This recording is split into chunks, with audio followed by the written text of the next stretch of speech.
Okay, so new faces in the class. Myself, I'm Shashikiran.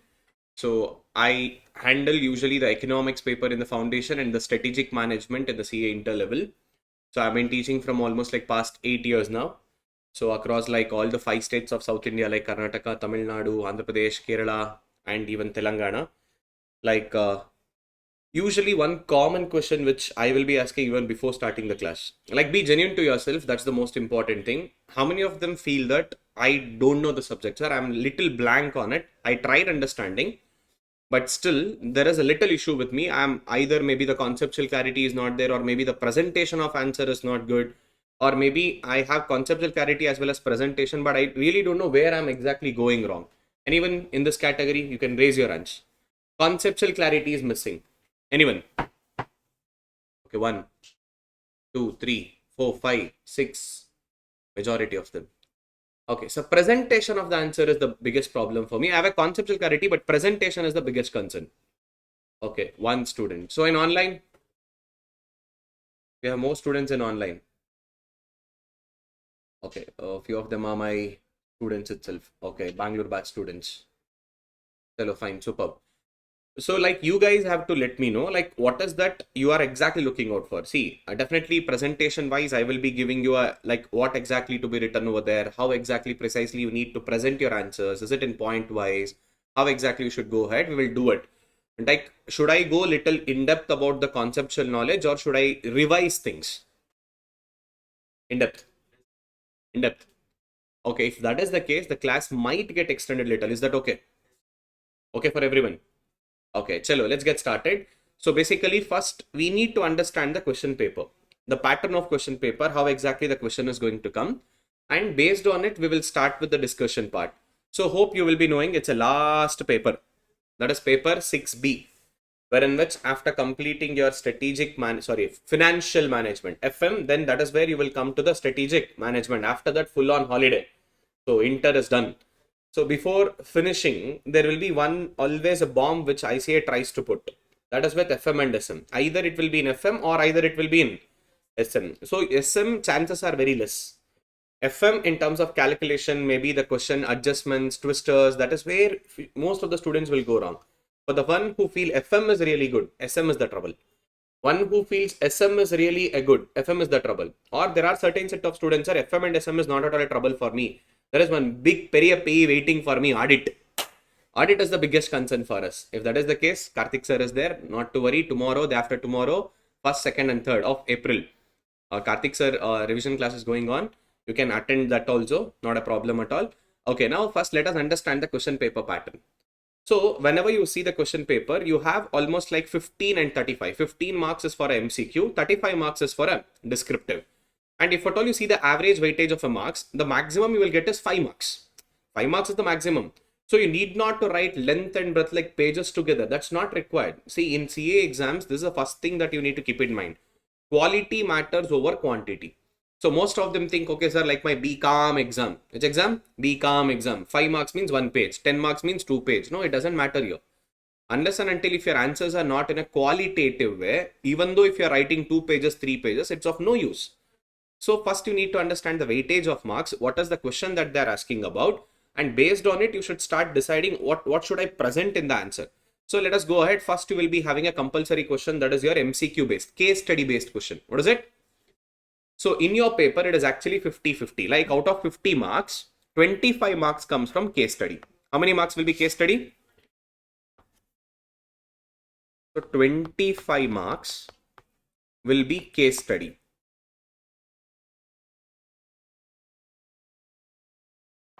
Another 25 marks is going to be your descriptive. So case study and descriptive. In this 25 marks, 15 marks is going to be MCQ.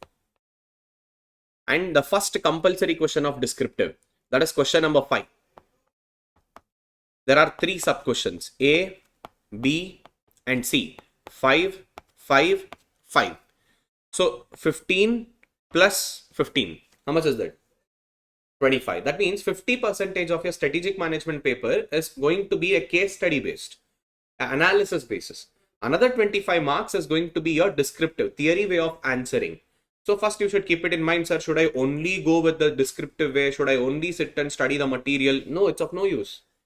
And most of the times your descriptive questions will come from chapter 1, chapter 4 and chapter 5. 1, 4 and 5. So totally there are 5 chapters. How many chapters?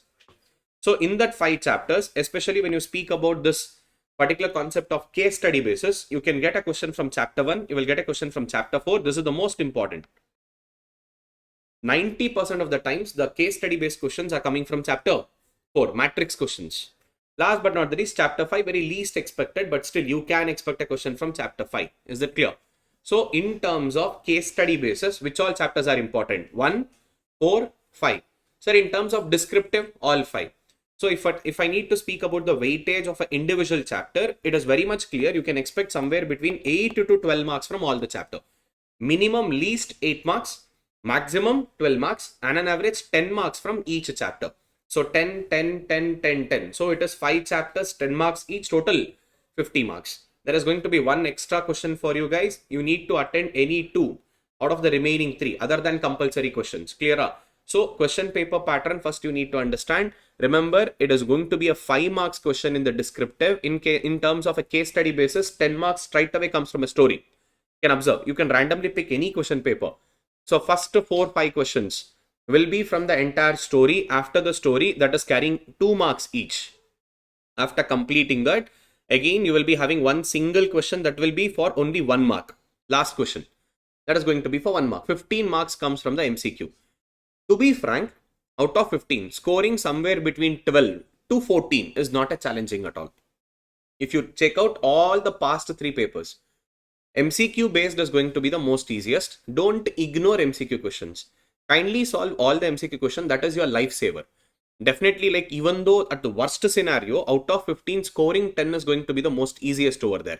So do not ignore MCQs. Next, when we come to the descriptive part, so you will be having the FM questions first from question number 5. Observe 5A, 5B, 5C. All the 3 are case study basis.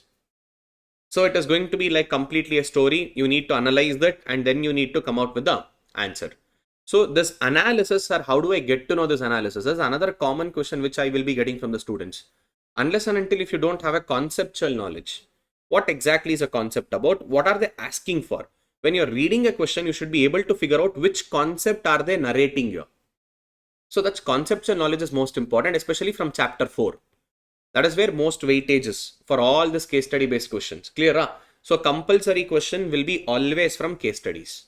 So keep this in mind. So you can't skip that. 15 marks is there. So 3 questions will come. So 1, 4 and 5 is the most expected chapters. Sometimes you can also expect a question from chapter 2 or even from chapter 5. Sometimes in a most dramatic way, they might come out with a story. Yes, there is a chances. You can't believe your ICAI. ICAI know how to screw your happiness. So they always are expert in doing it since from your foundation. How many of them are from foundation route? Cleared foundation, now in inter. Direct entry? Be calm. Be calm students. Yeah, name it. So be calm.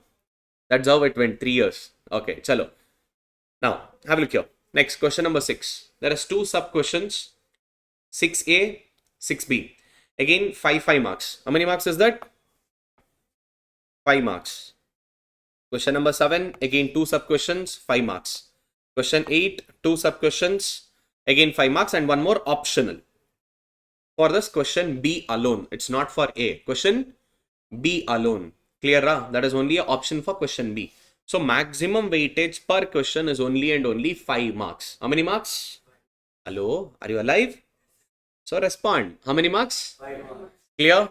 Okay, chalo, let's get started. Straight away, let's enter into your syllabus part. So since I said every chapter has got a equal weightage, we need to give a equal importance for all the 5 chapters, and let's get started. And the most important thing, see, in my material, I have literally bifurcated them into a easiest way to make you people understand. Wherever I have marked it in a yellow highlight, those are the important terms that you have to specifically mention them in your answer when you are writing. Let me show some. See here, yellow highlighted regions. So I will ask the team to forward this material for you guys, better for your, let me say, preparation part also. So this yellow highlighted, wherever this yellow highlighted is given, so this yellow highlighted plays a major role. That means you can't substitute that word. These are the technical words. Which words? You have to mention in that answer. Suppose, let's say the question has come, let me say they're asking about define management. What does it define? There are two ways of answering a management. Number one, management is a key group of an organization. What is management? Management is a key group of an organization who is in charge of its affairs. Who is in charge of its. Now, this is the first way of answering, or else the second way of answering. It is a set of interrelated functions and process carried out by the management of an organization. Now, you need to underline your answer. Whenever the keyword comes, most important terms here, functions. See, I've underlined it. So try to underline that in your exam answers. And what is that function? You are explaining it once again. Those functions includes planning, organizing, directing, staffing, controlling.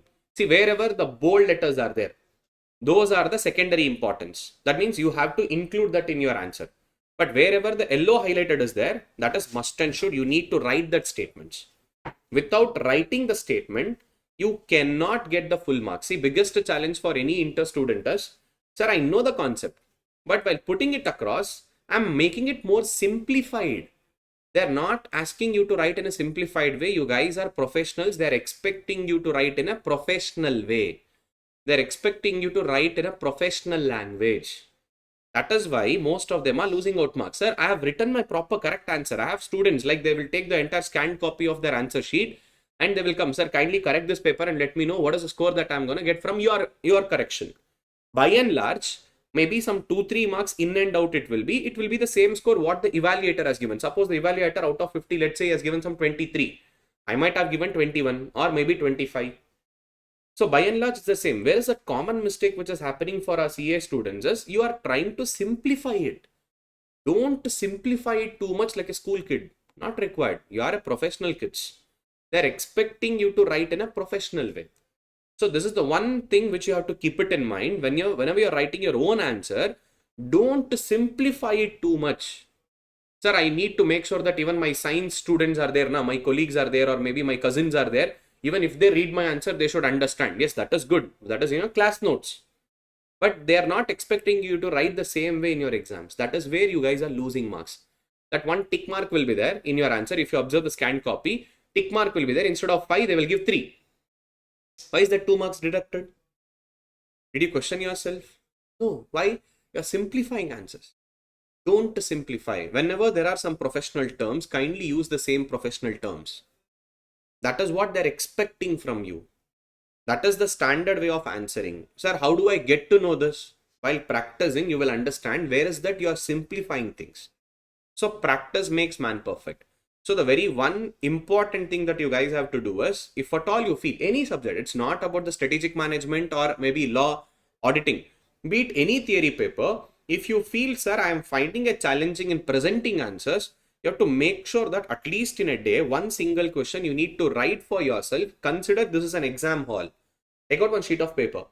Start answering it. And second important aspect, whenever you find the technical terms, keywords, this is the main word in the answer. You have to underline that word. See, just assume, now you analyze it from an evaluator point of view. Now, as an evaluator, I will be expecting a technical answers from your end. Suppose if you have written your answers properly and if you have underlined the technical term, my eyesight will first go to the technical term. Whenever you have underlined, presentation matters. Presentation is 50% of your entire examinations strategy. So presentation makes a very big difference. So kindly practice it from today. I know still there is 1.5 months left. You can still make a difference in your answers. Your writing absolutely perfect. Just you need to improve is that language of your answers. Make it little more standardized. When you're making it standardized, key terms, underline them. Is it clear? Understood? So wherever there is a yellow highlighted, that is must and should. That words has to come. If that words are there in your answer, consider out of 5, even if there is a small minute mistake in your answer, 4. If at all you're too much simplifying it, if you're making it more and more simplified, answer is correct, answer is amazing, but simplified, tick mark 3. And sir, if I need to get 5 on 5, what should I do? Control C, Control V. That is highly impossible. I know that every answer you can't do it. Few answers you are really expert. That is what ICAI is expecting. And I know that this is challenging task. It doesn't mean that it is impossible. When you practice it, definitely it will become possible. So kindly practice answers. It's not just sitting, reading. It will not serve the purpose. You have to sit, you have to write down, you need to understand where you are going wrong, and never present your answers, everything in a form of paragraph. That is a common mistake. Everything in a paragraph. Starting, sir, handwriting will be amazing. Going further, I will become a junior MBBS student. Later, I will be senior MBBS student. At the last, sir, I'm a senior doctor. You have to, now the evaluator has to take to the medical store to read your answers. Don't do that. Write it around. Because I've seen it. First 3 sheets, amazing handwriting. Next 3 sheets, okay, legible, understandable. Last 2 sheets, you are expecting that evaluator is a doctor. It will not happen. They will simply put one take wrong mark like this, they will go to the next question. So kindly write it legible. I'm not asking you to write very neat and all. Legible, understandable, presentation, underline things, keywords. This is the pattern of presentation. So I will teach, like going further, like what all points, there are multiple answers, like 2 set of answers. Which one should we consider? Like out of 2, you select which one is more comfortable to you. You can take out. And by hearting will never work. That keep it in your mind. Conceptual knowledge matters a lot. Unless and until if you don't have a conceptual knowledge, you can't write your answers in a proper way. Clear? So 3 points now. Wherever yellow highlighted is there, that's the most important terms. Make sure that the same wordings are in the same pattern. You try to answer it them, or you try to write down in the same pattern. Whenever there is a highlighted, that is important. Whenever it is red highlighted, what is it? Kindly, that is your main answer. That has to be there. That words has to come. Yellow highlighted, 100% it has to be there. Next, red highlighted, secondary important. Third importance, just bold letters in black color. So these are the 3 patterns in which I have divided my entire study material. So whenever you're writing answers, automatically, even when you're revising, your eyesight will straight away go to the red color area. These are the technical key terms in your answer. That key term should be there. That key terms is the one which you should remember the most. Is it clear? So I will ask your team members to forward you the material. I think so. If at all you're comfortable with cell phone, or maybe if you have a laptop, you can use it. But I suggest you not to take out ICAI material for the preparation. Why? It is as simple as Greek, Latin and French printed in English. What is it? Greek, Latin and French printed in? See, it is not that easy to prepare from ICAI material. If every student can prepare from ICAI material, then why are the institutes are there? Private coaching centers, why are we simplifying things? If you can able to just read, because I'm not saying that you can't understand from ICAI material. That requires a special set of knowledge, understanding capacity, that requires a little extra effort from your end. That is not everyone's cup of tea. So the ArivuPro material, or be it any academy's material, is a simplified version of your ICAI material. First understand the concept, understand in a simplified manner, and then you have to read your ICAI material like a newspaper. So in my material, I have given the same ICAI material only, but simplified version of it. What is it? Simplified version of it. Clear? So now yellow highlighted, most important, 100% important. Red highlighted, 90% important. That has to come there. And third importance is bold letters in black. Clear? This is the pattern in my material. Let's get started. Chapter number 1, Introduction to Strategic Management. What is it? So one of the student is asking, sir, is this the class notes which you have already given to us in the regular class? Yes, it's a class notes, but even more simplified for a crash course. It's not 100% the material same. Exactly it is.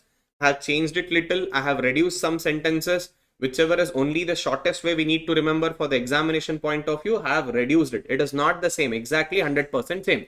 From the same main class material, we have simplified it little.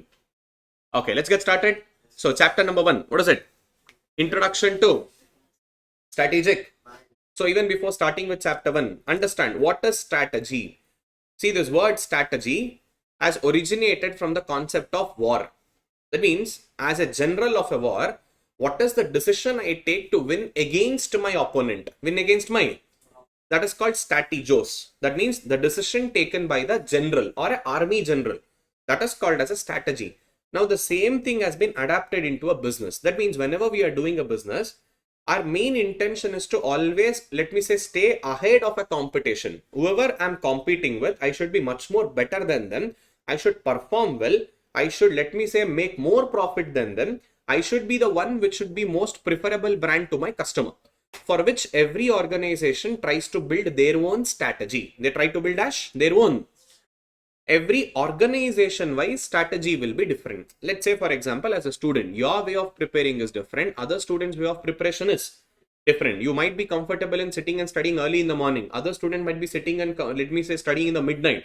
Other student might feel that, sir, I need to take a nap before I study. I need to have a fresh mindset. Like this, every organization's point of view, strategy will be different, and they all are operating in a complex business environment. What is it? Complex business? See, the environment at which the entire business organization operates is classified into two kinds, internal and external. What is it? See, that is what is our chapter 2 and chapter 3. In chapter 1, then what do we decide? In chapter 1, we only speak about our desires, motives, intentions, that is nothing but vision, missions, goals, objectives. So your entire strategic management has been given as a one simple flowchart. This is a model which is given by Frederick R. David. This clearly defines your whole syllabus. See, chapter 1 that speaks about your development of vision, mission, objectives, goals, strategy. In order to come up with the ultimate strategy, we need to understand external environment, that is chapter 2. Internal environment, that is chapter 3. After analyzing external and internal, now I need to put all the informations together and then I need to select a strategy. That is chapter 4. And after selecting strategy, now I need to implement a strategy. After implementing, I should evaluate whether the strategy what I implemented, is it working as per I planned or not. That is chapter 5. So chapter 5 is the biggest one. The major challenges for any business organization is not a formulation of strategy, implementation of strategy. Even you guys will think, whole day you will prepare one chart. Morning 7 o'clock to 5 o'clock I will study accounts. Next, I will take break for 1 hour. Next, 10 to 12 o'clock, I will study costing. After that, I will take break for 1 hour. Next, 1 o'clock to 5 o'clock, I will study auditing. After that, I will take 1 hour break. Next, again from evening 5 o'clock till night 7 o'clock, I will sit and do FM and SM. You planned, but did you really implement that? There is one notification which pops up. Your friend sends a reel. Like that, if you start scrolling, 30 minutes gone, gali. Ayyo, that is the problem with even big organizations. They will plan, but the biggest challenge comes in implementation. So planning of strategy is not a difficult task. Implementing them is a difficult task. Clear? So the actual strategic management will be learning from chapter 4 and chapter 5. Until chapter 4 and 5, 1, 2 and 3 is just about analysis. What is it about?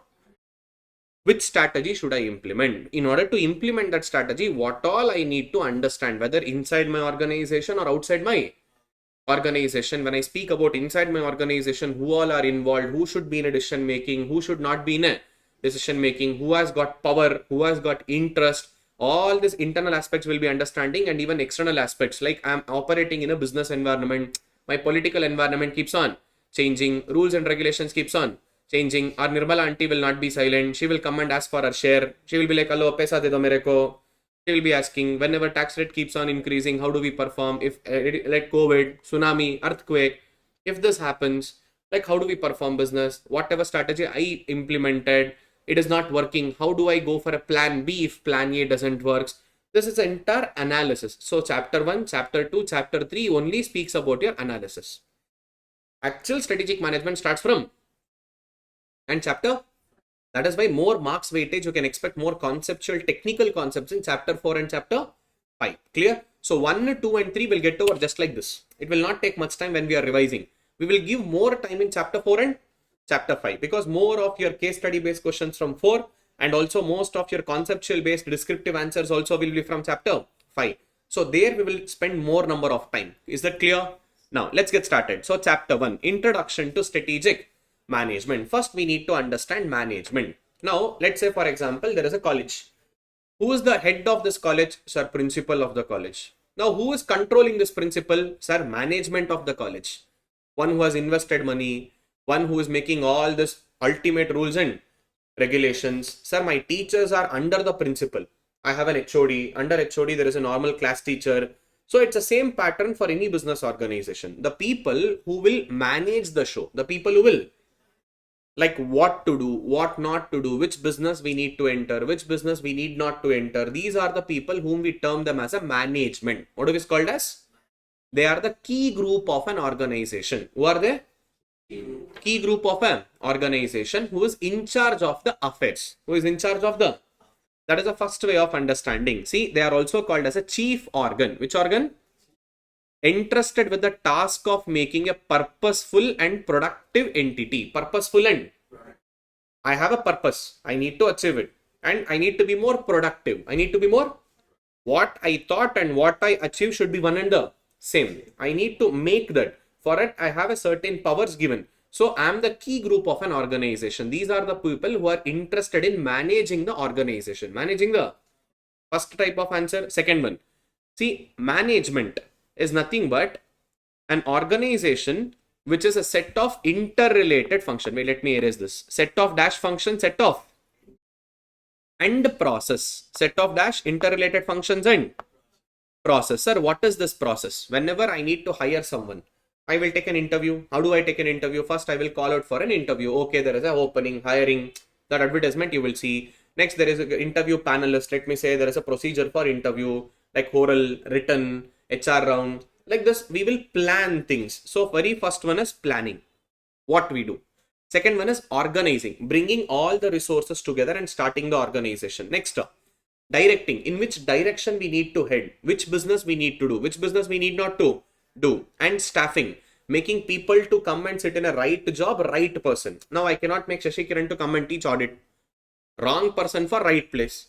So we need to have a skilled person who is sitting in a right job to perform a right task and controlling all of them through rules. And so these are the one which is done by the top management of an organization. Here the term management, whatever we are saying, key group.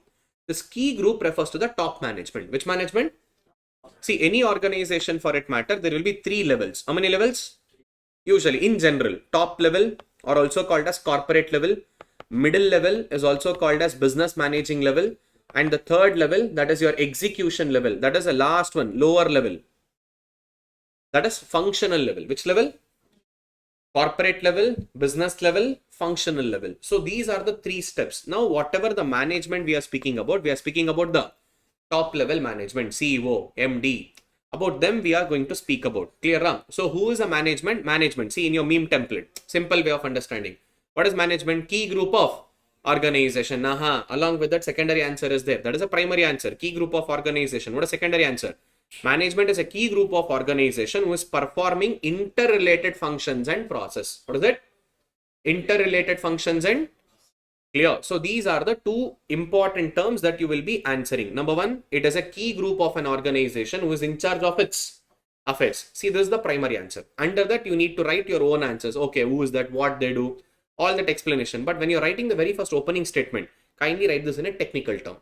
Next, second way of answering. What is it? Management? It is a set of interrelated functions and process. What is it? It is a set of functions and process carried out by the management of the organization. Which are those functions? Planning, organizing, directing, staffing, and controlling. Clear? And next, let us go to the next topic. So, concept of strategy. What is it? Concept of? See, strategy refers to a game plan. What is it? Strategy refers to a? See, just today before yesterday, we had CSK versus RCB match. Everyone thought CSK is going to win once again. After 17 years also, RCB cannot dominate in Chipak. But unfortunately, plan got reversed. Even by mistake, RCB won. Even by mistake, CSK lost. So it happens. We are game planning of 3 important elements. How many important elements? Which are those 3 important elements? It is a strategy, is a game plan, or we call it as a long range blueprint. What do we call it as? Long range. That means I'm not doing a strategy for just 1 month, let me say 1 week. Man, it is a long range. That is for a longer term where we need to achieve a desired image. What is it? Where we need to achieve a? Or a direction or a destination. So there are 3 Ds. How many Ds? So what is strategy? Strategy is a long range blueprint of an organization which includes 3 Ds. Which includes how many Ds? Number 1, desired image. Number 2, direction. Number 3, enough. This is the technical answer. What is strategy? Strategy is a long range blueprint of an organization which includes how many Ds? Which are those 3 Ds?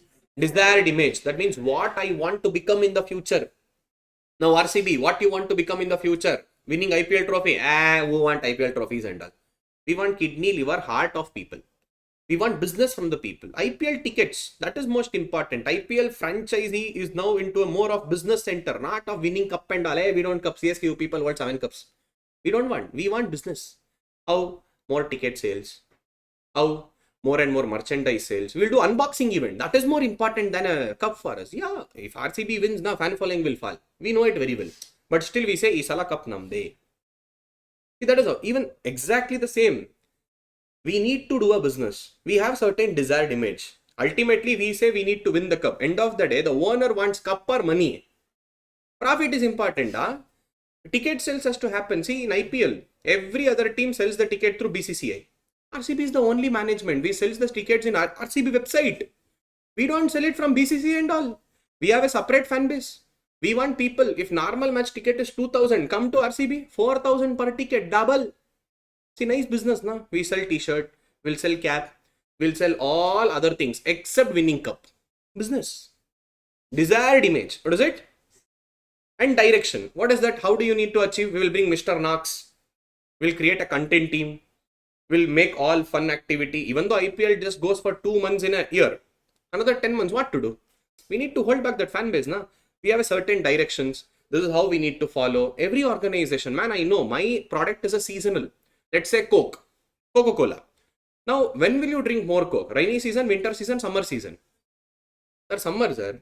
But still, during rainy and winter also, they still have a demand. Sir, I will merge with PVR. Now, people who comes to buy a popcorn there, 50 rupees popcorn, we Indians invented zero. We know how to put one more extra zero whenever we want. So, same Coke is also sold for additional price. We will have certain directions like this is how I need to perform my business. These are the areas that I need to enter, different verticals. And what is my end destination? What is my goal to achieve? Maybe in 1 quarter, maybe in half a year. So strategy includes 3 Ds. How many Ds? Which are those 3 Ds? Number 1, desired image. Second one, direction. Third one, see there. In short, what we want to be, desired image. And what it wants to do and how it wants to do. That is direction. And where it wants to go. Where it wants to. That is destination. What is it? So what is the meaning of strategy? Strategy is a long range blueprint of an organization which includes how many Ds? Which are those 3 Ds? Desired image, direction, destination. Or else another way of answering. Strategy is a game plan. Strategy is a who will create that? Management. Strategy is a game plan of a management of the business. And they are going to use attract and sustain customers. Compete successfully. Next, achieve dash organizational objectives, conduct its operations and market positions. End of the day, I need to have a good market share, sir. Goodwill is most important. That is market positioning. Conducting our operations in effective and efficient way. What is it? Effective and next, achieving organizational objectives. Organizational, sir, objectives, goals, satisfying customers, competing successfully. These all are vague terms as per your knowledge now. Let me make it streamlining. Let me make it in a proper flow when we speak about this vision, mission, goals and objectives. There you will understand it much more better. So I'm not giving an importance for this first kind of a definition. What did I say? What to remember when they speak about strategy? Long range blueprint of an organization which includes how many D? Which are those 3 Ds? Desired image, direction. Next, whenever we are, let me say, understanding about the management and its operation in terms of strategy, it provides a framework. What is it? It provides a within which an organization is planning to operate. Which organization I'm speaking about? Top level management. Which management? See, first we will understand. Suppose, man, if I'm in this business, let's say, for example, now I have my own business. Let's say now I'm a passionate teacher, but I have my own business in Bangalore. I'm into market research. Since what we do in a day-to-day life over there, it's the same in strategic management. It's not something different.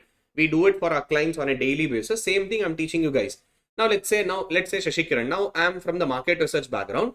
Now I want to enter into, let's say, for example, selling of all this equipments. Let's say, for example, all this handles, bars, now into new business. Now, what is the opportunity in that business and what is the threat? How many big players are there and how they can, let me say, override me, take advantage of my small, let me say, Stotamota organizations. Like this, first I need to understand where is my opportunities and where is my threats. When there is an opportunity, I should take advantage of it now. I should plan my strategy. I should run the business. And the most important is, let's go back to economics. See a foundation. Human ones are. Hello, are you guys humans? Yes or no? Yes or no? Hello, audio is important, not just to your video like this, audio. That means respond. Yes or no? Okay, you have wants, desires, motives, Limited or unlimited? Unlimited. Sir, I want cell phone. Which one? iPhone 16 Pro Max. After that, Samsung Galaxy S23. Sir, it can 10x zoom. Nice. Hey, iPhone, get lost. I don't want. Now I want Samsung Galaxy S24. After that, now Lenovo comes up with new thing. After that, Dell comes up with new kind of feature in a laptop. We have a desire. It keeps on appearing. But we can't satisfy all our desires. Why? Because limited resources. Sir, vitamin M. Huh? If I go and ask pocket money with my dad once again for buying that MacBook and all, he will say, get lost, nicely he will give me. Not pocket money, different kajayas he will give me. Like this limited resources, same way with company, they don't have unlimited resources. Even they have a limited resources. When I speak about resources of the organization, factors of production, what is it? Land, labor, capital, organizations. Even they have limited in nature. By using that limited factors of production, they try to achieve a maximum output. Which output? So they should understand where I should put my resources, where I should not put my resources. So I need to understand, analyze. So understand threats, understand opportunities, and understand where is strength, weakness. In short, we are speaking about SWOT. What are we speaking about? Strength, weakness, opportunities, threat. In this, strength and weaknesses internal. Strength and weaknesses, opportunity and threat is. So in short, any management for it matter, before building a strategy, they will understand both internal aspects as well as external aspects. They will understand where is my strength, where is my opportunity, what is my available resources. Within that available resources, do I have a strength or do I have a weakness? And can I take advantage of that opportunity, or is there a threat where I should not enter that? They will analyze all these aspects and then they will enter into the market through strategy. Okay, sir, let's assume, sir, because of strategy. Can they become always successful? No guarantee. Your strategy might work or might not work. What you thought, okay, last year we thought RCB is going to win the cup after defeating CSK in the qualifiers. But after that, we lost. Our strategies didn't work. We thought if CSK gets eliminated, RCB is going to win the cup. Did it really happen? No. It may work or may not work. Or strategy might not be effective. Environments have changed. See here, strategy is a no substitute for a sound, alter or responsible management. You can't say that, okay, if I build a good strategy, I don't need a management at all. No, management is needed. Management is the one who prepares strategy. It doesn't mean that once you prepare strategy, management work is not at all required. Next, strategy can be never perfect, flawless and optimal. And moreover, a strategy should be flexible and pragmatic. What is it? Flexible and so all of a sudden, let's say for example, all of a sudden tomorrow COVID will come. Like COVID, some other disease is going to come. Again, lockdown is going to happen. Still again, we have to survive in online. Na? We planned everything from offline classes perspective. Tomorrow, all of a sudden, things can go wrong. So we should be flexible enough. What enough? To adapt to the changes. Adapt to dash, adapt to the change. That is most important. Your let me say strategy should not be rigid. Only this is what I will follow. This is what 100% I will be following. No. You should always calculate some mishappenings. There can be some changes beyond my knowledge, beyond anyone's control in the economy. Just assume, day before yesterday, there was an earthquake in Myanmar and Thailand. Just assume Thailand, which is a tourist hub. Suppose just assume if Thailand has got a huge earthquake and if monuments, every skyscrapers, everything is falling down. And if this happens next to 2-3 times down the line, do you really think that people will go for Thailand with a great confidence that nothing is going to happen there? No. Things can go wrong, na? Now they have to be ready. Like, how do I tackle this? What can I do next? Okay, suppose if Bangkok has a problem, what is the next city that we can offer a tourism? Their main country is dependent on tourism. Let's say, for example, Kerala in our state. Kerala is dependent on tourism. So if plan A doesn't work, what should be the? So like that flexibility should be there. You cannot be preparing a strategy and I can say, okay, only this is what I will be doing. You cannot do like that. And moreover, see here, what is it? There is a pressure. Whenever you create some strategy, whenever you are performing, it may work or may not work. And it avoids a failures and frustrations. See, with the strategy, no doubt there will be some mistakes. But the penalties what you are going to incur, that will be little lesser. It will be little. With the proper planned strategy, the losses what you might incur might be minimized. I can't say that you will never incur losses. That means, in short, strategy is not a substitute of management. Whenever you prepare a strategy, that's not ultimate. It may work or. And your strategy should be always flexible. You should give always a room for making some changes when unexpected emergency comes up. What is it? So that is what we speak about proactive and reactive. What is it? We speak about what? So what is that proactive? What is that reactive? Say again, meme template comes in. Proactive, sir, I'm married. Now I need to be with my wife. But boys will not be silent. Whenever they go around, whenever they find some beautiful girl on the streets, automatically their neck will turn like this. That means you plan to be with your wife. But all of a sudden you saw some changes in the market. You reacted. Same to same thing for business. You plan to perform in a particular way, but things are not working. Now you need to make a end moment changes. Which changes? If plan A doesn't work, I should have a plan B. That plan B can be said as reactive. What is it? Reactive. What I planned, what I proposed, what I am following something, that is proactive. Which active? And every organization tries to always achieve with their proactive strategy. Which strategy? Proactive. See, proactive strategy is also called as deliberate action. Which action? See those words, deliberate actions. Instead of writing proactive, you can also write it as what? Deliberate actions of a part of a manager to improve the company's market position and financial performance. What we are doing now, we need to improve our position. Sir, now we are in number 3 in sales. Now we should become number 1. For that, first you should go to number 2. From number 2, we should come to number 1. Best example, Tata Motors. For the very first time in the 60 years history, last year, Tata Motors, Tata Punch, that was the highest selling car in India.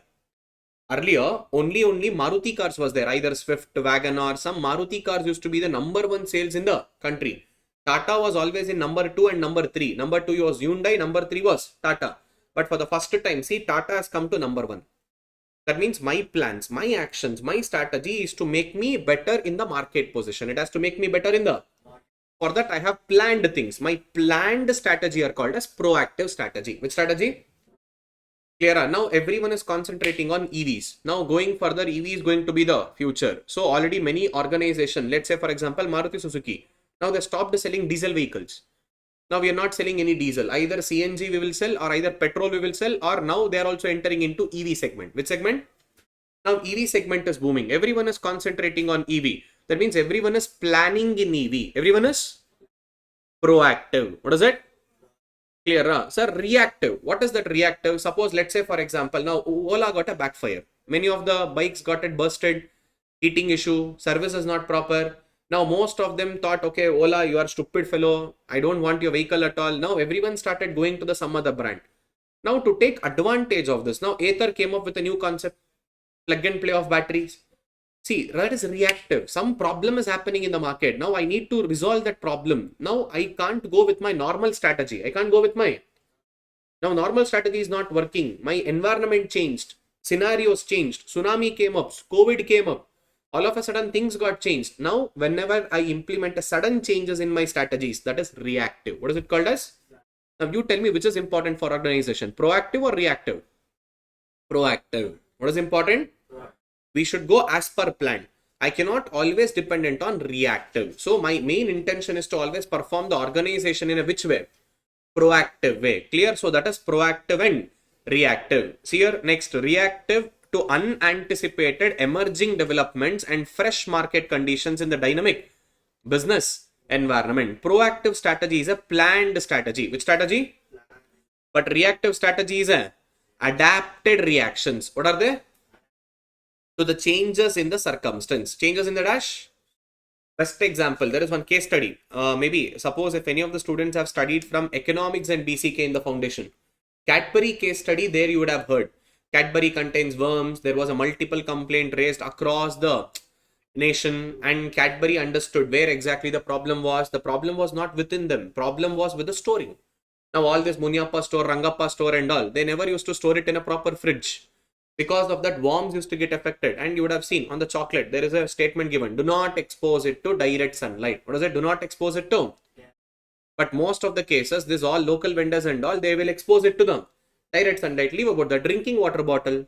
Clearly mentioned, na, do not expose it to direct sunlight. How many of them are still following it? This is the trouble. So, in order to tackle that problem, Cadbury came out with their own refrigerators. A small refrigerator, they tied up with Voltas. Now this Voltas is a Tata Groups. Now Tata Groups Voltas refrigerator, small one, only especially dedicated to keep chocolates. See, some unexpected emergency came up. Because of that, now they reacted. What is it? They came up with a new strategy. They make sure that the chocolates are stored in a proper way. No more problems are going to come. That is reactive strategy. Which strategy? So organization always wants to achieve a which strategy? Proactive strategy. But some unexpected events might happen in the economy. Because of that, we can implement a reactive strategy. Which strategy? Reactive. Clear? So this is about the meaning of management, meaning of strategy, proactive and reactive. Next comes, what is concept of strategic management? What is it? The concept of?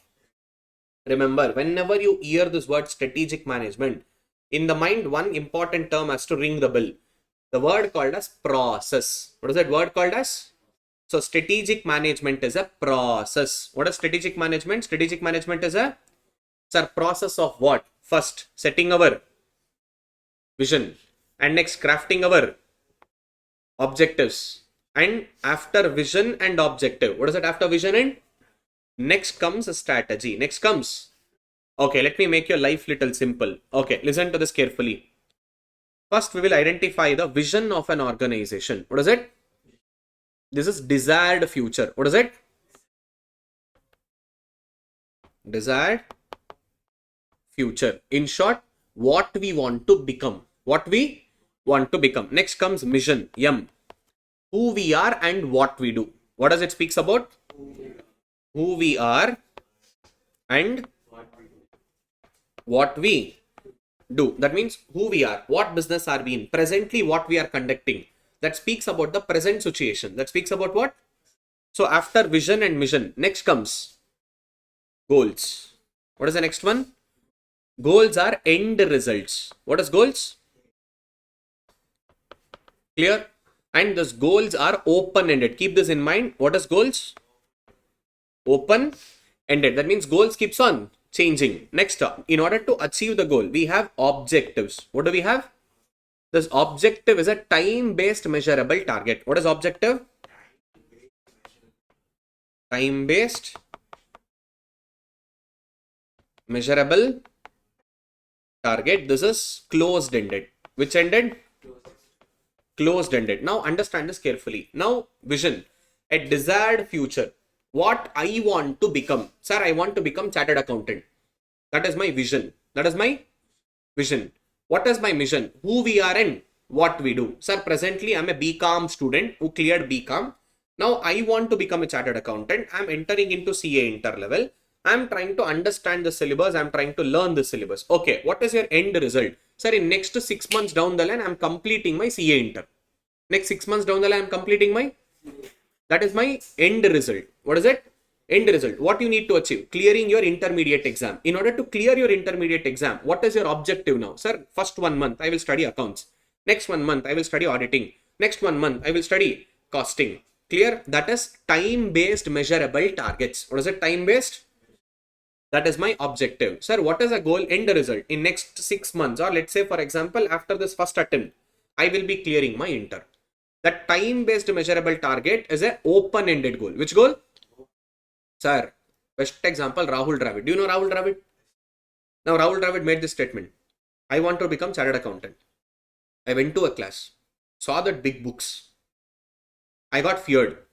Then I realized if I put some extra effort in cricket, I will become successful. So I changed my profession. I wanted to become a chartered accountant. After seeing that pillow size books, I got feared. Now I came back and I started practicing much more harder in the cricket and I became successful. That means open-ended. What is it? So which is open-ended? Goals. Your goals keeps on changing. Goal keeps on. In order to achieve that goals, you have objectives. What do we have? Clear? See, this is the pattern. End desired vision. What you need to ultimately achieve. That is your vision. To achieve that vision, you have mission. You have what? Mission speaks about present. Who we are and what we do. And in order to achieve this mission, we have goals. What do we have? What is goals? These are end results that we need to achieve. Sir, my end result is clearing CA intermediate. What is it clearing? In order to clear CA intermediate, what you should know? I need to study a subject called as like accounts, costing, FM, auditing. All are there, sir. Within next 15 days, I will be finishing this. This is within next 20 days, I will be finishing accounts. Within next 10 days, I will be finishing FM and SM. That is time-based measurable targets. What is it? Measurable targets, which is closed-ended. Which is? That is objective. Now, listen to this carefully. In order to achieve objective, what is it in order to achieve? We will prepare strategy. What do we prepare? So first we have vision. To achieve vision, we have mission. To achieve mission, we have goals. To achieve goals, we have. To achieve objective, what do we frame? Strategy. We frame what? So strategy comes at last. Clear, huh? So ultimately, now sir, for example, I'm starting a new business. Sir, baby care products. Which products? See, born babies, they are my client. They are from Tirupur. So that's the reason I'm taking up my own client examples here. Because what we have done, when I give a realistic example, you will understand.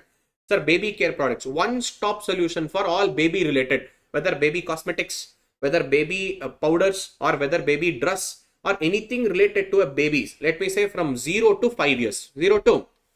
We are one-stop solution. Desired future image. What we should become? One-stop solution for all baby care products. Baby care. That is my vision. So what is a mission? For that, now sir, I am establishing in multiple places like Karnataka, Tamil Nadu, Kerala, Andhra Pradesh, Telangana. Now, what am I doing at present? Now, I have a store. I have a minimum of, let's say, 1000 square feet store. In that 1000 square feet, I have a baby dress. And I have all this baby powders, baby creams, everything. And baby toys. And I have all this. Who we are and what we do. Presently, I'm only selling, let's say, cloths and toys. Going further, I have a plans of expanding. Next up, what is my goal? My goal, sir, is to achieve 1 crore revenue. What is it? 1 crore every month. Goal is to achieve what? 1 crore revenue.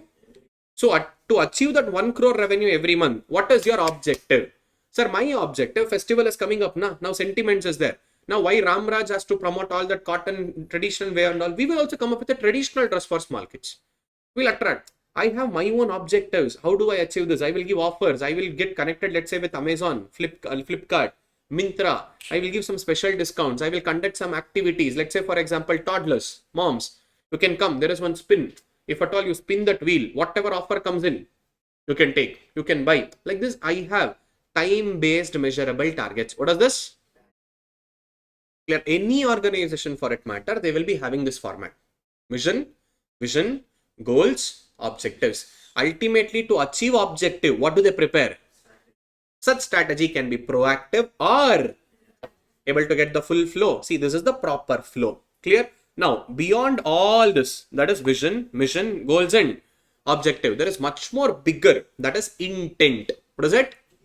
Intent. Why am I doing? What is the purpose? What is the clear? Intent is what that drives the organization. Clear? Principles. What is it called as? Principles. See, I will explain this. Going further, it will come in the concept. Since I want to make you people understand what is that process. What is that? Strategic management is that. Strategic management is a process. What is the first process? Creating your own vision. After creating vision, next mission will come, goals will come. Ultimately, we should achieve dash. To achieve objectives, what do we create? So after preparing strategy, what do we do? Implement them. After implementing, what do we do? Evaluate them. If after evaluation, if it is not proper, we will make dash corrective. There's a strategic management. That's it. Such a easy answer. What is strategic management? Strategic management is a process of what? Vision, objective, strategy creation, implementation, evaluation, and corrective adjustments. That's it. For such a beautiful answer and simple answer, people scratch their heads like this crazily while writing answer. And these are chota mota questions. This will definitely come. One question will be there. What is strategic management and define the process of strategic management? Such an easy question, da. Next comes, the process does not end. What is it? Process. It keeps on in a dash manner. After the one after the other, I said, nah, my client, just born babies. Now they want to be a baby care products and baby toys. Next, ultimately, I should be a one-stop solution. Okay, now I achieved with respect to cloth sales. Okay, good. Next, I'm achieving a good results from a toy sales. Good. Now I'm entering into a new vertical. Toddlers gym. What is it? Toddlers gym. Sir, gym ma. Sir, gym is usually for adults na. Yes, pa, that is for adults in India. Now they're introducing this new concept, wherein which even for a small kids to have a proper growth rate and proper bone densities. And in India, most of the kids are undernutrition. What is it? Undernutrition. Why? Because they're not getting exposed to sunlight properly, or maybe they're not physically much active. You people are taking them in one place and you will be always making them to sit on your lap. Problems are there. If you see the Western countries, there is a concept where the toddler's gym, where in order to improve their brain, high and physical strength coordination, there is a particular exercise that has to be followed. And if you observe in Western countries and all, they will start making their kid to learn swimming at the 6 months itself. From the 6 months, they will start making them to learn swimming. In India, hey, take out, hey, no. See, this is the mindset. Now they want to break that barrier. Now they want to bring something new to the economy. See, it's a new process coming in. I achieved one goal. One more. Again, new strategy comes in. Again, new process comes in. See, that is what? It is a never ending. What is it? And it is a cyclical manner. Which manner? See here, management essentially lies in enabling the organization to perform better. Then it is competitors and its own past as well as present performance. That means we need to improve ourselves. What we used to do earlier, okay, now am I improving? Am I going to next level? Am I improving much more better? That is what will be identified in the strategic management process. What is it? Strategic management. And we are operating in an environment. I said now, internal and external. Only you are not operating, boss. Competitors are there. Now, if I speak about this baby care products, now not just born babies, you have that XYZ brand, 5, 4, 6 brands are there. Now, how do I tackle them? I need to achieve competitive advantage. Which advantage? Appa, this is the ultimate concept. End of the day, in chapter 4, we will be speaking about this. How do we achieve this competitive advantage? Now, best one simple question I will ask you. Common sense question. Now, why do people prefer Apple products? Now, if I give you an offer, Shashi Kiran will be paying the entire money. You select the product, whatever you want. Whichever brand you want, you select. I will take you to some electronic gadget store. Which cell phone will you buy? Apple. Why? Sir, because camera quality is good, sir. And moreover, sir, show off, sir. In front of mirror, I need to go and take a selfie. All this. It has become a standard of living now, sir. If at all you have an Apple product, that means you are in an advanced standard of living. So that is how it is portrayed. That means it is something different. What is it? Something? So differentiation. What is the first point? Sir, they are something different. They are not the same like any other brands. They will bring out something new every single time. That is attracting the market. And you need to create a value addition to customer. Which addition? Value. That means a customer has to value that. Customer has to. Now, because iPhone 16 was an utter flop. Why, sir? That power button. That shutter button. Nokia only had it, sir. Stupid fellows. They don't have a brains at all. See, iPhone 16 didn't perform well. Because whatever they bought differentiation, that was not creating an impact to the customers. It was not creating a value to the customers. Suppose if people feel it is of worth valuing, now they are ready to pay extra price. Do you agree? Even my kidney, let my kidney go, sir. I will buy that phone.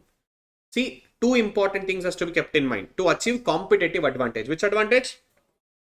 You should be different. You should be differentiation should be there. And such differentiation should bring in dash value to customer. Which to customer? We'll discuss in detail. I'm just giving a, let me say, small connectivities from chapter 1 itself. So differentiation, and it has to create what? Whenever it creates a value, customers are ready to pay premium. Customers are ready to pay what? In economics, we have studied this concept called as consumer surplus. What is it?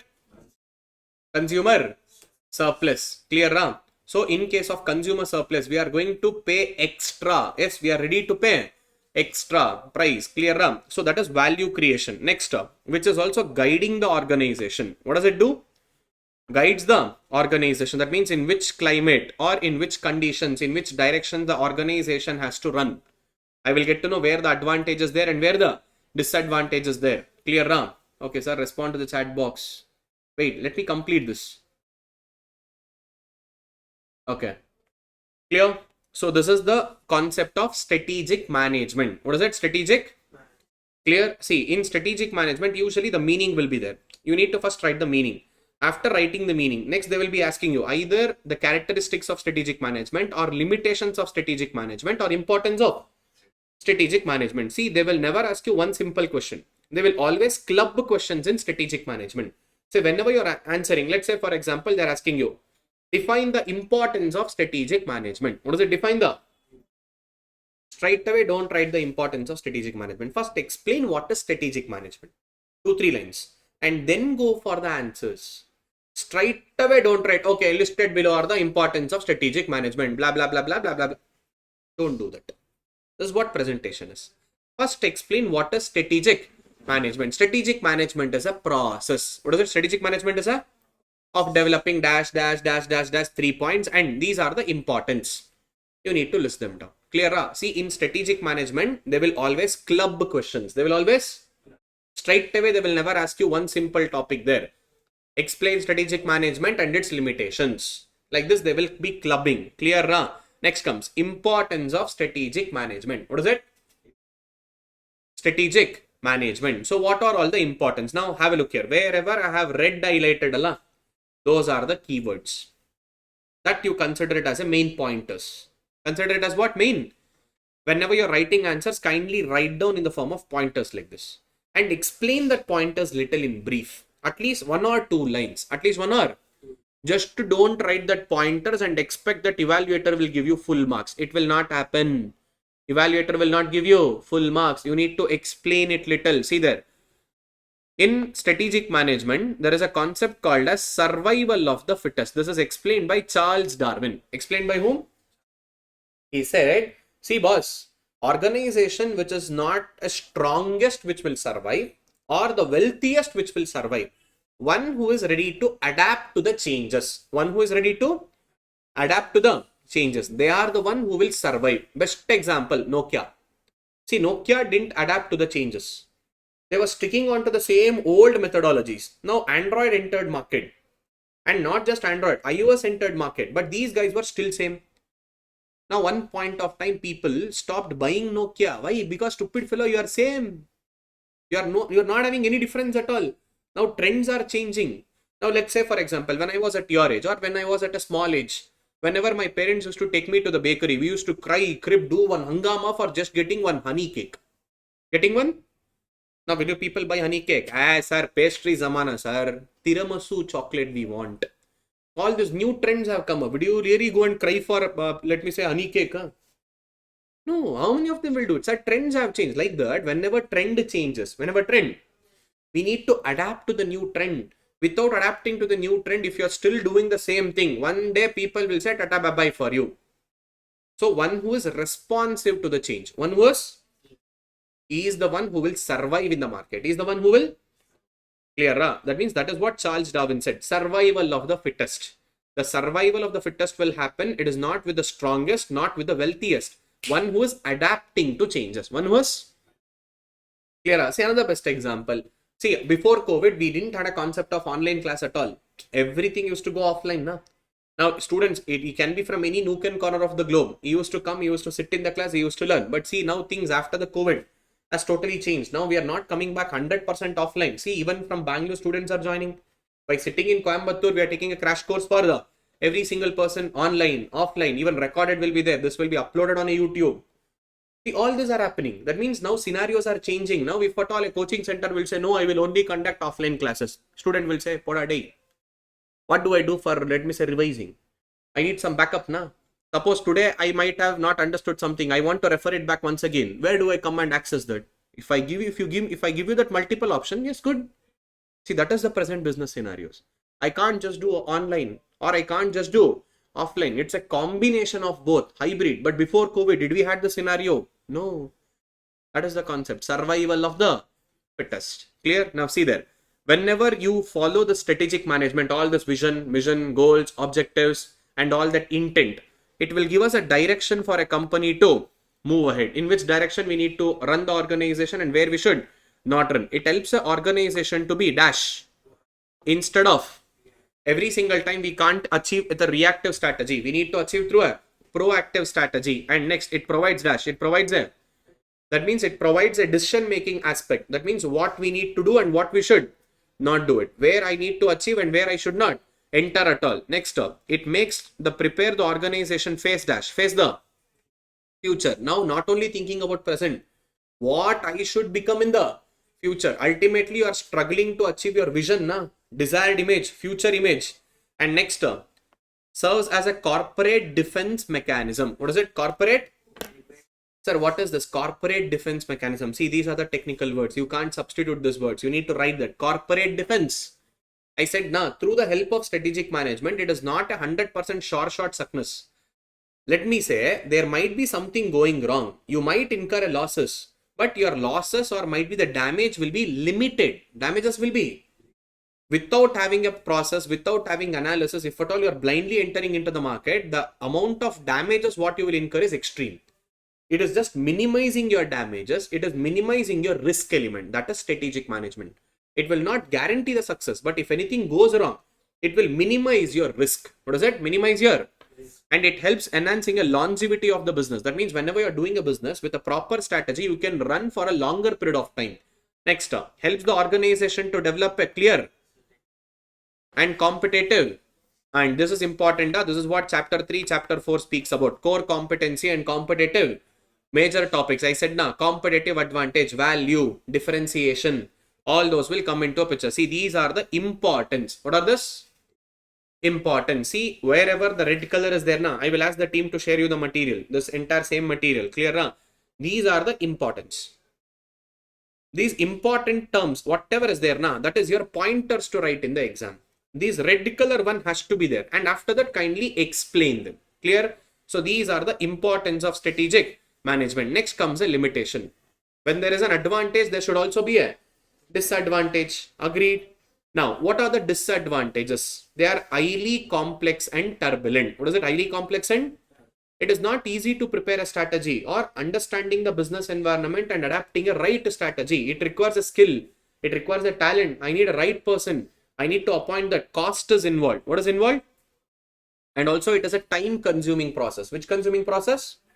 I cannot just do it like this. It will not get over in 1 day, 2 days and all. It is a time consuming process. I need to understand, analyze, and it is difficult to clearly estimate the competitive response to the firm's strategy. It is not easy to understand everything every time and then implement a strategy 100% perfect. No, not possible.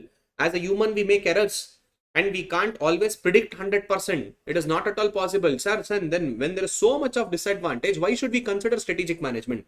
Advantages have a greater power than disadvantages. Advantages has a more and more benefits comparing to your disadvantages. So even though there is a disadvantage, even though it is time consuming, even though it will not short give you the success, even though it will take more and more costly procedures, we still go with the strategic management because it works as a corporate defense mechanism. Which mechanism? What do you mean by corporate defense mechanism? When there is a trouble, yes, I will also enter into a trouble, but the amount of trouble what we enter is very limited comparing to without strategy. Without strategy, the trouble might be enormous amount, but with the strategy, trouble will be limited. Trouble will be dash. Clear? So these are the limitations. What is it? See, last question. Why do business opt for a strategic management even with its importance will overweight its shortcomings? That means advantages have more and more power than disadvantages. Clear? Understood? Now this was your first theory part.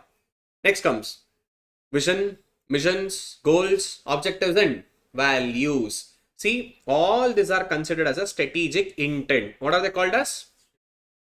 So already I spoke about goals, objectives, vision, mission. In short, what do you mean by vision? Vision is a desired future position. What is it? See, sometimes your ICAI has some soft corner towards case study questions from this area. They will give one whole story. In that story, they will ask you to identify the vision statement. And they will ask you to identify, they will give some statements or sentence. What is this? Is it vision, mission, goals or objectives? So if at all they are speaking anything about the present, let's say for example, present. Now Shashikiran is a business entrepreneur who also has a passion towards teaching and he is into market research. They are speaking about present. Na? That means who we are and what we do. What is who we are and what we do? Mission. Shashikiran ultimately wants to become a #1 businessman in the country. What is it? Vision. And in next 5 months down the line, they are planning to achieve 1 CR sales. Goals. To do that, they are giving multiple offers, multiple promotions. What is it?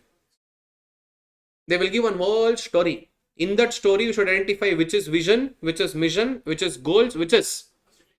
So that is one soft corner question for ICAI. You can see old question papers, RTPs, MTPs. You will find such case study based where you should identify the vision, mission, goals, objectives. Clear? If you want, write down somewhere. These are the technical words. At least when you know this technical word, you can grasp the answer. Write down vision. Vision. It is a desired future possession of the organization. It is a desired future possession of the organization. It is a desired future possession of the organization. It is a desired future possession of the organization, comma, which they ultimately wants to achieve. Which they ultimately wants to achieve.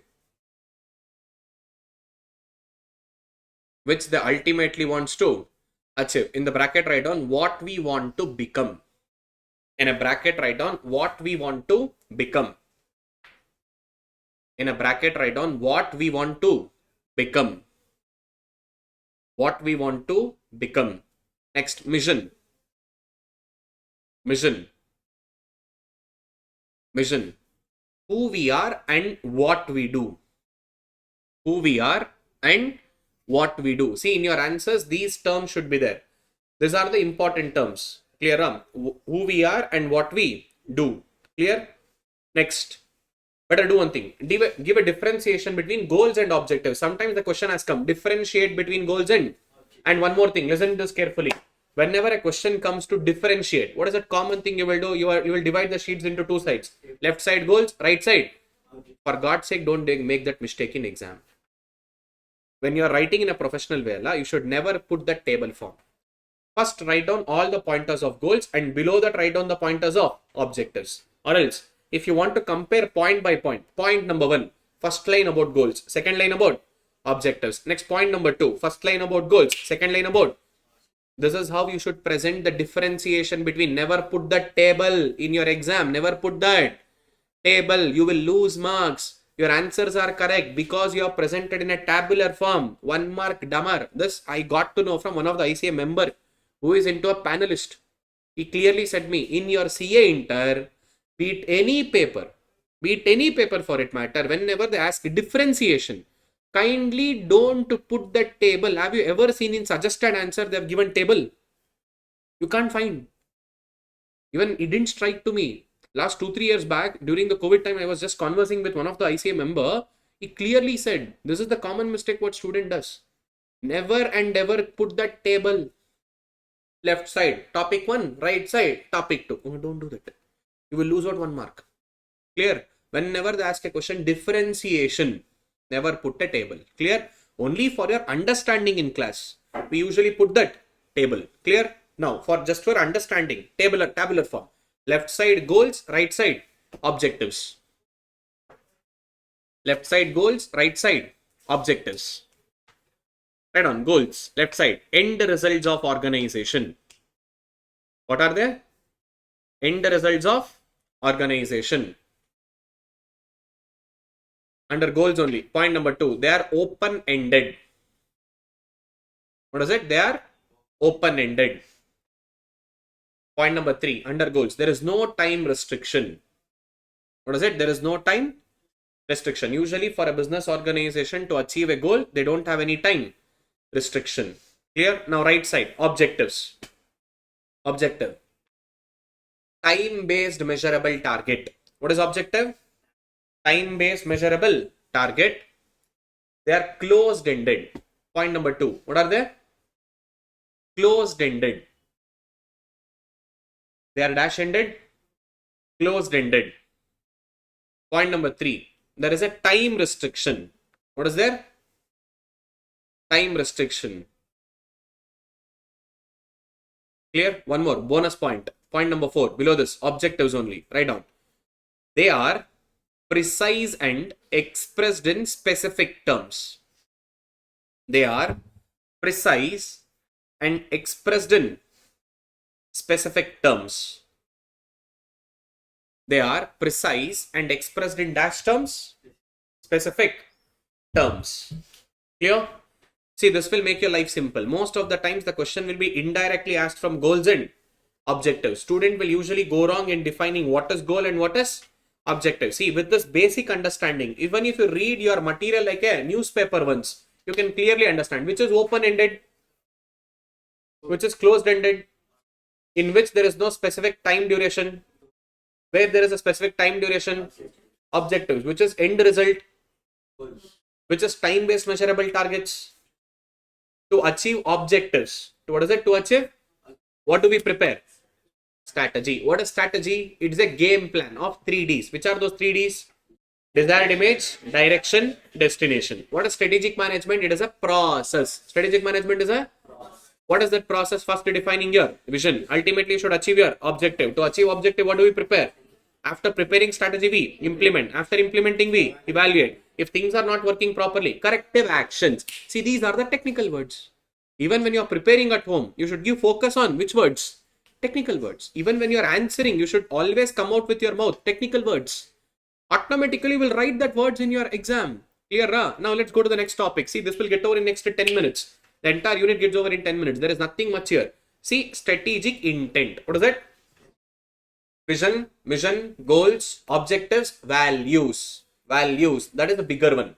See, all your mission, vision, goals and objectives. We call them as intent. What do we call them as? And values will be much more bigger than intent. Values are dash much more. Value is a bigger concept. Under value, we have our intent. That is our purpose.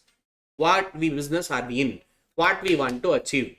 What is the desired image that I need to achieve in the future? These all are a purpose or an intent. What is it? Purpose or a? And that intent is a smaller. Value is a bigger. Value is a best example of value. Ratan Tata. Now when 24/11 attack happened, Mumbai. Now Ratan Tata clearly said, whoever has deceased, all their children's education is on Tata groups. And the people who lost partially, they're physically damaged or physically handicapped or physically disabled, for them lifetime I will give the job opportunities and I will pay them a salary. See, that defines about the principles of organization. What does it defines about? See, values plays a bigger role than your intent. Clear? When we speak about value, we most of the time take the example of Tatas. Why? Because they have done really great work to the country. If you observe, Tata Groups is into bloody every single business except socially undesirable business like alcohol, cigarettes. They're not. Who built the first cancer hospital in India? Tata. Who built the first steel plant in India? Tata. Who was the one who established a 5-star hotel in India? Tata. Like you name a sector which India wanted, they are the one who created. They're working more for a development of a nation to build a value in an economy rather than profit driven.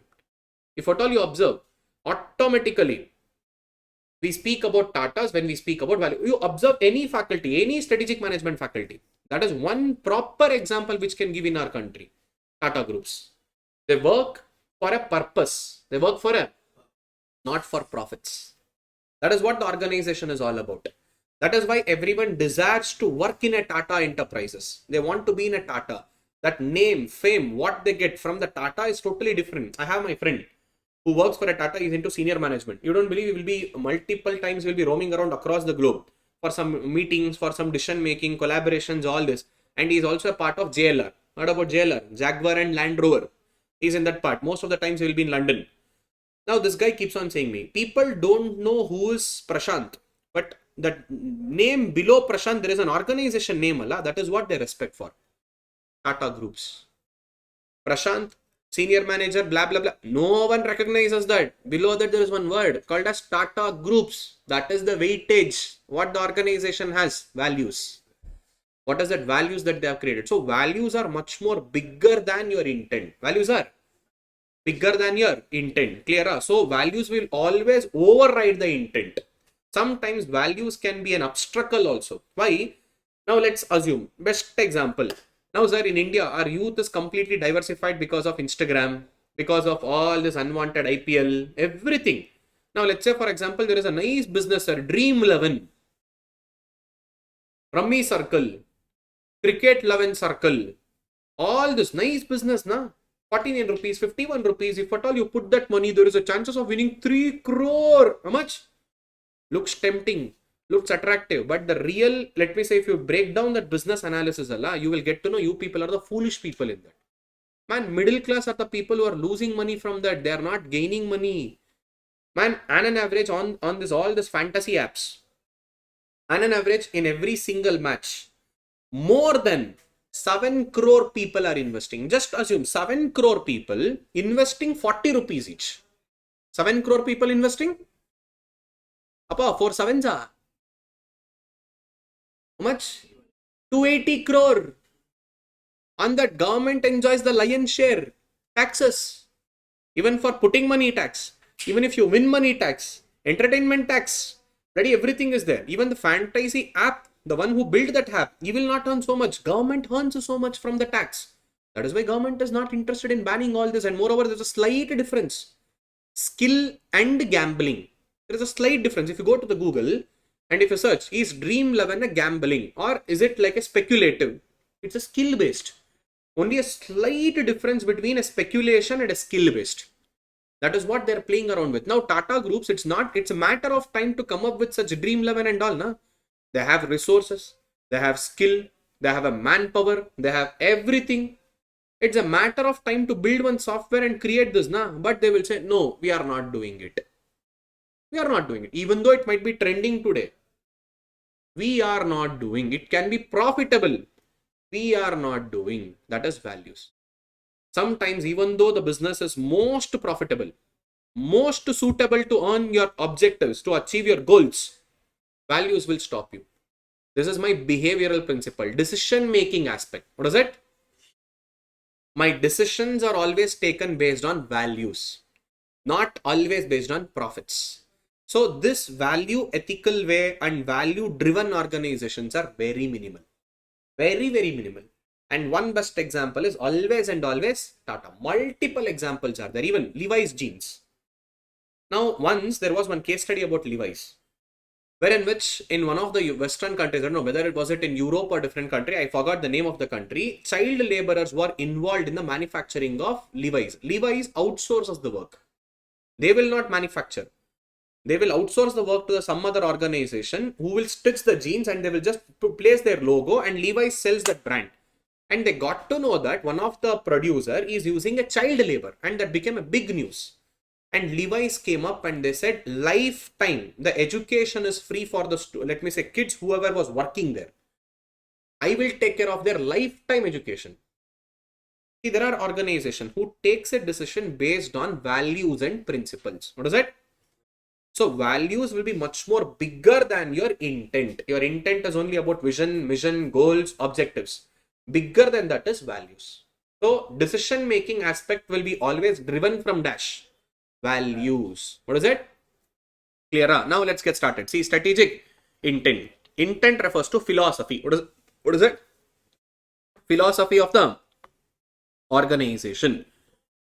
Strategic intent gives an idea about what the organization desires to attain in the future. And who will take such decisions? Corporate level, top level. They are the one who will define vision and mission statement. After defining vision and mission statement, your business definition, which business model to be determined, that is done by middle level management. Lower level management is the one who will be achieving the goals and objectives. So what is vision?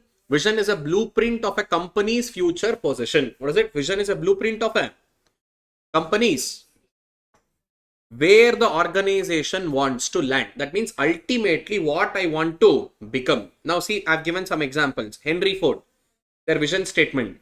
Car in every garage. What is it? Car in? That is my vision. Ultimately, in everyone's home, there should be a Ford vehicle. That is my vision. See, ICAI. To the world's leading accounting body. World's leading accounting bodies. I have to be a world's leading accounting body. See, what are all the essentials to achieve a vision? You have to be a creative thinker. What is it? You have to be a... And it requires an intellectual entrepreneurship. Attractive statement should be bought in. And enthusiastic among the members. Whenever you listen to that vision, members of the organization should become enthusiastic. And it clearly illustrates the direction in which the organization is heading. Where I ultimately wants to land. That is vision. Next comes mission. Who we are in, what we do. What are we doing at present? What is our present capabilities and what all we are planning to do? What all we are? See there, its goals and its ways to achieve the goals. It explains the reason why it is existing in the firm in a particular society and what is the purpose of the firm. Yellow highlighted are must and should in your answers. Those words. And see, following points are used while writing a mission statement. Mission statement is given to the organization by its own. It gives a specific identity for an organization. Business emphasizes and path to the development. Mission statement should set apart the other similar company. Like mission statement is defined by what needs to be achieved to attain a satisfaction to the customer and what customer groups are we targeting. That means who we are and what we do and for whom are we producing these goods and services and what present technology and competitiveness we have. What are the activities that we do? In short, that speaks about something which the organization does in a unique way. Which way? Who we are, what we do, what are we doing at present, what are we planning to do it, for whom are we serving. It speaks about the present scenario. It speaks about what? Clear, Ram? And next one. See, whenever a mission statement is given by the company, from two different angles they will give. One from production oriented answer. Second one is from, see, the Indian Oil. What the Indian Oil says, our mission. We produce oil and gasoline product. That is production perspective answer. Marketing perspective answer. We provide various types of safe and cost effective energy. And see, Lakme, in factory we make cosmetics. In retail outlet we sell. Oh, it should be creative. Your mission statement should be what? Creative enough. Next comes goals and just now I made you to write the differences. What is goals? Goals are end results. Goals are, what are objectives? Time based measurable targets. Which are open ended, which are closed ended. Objectives. Clear, huh? See, in case of goals there is no time restriction, but in case of objective there is a time restriction. So objectives are performance targets. What are this? And it also acts like a yardstick. That means measuring yard. How much, like in organizations performance, how much did we achieve? What was my goal and how much did I achieve it? It acts as a yardstick. What does it act as? A yardstick. Now in a long-term objectives of the organization, define a long-term objectives of organization. Number one, most important, vitamin M. What is it? Second one, third one, competitive position. Fourth one, fifth one, sixth one, last one. We have to have some responsibility while selling the goods and services. I cannot sell every undesirable goods and services which is harming to the society, which can create some trouble to the customers. No, I can't do that. Now see here, vision, mission, business definition and business models. These are done by top levels and the middle level. That is considered to be the philosophy of the organization. What is it? But goals and objectives are achieved by the lower level of the organization. That is functional level. See, these are the results to be achieved in multiple areas of business. Multiple areas of, see, wherever I've given note like this, that will add on to your answer. Suppose if you can able to write that last note, that is becoming like a climax answer. That is like climax should be dhamaka in your answer. When the evaluator reads that last statement, yeah man, this guy know the concept proper. See, he's properly deriving it. Final conclusion is also there. See, if you can able to write that note at the last, don't use the word note in your exam. For your understanding, I'm using a word called as note. But you can use the statements in your exam. You can write at last. These are like main pointers, like summarized answers. What is it? Summarized answers which you are defining in just 2-3 lines. Clear? That will add more weightage in your answers. Clear? So this was your vision, mission. Next comes values. What is it? Red color. Wherever I have mentioned, red bold. That is your answer. What is it? These are deep-rooted guiding principle which guides dash decisions and actions in the organization. It creates a sense of shared purposes. Which purposes? To business building and strong foundation.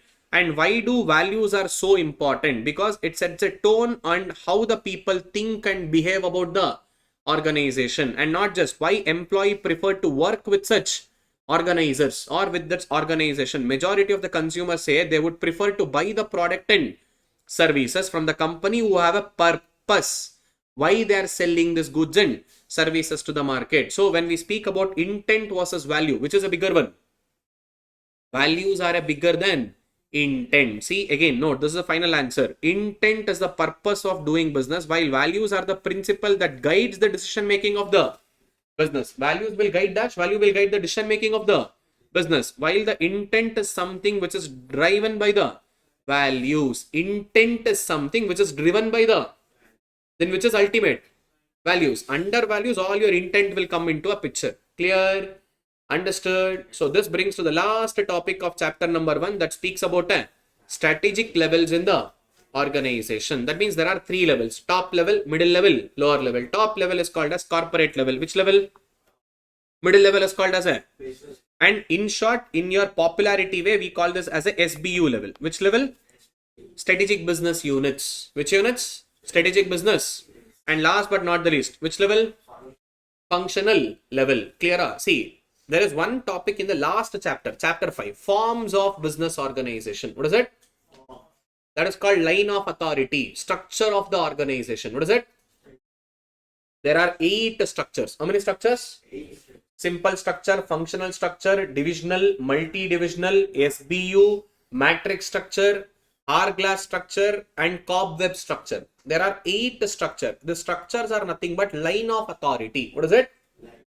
Who will take decisions, who will pass decisions on whom? In simple, we usually call it as management as a 3 levels: top level, middle level, lower level. That is in a basics, normal layman's understanding. But being a professional student, I cannot be just go with the layman's language. I need to understand what are the different structures are there. Different. So totally, how many structures are there, pa? 8 structure. Let me do the chapter 5 concept now itself, so it becomes easy for you to understand. Clear? Okay, first let me complete here. Top level management. Which management? They will take a decision regarding creating mission. What is it? Creating a, and what business organization we need to perform, what we need to do in future, where, in which path we need to head, what business to do, what business not to do. All that important decisions of the organization is taken by which level of the management? Top level or a senior level management, or also called as corporate level management. Which level management? See, what does corporate level management include? CEO, CFO, your MD, and all the senior executive. Which executive? Board of directors. And they also include corporate staff. They also include dash. Apart this, you need to understand this corporate staff, because when we are writing the structure, we always ignore corporate staff for your better understanding. Sir, what is that corporate staff? Let's say, for example, now look at the board. Do not write anything. Look at the board for a second. Now we have a top level CEO or MD, managing director. Now under them, there is a corporate staff. What is that corporate staff? That is a duplication of functional level. What is it? Duplication of who are present in the corporate office, who are present in the head of marketing department. See, corporate marketing. What is it? Corporate marketing. Same way, corporate HR, corporate R&D, corporate sales. Next, corporate, what all we did? Accounts department. See, these are your corporate staff. They will also be a part of top level management. Who are they? Also be a part of? That means in the top level, in your main head office, there is a one superior head who belongs to accounts department. He is a corporate accounts head. Next, there is a one guy who is superior in marketing, who has ultimate knowledge, and he is the one who heads all the marketing. He is a corporate marketing guy. Next, corporate HR, corporate R&D. These are corporate staff. Who are this? While writing the structure, we usually ignore them. Corporate staff is a part of corporate level of the organization. That is senior level of the organization. Now, under them, now we have a middle level. Which level?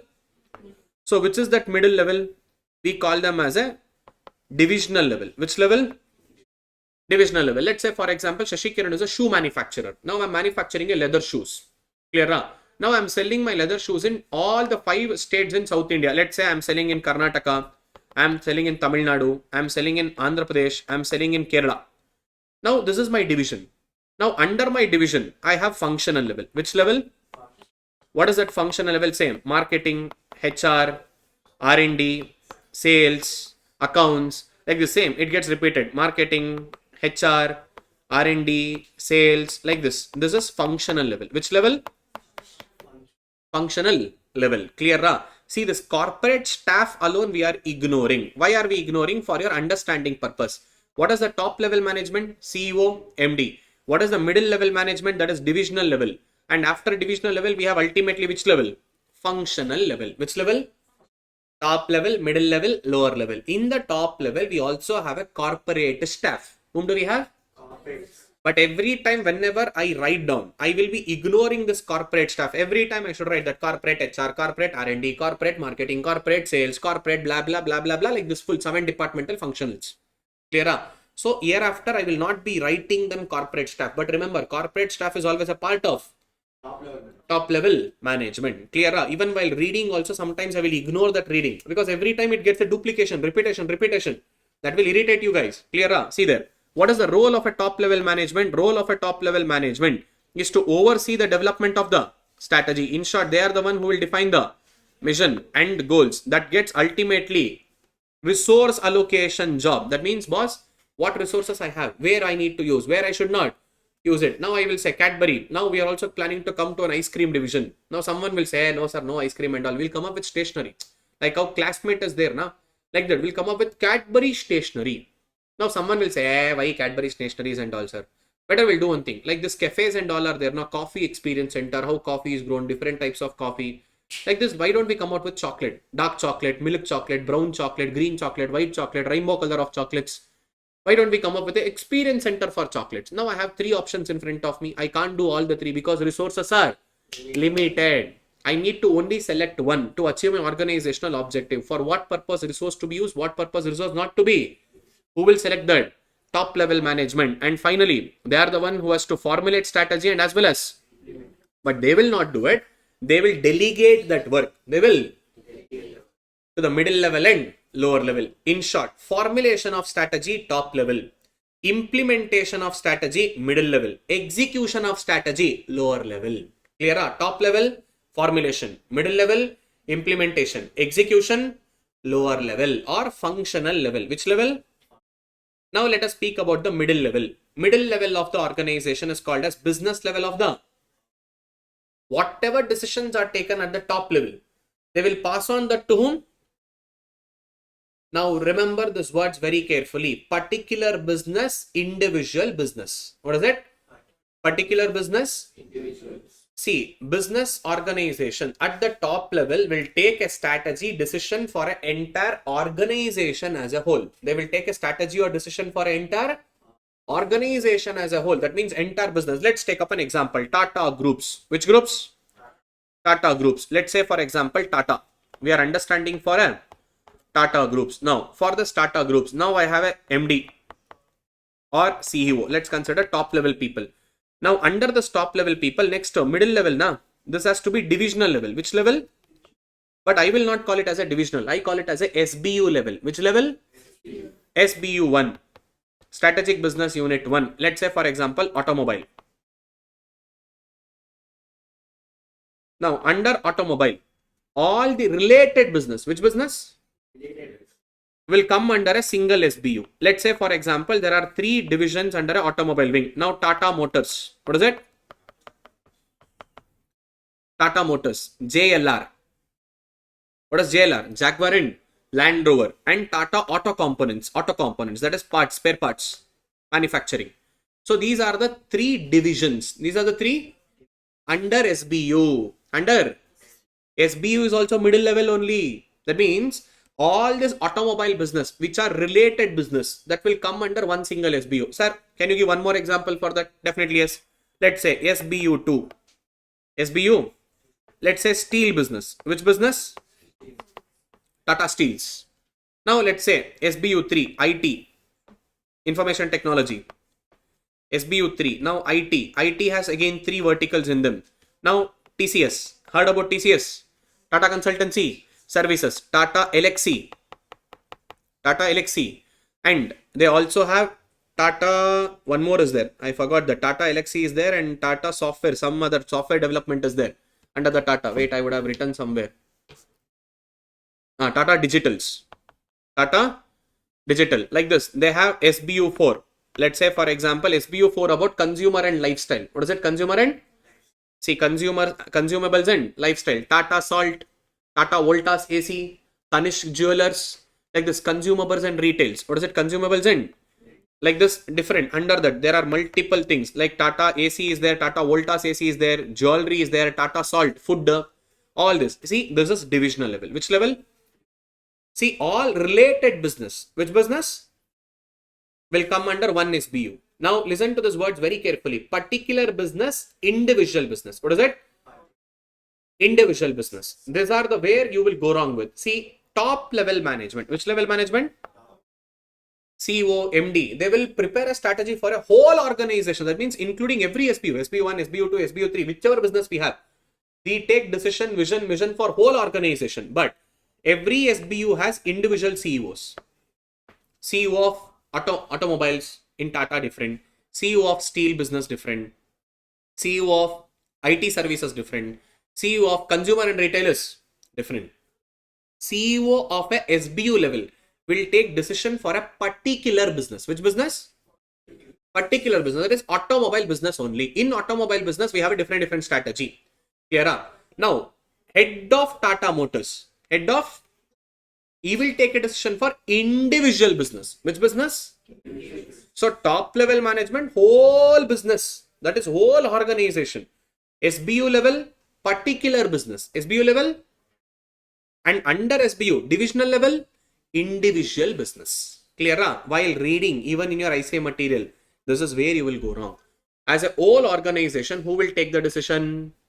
Top level, that is senior level, corporate level. For a particular business, who will take a decision? SBU level. For an individual business, who will take a decision? Divisional level. Which level? A divisional manager, business level manager, corporate level manager. What is it? Corporate level manager, SBU level manager, and divisional level. Now, under this division, we have functional. Under the divisional, we have what? Accounts, sales, marketing, R&D, HR. This is the functional level. Which level? See, everyone has that.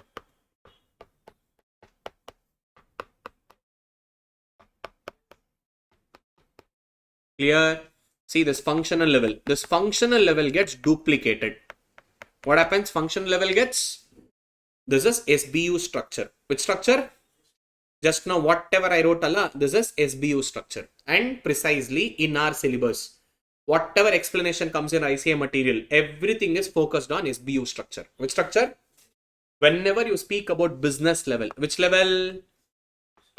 Business level, they are speaking about both SBU as well as division. SBU as well as, see, this is corporate level, this is SBU level, this is divisional level, and this is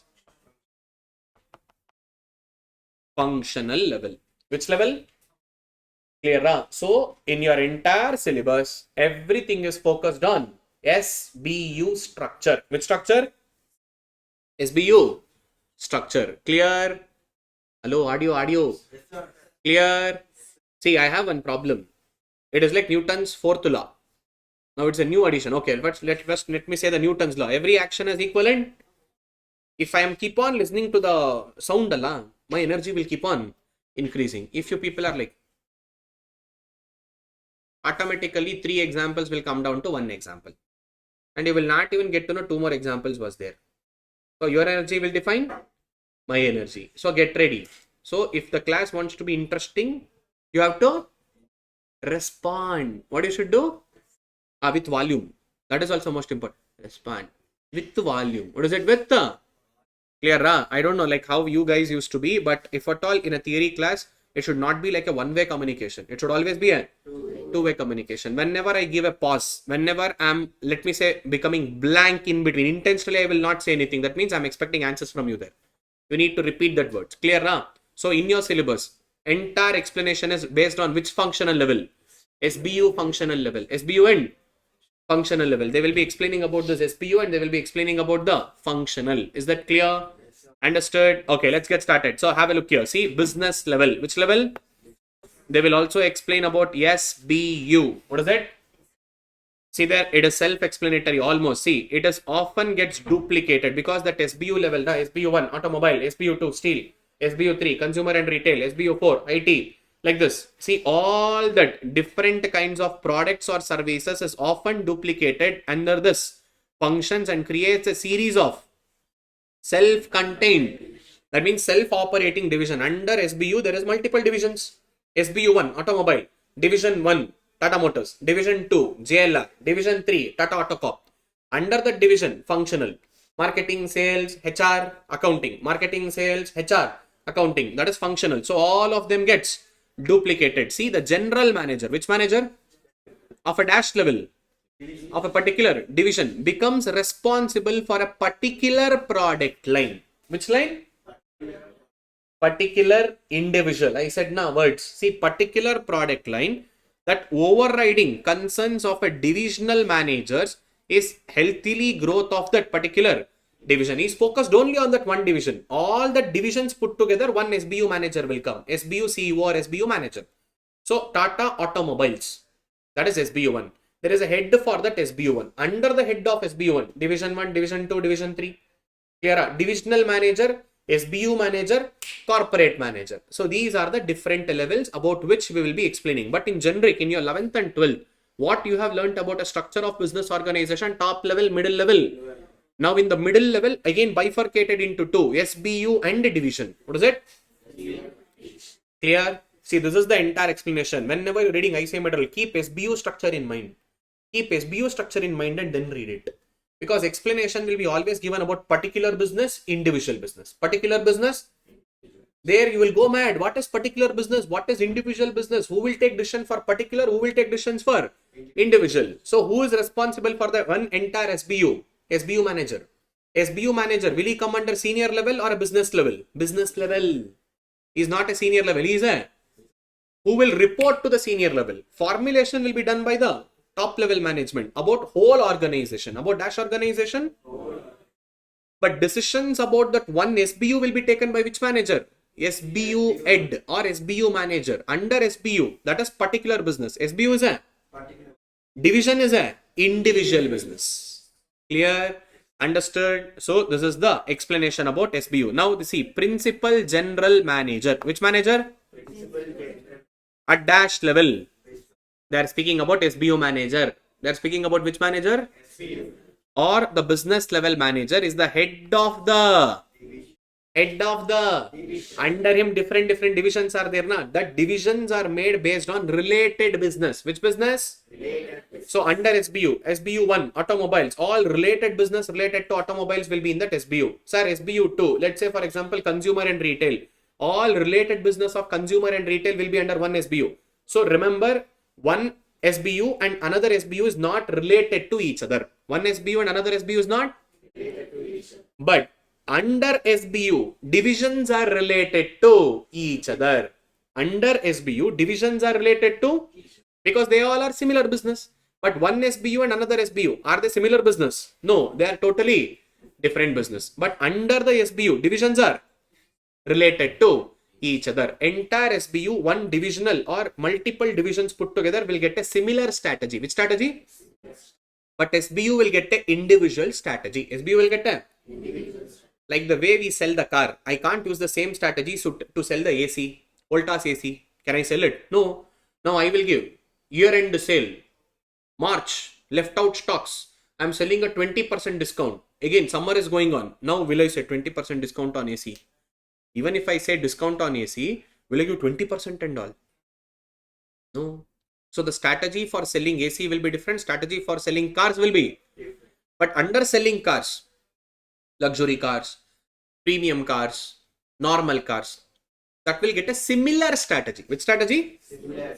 There is a difference between similar and same. Clear, huh? So this bifurcation you have to have it in mind. Last but not the least, which level manager? He is ultimately responsible for the operations part. Which part? To achieving sales target, to achieve goals and objectives. To achieve dash? Time-based measurable targets, end results, open-ended, closed-ended. Who has to achieve finally? Functional level managers. And these are the people who are close to the end customer. Who are close to the? They know the preference of the customers. They know the ultimate choice of the customers. So while taking a decision at top level, you should also involve the functional level manager. Because functional manager on a day-to-day in day-out basis, he is engaging with the customers. He knows the pulse of a customer. So he is the one who will give the real advice for preparing a strategy. You can't ignore the functional managers, let me say, inputs. Clear? See there. It is important for a general manager. Which manager? That means my SBU manager or divisional manager to listen closely to the ideas of the dash manager. Because they are the one who are really close to whom? Really close to the customers. Clear? Now see, this is 3 levels. One top level. This is corporate level. This is business level. And this is functional level. Clear? These are the elements. Now, top-down approach and bottom-up approach. That means how decision has to flow. Should it be from top to the bottom or bottom to the top? Clear? Usually, it will happen top-down approach. What is it? Formulation of strategy is done by top-level management. Implementation has to be done by middle-level management. That is business-level management. Execution should be done by functional-level managers. Clear? Now, under that also, another 3 more are there. Number 1, functional and divisional relationship. What is it? So, already we spoke about this division. Under SBU, different division will come. Under the division, so Tata Motor is a division. Under Tata Motor, sales, accounts, R&D, everything will come. That is functional. Clear? That means decision will come from top level to the middle, from middle level to the division to the, that is top-down approach. Which approach? See, where each functions are divided into a independent head of function or a divisional head, like sales head, marketing head, HR head, like this. Different functional heads will be there and they will be performing and they will be reporting to the business level manager. Next comes horizontal relationship. Which relationship? This applies to new startups, wherein which no one is superior, no one is inferior. Everyone are at the same level. Everyone are at a and they will be having a group discussion, idea generation and implementing the strategy according to coordination. According to see, everyone are at the same level. This is a flat structure. Which structure? Which is suitable for whom? Suitable for. Next comes matrix structure. Which structure? Okay, let me explain. Already I explained SBU for you guys. See, this was SBU structure. Now let me also explain matrix structure. See, in matrix structure, there is a dual authority. Which authority? That means you will be having 2 different boss, not one boss. How many boss? Sir, how 2 different boss? Now, there is something called as functional manager. Which manager? Okay, let's assume that now Shashi Kiran is an event organizer. Who is Shashi Kiran? Now, this matrix structure will be followed by a very large organization. Very large. So, in our CA entity, we will call it now Big Fours, KPMG, Deloitte, PwCs and all like this. Extremely large organization to perform a temporary task. To perform a, that means projects. You would have heard your cousins who is working in MNCs and all, they will be saying, I'm in that project, she is in the other project, like this. We'll say, he is from section A, he is from section B in classroom. Like that, in corporate level, we will say he is in different project, I'm in different project. See, these projects are temporary. Projects are what? In order to perform the task for a temporary purpose in a very large scale organization, they will use a matrix structure. Which structure?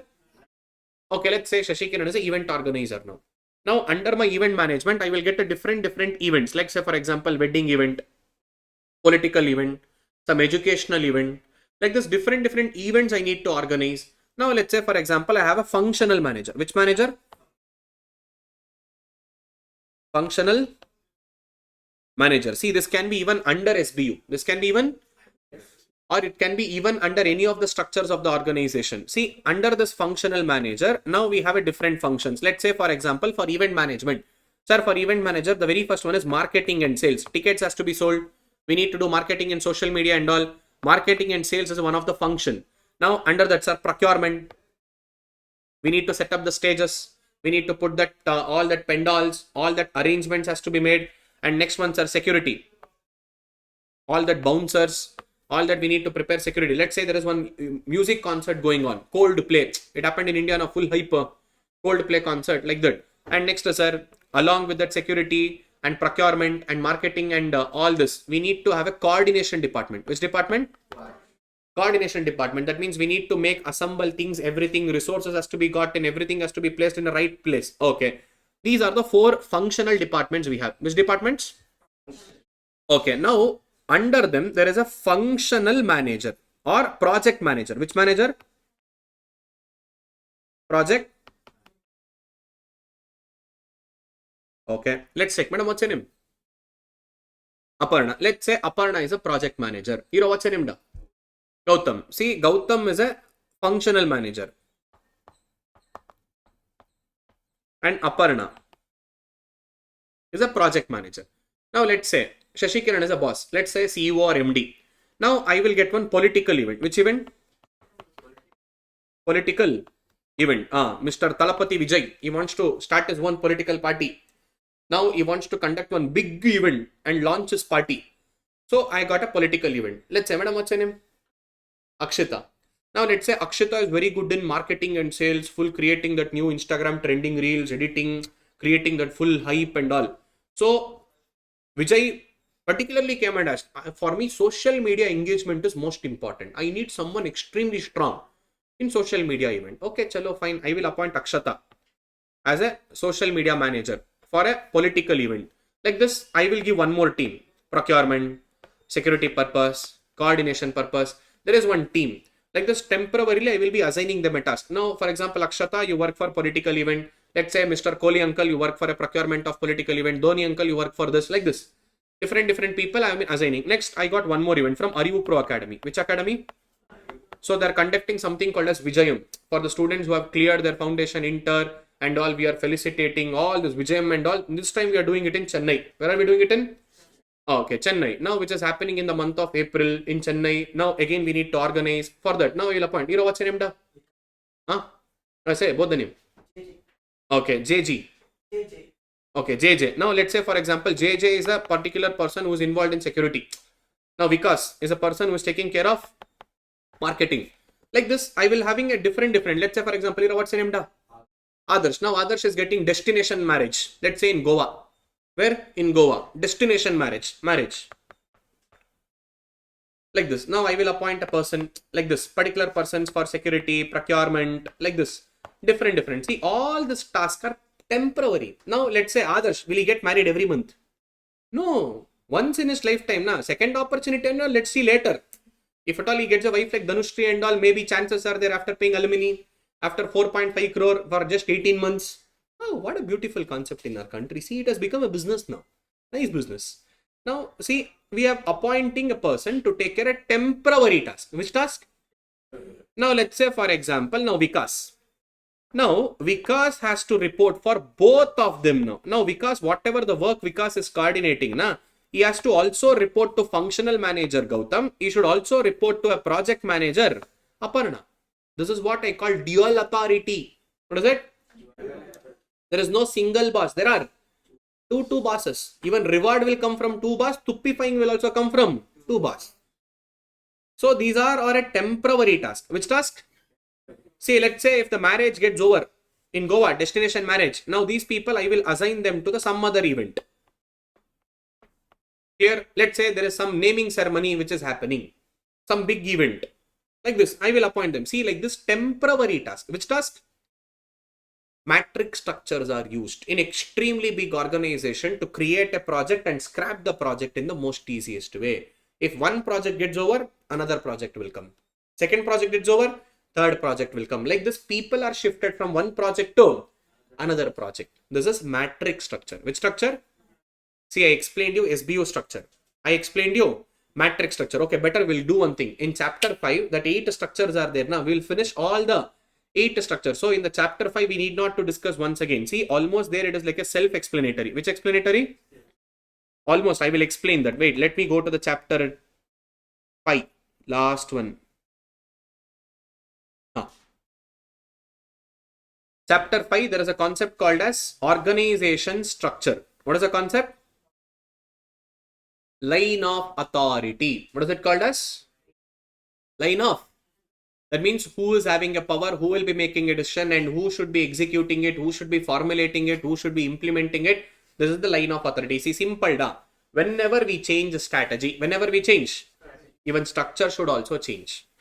Now, let's say, for example, Shashi Kiran started his own classes. Shashi Kiran's economics and strategic management classes. It was running good. Only small classroom was sufficient. Some 50-100 students used to come. Day by day, popularity increased. Now I need to go for bigger classroom. Now I can't manage everything all alone. Now I will appoint some team members. Now they will also be managing. One will be taking care of sales. One will be taking care of marketing. One will be taking care of administration. Like this, slowly, as a solopreneur, now I increase it. Now environment changed. Now we are expanding. Now I'm not just in Bangalore. Now we opened a branch in Coimbatore. We opened a branch in Chennai. Like this, in multiple places we are opening a branch. Now definitely organization size is increasing now. Strategy of performing will also change.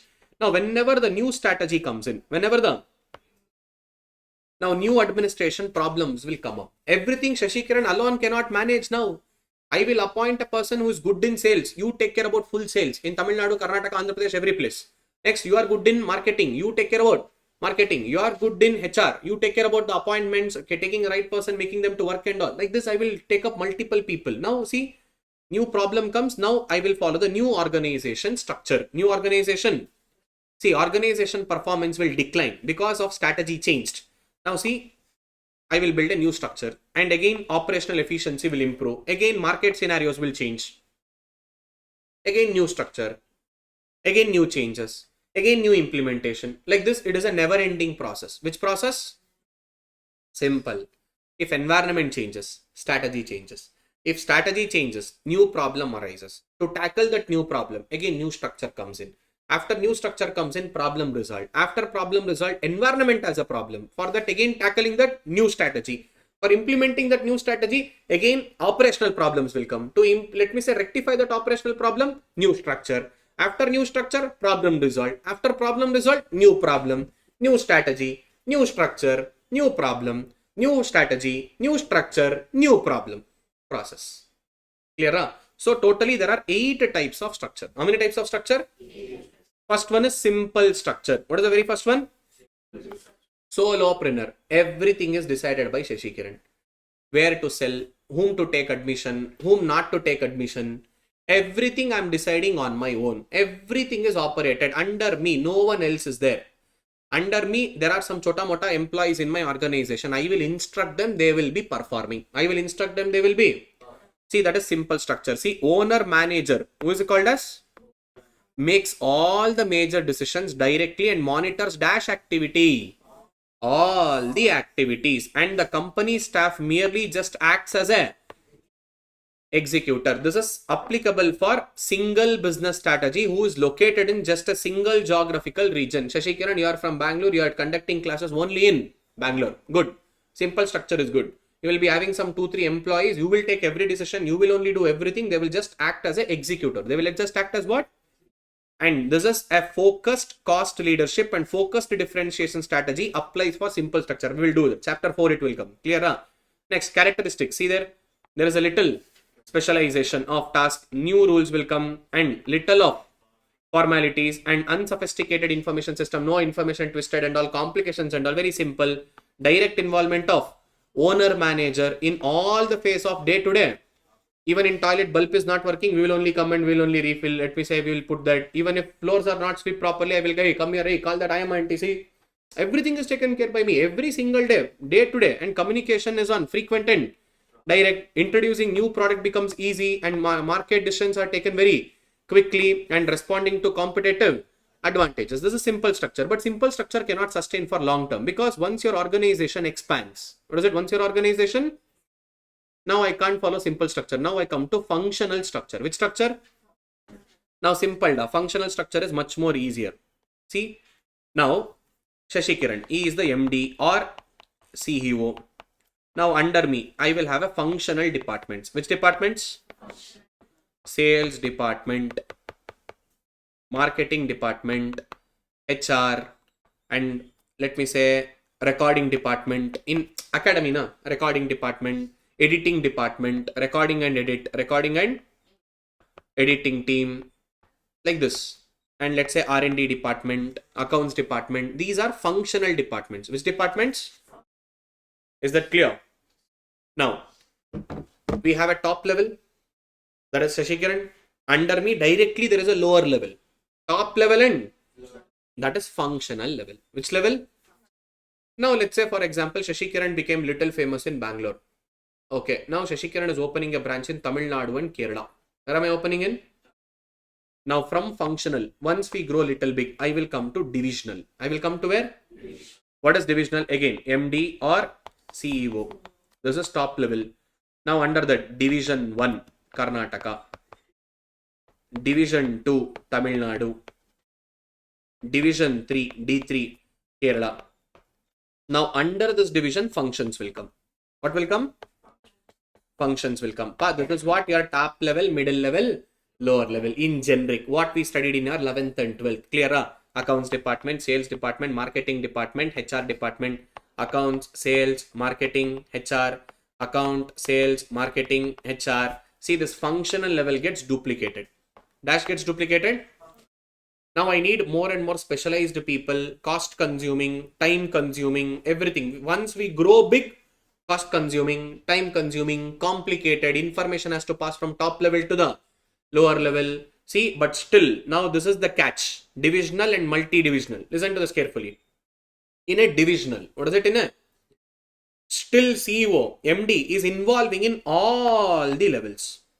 That means I'm only looking into division. I'm only looking into all this functional. Everyone, I'm a single coordinator. Everything is taken care by still Shashi Kiran. That is divisional. Even though I've appointed sales head, marketing head, divisional one, Karnataka head, she is Karnataka head, she is Tamil Nadu head, he is Kerala head. Superb.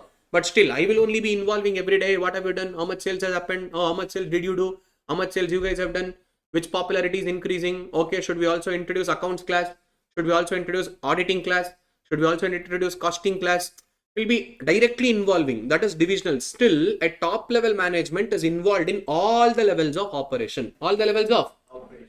Now I can't grow big. Every single day I'm solving day-to-day challenges only. So next comes multi-divisional or M form structure. Multi-divisional or for same to same structure will not change. Now observe this very carefully. Once again, look at the board, everyone. Top level management will not involve in the divisional and functional level management. We only create an entire business level strategy, and my intention is to expand business. Okay, now Shashi Kiran, you are in only South India. Why don't you come to Dubai? Next, why don't you come to Indonesia? Why don't you start the same in Russia? Like this, I'm expanding. Let my shoe business. I said, no, I was operating in, let's say, Karnataka, Kerala, Tamil Nadu. Now, Shashi Kiran, why don't you come to Delhi? Why don't you come to Dubai? Why don't you come to Europe? My intention is only to expand business. I will only take a top level decision making. That's it. I will leave all that decision making for a particular business, individual business, everything to divisional manager. Now, man, you are fully complete in charge for Kerala state. You are completely in charge for Tamil Nadu. You are completely in charge for Karnataka. You tell me how much money you need. You tell me how much resource you need. You tell me the budget. You come to me with your requirements. I am giving you free hands. I am giving you. You run the show. My intention is only to expand business in multiple places and I need to grow big. That is M form structure. Structure remains the same. But the only difference between division and multi-division is in divisional structure, top level management is involved in day-to-day functions and operations in all the level. But in M form structure, top level people will not involve. Top level people they will delegate the work. They will to divisional level.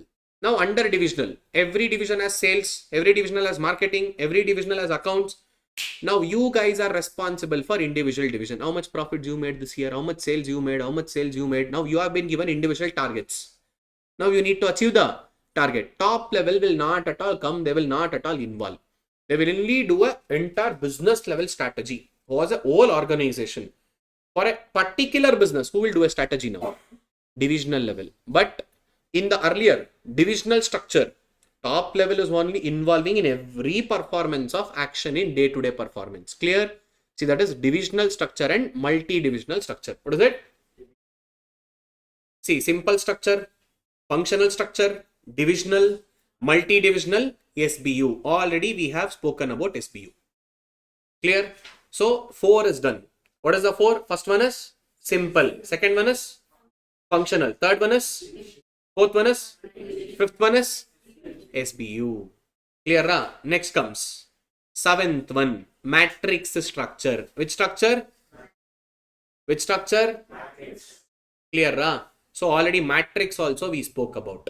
Next comes after matrix. Now Cobweb structure. Which structure? Sir, what is this Cobweb structure? Now best example. Have you heard about this brand called as Mamaearth? H&M? H&M? Airtel, Bharati Airtel. They all follow this Cobweb structure. That means there is one small head office. That's it. Head office.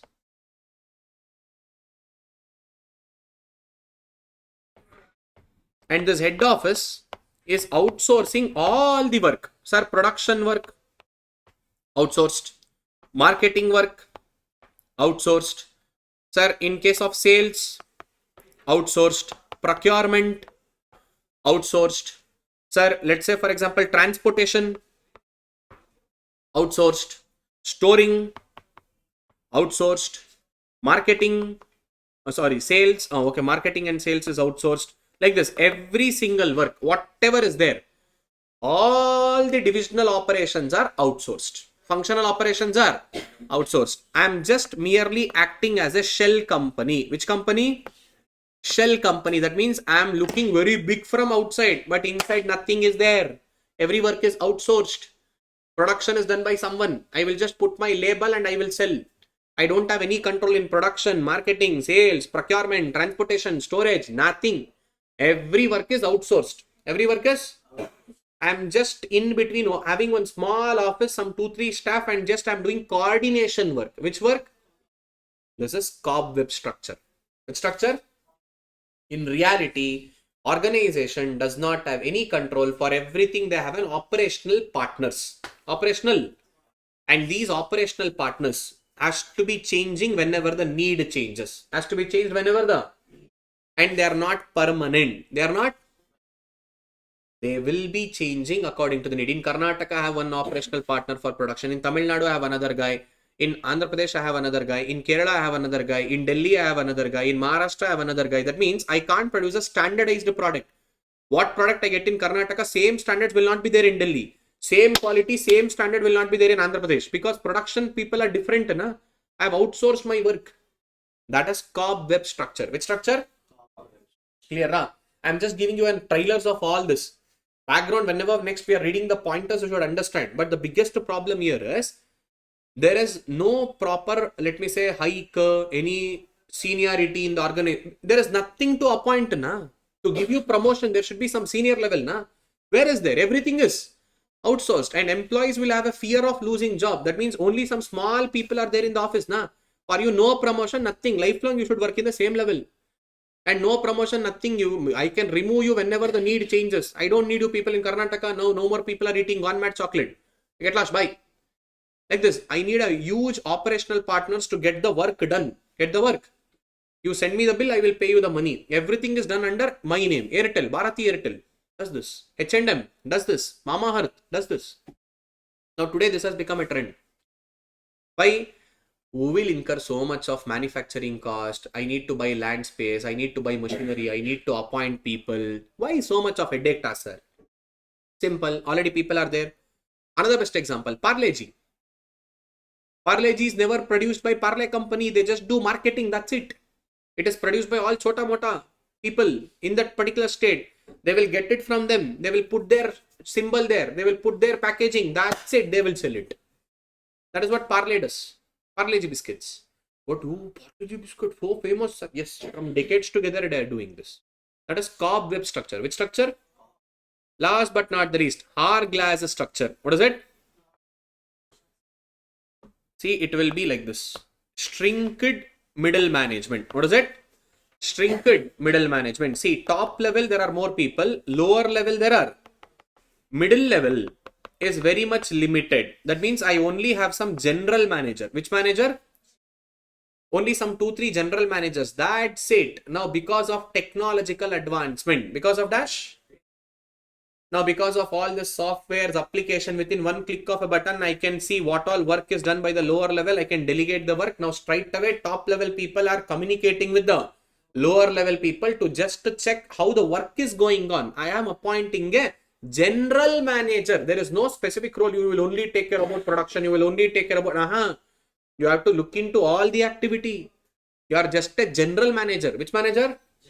Now let's take up academy example. Now let's say for example, assuming Shashi Kiran, he started with his own economics and strategic management classes. Now I am teaching classes. Now I will get to know in one click of a button how many students are inquired for a classes today. For my team, did they call them or not? Have they provided sufficient information? How many of them have paid fees? How many of them are still waiting? How many of them are joining crash course? Within one click of a button, with the help of technology, I can look into everything. Now, whether students got the dispatch of material, whichever they ordered, I will get to know. That means my middle level people are not required at all. Only 1 or 2 general level. Sir, that means don't you think there is a risk? Again, this lower level people will not get a proper promotion and all. Yes. There is only 1 or 2 vacant. That's it. Not everyone. Let's say there are 30 people working under me. Not all 30 people can come to the middle level. Now only 1 or Then how do you keep them motivated? By giving challenging tasks, by giving some incentives, extra bonus for achieving sales. All this telecalling companies will do now. If at all you sell 5 credit cards in this month, you will get 5,000 extra reward bonus. Like this, I will give them some challenging task and I will be changing the department. That means earlier you were in accounts department. Now you come and work in marketing department. The marketing guy, now you come and work in production department. Now next to you work in processing department. Like this, I will change your departments and I will give you more and more challenging tasks. I know that not all 30 people can come to middle level, or neither this middle level guy can never come to the. This is hourglass structure. Which structure? So these are the 8 types of organizational structure. Simple structure, functional structure, divisional structure, multi-divisional structure, SBU structure, matrix structure, cobweb structure, hourglass structure. Total 8 structures. How many structures are there? 8. Clear, ra? See, about 8 structure, what is their meaning, characteristic feature, advantages, disadvantages. This can be a question. Definitely one question will come. And whatever we just discussed, general discussion, this is enough. You need to understand who takes a decision, who will delegate the information, and who will do the execution. Only this conceptual knowledge should be there. Clear? See, again, corporate staff. I said now, corporate staff under CEO. Under them, now functional. These are functional departments. Next comes divisional structure. See, this division can be made either based on geographical region or either based on the customer group. High value customer, low value customer, cheap product customers, and geographical region. North India, South India, Division 1 North India, Division 2 South India. I did state wise, Karnataka, Tamil Nadu. Like this division can be made either state wise or maybe geographical wise or maybe on customer wise or either maybe on product wise. CA Foundation Division 1, CA Intermediate Division 2, CA Finals Division 3, CS Executive Division 4. Like this, based on the product and based on the process. Yes, possibilities are there. Next, divisional structure and multi-divisional structure. Main difference I've given in the box here. In case of multi-divisional, what is it in case of? Corporate level will only take care of dash strategy. But in divisional structure, all the 3, corporate, business, functional and day-to-day strategies was taken care by. That is the only difference between divisional and multi-divisional structure. Their needs, characteristic feature, SBU structure, they are a group of dash business. Inside SBU, they all are related to each other. Clear, Ram? That means outside SBU, one SBU, another SBU, they are not related to each other. But inside SBU, all the divisions are related to. Inside SBU, they will get common strategy. But outside SBU, will all SBU have a common strategy? No. SBU-wise strategy will differ. Sir, consumer and retail, different strategy. Steel business, different strategy. Automobile business, different strategy. IT business, different strategy. Clear, na? All that already we discussed. Everything word by word I have explained. Just we will go through like a pointers one. What happens in SBU, and SBU structure is most important. The questions have maximum number of times come from or matrix structure. Which structure? Either SBU or matrix structure. Clear, na? So matrix structure is only for assigning temporary task. Which task? Temporary task. Clear, na? And see, even in the matrix structure, this question is multiple times they have asked.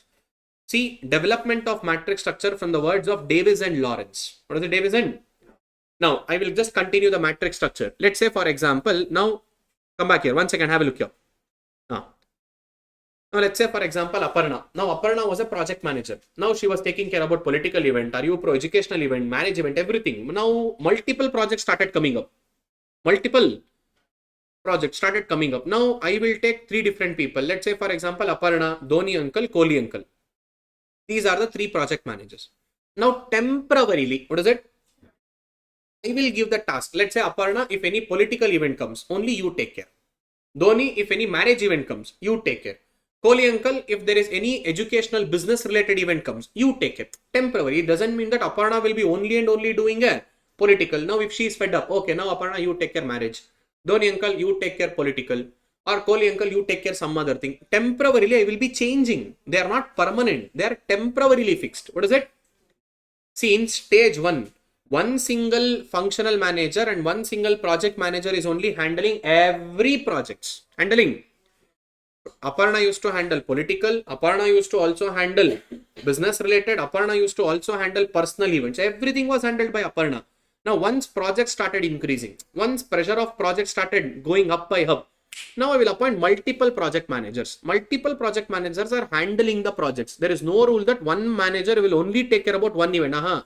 Mix match is happening. Now comes permanent. Aparna, you are only taking care about political. Dhoni uncle, you are only taking care about business. Kohli uncle, you are only taking care about personal events like marriage, naming ceremony, all that kind of a thing. Now, initially, what is it? There are temporary appointments. Which appointments? See, temporary cross-functioning of a task. One manager will be doing every other task. Whichever, let me say, project comes. Next, semi-permanent. What is it? For a time being, you do this, you do this, you do that. For a time being. Next, finally, this is where the proper matrix structure gets derived. Proper matrix structure gets derived. Now, Aparna only takes care about political. Dhoni uncle only takes care about personal event. Kohli uncle only takes care about business events. So that is the proper matrix. In order to develop the matrix structure, it is time consuming. Dash consuming. So initially there will be cross-functional task force. What will be there? Later, product or brand management. That means semi-permanent. What is it? Last but not the least. What is it? Matured matrix. That is also called as permanent matrix. Which matrix? See, however, matrix structure is not very popular because of its difficulty in implementation and trouble in managing, because multiple people are there, you are need to involving, and same set of resources, two managers will be fighting. I said, now, madam, what was your name? I forgot. Now, Akshita, she is really good in marketing and sales, all Instagram handling and all. Now, Stalin will come and say, I need Akshita to do that. Now, ArivuPro Academy will also come and say, I also need Akshita to do it. Now, my divisional manager will say, hello, Akshita, I appointed you already for Stalin work, na? Why are you doing the ArivuPro work? No, another manager said me to do that. Oh, why you don't, let me say, you will not follow my words, you will only follow your project manager work, sir. For me, no value at all, functional manager. Conflict will come. These all problems are there. Managing becomes very difficult. So, these are followed by extremely big. What is it? These are followed by? Now, Vindhya is asking a difference between the multi-divisional and matrix. See, in multi-divisional, organization is not super big. Organization is still under a manageable way. Now, in multi-divisional, top-level management will not involve in the functional and divisional level decisions. Clear? But in matrix structure, same, big organization, under functional. What is it? Under? See, these all are coming under the function. Under functional or under SBU, there is a matrix to handle only temporary job. Which job? But in multi-division, it is not a temporary job. Shoe business, na? I'm permanently doing it continuously from so many years I'm doing. Vidya, is it clear? And next, sir, in divisional structure, will the divisional manager take decision regarding the strategy in case of geographical? No. In divisional structure, everything is taken care by the top level. Whatever top level will decide, you are just executing it. You are just... But in multi-divisional, free hands is given. Clear? In multi-divisional, top level people will not involve in middle and lower level. Full free hand is given. But in divisional structure, no free hand. He is always involving. He will also come. He will also instruct you. According to that, you should do. Vidya, is that clear? Clear? Oh, it's already 10:30. Time is like flying, man. For one single chapter only, we took 2.5 hours. If we do this, we have to take till night 9 o'clock today. See, you guys asked it for little in detail. So that is why I'm doing little in detail. If you think, sir, this is too much in detail, let me know. We will cut down little. Proper? Should I go in the same pattern? Okay, do one thing. Take a break. It's already like 10:30, half an hour break. Had you breakfast? Okay, half an hour break. 11, we will start. 11:05, we will start the class. Clear? Chalo, break. Okay, sir.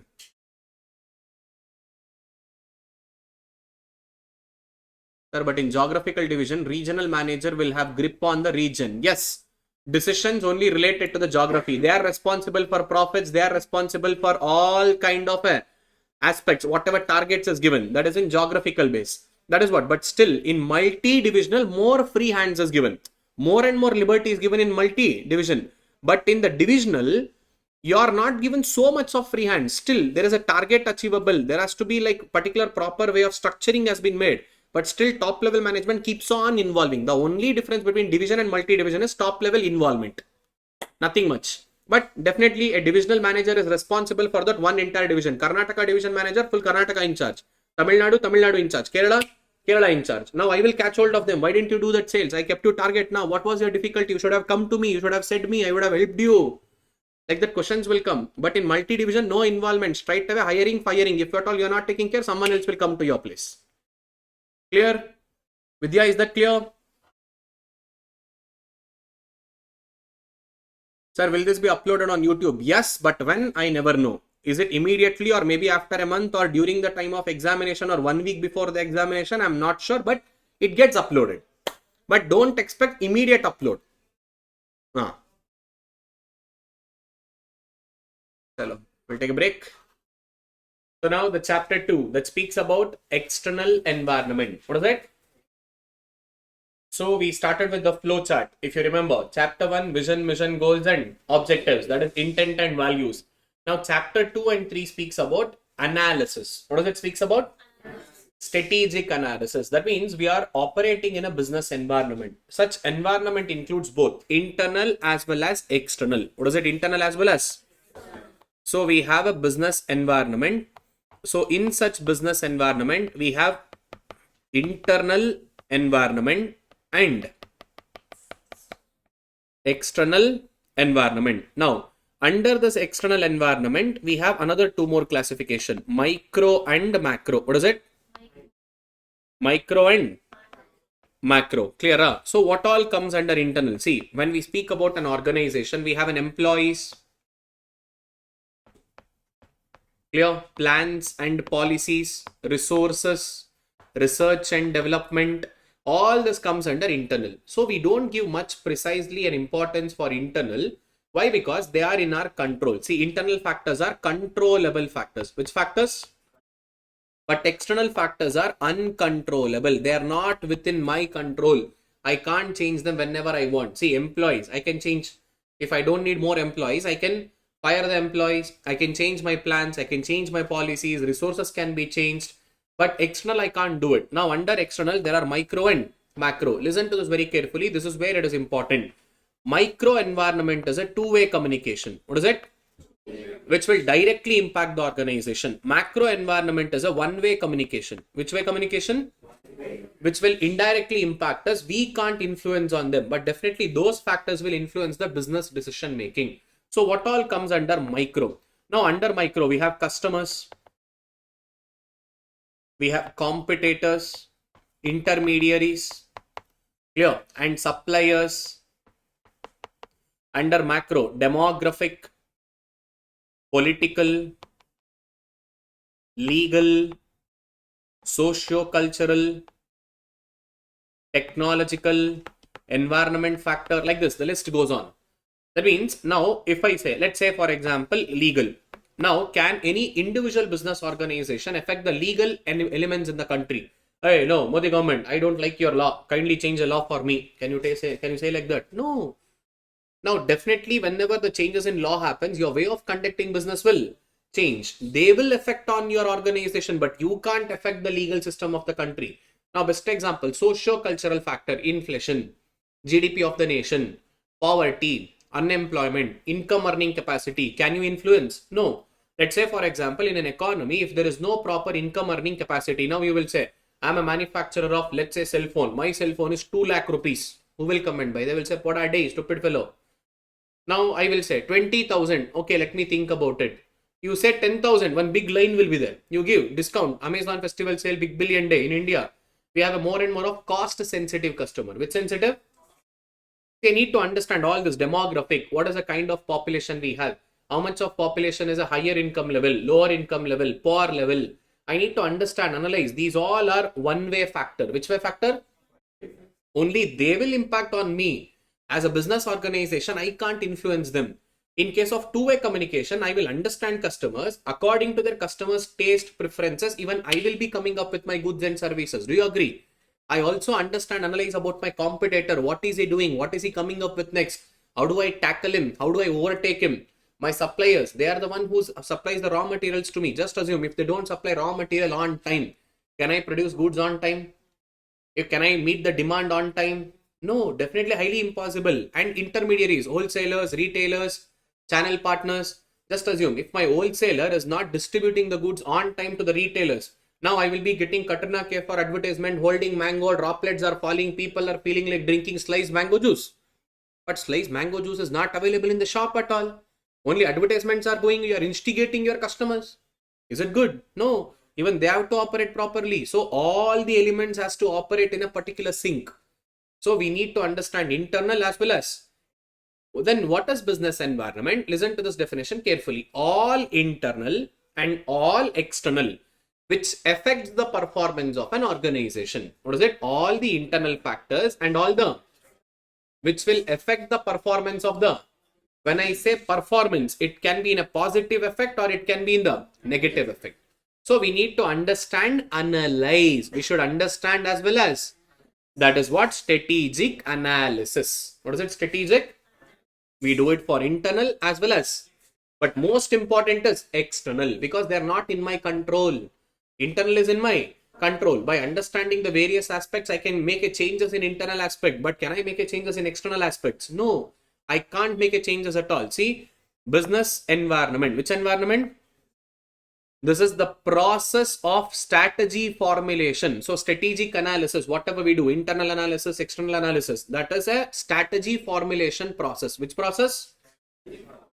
Long ago, very long ago, before the break, we did not. Strategic management is the process. Strategic management is the of creating your vision, coming up with objective, drafting strategy. Creating a strategy is a strategic analysis, and analysis is also a process of what? Formulating a strategy begins with strategic analysis. If you want to create strategy, first you should analyze your environment. Which environment? Internal and. Chapter 2 in detail we speak about external environment. Chapter 3 in detail we speak about internal environment. Now its objective is to compile information about both internal as well as in order to assess possibilities while formulating the strategic objectives. Why? End of the day, to achieve objective only we prepare strategy, na? Vision, mission, goals, objectives. To achieve objective, what do we create? Strategy. So why are we creating strategy? To achieve our objectives. Clear? So in this chapter, we will be interested on dash environment, external environment as covered with the perspective of strategic analysis. So we will identify and we also tackle the strategies to adapt within the complex and turbulent external. That means my environment keeps on changing. Sir, today people like honey cake. Tomorrow they will like pastries. Next day they don't like honey cake and pastries. Now we have kunafa. Now after kunafa we will get something new treat or some new dessert. Now people's desire, taste, preferences keeps on changing. According to that we should adapt. Now that is what Charles Darwin also said. Survival of the fittest. According to that, even we have to change. So we should understand international environment, domestic environment, our industry practices, who are the firm stakeholder, what is their expectations. And after understanding all this thing, next comes internal environment. Which environment? Now my internal environment is a core. Upon my internal environment, these are the differentials. Now who is investing in the company? Shareholders. Who is interested in company's growth? Employees of organization. They are my internals. After the internal, all my industry rules, regulation, competitors will come. Upon that, all this demographic, political, legal, micro, macro, domestic environment as well as international. Because over the period of time, my intention is not to do a business just inside India. Once I grow big, I will also go outside India. Sir, my favorite place. Now, for example, sir, I might go to Dubai or I might go to China. I might go to Australia. I might go to US. I might go to Germany. Now, I should also understand international environment. Which environment? So when I say environment, it can be inside or even it can be. Why am I giving more importance to outside? Because they will affect me. I can't affect on them. So I need to carefully analyze and then I should draft a strategy. That is what we call strategic analysis. What do we call it as? See, strategic analysis is just not a task which as a manager we can get it with intuition. That means with guesses. With some wild guess, my gut feeling, I know I will start this business, I will become millionaire one day. Hello, if you don't analyze, to white one red, you are monkey and your friend is Venki. That is what will happen. So you should understand, you should analyze what is working, what is not working. Just assume today someone will come up with all this cargo pants and all. There was a time when I was at your age, when I was at the age of 13, 14, 15, 16, there was a trend, cargo pants. Now, will anyone wear cargo pants? Sir, leave about cargo. Torn jeans only people stopped wearing. Now, baggy jeans, sir. Now, one more person can fit inside. One more t-shirt can, you will be wearing a t-shirt. Just assume, 10 years ago, if you are wearing a loose t-shirt, your friends used to tease you. Oh, what, you're wearing your dad t-shirt, ah? But now that has become a trend. See, now trends are changing. I cannot get it with intuitions and all. I should analyze, I should understand. I can't always anticipate. See, we cannot get it through dash, we cannot get it through intuition, opinions, instance, or any kind of creative thinking. We need to come to a proper judgment. For that, we need to scan environment. What we should do? Sir, environment scanning. What is this? Business environment, you explained. Understanding all the internal and all the external. That is business environment. Environment scanning, we will not analyze all the internal and all the external. Whichever is relevant to my organization. What is it? Whichever is? Let's say baby care products.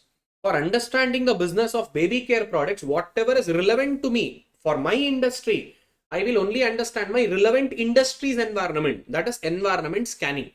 Business environment, it will understand all the internal and all the external. I might not need all the internal and all the external. Whichever is relevant to my business, that is environment scanning. What is it?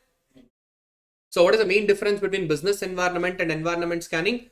In business environment, all the internal, all the external. In environment scanning, relevant environment. Which environment? See, about all the natural and continuous activities and collect meaningful information. And this environment scanning is a systematic approach to environment assessment in estimating the manner of risk as well as how much of risk is associated, what all uncertainties are there in my industry, should I continue in this industry, should I do a new business, if I am in the same business, what all risk is associated, how do I tackle this risk, all this we need to understand. So we cannot get it through intuitions, guessing and all. You need to do a proper analysis. What we should do?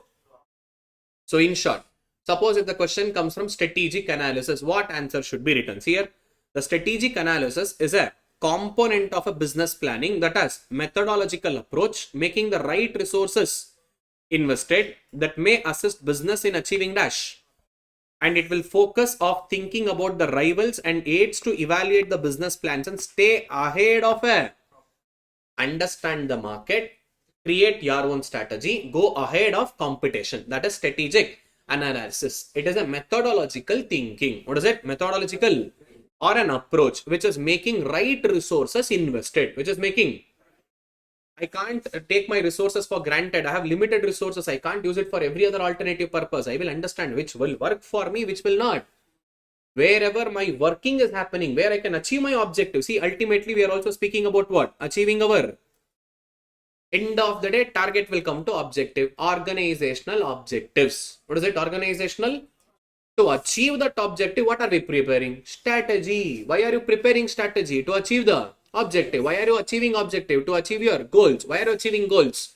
Mission. Why are you achieving mission? Ultimately, vision. This is the step-by-step backward integration. Clear? Next. Let's go there. This is about SWOT analysis. Which analysis? Simple pa. Understanding our own strength, weakness, opportunities and see, first we got our vision, mission, goal, strategy. After that, we do external analysis. Along with that, we also do. After analyzing, finally, as the result of analysis, we will get to know where is our opportunity, where is our threat. See, we identify opportunity and threat. We also identify our, see, strength and weaknesses, internal. Opportunity and threat is, so we are understanding about the chapter 2, that is external market. So we understand about which external environment, that is opportunities, and in this chapter, in next chapter, we speak about strength and clear. See, we need to have a accurate diagnostics. That means no, I cannot just go randomly. I cannot just give an instant and all. Accurate diagnostics are required. What exactly things are happening in the economy? What is my business situation? What are the necessary for managing a or preparation of deciding a long-term direction of organization? Strategy is a long-range blueprint, long-term, long-range. That means whatever strategy I prepare, that is not for short-term, that is for and setting appropriate objectives and crafting a dash strategy.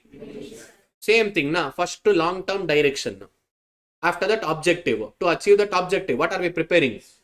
Strategy. And sir, after achieving strategy, sir, after getting the strategy, will we get a success? May or it is not always accurate, or it cannot always give you a short success. But the biggest problem with analysis is whenever you understand internal and external, It will give you a lot of options. It will give you what? It will never say you which one to pick. It will never say you. That is where the smartness lies. That is where the business manager has to come in. That is where the corporate manager has to come in. CEO, CFO, which one to choose, which one not to. See, after doing all this analysis, there are biggest limitations of strategic analysis. What is it? It does not tell us. What is it? It does not. Which one to? It will give a lot of innovative options to us, and it is difficult to implement also. I said now formulation is not a problem. The real challenges comes in implementation. And see, strategies are time consuming. It will not happen just within 1 day, 1 week and all. We have to test and trial multiple things. Few things will work, few things will not work. All these hangamas are there. Clear? So these are the biggest limitations of strategic analysis. Number one, it will give us a lot of options. It will not tell us which one to pick. Second one, man, it is a time consuming, costly, time consuming. I need an expert to come and analyze it, and expert comes with a cost. Now let's say tomorrow, if you want Mukesh Ambani to become the CEO of your company, will he come and, hey, my friend, my school classmate, yeah, I will do it for you. Will he come? Huh? He will say, hello, Pesa, how much will you give? Definitely, na. End of the day, business motive. It comes with the cost. What is it? It comes with the. See, clear? Now, issues to consider for strategic analysis. Number one, strategy will evolve over a period of time. It will not evolve just 1-2 days and all. Test and trialing should happen, and balancing both external and is a difficult task. And there is a such risk can come either within the organization or outside the. Clear? Now, let us understand what are the classifications of strategic risk. This is important. This you can expect a question. What is it? Classifications of strategic risk. Number one, strategic risk, where the risk can be either internal or either the external, and time frame, whether short-term risk or long-term risk. Clear? So strategic risk and time frame, short-term and long-term. See there, all these four quadrants are there now. From that individually question can come. See here, short-term external risk. What is it? Product failure. Keep this in mind. What is it? Product failure. That means I would have come up with a new product after analyzing everything, but that product will not work. Best example, Coca-Cola. They had a new flavor in India. It didn't work. Vanilla flavor. Have you heard? Vanilla flavor Coke. It didn't work. You know Cheetos? Chips. They came up with lip balm. Cheetos lip balm. It didn't work. Leave about them. Your dairy milk. Mint flavor. Which flavor? Mint flavor. It didn't work. That means you did lot of research. You took external environment, internal environment. You did all that hangama. After introducing a product failed. It didn't work. That means your analysis is not proper. You are not understanding your customer base properly. See, that is the first one. Short-term external risk. What is it? Product failure. Which failure? See, when you make a mistake in understanding the external environment, that is Cadbury's mint flavor, Cheetos lip balm or vanilla Coke, it all failed. So this can happen after understanding. If you don't understand properly, and then if at all you come up with the product, short-term external risk is a product failure. Okay, sir, that is external risk. What is short-term internal risk? What is it? Organizational capacity is unable to cope up with the strategic demand. All of a sudden, demand increases, but you can't produce and meet the demand. Now, best example, Instagram presently, Gigi Heart, that anime, ChatGPT, MPUs are melting out. People are demanding so much. Everyone wants to, convert that image and they want to post it on Instagram. All of a sudden, can now ChatGPT produce so much of output? Demand is extremely high. Can they able to do it? No. See, short-term internal risk. What is it? Short-term. Next comes long-term external risk. What is it? Change in environment leads to an obstacle for the strategy. That means entire environment itself changed. I said earlier every student used to come for offline class, but now no one is coming for offline. They want to stay in their native only. They want to sleep in the bed and then listen to class. Earlier, if at all we come to the class and all, teacher used to scold, hey, do you think it is your bedroom? Sit straight. Now they can't scold at all. Online, whether you are sleeping, whether you are standing, sitting, whether you have taken bath or not, who knows? No video on, no audio, nothing. See, external risk. Sorry, what is short-term? Internal risk. Clear? And if it is a long-term external risk, what is it? Nokia, best example. If you don't adapt to the changes, people will say tata bye bye to you. That means organization should only close down. See, strategy becomes very old and that is not applicable for present environment. Nokia, Kodak, and Blockbuster music CDs. Heard about Blockbuster? Netflix killed the market of Blockbuster.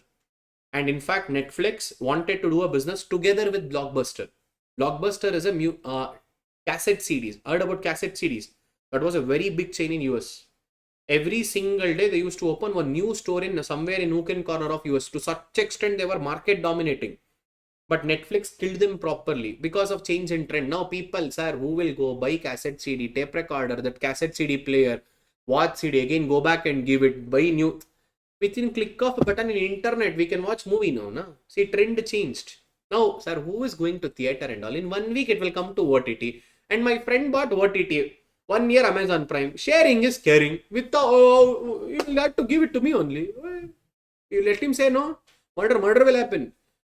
So, anyhow, we are going to open in OTT only. Who will go to theaters and all? Theaters, they don't maintain well. Washrooms are not clean. Projector room itself will be not good. Who will go? No, PVR and all expensive. Popcorn 500 rupees. So after going there, I can't be without eating popcorn. See, all risk is there. If everyone wants to follow the same thing, if no one wants to go for a theater, what will a theater owner do now? Close down. That is the reason for single screens. Now all the single screens are getting closed down. Only multiplexes are surviving. See, that is what? Long-term external risk. What is it? And long-term internal risk. Sir, CEO resigned. Key managerial person resigned. Now automatically when the key managerial person resigns, automatically organization performance will also. Best example, Apple. In between they removed Steve Jobs from the position of CEO. After coming out, he started a Pixar.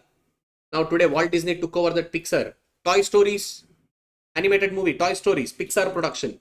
So Pixar was created by the Steve Jobs. So whenever you remove the key persons from the organization, from the top level management, organization performance will also decline. That will be long-term internal risk. What is it? Long-term? Clear? So these are the risk associated if at all you don't understand them in an accurate manner, and then if you don't analyze and anticipate and then come up with a strategy.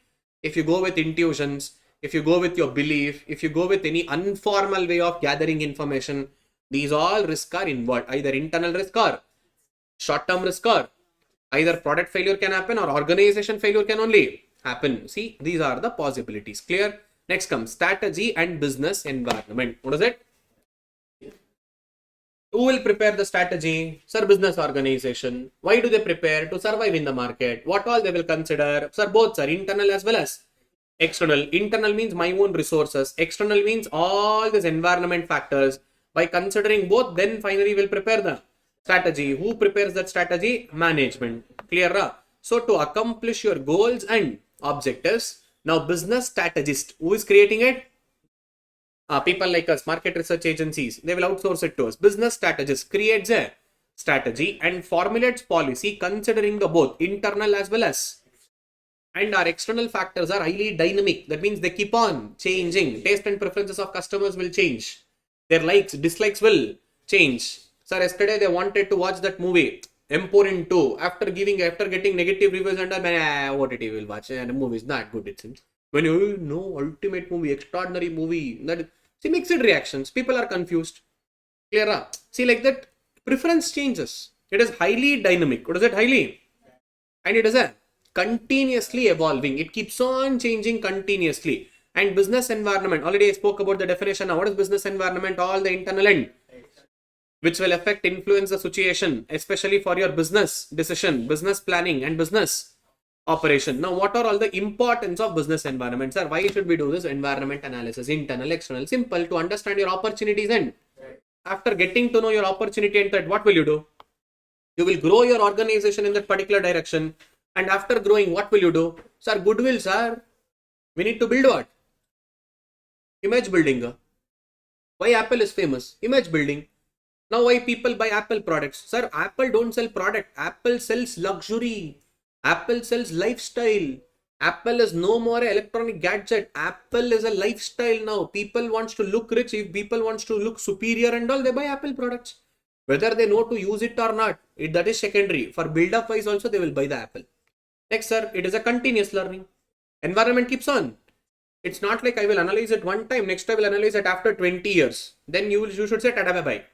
It is a continuous learning. See, first we'll identify opportunity and threat. I will take measures according to my opportunity. I will minimize the threat. I will grow my organization in the direction of opportunity.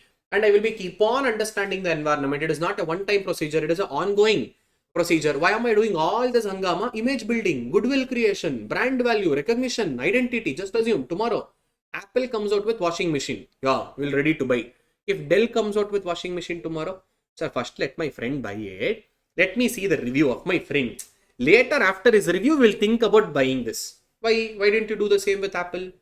A good company, sir. They will come up with new invention, innovation. See, a watch market. Digital watch was already existing in market, but Apple came out with digital watch. That created new trend. Now both everyone started copying. Everyone started coming with the same type of watch. See, AirPods. No doubt earlier AirPods was there. Was it so famous? No. Apple came up with AirPods. Now every Tom, Dick and Harry, every company wanted to copy the same design, copy the same kind of premiumness. The image building. If Apple does something, automatically it becomes a trend. Because they have built that image. What is it? Built that. That is why we are also understanding external. And finally, meeting competition through our strategy. What is it? Meeting competition through.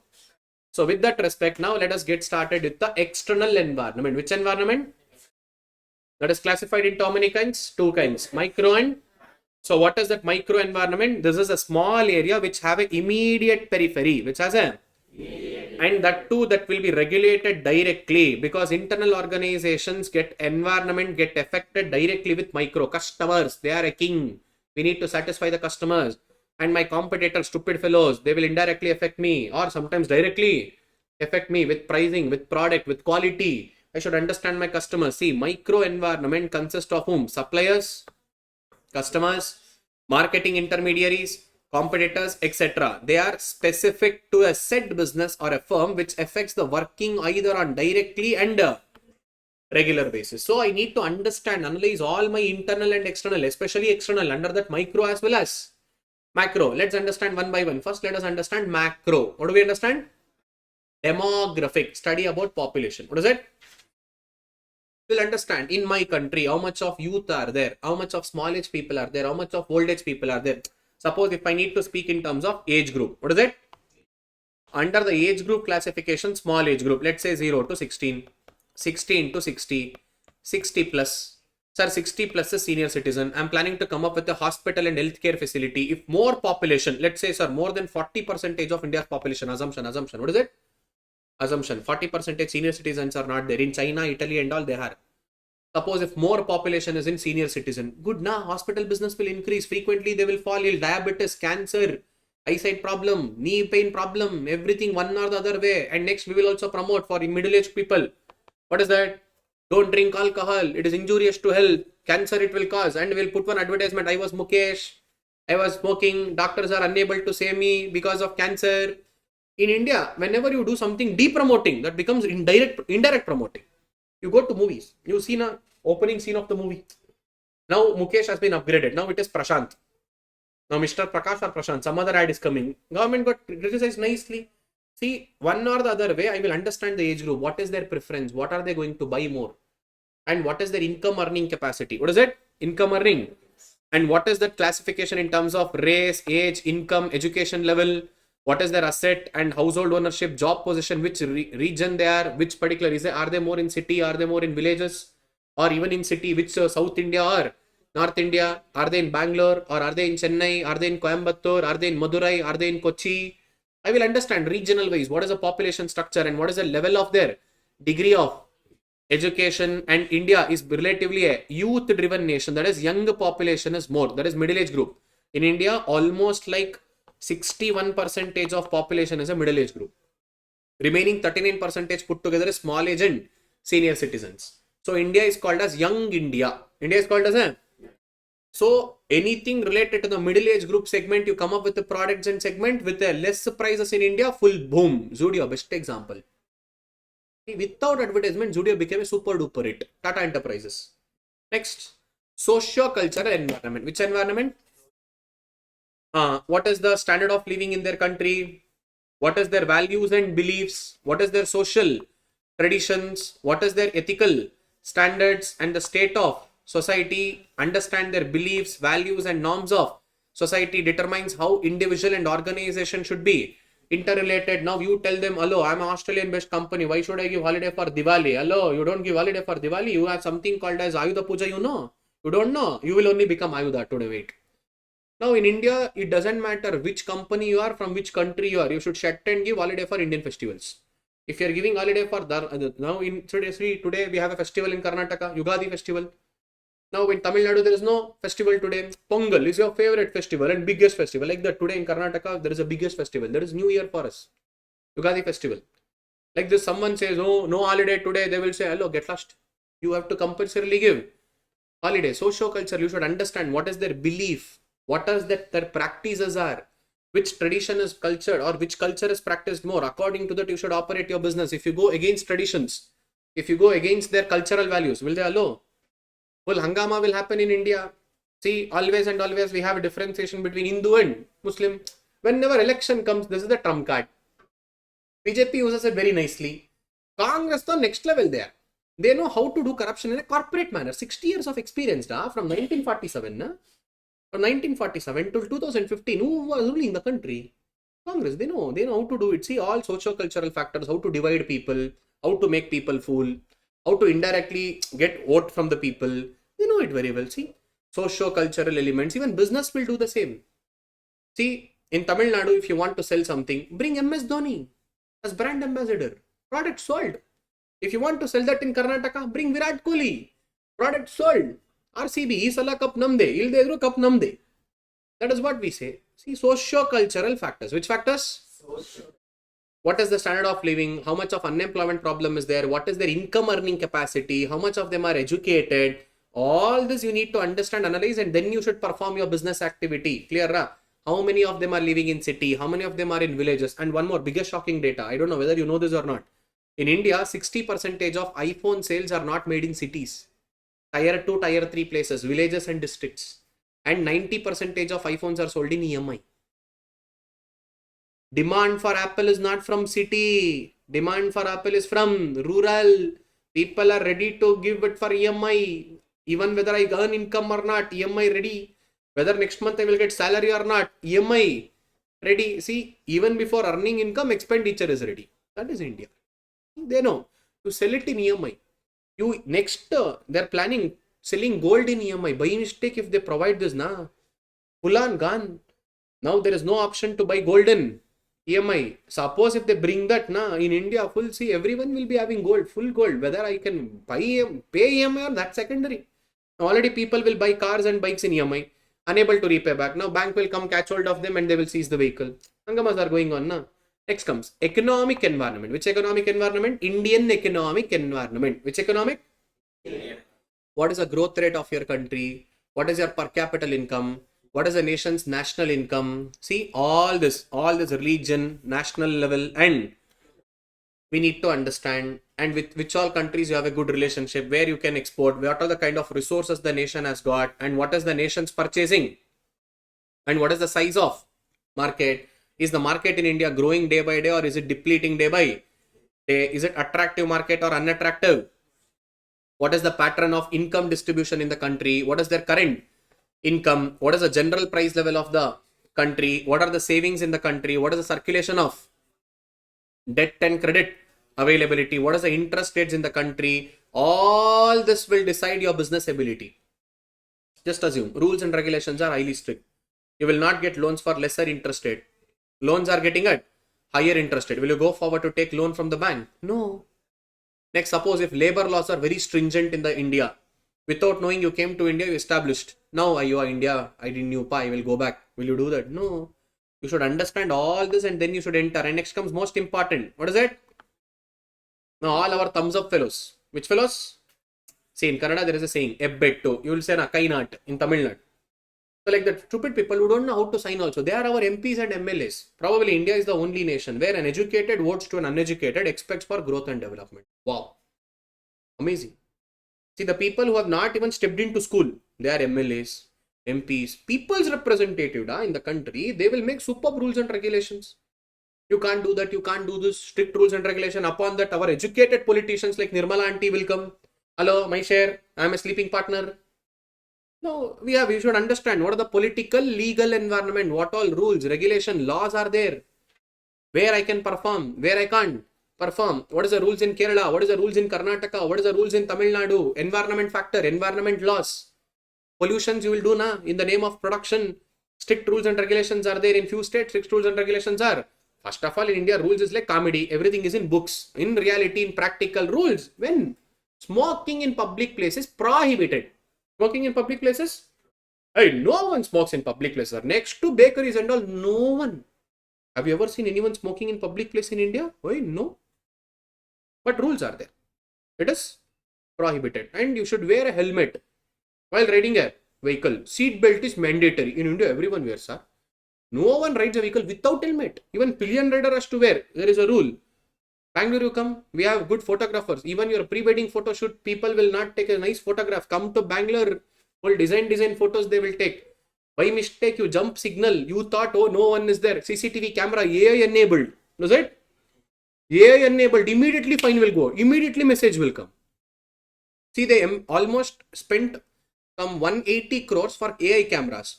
Already they collected 700 crore rupees of fine. See, returns on investment 3 times, da. 3 times return on investment. Nice business. The government know how to do business. End of the day, government also have learned strategic management. The government knows. Bangalore-Mysore National Highway. Newly constructed high-speed lanes. National Highway, 6-lane, right? 6-lane, high-speed highway. Do you know what is high-speed? 100. By mistake, you cross 100. Fine will come. Sir, how it will come? There is a camera. At the camera, I will go slow. Man, they have calculated distance. Let's say from point A to point B. There is 20 kilometers. To cross this 20 kilometers with a maximum speed of 100 kilometers per hour, you have to take minimum 8 minutes. How many minutes? If your vehicle crosses this first camera and second camera less than 8 minutes, immediately fine. That means in between you have speeded up, na? That is the reason. You don't believe. They have collected 10x of camera money invested as fine already. Nice business, da. Even general public is unable to do it. Government is doing business nicely. Political, legal environment. We have rules. Now see, from past 2 days, heavy discussion is going on. UPI transaction, we will also impose the charges. See, one way, UPI transaction, charges will be there. Now RBI came up. Okay, I am also not less. ATM withdrawals, charges are more. Oh, because UPI charges are there, you will do cash transaction. Now do it. You withdraw from ATM. Now I will also put charges. Now government also know how to do business. End of the day business. We said now RCB is not a cricket franchising, business franchising. CSK is also not cricket franchising, business franchising. Until Dhoni is there, they will do nice business. Until Virat Kohli is there, they will do nice business in RCB. Once these both retires, franchisee fan following will also retire. They know how to do it. See, even our government knows it. Political developments of your country, business, economic issues, and degree of matters getting politicized, and your state laws, and political stability, political ideologies, what are the practices of ruling party, different types of government intervention in the economic as well as. All this we need to understand. Next comes technology. See, in today's world, without technology, we can't perform the business in a better way. What is the technology you have? Is it outdated technology or upgraded technology? That we need it. Suppose if you're still using outdated technology, you can't perform business in a better manner. You can't meet the competition. You need to understand what type of technologies are there. Is it favoring to me? And upgradation of new technology. What is the rate at which innovation is happening in the technology? All that matters in the business. See, technology and business are highly linked and they are interdependent to each other. Technology has changed the way people communicate with each other. And one best example I used to give in class, Waymo. Have you heard about this Waymo? In Miami, USA, there is a driverless taxi. Entire city is operating on a driverless taxi. You just book, like how Ola Uber is there, na? You have to book a taxi. Now the taxi will come and stand in front of you in within next to 2-3 minutes. And that is completely driverless. They are completely built with sensors. 360-degree sensors is there. Even if someone comes in between, it will stop. It will apply the brake. Entire Miami city is planning to go driverless by end of another 2027. Complete 100% driverless taxi. Waymo. Whenever you have a time, Allah, just go to Google uncle or YouTube auntie. Search about Waymo. See, this is the taxis. And they are using Jaguar cars. Which cars? Appa, not our Mercy, not our Swift, Baleno, Jaguar cars, JLR. Tatas are the one who are supplying the cars for Wemo. They are using complete Jaguar cars, luxury cars. See? This is technological advancement. Now business definitely it will click. Already they have done a research R&D for more than 10-15 years. Now they are implementing self-driving cars without driver. They are using Jaguar cars. So this is external analysis. Which analysis? Demographic, socio-cultural, economic, political, technological. Clear? Next we have something called as Pestal analysis. Which analysis? The word Pestal. Pestal acronym. P stands for? Already discussed just now. Second one. Just now already discussed. Next. Already discussed. The only thing which we didn't discuss is, see, you are using lot many resources from environment. What are you giving back? What is that you are preserving, protecting your environment? You should not pollute much. You should preserve them. You should protect them. You should increase the environmental factors. So as a business organization, you have some responsibility. What is that? CSR. Heard about this? Corporate social responsibility. Like that, what are you giving it back? So in short, Pestal analysis is a macro environment analysis. Which environment? Or external environment analysis. Which analysis? See, Pestal analysis simply to understand the quick, okay, it is quick to implement. It encourages management into proactive and structural thinking for a dash purpose. So straight away, let's go to environment factor.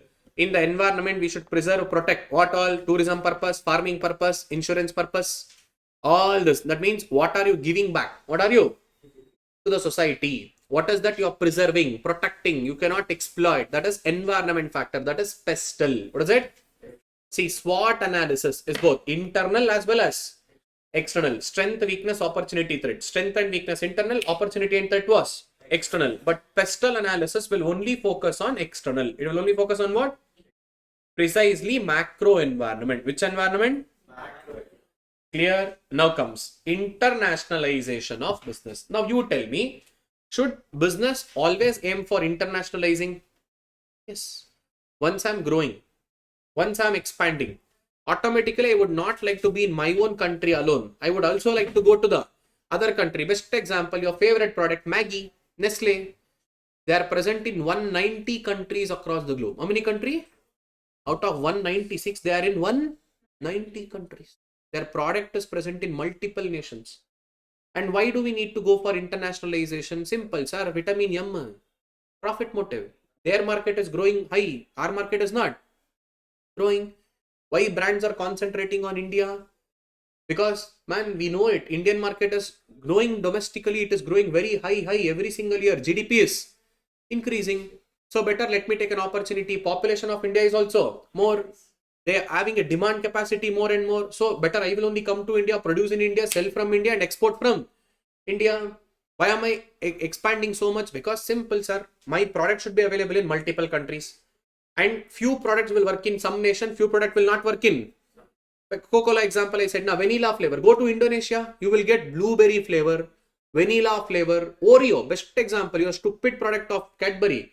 You have different flavors of Oreo in US. But in India, you don't have a different. See, few products will work in few countries, few products will not work in few nations. So lifespan of the product can be increased when you go internationalization. When you go for what? Common sense, da. You are a businessman. Why do you want to go global? Why do you want to go for internationalization? One, resource advantage. In their country, resources might be available for cheaper cost. In my country, resources are not available for cheap labor ka dukkan. India, say, so for the same MNC work, if I need to get it done in USA, according to Indian currency, 1.5 lakh rupees salary per month. For 1.5 lakh rupees salary, 5 BCom employees they can hire 30,000 salary per month. 5 people will come. See, 1 year 5. Where they will concentrate? India. The internationalization has lot of advantages. Product expansion, profit expansion, market expansion, getting resources at cheaper cost, product life cycle increases. See, all these are advantages. See, even before reading the concept, common sense. Just use your common sense. In SM, most of the time you will be knowing answer. Just you need to connect the dots. That's it. Clear, ra? See then. Entering a new market in search of a dash earning and less. That is the main objective of internationalization. See, business is to achieve a greater economies of scale. Somewhere you would have heard this word economies, diseconomies, CA foundation, economics, theory of cost chapter. We are producing at bulk. When we are producing at, we will be having economies of scale. That means large scale production at a least cost. Large scale production at a, that means average cost will be minimum. AC will be LAC, long run average cost is going to be minimum whenever we are producing at bulk scale. Clear? And not just that, we are also expanding the lifespan of the international process are much more complicated due to additional variables in. That means rules and regulations are much more higher. What is there? The rules in India is different. What is there in Europe is different. What is there in Australia is different. What is there in America is different. In Mexico is totally different. Rules and regulations of the governments are totally different. They are not one and the same. Now, see the developmental of these factors and strategy and formulating of global strategy. Which strategy? What works in India will not work in the entire other country. Best example, the RX100 bikes, favorite bike of boys. Utter flop vehicle in the entire world. Hot cakes are being sold in India. That is how it has been sold in India. Even today, 2-stroke engine, 1990 model. There are mad people to buy it for 2 lakh rupees.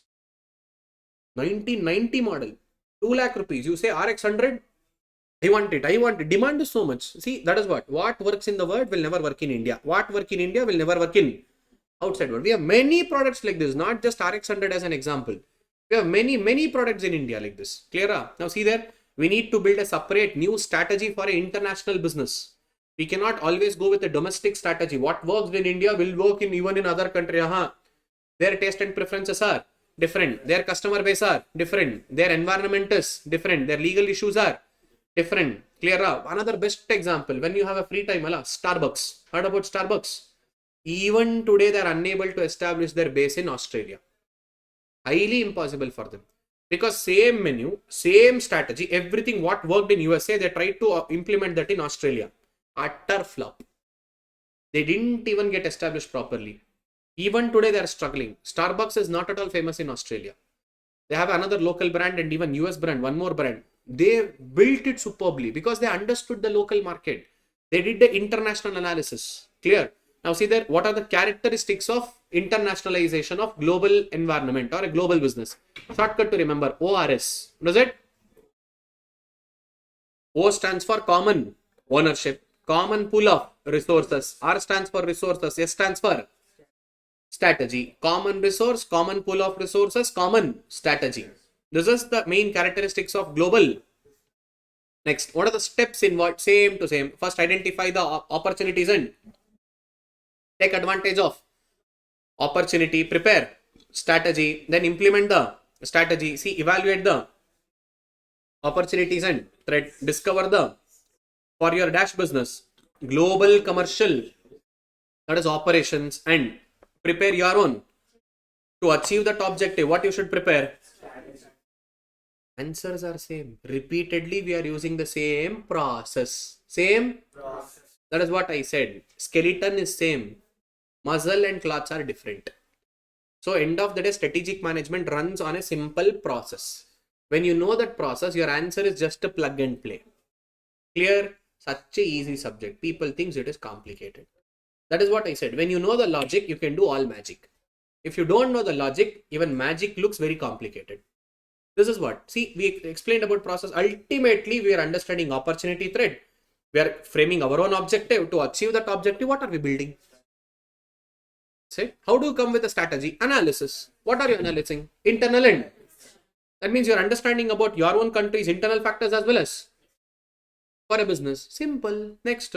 Why do business go global? See, common sense answer. Number one, we need to, because there is a rapid shrinkage of time and distance across the, because all technology, flight to, jet to, aircraft and all is increasing, and technology has made life simple. I need not to go for a meeting in US. By sitting here, Zoom call, you can conduct a meeting. Next, domestic market is no longer, my product is becoming already absolute in my market. I need to find a new market for my product and need for reliable and cheapest to source of.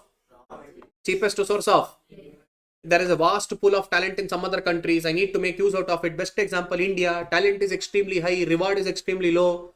That is why Obama, when he visited India, he made a beautiful statement. India is for reserved, not for deserved. India is for, see, SC, ST, OBC community. We people are great. We want reservation system. When Ambedkar did this reservation, extremely important, needed. When 1950, not in 2025. That is what bank today. The end of the day, how politician is going to win? Hello, my community, my people, I am done. Hello, excuse me, not community people, society. What is it? No.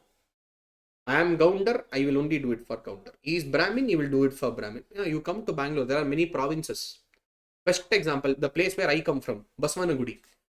You make any other religious guy to come and stand in that place, let him win, let's see, open challenge. No way. 99% of the residents of Baswangudi are Brahmins. They only vote for a Brahmin. Tejas Surya, heard about MP? He was elected from same Baswangudi. He was representing one of his senior who got expired in the same place event. He won it without even campaigning, without even doing anything, just with a caste called as Brahmin. That's it, he won. Later on, he successfully won second time also, but he did really good works after that. He is an educated fellow, a lawyer, but sometimes like stupid, he will make some statements. That is part and parcel of life. Coin has both head and tail. Positive means negative is also there. But still, comparing to other MPs and all, educated fellow, some little logical thinking is there. He will speak against the, let me say, some bad things. Good. Sometimes stupid statements he will make. Can't help it out. Next up. Reducing high transportation cost.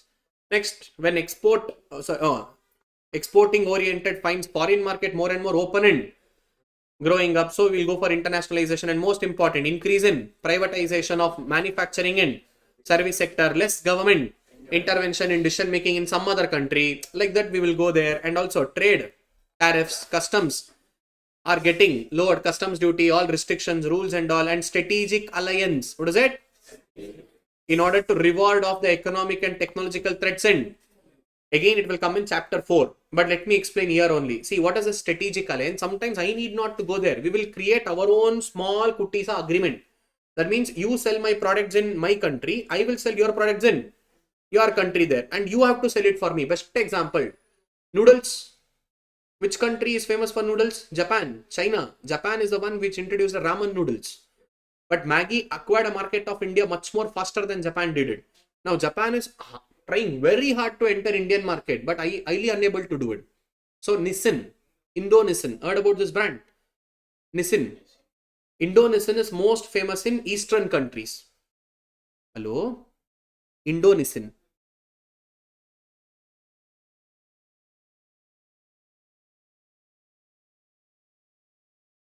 See, this is the logo. Have you seen this logo? Nissin. This is more and more famous in the eastern parts of the country. Haldiram's, have you heard? Haldiram sells all their namkins, all their products to Indo-Nissin. And Indo-Nissin is entering to Indian market through Unilever. They're still trying to enter. See, tap ramen noodles. That belongs to Indo-Nissin. They're trying to enter it to Unilever. And in the Western countries, Haldiram's is entering through Walmart. They're entering through Walmart. See, that means strategic alliance. Another best example. Have you heard about this GoPro action camera? Red Bull. Energy drinks. Red Bull. Yes, Red Bull will always do an advertisement for all adventure sports. GoPro is for action camera for adventure sport. GoPro, Red Bull have a strategic alliance. They both are operating together to achieve a common objective. Which objective? See, we are not merging together. Like Vodafone Idea got merged together. No, we are not merging together. We both are individual separate units. But we are from two different regions. Two different. Now we will work together. Another best example. I think BMW and Louis Vuitton. They have a strategic alliance. BMW has one luxury car segment. I think BMW or Mercedes-Benz. I'm not sure which brand was that. So they have a tie-up, strategic alliance with a Louis Vuitton. Whichever car, that luxury brand, whichever color outfit is there, now same to same bag they will also produce, Louis Vuitton. That means this guy, if he's buying a 5 crore, 10 crore car, definitely has the ability to buy that bag worth of 20 lakh, 30 lakh. Strategic alliance. Best example is Red Bull and GoPro. GoPro action camera. See, strategic alliance. I might not directly come to your country. You sell my products in your country. I will sell your products in my country. Strategic alliance. Clear. International environment. Which environment? Simple da. Now, how I analyze my domestic market? Same way, I will also analyze the international market, either multinational level, regional level, or country level. What is that country level? I will only understand and analyze about one individual country. Okay, only Japan, only Germany, only Sweden. Like this, only one individual country. That is country level. Regional level, European Union region, Middle East region, Asia Pacific region. Like this, I'm not understanding about one country. I'm understanding the pool of countries. What is it? Now, best example, continent wise, Middle East continent, or American continent, African continent, Asian continent. Like this, I will understand one regional wise. Next, multinational level. That means there is no specific like one region, one country, different places, different country. Together, I will analyze. Multinational companies does this to establish their base. Same, I will understand internal as well as.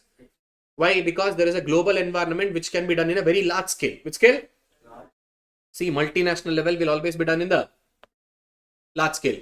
Understanding the global developments covering economic and other macro elements is important. Clear? Next comes regional level. Which level? See, specific regional area. What is it? And country level, customizing for each country only. We will only understand about one single country. Understand about only? Next comes understanding about the product and industry. Simple. Product is the main focus point. Now, suppose if I'm selling camera, suppose Canon or Nikon, Sony. Product is a main important thing. Now, that is the main base. See, product is the central or a main focus. Product is a central or a. So, product has got a price. Product is either tangible or intangible. Product has got a particular quality, and product is the one which creates a competition, and it has got certain characteristic features, functionalities, performance measures. See, this is what about the product, and ultimately product is also having a useful life. Product is having dash introduction, growth, maturity, decline, product life cycle. What is it? From this you can expect question. Product life cycle. When prices will be more, when prices will decrease, when demand will be more, when demand will be less. Mainly there are 4 stages. How many stages? Introduction, when we introduce a product to the market, and slowly it grows, and next it comes to where? Maturity, topmost level, and then it starts. How many stages of product life cycle are there? Which are those 4 stages? Introduction, growth, maturity. Now especially these paragraphs are important. Now listen to this very carefully. During the first stage, that is introduction stage, there will be dash growth in the sales, slow growth in the sales, but prices will be higher. Sir, how come sir prices are higher? I've invested on land, building, machinery, capital, equipments, everything. Na? Huge investment made. Now, can I sell it for lesser price? Prices are more, but sales will be less. That is introduction phase. Next, in the growth phase, there is a rapid market acceptance. People are accepting the product. Now it became popular. It became famous. Now prices will fall. Demand will expand. Next, maturity. Already product has reached its peak, sir. Already we are at a saturation point. Which point? Almost at the maximum point. So there is a slower growth rate. Growth rate will be very, very slow. Clear now? And next comes decline. At the decline phase, sales will also drop. Profit will also fall. Almost you should say tata bye bye to the company or to the product. Nokia. Now almost dead. Who will buy Nokia? Now Apple. Now already product is under declining phase because they got to know people, they are fooling people. Now most of the Apple users are shifting to Samsung. Samsung to S22 Ultra, S23 Ultra was a super duper hit. iPhone 16 was utter flop. They didn't even made a proper sales like how they made to iPhone 15. iPhone 16 was total flop. See, it is not happening. A good sales is not happening. People are not buying it, rewarding it at all. See, like this now, Apple, if they don't give a value to the customer, if at all they don't come up with new features, next who will buy Apple products? Only for showkey, only for mirror selfie, only for all lifestyle show off and all you should buy. And they understood now. Now off late, even CSK, RCB fans started understanding. CSK just to sell more and more tickets, Dhoni is there. RCB just to buy all this Virat Kohli is there. Off late they're understanding. If they continue another two seasons like this, CSK, RCB, get last man. That is how people will say next. Product life cycle. Clear now? Now this is another important aspect. Value chain analysis. Which analysis? See, simple. First understand the logic of the concept. Whatever business does, they always try to create value. They always try to create, or they try to improve themselves. They try to in every stages of business, and we are classifying this business stages into 2 activity: primary activity and supportive activity. What is it? Primary activity and supportive. See, simple. We are trying to improve ourselves. We are trying to do what? See, identifying the areas for improvement. What is it? Identifying the. See, this was introduced by Michael Porter. Who introduced it? See, it is a method of examining each activity of the business according to value change. Is this activity creating value? Is it adding value? Is it ultimately leading to any value addition in my particular business process? That is important. If it is not creating any value, if people are unable to identify the value in my product, why will they come and buy for such a high price even if I quote? Clear, huh? So every stage, every activity in my business, whether it is procuring of raw material, producing it, or converting input into output, doing marketing, doing sales, any activity for it matter, it has to lead to an improvement. It has to lead to what? These words. Identifying the areas for improvement. That is the keyword in your answer. If the question comes from value analysis, wherever red highlighted is there, that is your main answer. What is it? That is your. Ultimately, why am I doing all this hangama? For a purpose of dash adding value. Customer will be ready to pay extra price than non-value customer. So end of the day, whatever circus I am doing, I should improve my performance and create value addition. Create which addition? In each stage. In either it can add value or either it can. Most importantly, we should give importance for after sale services. Let's say I sold a refrigerator. When I sold, it was good. After that, there is some problem. Customer will call. Customer care. Hello, when I sold, it was good. I don't know what you did after taking back to your home. I am not responsible. Can you say like this? You should provide after sale services, na? Only if your after sale services are good, it creates a good word of mouth publicity. Just assume you are using a Airtel network. If it is creating a lot of trouble, even after calling customer care, they are not responding properly. Will you ask your friend recommend to buy Airtel SIM? Stupid fellow, start, don't buy. I'm already suffering. You don't do that. Definitely will say, na. Suppose, hey, Airtel, good man. I called them up. They resolved the issue within 24 hours. Very nice supporting team they have. Creates value, na. In every stage, we try to add value. In every stage, we try to. See, these are the main keywords. That means areas for improvement. Areas for. In each and every stage, we try to improve ourselves. We try to create much more value addition to the organizational products. Organizational. See, with each transaction, what is it with? Successful business will produce a. To whom? In order to satisfy and earn. See, customer should get satisfied, we should make profit. For that, what we should create? Value in every stage. That means, in short, the areas for improvement. Two areas. Number one, primary activity. Number two. So, what all will come under primary activity? See there. Number one, inbound logistics, getting the raw material, procuring. We should get it at a least cost and good quality, and operations, converting input into output without making a more wastage, optimum utilization of resources, outbound logistics after producing output, how do we transit them, lesser transportation cost, marketing and sales, after sales services. What is it? These are the primary activity. And supporting activity, firms, infrastructure has to be good, human resource, my capital, especially human, let me say my employees are my biggest assets, right person sitting at right job, technological development, and all the procurements from where we are getting all the resources, procurements. So these are supporting. When we create value in all the stages, now blindly I can go for additional margin of profits. Now people will be ready to pay me extra. Why? Because I'm creating a value addition to them in every possible way in my organization, even in my primary activity as well as supportive activity. Is that clear? Next comes. That is whatever I just discussed now. Inbound logistic, converting input into output, self-explanatory almost. Marketing and sales. Like this, Appa, you have to explain like this.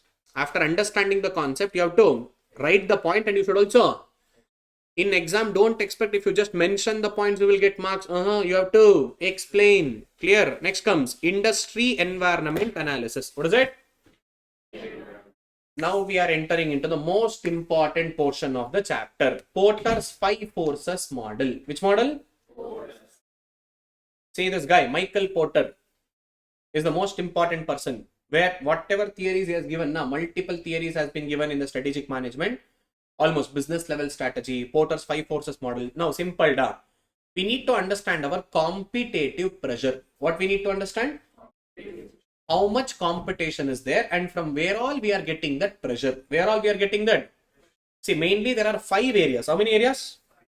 Where we are getting that competitive pressure. Number 1, within my own industry from my rivals.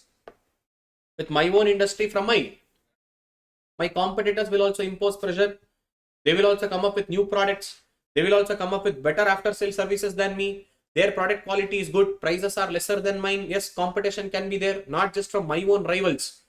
Even potential of new threats from the new entries. Some new company like Jio will enter into the market and they will disturb the market. They will try to do something in my own industry. There can be a threat. There can be a from the new entrant. Second, third one, substitute goods are available for a cheaper cost which can serve the same purpose. Sir, I went to buy dairy milk, 5 rupees dairy milk, not there. Kit Kat. If Kit Kat is not there, gone mad. If not one product, I have a other product. Sir, I went to buy a Coke. If Coke is not there, what will you buy? Pepsi. See if Sprite is not there, 7-Up. See if chicken biryani is not there, mutton biryani. The availability of substitutes. What is it? Availability of a. Even that is another biggest pressure for me. And next, buyer's bargaining power. What is it? See, as a buyer, customer, why do they bargain? Because he's a huge buyer, or let me say he's a very big volume buyer, and he always expects a good quality product for lesser price. What is it? So he will always impose a pressure on me. You have to give me a good quality product, but prices should be. If you are unable to give it, I have your substitute. That is my competitor. I will go and buy it from my competitor. Unless and until if you are not creating value addition to me, I will not be buying from you. If I say that if your product is not creating any value addition no more to me, you are just simply fooling me. Like Apple, stupid fellow, 16. What did you do? Nothing. Same camera. Instead of having vertical, you made it horizontal. Earlier, one camera was there. First you made it 2. From 2, now you made triangle, 3 camera. And after doing 3 camera in iPhone 15, what did you do? It was vertical, you made it horizontal. Now, screen is same. Everything is bloody same. For extra clarity in camera, you are charging 30,000 extra. I get lost, stupid fellow. Now, what did you make? Nothing. Button, hey, Nokia only added. Get lost, man. See, unless and until if I don't create a value, if I don't create a, will people come and buy? No. So, bargaining power of buyers. That means they will expect you to provide a better services for lesser price. What is it? If he is a big industry buyer, like this, big buyers and all, they also know from where you will get raw material. What is your cost of production? Everything they will be having a knowledge. If at all you are unable to satisfy me, I will jump off. Next, bargaining power of. When they get to know the raw material is crucially important for your product production, now they will insert a pressure. Hello, I am increasing the prices. You pay me more for raw material. If you don't want to pay, get lost. I will sell it to your competitor. So they will also insert a pressure. So there are total 5 competitive pressures. How many pressures? Existing from your own industry, from rivals, from your own direct competitors. Second one, threat of new entry. Threat of. Next, substitute goods. Which goods? Clear? Next comes bargaining power of buyer. Bargaining power of. Most important concept from examination point of view. Porter's 5 forces model. What is it? See, they are stepwise they have given. First, you need to understand your competitive pressure which is available in the market from the 5. And how strong. Step number 2, you need to identify what? How strong are these pressures within that 5 forces. And you need to collectively understand that strength of that forces. And you need to come up with your own strategy to achieve your profits. Clear? Same thing in detail. In detailed explanation is given here. See there? How do you tackle any new entrant? Suppose if any new person comes into a market, if a new competitor enters, because of him, now automatically customer gets divided, profitability in the market decreases, availability of a product will. That means more substitutions will be available. And not just that, how do you tackle them? By having a barriers. How do you create a barrier? Number 1, capital requirement is very huge in your industry. So no one will come forward to invest so much of money. Next, economies of. You are producing already at a bulk and you are producing at least cost. Now a new entrant cannot do this. Why? Because his cost of investment is more now. Capital, land, machinery, equipments. Can he provide for cheaper cost? No. Next, product. Come up with different products. Come up with varieties of products. Don't just stick on to 1 or 2 products. Next, switching. See, switching cost is not in terms of money. It should be psychological switching. It is now best example for Apple users. Give them Android cell phone to their hand. Rascal fellows, they don't know how to use it, including me. Even I don't know. From past 8 years, I'm using iOS. Now, by mistake, even I have a MacBook. By mistake, if any of my office staff, when they get their Windows laptop, now I will be searching how to go back, what to operate. I will be searching. That is a problem. Sometimes it is not about the cost of money, which is switching, psychological switching. Which switching? That becomes a barrier. And brand identity. Which identity? So brand identity becomes the biggest challenge. Now, always and always, we always try to buy a value brands. Now, for example, H&M. Wow, nice. M&H. Which is this, sir? M&H. We don't know. Sir, Puma. Puma. Brand identity. Next. Assert to distribution channel. You should be having a strong distribution channel. Even if any new competitor comes in, you cannot able to distribute it. Let's say, for example, best example, Unilever.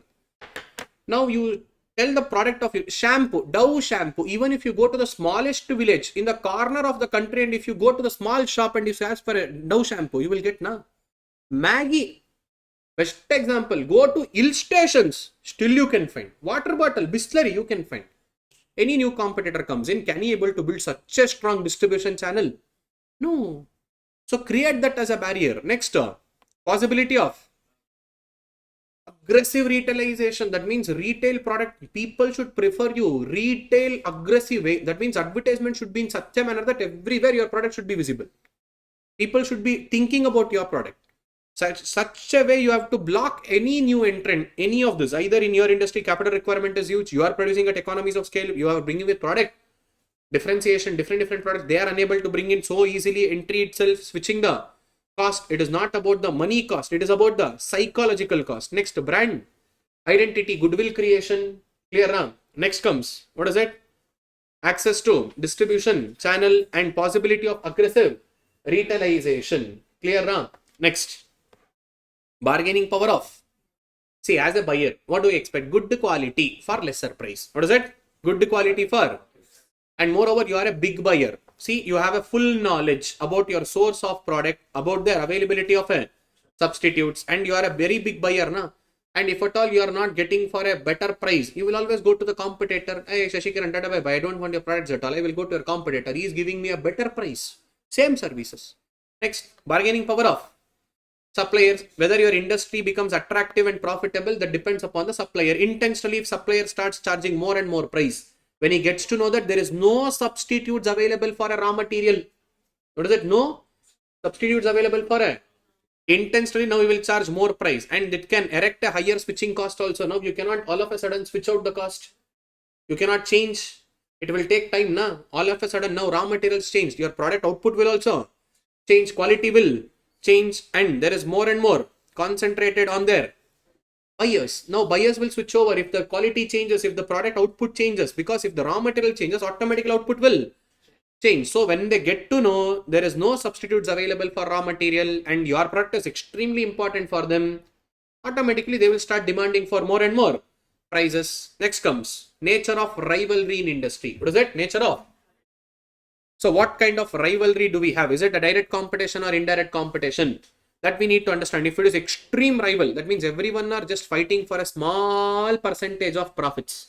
Small market share. Everyone are giving deep discounts. Great Indian Festival sale, Amazon Festival sale, Pongal sale, Diwali sale, Dasara sale, everything. You are fighting for small profit. Everyone are fighting for the same. Next, see there. The most intensive the rivalry, less attractive the industry will become. If rivalry is more intensive, industry becomes less. No more profitable doing that business in this industry. More and more people are flooded inside. What will you do? Next, see there. Suppose if there is an industry leader, he will control the price war. He will discourage the price war to some extent. He will discourage it too. Next, if number of competitor increases, even your price leader can't do anything. Now everyone starts giving their own price. Everyone starts decreasing the price. And see, when there is a huge fixed cost, when there is a, let's assume, ArivuPro Academy opened in 10 different places and we are unable to get the students. So what we will do? Intentionally, we'll give discounts. CA Foundation, 20,000 rupees. CA Inter, 50,000 rupees for both the group. Intentionally, I'm reducing cost. Why? See, without having a students, if I'm still having an academy, I should simply pay rent.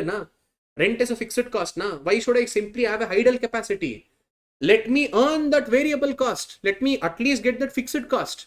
I cannot sit idle when there is a huge fixed cost. When there is a, automatically competition will increase and exit barriers. Which barriers? Man, I can't exit sometimes because, sir, even if I want to exit, I need to sell my assets now. Now, best example, Aircel, your own Tamil Nadu states. When they wanted to exit, they were unable to find a buyer. Why? Because huge infrastructure, everyone can't buy. Or by chance, if at all we are exiting, competition will decrease. And sometimes exit also becomes a barrier. Why? I want to sell the asset, but there is no proper buyer for this asset. No one is coming forward to buy the asset. Best example, Kingfisher Airlines. He wanted to close down. Just assume if none of them showed interest in buying that Kingfisher Airlines, what he will do? Neither he can't sell, neither he can't stop doing business. He has to run in the losses itself.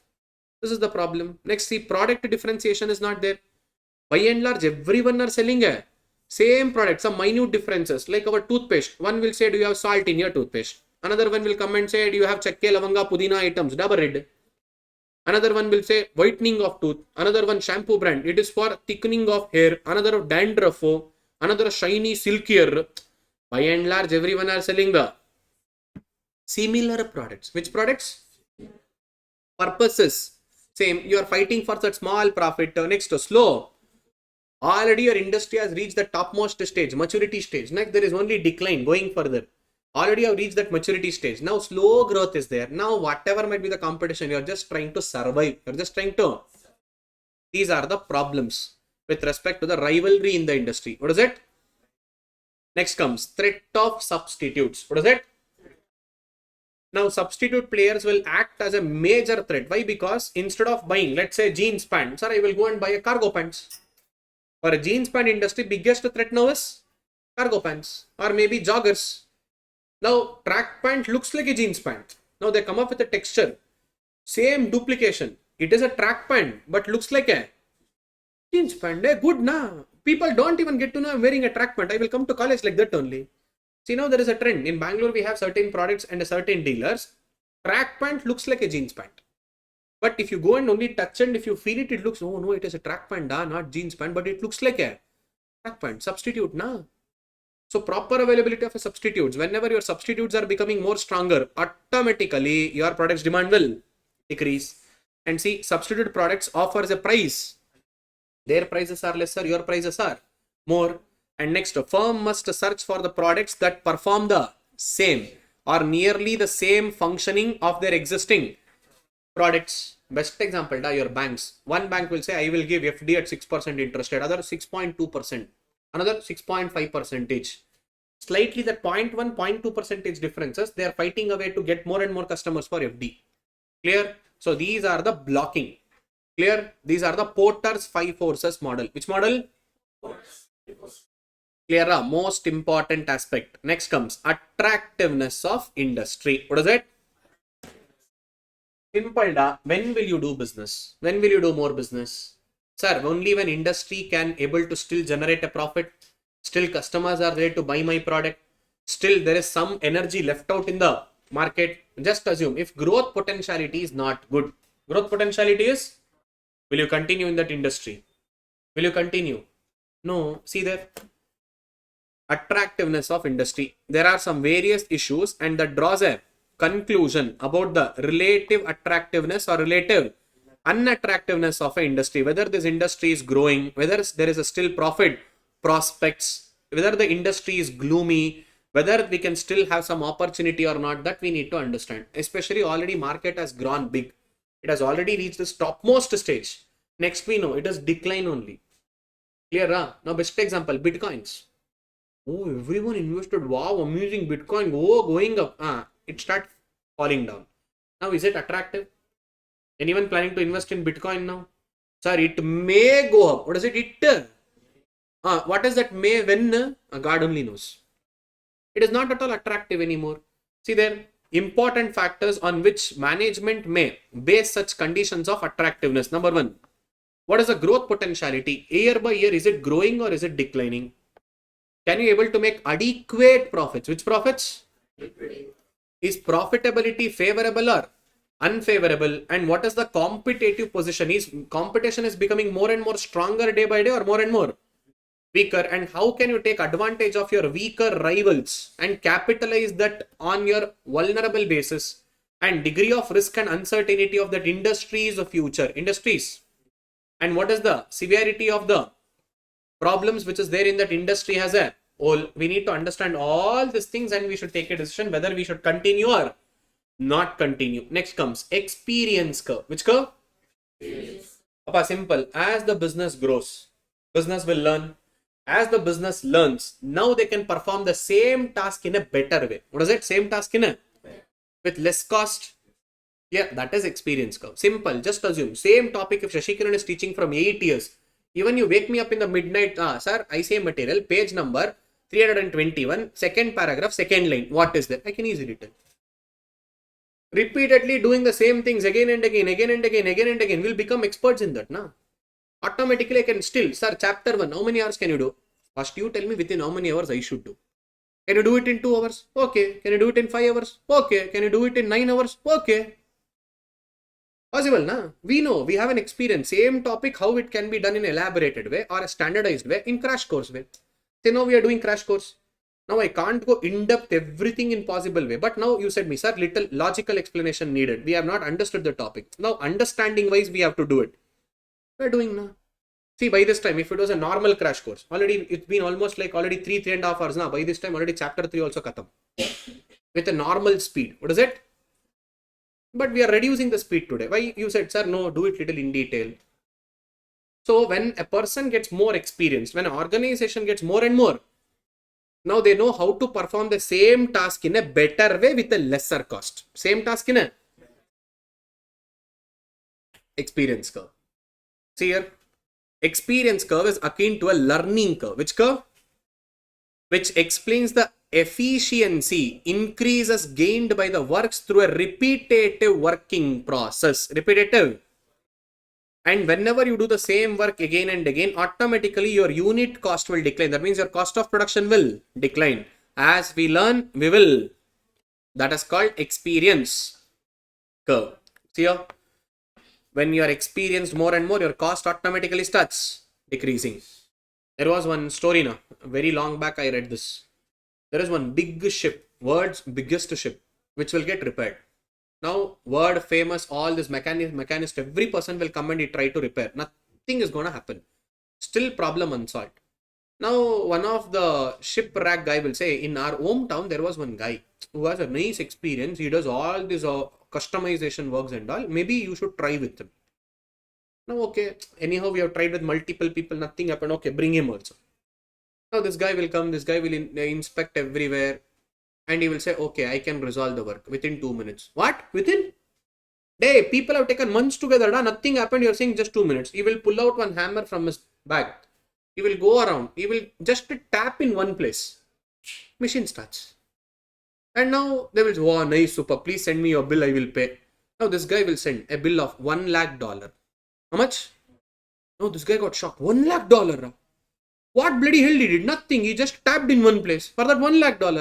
He said, yes, knowing where to tap is $99,999. Repair work is only $1.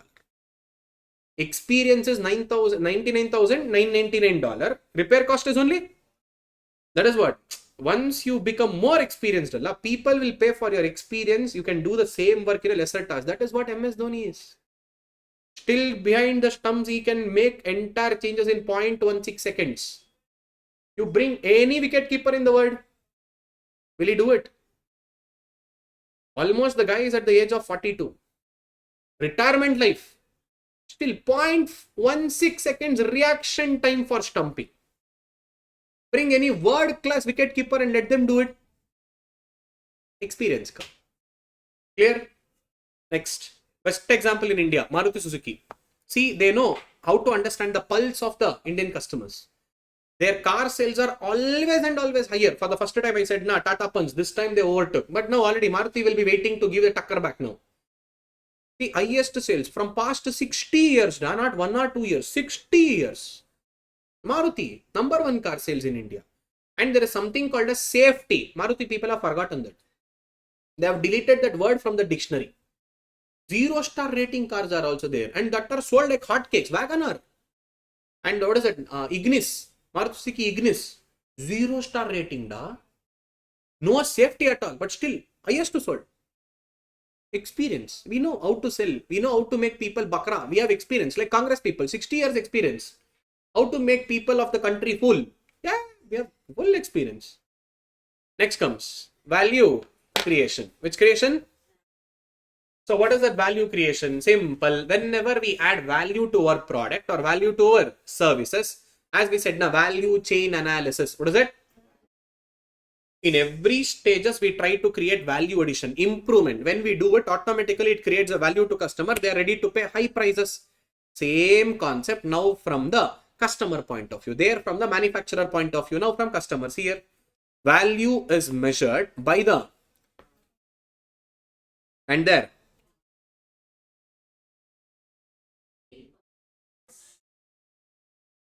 For which customers are same value chain analysis, their their producer point of view. Here from, see, sometimes in my material I've given in big letters. Font size I would have increased in between. That is the answer. That is what you should write in exam. That is what 101% you should write. Clear? What is value creation? Value is measured by the product's features, quality, ability, durability, performance, and by the services for which customers are. Clear. Now value addition is not just always for customer. Now organizations have also started creating value addition to the stakeholders. One who has interest and power in the company. Like say for example, investors. Profitability, na? You should create their wealth. Value addition in terms of also profitability as well as wealth creation. See, purchasing power should increase of the customers. See, increase the worth of the goods, services, or a business process, or even the whole business system. Increase your worth. Automatically people who gets that value, they are ready to pay extra. See there, the one which provides a value addition will always earn dash profit. The value customer places the company's product, and the price at which they particularly pay for the product is extremely high, and the cost of creation for that product is also lower because experience is there now. You know how to produce that commodity at a lesser cost. Experience curve. Just now we decided. You will produce at less cost. You will create more value addition. You will charge high price. That is what Apple is doing. Clear? That is value creation. Which creation? Same topic from customer point of view. See, this is what the ideal price you thought of charging. Because your customers are creating value on you, na? They can charge beyond the price which you thought. Profitability band increases. Firm's margin will also increases. In the economics, we call this as a consumer. My economic students will be understanding. They have already given the movie ticket example. Sir, first show, sir, my favorite hero, sir. I am ready to pay whatever the price. What is it? Whatever the price. Even in black ticket, 500 rupees per ticket. Yes, sir, I will watch. Even though ticket price is 200, you are ready to pay? Ticket prices? Ready to pay? How much extra? Surplus. Surplus means extra. Consumer surplus. Value customers will always have a consumer. That's it. Clear? Same explanation. See, for that, in order to create, you need to achieve a competitive advantage. Which advantage? Same dialogue. You should bring a differentiation. There should be a dash advantage. And such differentiation should be valued by the, again, Porter's 5 forces model will come into a picture.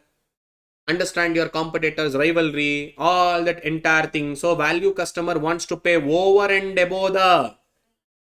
So company will make. Clear? See, all highlighted words, red color, highlighted. That is your main answer. Now your reading becomes simple.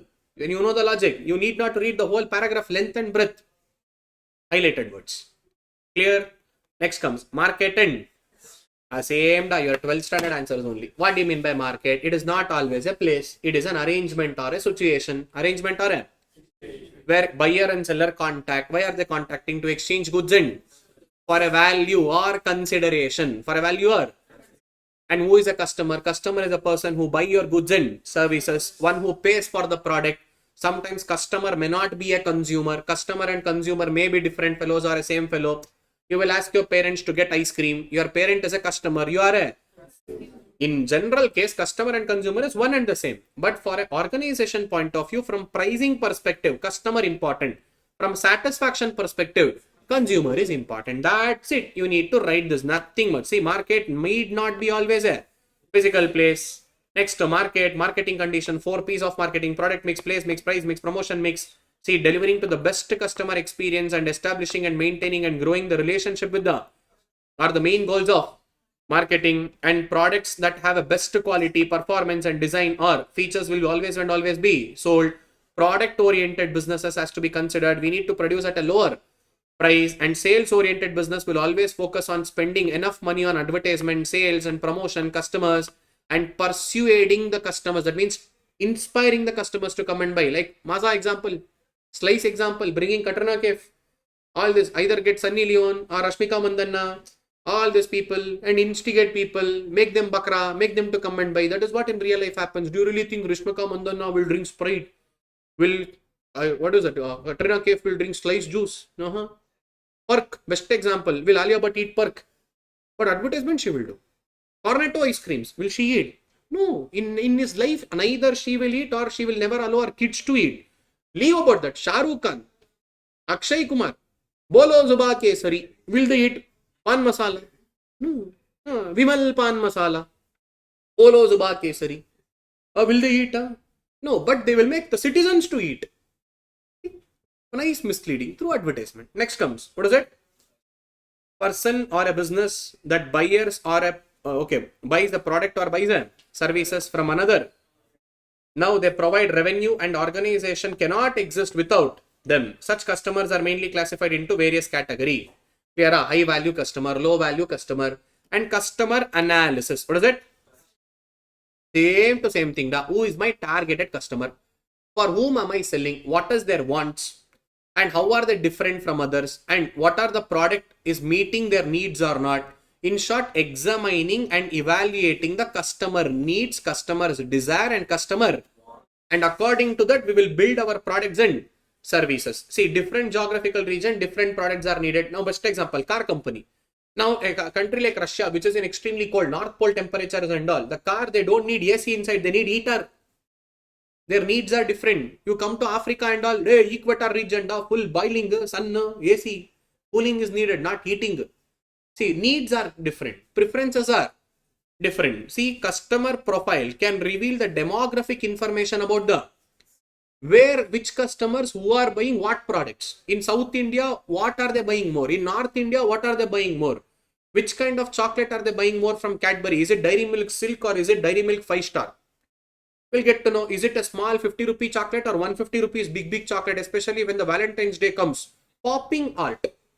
Same quantity of chocolate, design different. You can pop out the art for that 100 rupees extra. Why popping your art, na? Business. Quantity remains same. Product remains same. Packaging and designing is different. Special event, special profit. Welcome to India. They know how to make you people bakra. Earn our customers pop out art. This is what happens. Next comes customer.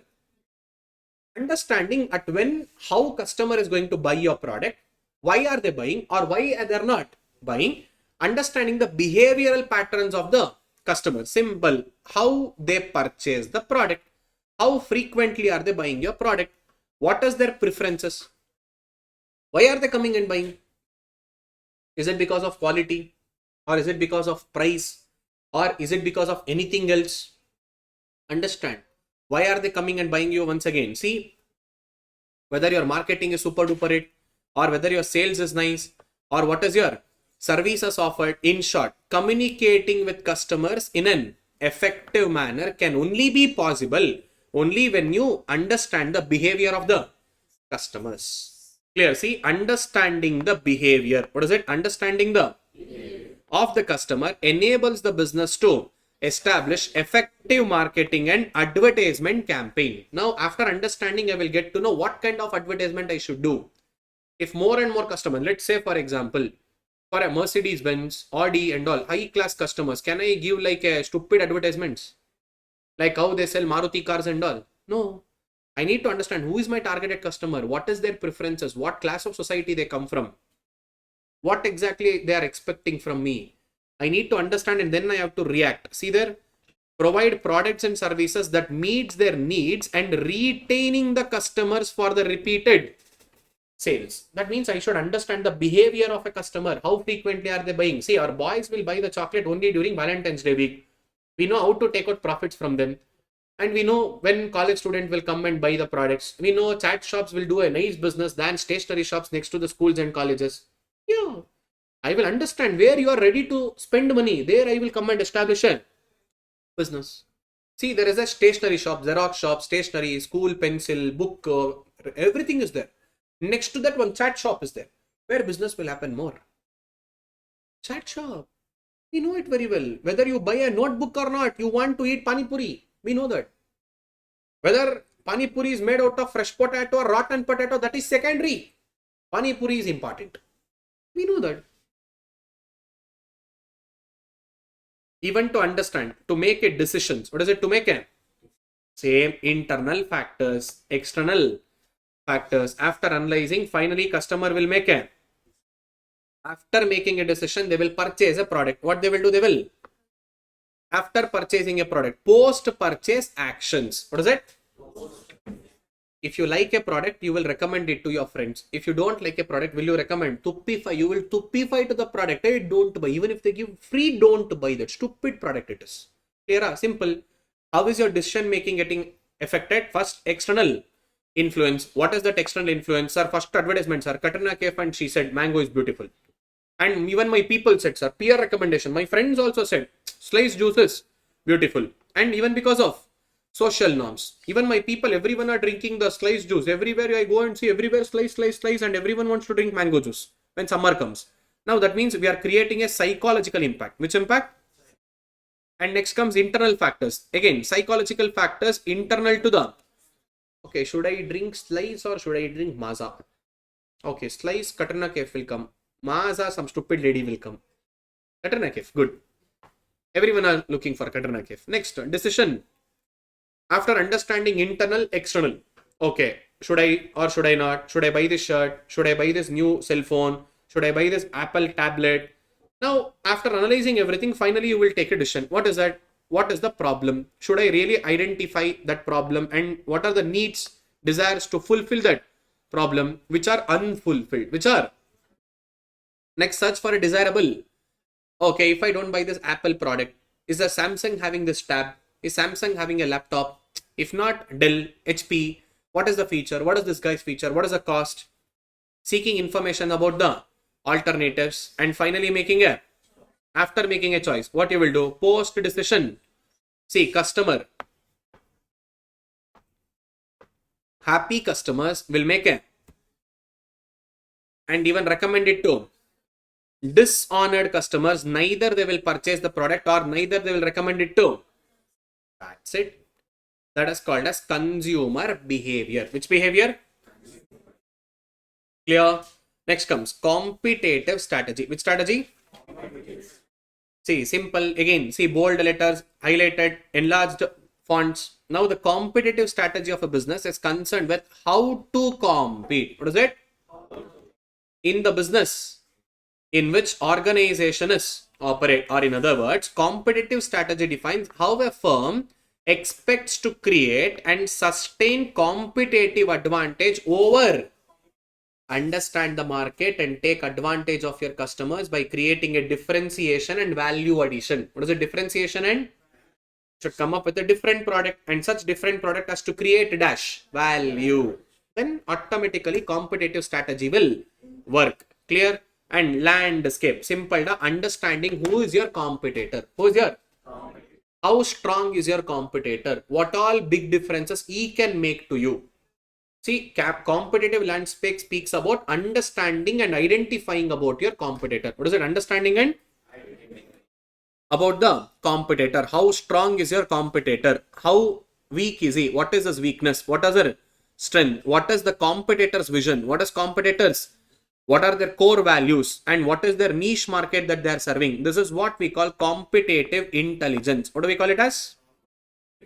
In short, it is an in-depth analysis. What is it? In-depth and investigation about the firm's competition. Who all are my direct competitors as well as indirect competitors? Who can directly affect me? Who can indirectly affect me? What are his products? What are my products? What is his strength? What is his resources? How powerful he is?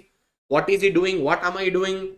See, allowing it to assess the competitor's strength and competitors in the marketplace, and it helps to choose and implement effective strategy that will improve the competitive. Now I should take advantage over my competitor. If I need to take advantage, first I should understand who is my competitor. Na? There are 20 people selling the TV. In that, who is my competitor? Who is directly competing with me? Say, let's say for example, my brand is Sony TVs. High in quality. Now who is my major competitor? Samsung TV. Samsung is a major competitor. LG TVs. They are also my competitor. How strong are they? How much money they have? Where and all they are present? How big their organization is? What all they can influence? Can they immediately come up with a new varieties of product where I cannot able to come? Lot of resources are involved. Best example. Now, Aman Gupta. Who is Aman Gupta? Aman Gupta da. Boat headphones. Boat. Not goat. Boat. Owner. Now let's say now Apple. Immediately they came up with a new AirPods. Now they are coming up with a VR set. That visual imaginary set. Now boat is like, hey, we will also do it. We'll also do it. Apple has come out. Now all Apple. Hello, excuse me. Apple has that resources. Apple has so much of money. First you tell me, do you have it? No. Can you able to produce it within next 1 month? No. Have you done R&D? No. Do you have any model of that? No. Then why are you taking so much of build up? Your competitor is strong fellow. You wait. He is introducing for 2 lakh rupees. You wait. You do R&D. Next you come up with cheaper version of that for 20,000 rupees. People will buy. Apple AirPods 40,000. Boat AirPods 2,000. Understand your competitor. How strong he is. What is his strength? What is his weakness? After understanding, analyzing everything, next you have to take advantage against him. So for that you should prepare your own strategy. To prepare strategy, first you should understand that is competitive landscape. Clear? How do you do that? There is a step. First, identify who exactly is your competitor and who are your competitors and how big are they. Next, understand how do you understand? Through market research reports. Here, what is it through? My business. Next, internet, newspapers, social media, industry reports, various other sources. That means what are their products in? Determine the strength of your. How strong are they? What is their financial position? What is their cost and pricing advantage? How likely they would be? What they will be doing next? And what is their distribution? Like Maggie, can they able to reach corner of the country? Understand, if they have a huge distribution channel, you can't beat them. Maximum you can sell it in Coimbatore. Maximum you can sell it in Bangalore. Or only in South India. This guy is selling all over the entire India, nook and corner, even in Himalaya, even in Kanyakumari, everywhere. Can you able to tackle him with the distribution channel? What you have? No. Next, what is their human resource strength? What kind of employments are there? Which person is sitting at which position? What is his talent? Do you have same kind of people? Are you paying so much of salary? You should understand. Next, after understanding their strength, understand also their. That is where you should build a business. Understand your competitor's weakness, and that is where you should build a. Because of that area they are lacking, now you need to put all the information together. You need to fill this gap. You need to and achieve dash. That is called competition landscape. What is it? Competitor. Clear? Understood? So this brings to the last topic of chapter 2. Key factors for competitive success. What is it? Key factors for? Now simple. If at all you want to start a cell phone manufacturing, new brand for cell phone, what are the basic essential things to success in the cell phone industry? Your cell phone should have what are the basic essential things? Sir, camera, good camera, selfie, good power backup, that battery capacity should be there, processor should be good, even PUBG and all we should play, phone should not hang. These are key success factors. That means very basic essential things. What are those very basic? Which is required to survive in the industry. That is key success factor. See, these are the prerequisites. What are the for the industry, which most affects the industry members' ability to prosper. Let's assume ISR, camera and all. Let iPhone concentrate. My concentration is on battery backup. If you charge today, You can charge after 1 month. 1 month battery power will come. Hello, my people, wherever they go, they will not enjoy the scenery. First, they will take out camera and they will stand like this. They want camera, good camera, clarity should be good. And you put all that filters and all, that what will the Snapchat filters and all, full. First, the girls will buy.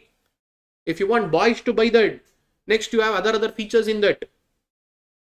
See, you need to understand what are the key importance for a success in the industry. These are the basic requisites.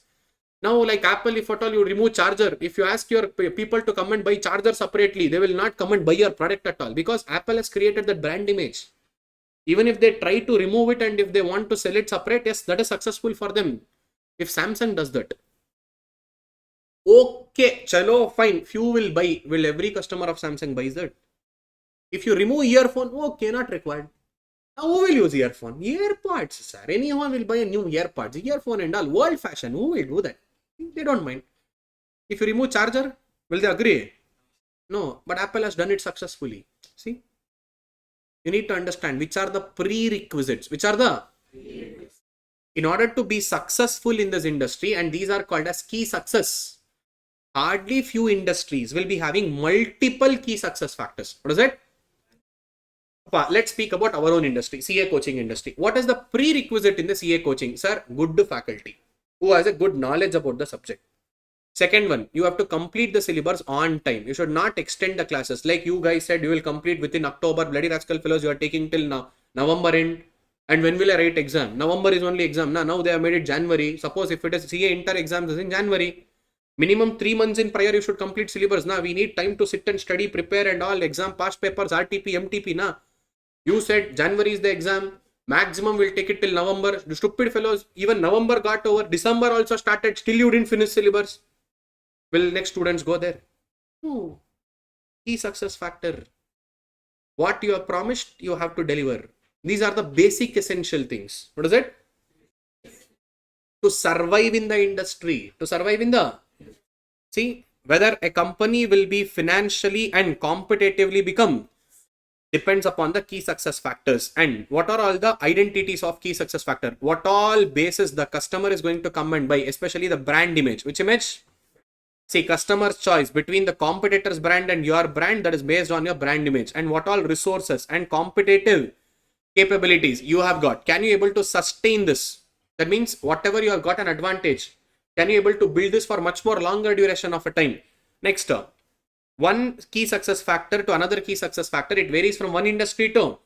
See, what is the key success factor in CA coaching will not work in cell phone manufacturing and sales.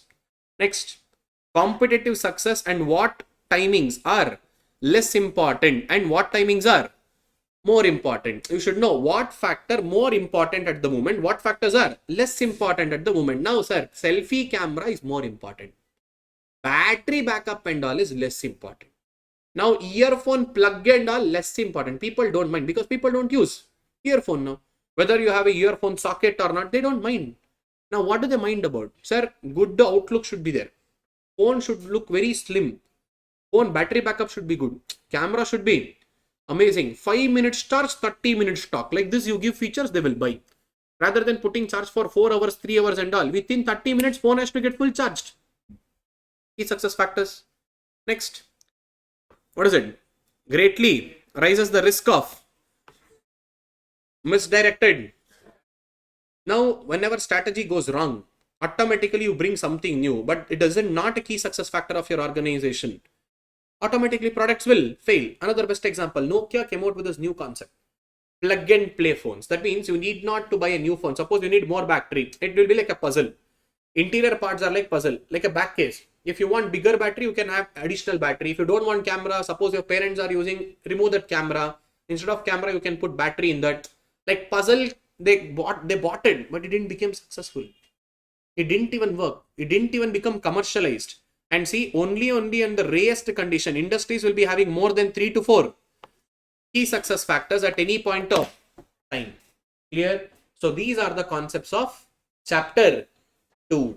Clear? So we have successfully finished with the chapter 2. Clear? Oh, it's already like 1 o'clock. Do one thing. Take a break. 45 minutes or 1 hour. Better is 45 because see, we have to take still we are in chapter 2 only. Da. Since we are doing little in detail, still we are in. Next, we need to enter chapter 3. Chapter 3, internal environment analysis. 3 will also not take much time. 4 and 5 will take more time.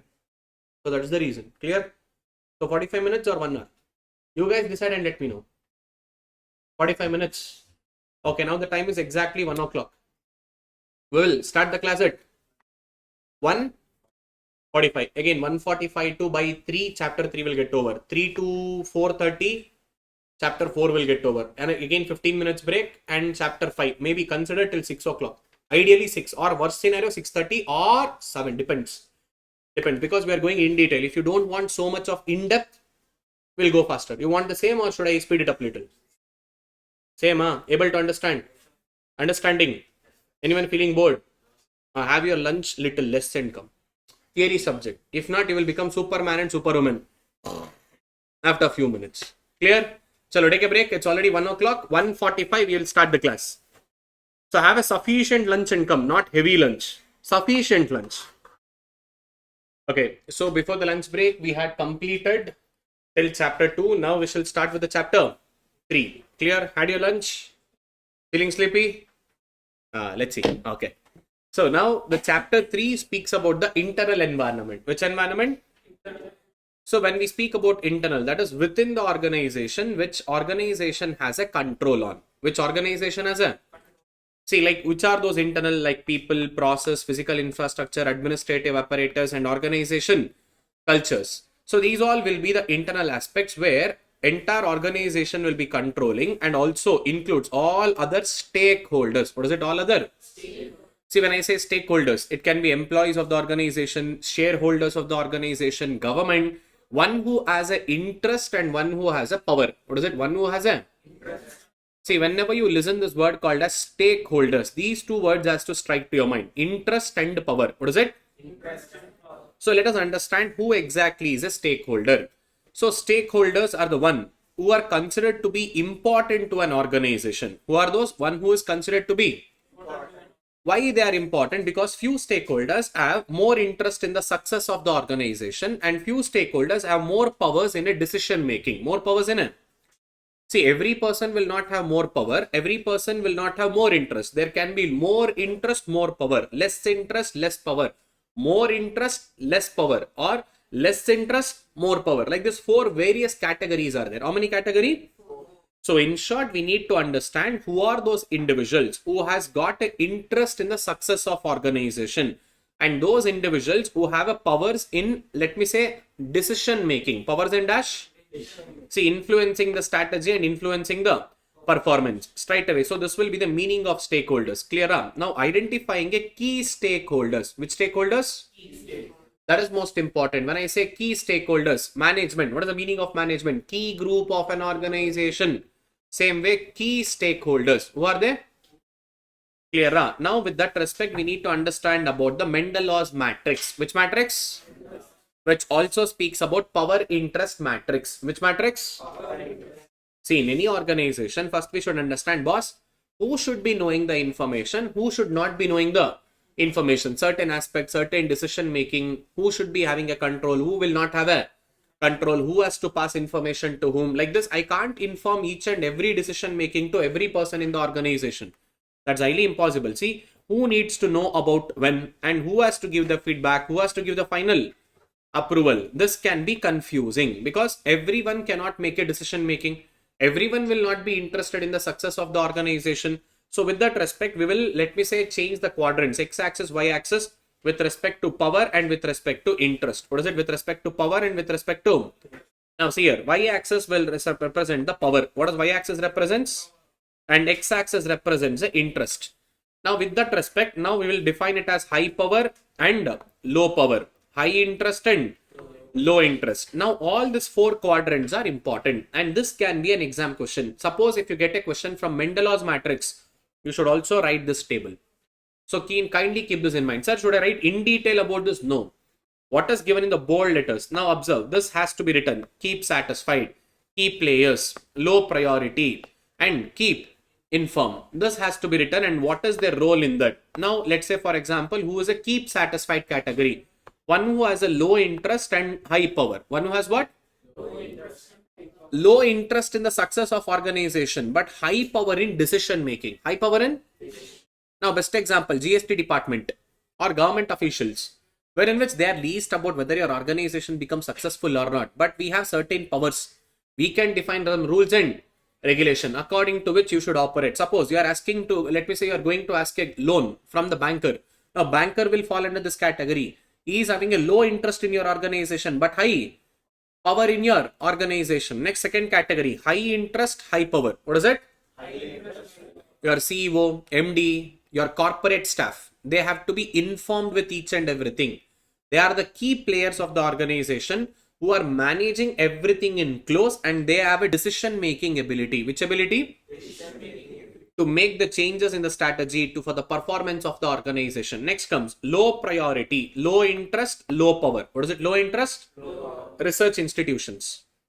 They are not interested about your success and all. Neither they have any powers in decision making.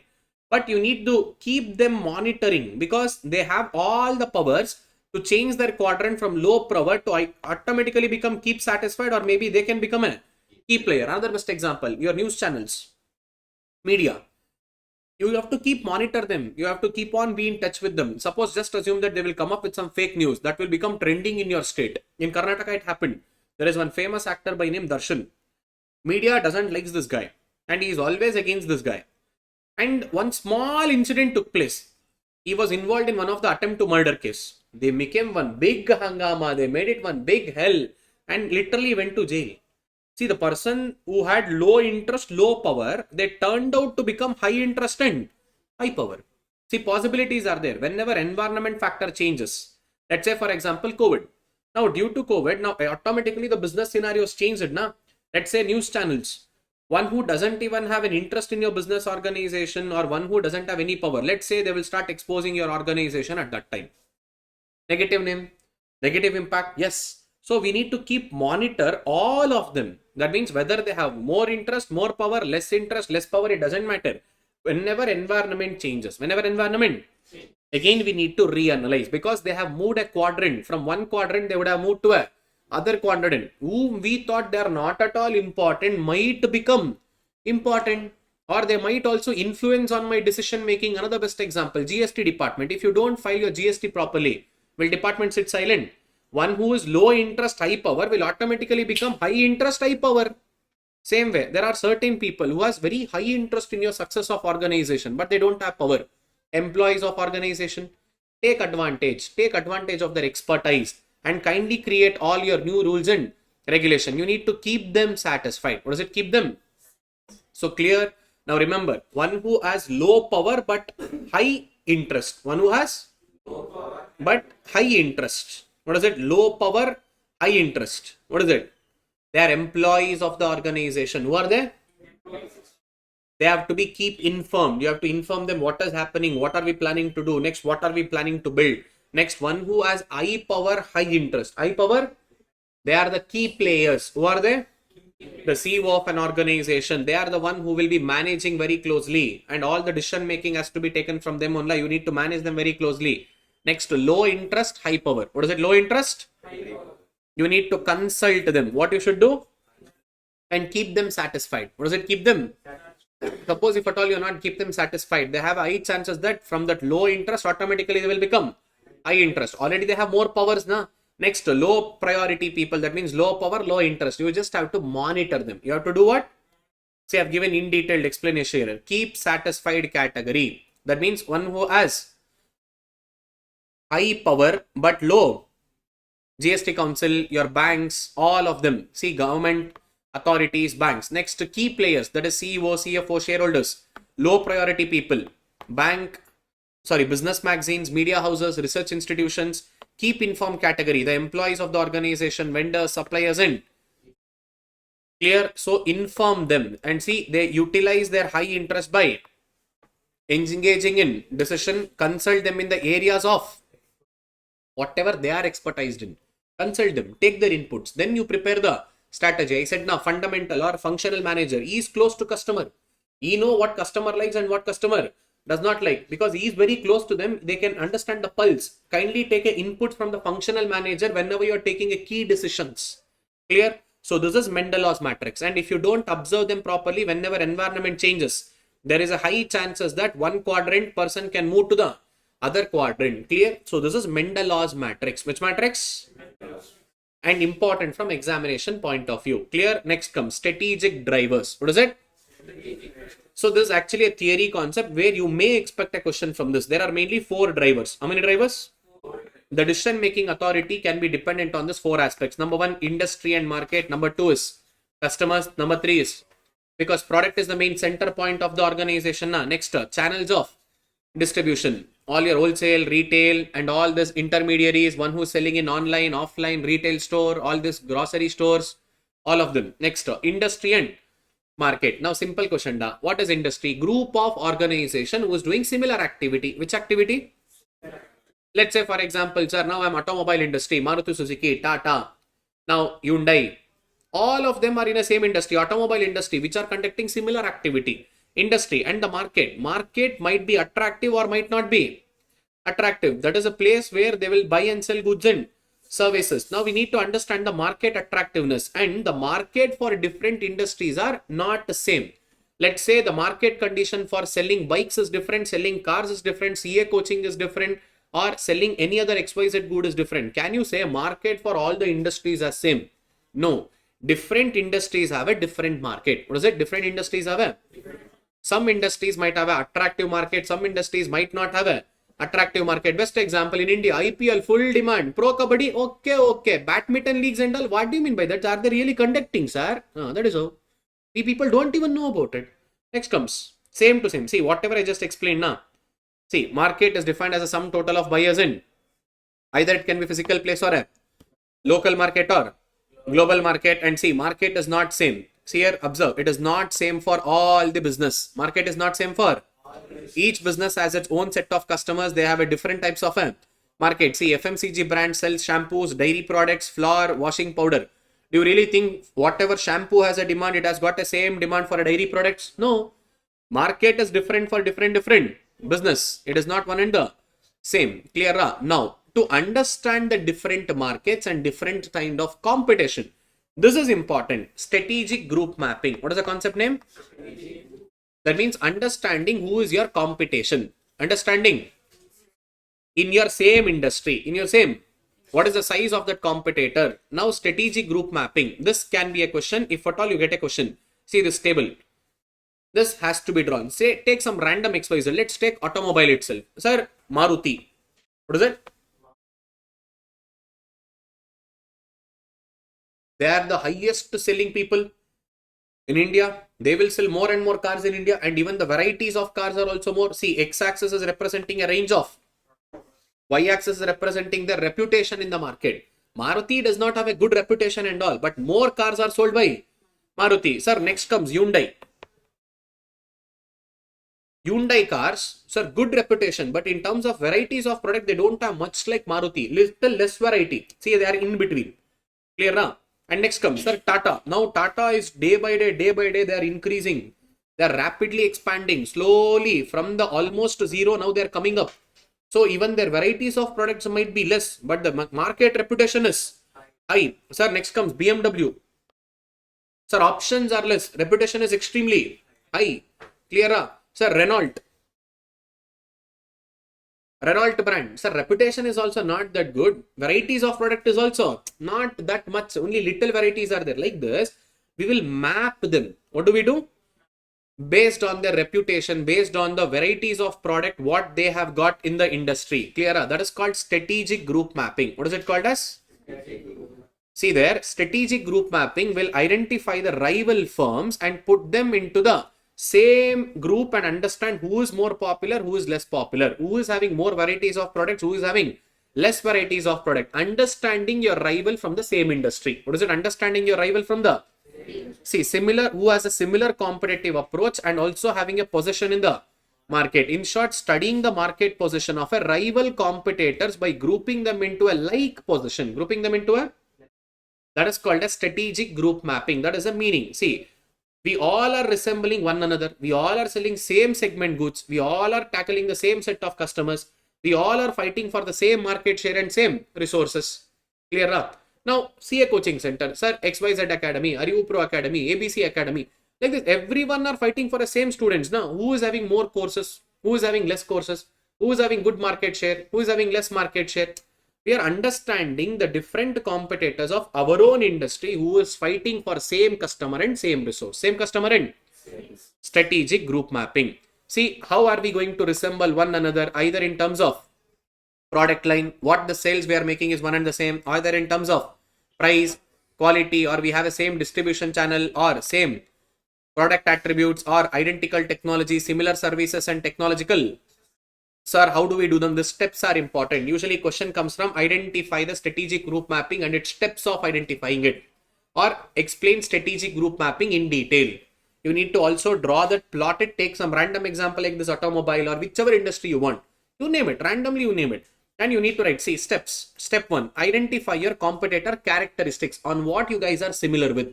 Similarity can be in terms of price, geographical coverage, or degree of vertical integration. We'll do this integration and product line and distribution channel and degree of services offered. That means, do you have any attaching, sir, let me say luxurious interiors will provide, woofer system will provide, sunroof will provide. See, car is for commutation purpose. Other than add-ons, what all are you providing? What are you providing? What are he providing? Next, plot them into a two variants. One in terms of popularity, other in terms of their market value or market size. See, the size of the circle depends upon market share. Size of the circle depends upon what? Clear? Now, market share of Maruti is really big in the country. More sales are sold by the Maruti. After Maruti, next biggest share goes to Hyundai. After that, next biggest share goes to. After that, let me say, for example, Renault. Sir, after Renault, next we have, sir, let me say Quid. Renault, okay. Next, what is another brand, pa? That some other XYZ brands. So, there is a different chota brands. They be depending upon market size. Depending upon which size, we will plot that circle. If the circle is big, market size is big.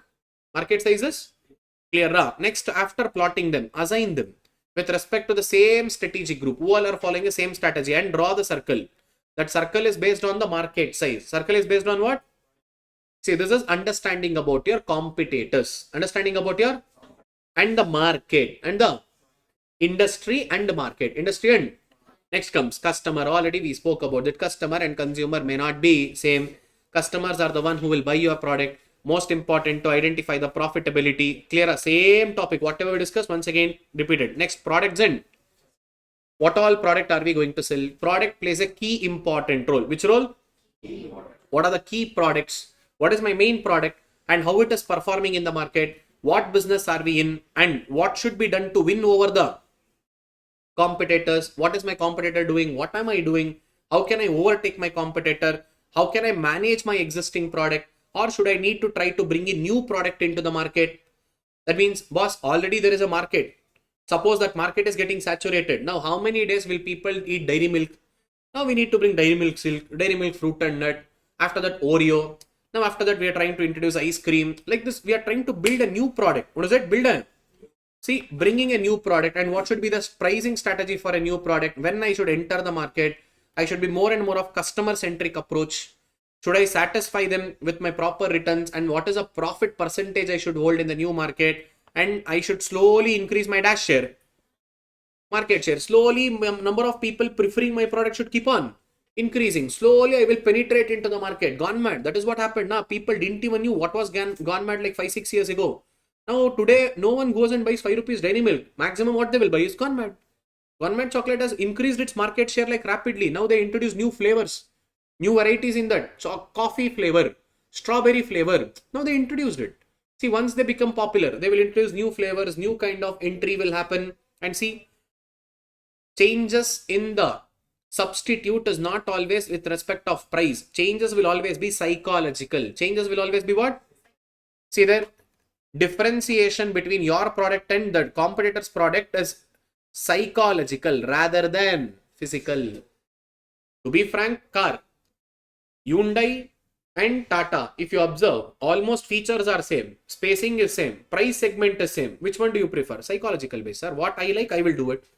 Sir, T for Tata, T for trust. I believe in Tata people, so I will buy the Tata. Tata people, no. Hyundai smooth car, Korean made, not our Indian. See, international, psychological it is. Clear? See next. We go with sometimes with dash. brand name, goodwill, reputation. I don't mind about the quality. I mind about the reputation of the organization. How the brand can pull the customer. How strong is the brand loyalty? How strong is the... If tomorrow Apple launches something new product, people will be crazy enough to stand in a lane from the midnight and they go and they buy the product on an opening day. See, like that stupid fellows are also there in our country. Clear? So what is the brand loyalty that you have created? So for that, your marketing activity will play a major role. Which role? Social marketing. There are different types of marketing activity. Now, very first one, from this, you can expect a question. Get ready. What are the different types of marketing activity to drag the product into a customer's mindset or maybe to popularize the product in the market? First one is social marketing. Which marketing? Creating awareness. What is it creating? See, my intention is to not to sell a product. Create a awareness. See, there are many examples. Graho jaak grago. Beti padao, beti bachao. Heard na? Female has to be educated. You cannot discriminate. See, all this. Smoking is injurious to health. Akshay Kumar will come and say na in movies, क्या hospital के सामने करके फूफू कर रहा है तू, भाभी बीमार है, ये पीने का नहीं, ये देने का. See, awareness, social awareness marketing. What is it? Social. Vimal Pan Masala, it doesn't comes under there. That is distraction marketing. That is next. Augmented marketing. What is it? See, sometimes when you take a services, they will give some additional benefit. Now, if you go and take, let's say, for example, Apple products, they will eye care. What is it? Do you want eye care 2 years warranty, guarantee gets extended just for 4,000 rupees? Or if you take 1 year gym membership, 1 month extension, 1 month, you buy it for 12 months. We will give 1 month free. That is called augmented marketing. Which marketing? Additional customer service. What is it? See, by way of additional customer service, we will attract a customers. Next, direct marketing. You will be receiving phone calls now. You might not be receiving, still student, we will be receiving. Sir, do you want loan? We are calling from HDFC. We are giving offering personal loan from Bajaj Finance. Direct calling. What is it? See, that is called as direct marketing. Directly calling to the customer and making the products available to them or through advertisement, TVs and all. Next, relationship marketing. What is it? Let's say, for example, nearby your home, there is one chat shop. You go frequently over there. Now the person becomes friend. Now he knows it very well. Whenever you come, you will order masala puri. You need not to say anything. He will straight away prepare masala puri and he will give it to you.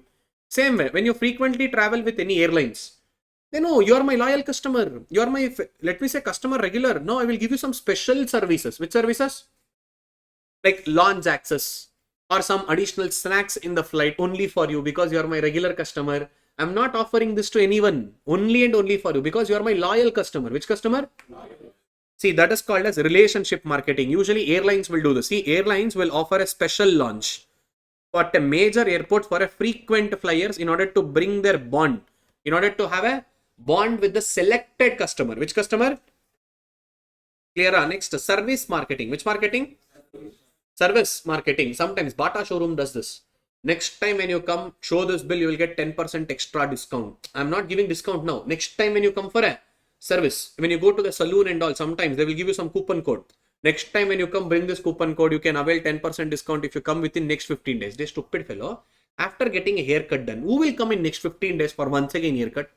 Am I a Gajni fellow? But still, bring your friend. Get your friend a haircut. 10% discount. See, this is called as service marketing. Which marketing? See, for a first time user, 10% discount. Post purchase, will give a coupon code. And next time if you come, another 10% discount. Next, person marketing. Yeah, we need not to say this. MS Dhoni, Virat Kohli, all your Talapati Vijay, full all person. We are marketing a particular person. Marketing whom? That is called personal marketing. And see, these three answers will remain common. You see the yellow color? Personal marketing, organization marketing, place marketing. Either to create or either to maintain or either to attitudes or towards a particular person. Here it is towards a audience, towards organization. Here towards a particular. Sir, place marketing. Sir, concert is going on. Coldplay concert. We are bringing everyone to the stadium. Na? Particular place, tourism place. Particular place marketing. Clear? Na? Like this. Particular organization. Sir, chemical free, sugar free. This organization is doing organic. We are focusing on one particular organization there. Next comes enlightenment marketing. Which marketing? Giving some additional information, making you wow, amazing with that information. Now bike companies will do this. Now 50 kilometers mileage it will give on mat testing, not on road testing. In road, there is a hump, pothole, brake apply will be done. You will not get 50. They have done mat testing. Which testing? Without even applying brake, just put 1 liter petrol and just hold accelerator like this continuously, it will be running. Yes, it will run 50 kilometers. Are they doing on real road condition? No, this is called misleading. They have given terms and conditions star. What is the TNC star? This only. The test is done on the mat. According to the mat testing, we got a mileage of 50 kilometer. Are my customers running on the mat or running on the road? See how to make people bakra. See the enlightenment marketing. It will have 5 guiding principle. How many guiding principle? Clear? Now, customer oriented marketing. In order to pull customers through advertisement. See, Katrina Kaif will come. She will hold mango. Droplet starts falling from her hand. Then you feel like drinking mango juice. Already, sir, mouth is getting watered after looking into that advertisement. See, through advertisement, pulling customers through. Next comes innovative marketing. What is it? Best example, Santur, mummy. See, what a beautiful advertisement. By looking at advertisement, most of the Indian aunties bought Santur soap. Nothing happened. Only Santur sales went up. Next, value marketing. What is it? I said, car, fuel mileage, value addition. If you buy this car, if you buy this EV bike, you will save so much of fuel bill. Just electricity, 10 rupees per unit. You will save minimum 300 to 400 rupees every month. Yes. If battery goes away, minimum 50% of your vehicle cost you need to spend on battery. That no one speaks. And in India, the EV is a big scam. People don't understand. Whatever your petrol vehicle will create a pollution in its lifetime. EV vehicle had created even before it coming to the on-road. Manufacturing of battery. That will create a lot of pollution. Almost the lifetime what a petrol vehicle will create, that creates a pollution at the manufacturing of battery itself. And they say, no, immediate pollution is not there. When you're driving a vehicle, smoke will come in your petrol vehicle. EV vehicle will not release smoke. Yes. Whether you release smoke before you are getting birth or at the time of birth, it doesn't matter. Pollution is there. That our people never understand. Wow, EV is a one big scam in our country. To run that diesel, let me say, that EV charging stations, diesel generator. To give electricity connection, diesel generator. Yeah, EV is important. Mother Earth is very much important. Next. Sense of mission marketing. What is it? I'm selling this for a particular purpose, not to make profit. See, old age people are doing in a old age home. They are, let me say, wobbling that all woolen sweaters. They are doing this work. I'm doing this for purpose. Some, let me say, orphanage kids are stitching some cloths. We are selling that. I'm not doing for the sake of profit. I'm doing for some purpose. That is called purpose marketing. Last but not the least. What is it? Society marketing. What is it? Stop using plastic bags, single-use plastics, dangerous to earth. Don't put that waste plastics into a water bodies. Don't throw it away in the landfills. This one. Social marketing. Which marketing? Next comes differentiated marketing. What is it? Tide. Will take away in one wash. Surf Excel. We'll get dirt from entire India. We will bake it and then also we'll wash it. First time it will go. Next, pour, rub, pour. See, advertisement, differentiating, Surf Excel, other brands. And Tide will come. One line will come like this. Zik. Whenever that comes, that reminds my salary. Salary credited, salary debited. When it got credited, when it got debited, God only knows. See, next, differentiated marketing, synchro marketing. What is it?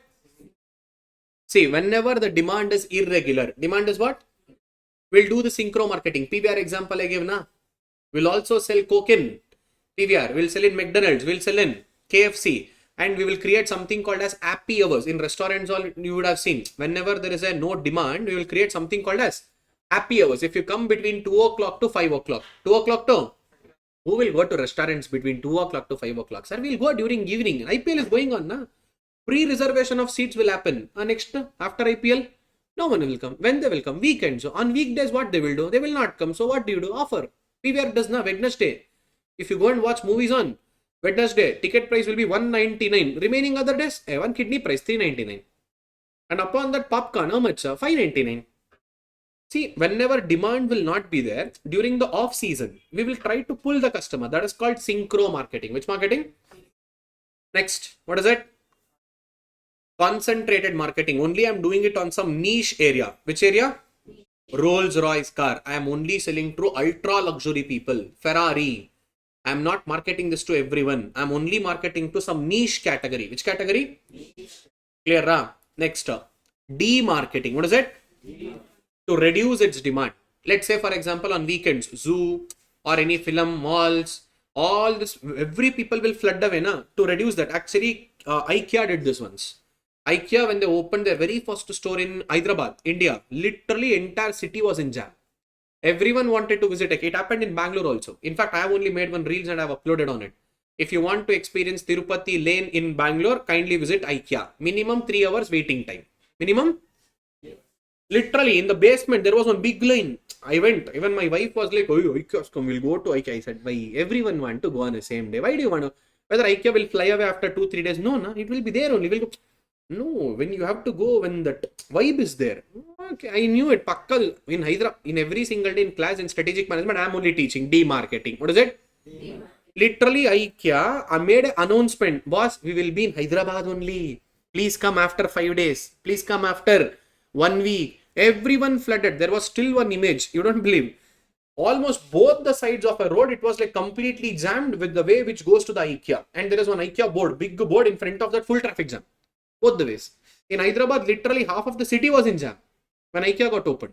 And in Bangalore also, full entire metro, full traffic. Road also full traffic. Minimum 5-6 kilometers full jam.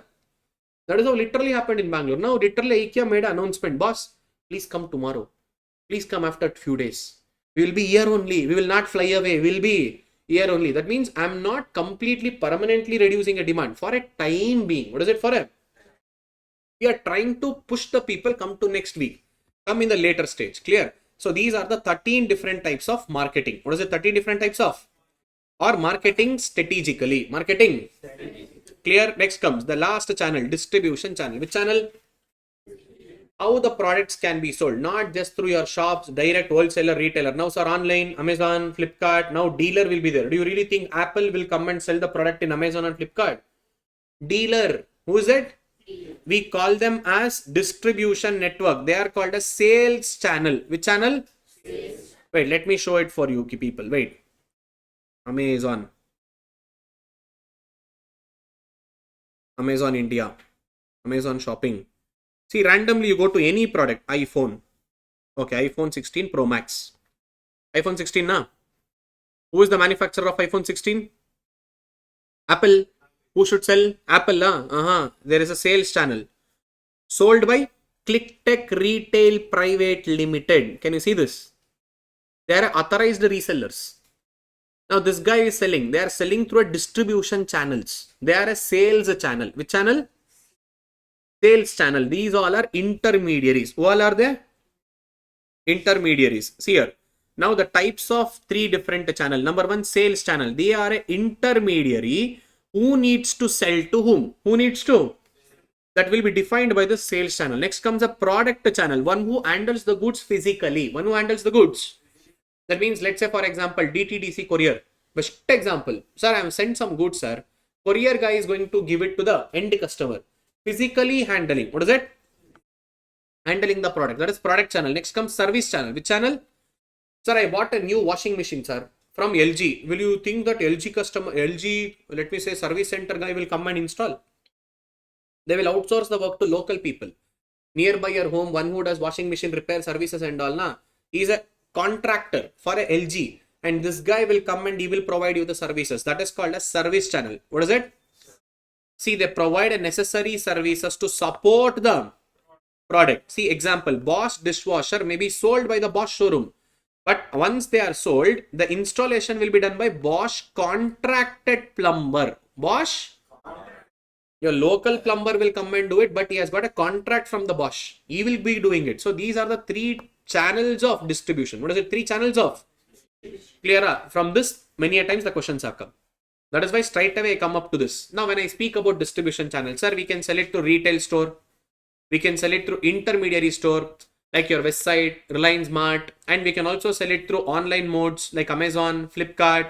Now we have went one step ahead, sir. Even in online mode, sir, we have e-commerce platforms and also online retail distribution. Your Dunzo, Blinkit, all the Zepto. See, even like this, we can see Coke, Lakme, Boat headset. See, another best example, Boat headset. You will never get it in offline store. You have to buy it only and only online. See, these are the different types of distribution channel, how the goods have been handed over to the customer. Through which medium? Through which? Or what is the different ways of handing it over to them? So these are the three types of sales channel for them. Either service channel, product channel, or service channel. Clear? Now we will come to the important topic. Hereafter, whatever we discuss in this chapter, full on important. From this area, you can expect a questions. Building core competency. Which competency? Which competency? And listen to these words very carefully. These two stupid fellows' name. From them only you will get the question. C.K. Prahalladan, Gary Hamel. What is it? C.K. Prahalladan. They have defined if any organization has to achieve a core competency, they have to achieve three important points. How many important points? Number one, competitive differentiation. You should be producing some goods which is different from your competitor. That should be considered as what? Different. And such different goods has to be valued. It has to be by the customer. Only high value customer will be paying a high prices. If at all it is not creating a value addition, will they come and pay extra money? They will never come and pay the extra money. And application to even other markets. That means whatever the differentiation you are bringing, whatever the value addition you are creating, it should not be limited to just one single product of your organization. In whichever market, whichever different product that you are bringing up, in all the markets. What is it in? When I say all the markets, at least that value addition has to be there in some 5 to 15 areas. How many areas? See, I have highlighted here. How many areas, pa? Of developed expertise. That means best example, Apple. Laptop, super duper it. Cell phone, super duper it. Earlier there was something called as the small music system was there, device. iPods, super duper it. Now tablet, super duper it. iWatch, super duper it. Now they are coming up with water bottle. Next, Apple is coming up with a water bottle. There is a speaker below. And it also shows the purity of a water. Whenever you pour a water inside a bottle, if a light blue comes, pure. Dark blue comes, little adulterated, but still, if it is orange, don't drink. Red, danger. You should not drink the water at all. Like this, speaker is there. Next, with the speaker, you can take it to the gym. You can listen to the music when you're jogging. So all this, they're coming up with innovative things. That means whatever you introduce, in whichever market you enter, every single place you will come up with a differentiation. What you will come up with? You are not just differentiating the product. Along with that, you are also creating a dash value, customer value. Once you are doing this, not just in one or two market, you are doing this applicable in different, whichever industry you enter, whichever product segment you come up, you will always create differentiation, always create a value addition to the customer, and that is applicable to multiple or different markets. Clear? So remember, this core competency is considered only when you develop expertise. Only when you develop minimum in how many areas? What is that 5 to 15 area of your skill and technique? What is it? Skill and in multiple area. You have an advanced skill, advanced technique, which can bring differentiation, which can create value in at least how many areas? 5 to. And whichever market you enter, you are creating differentiation, you are creating a value. Important. This is the most important topic of Michael Porter. What is it? Sorry, not Michael Porter. This is said by C.K. Prahalladan, Gary Hamel. Clear? All these 3 points. See, direct away. Kindly explain the core competency defined by C.K. Prahalladan, Gary Hamel. Straight away question comes. So whenever you listen to this word core competency, 3 things should come to your mind. Differentiation, value, applicable even in other market. And along with these 3 points, skill and techniques. Skill and in multiple areas. At least, which is that multiple area? 5 to 15 area. How many area? This is called core competency. Which competency? See, length and breadth I have given explanation. So the people who are seeing in the YouTube, kindly pause this. You can read it. See, whatever yellow highlighted, that word should definitely come. Bold letters, whatever is given over there, that is the actual answers. You need to bring something unique, something different to the customer. If you are selling the same product, customer will not find it valuable. So you should come up with something unique, something different, and such difference or uniqueness has to create a value addition. Which addition? Already we spoke about value chain analysis. Whenever customer feels it valuable, he is ready to pay extra. Ready to pay what? So you will earn more and more profits only when he values it. So best example, Apple products. Sir, why do people buy Apple products? Sir, quality. You throw this phone, Zwick, definitely nothing is going to happen. Quality, build quality is really good, because we used to tease Apple product. I literally witnessed it. One of my friend, when we went to a trip, so when we were almost in this ATV ride, almost his track pant didn't had a proper zipping. That fell down, that phone fell down, and literally that ATV tire had gone on the iPhone 15. Only and only glass got damaged. Even back panel glass got damaged. Phone was still working. Almost the screen was cracked. Still working. That was the build quality of Apple. That is why they charge premium. Quality products. Which products? See, in terms of quality, definitely top notch. Comparing to Samsung, comparing to anyone, quality wise, they're definitely top notch. But they're making people bakra. Without having any much value addition, they're charging premium. Same camera, same feature, everything same. Just camera angle from vertical, they made it horizontal, charge extra. Make it little 1 mm bigger, charge it extra. But build quality definitely good. If you compare with any other smartphone in the present time, build quality to next level. And they made one disadvantage there also. Intentionally, they made a glass at the backside. By mistake, if it falls, I know your phone will, nothing will happen. Phone will work, but glass has to break, na. You have to come to me for service, na. Business. Business is needed, na. First create a problem, then sell a solution. First we created one problem. What? By mistake, phone falls. Quality is good. It will work. But phone glass has been damaged. Backside also. It doesn't looks good. Odd. Even after getting repaired, you are not going to show off that. Again, you will put a back case only. You will not get to know whether it is broken or fixed. But still, no, I can't use a broken one.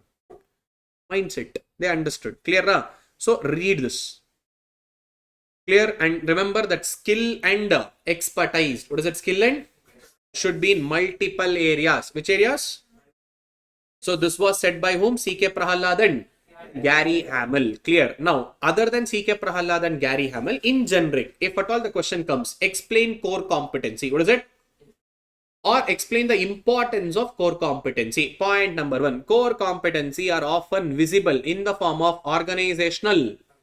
That means what organization does it best? What organization?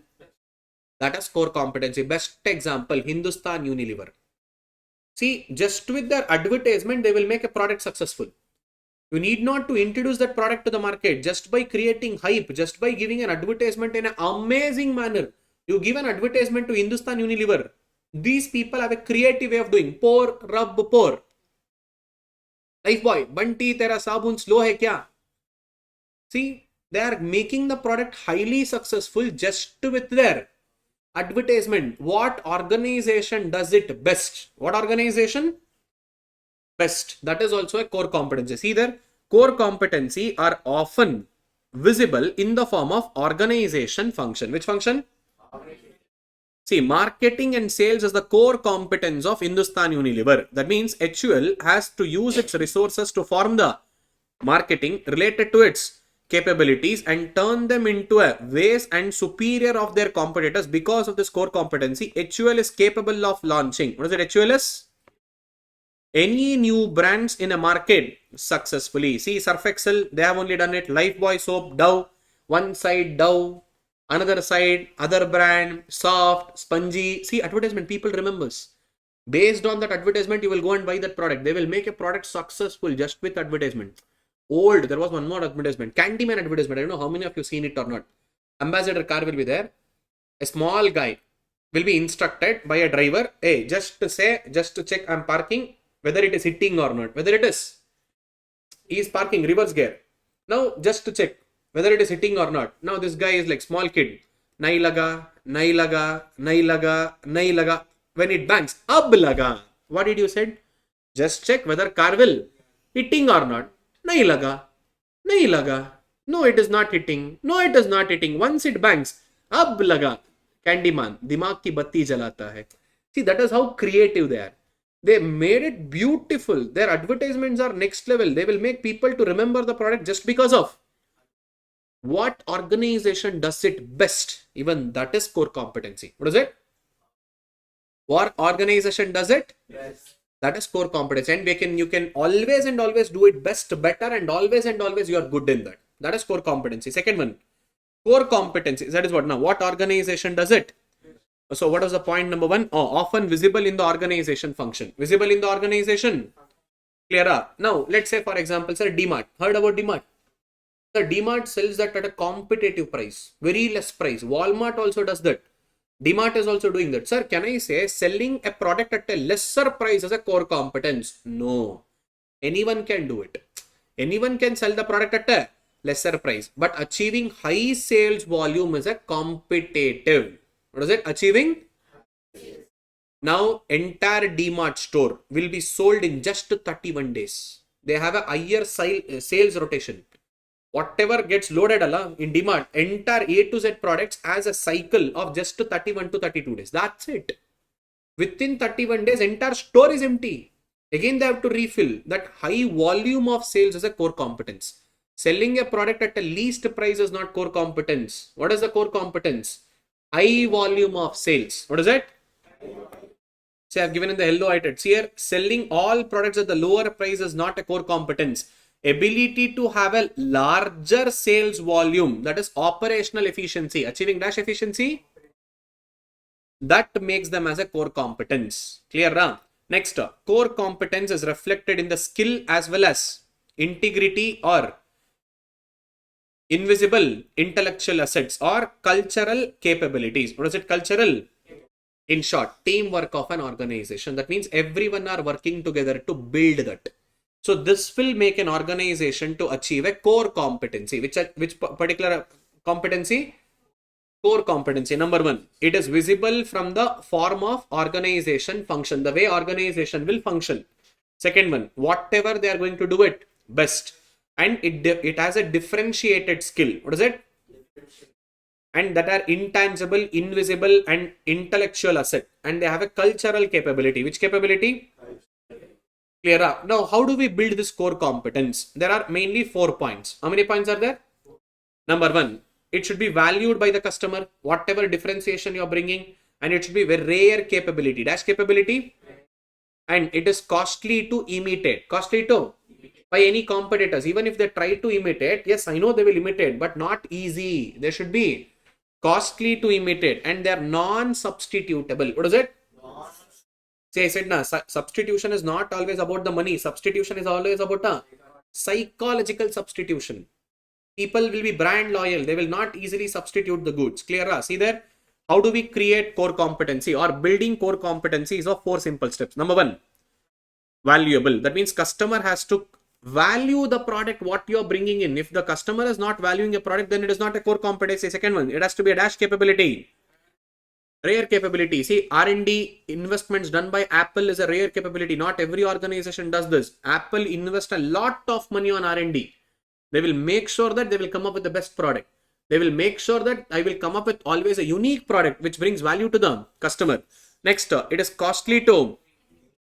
I know that my competitors will imitate me, but it should not be easy to imitate. It should be very best example. Intel core processor. Intel. You take any Windows laptop, core processor comes from Intel. So all this Intel core processor, whenever they launch something new, China tries to imitate them. We know China, number 1 country to produce number 2 products. Number 1 country to produce number 2, duplicating. But even though if they're trying, that not easy. By the time they copy the first product, already Intel has launched a second product. By the time they copy second product, they've already launched a third product. See, especially this RAM, ROM, it was very difficult for them to beat it because the R&D cycle was extremely amazing. This Intel is a best example. What is it? So Intel, when Intel is inside, copying from the outside will become mental. They can't easily copy it. It is very difficult. R&D cycle. Same with Tata. At the way they can produce at a cheaper cost. Best example, Tata Cancer Care Hospital. The way in which they are providing a treatment at the most affordable prices, cancer care, none of the private firms are able to provide it. Such a cheaper medicines, such a cheaper treatment cost. None of them in entire India is able to give it. That is the efficiency what Tata has created. See, they are non-substitutable capabilities. What is it? It cannot be easily transmitted from one person to another person. It is very, very difficult. It is non-substitutable. See, especially Tata, I said, the talent what Tata will hunt, the people who will be willing to work for Tata, same to same kind of manpower, other organization, they are unable to get it. See, example. For years, firms tried to imitate Tata's low-cost strategy, but most of them are unable to duplicate Tata's success because Tata has a unique culture and it attracts some of the top talents in the industry. Now, this culture and excellent human capital working together is implementing Tata strategy and based on their competitive advantage. That means Zudio is the one best example. Have you ever seen big advertisements of Zudio? They didn't even advertise anything. They already made it commercially super duper hit. That is the talent of Tata. That is their capabilities. What is it? Non-substitutable capabilities. Yes, Snitch is there. Snitch is a fast growing brand. But still, people will be waiting for Tata. Man, where is the Zudio coming up? In our area, Zudio is coming up. Oh, nice. People are full happy. Oh, Snitch is coming. They will go and do window shopping. They will see the products in Snitch. They will buy the similar products in Zudio. Our people are much more fascinated now. They will go and see everything in your Reliance Mart and they will order it from Myntra. Because our people want cheapest.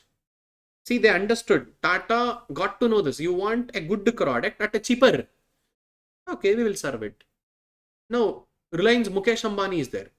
He is also having so much of money. Can he able to build such brand? That is what? Non-substitutable capabilities. What is it? So 4 points has to be there. Number 1, it has to create value to the customer. Number 2, rare capabilities. What is it? Costly too. And non-substitutable. Apple, another best example. The way in which the Apple is creating the products, the R&D cycle, the quality of a product is non-substitutable capabilities. Only they are able to achieve it. And I know that they are charging a bomb, costly. But still, none of them are able to go similar to the iOS software. See, iOS software, whatever they have built, none of them, Android or any of them, are still unable to crack or beat this iOS software in terms of security, in terms of user friendly, in terms of the quality what the software provides. Still, no one is able to crack it. Non-substitutable. What is it? Clear? Now comes SWOT analysis. Which analysis? SWOT. Already I've spoken enough about this. Strength and weakness speaks about. Opportunities and threat speaks about. Simple. Within the organization, what all strength I have? Sir, my employees of organization are strength. They are really amazing. Then try to build more and more strength. What we should do? Build more and more. Strength is an inherent capacity of an organization. Within me, what is the capacity that I have got? Next, weakness. Sir, I don't have proper money, sir. I don't have proper working capital. That is a weakness, sir. Then try to reduce that weakness. What we should do? Minimize the weakness. These are internal. Within myself, what all weaknesses I have? Sir, I am lazy fellow, sir. I will think of reading 6 hours a day, 4 hours a day, sir. Sir, looking Instagram for 10 minutes, na. Time flies like a rocket. Zik, it will go, sir. That is my weakness. Staying away from the cell phone is the biggest weakness. What is my strength? If I sit to study, sir, I will full study of whole chapter in 1 hour. Yes. What is the weakness? Cell phone. The internal. What is the internal strength? What is the internal? Next, external. What are your external opportunities? What is it external? Sir, no one is doing this subject marathon at all, sir. Everyone is doing FM. SM, hardly few people are doing. Yes, there is a vacancy. ArivuPro, okay, let's do it. Opportunity. Kindly invest and kindly capitalize.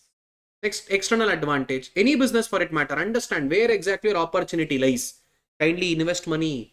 Kindly capitalize this. These are external favorable, or let me say favorable situation. What is it? External.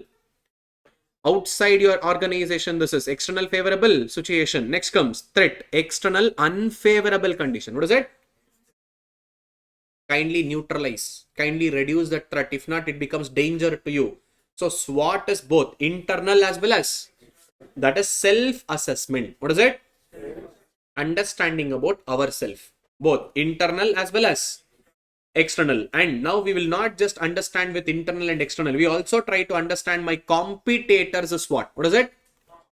That means we do the business analysis for ourselves as well as for our, to understand what is their strength, what is their weakness, what is their threat, and what is their opportunity. But primary importance is for self-assessment. Which assessment? See, whenever we have a weakness, what is it? Whenever we have a We try to convert this weakness into a strength. Whenever we have a threat, we convert this threat into a internal to internal, external to. Sir, suppose, just assume, sir, I have a strength in internal and opportunity in external.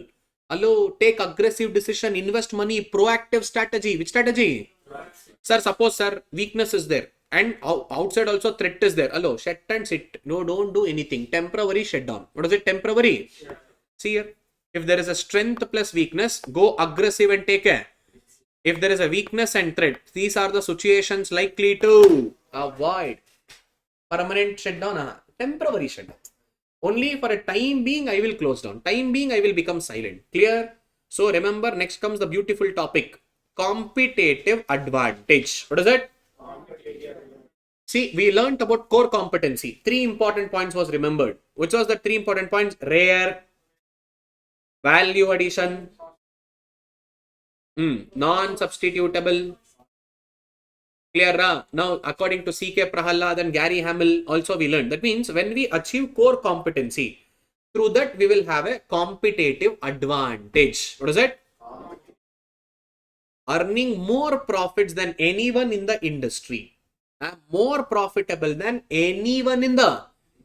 That is competitive advantage. How do you achieve that competitive advantage? Again, certain points are there. See, there are some organizations who will always perform well, who will always perform better irrespective of the condition in the market. Best example, Indigo Airlines.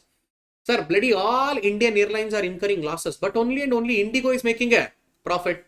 Sir, Hindustan Motors. Heard about Hindustan Motors? Ambassador cars. Hindustan Motors have performed really well for so long years. How did they perform? How did they able to do it? Apple was about to shut down. They came back almost at the verge of closing down.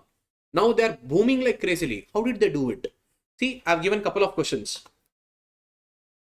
See how some companies will always perform successfully, others will fail. And why did Hindustan Motors have done severally super for some decades? Apple returned from almost obsolescence. Indian Airlines industry, only Indigo Airlines is doing good, others are not at all doing good. So what is this? Now, whenever we achieve a superior performance, which performance? Superior. Now, when the strategy, whatever company implements, and because of such strategy, if a company gets a superior performance, then it is said to be competitive advantage. Which advantage?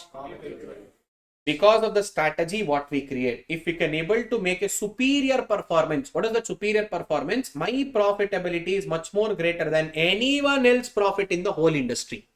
Anyone else profit in the? That is competitive advantage. See the meaning?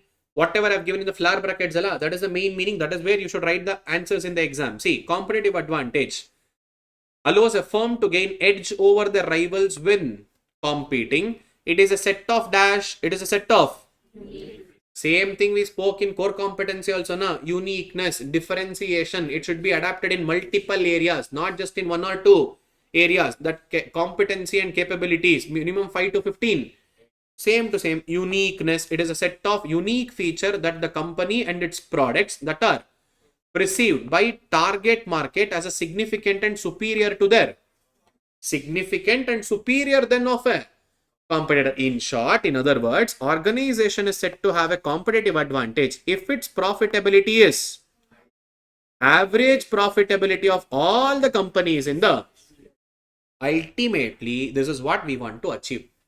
Any business organization, I need to achieve competitive advantage. What I should achieve? How do I achieve competitive advantage? By building core competency. How do I build core competency? Unique, rare, and skill and resources in multiple areas. Adapting in multiple. That is how, main importantly, I will achieve core competency. Through that core competency, we will achieve a competitive. Here, what are the ways to sustain the competitive advantage? Number 1, it has to be durable. What is it?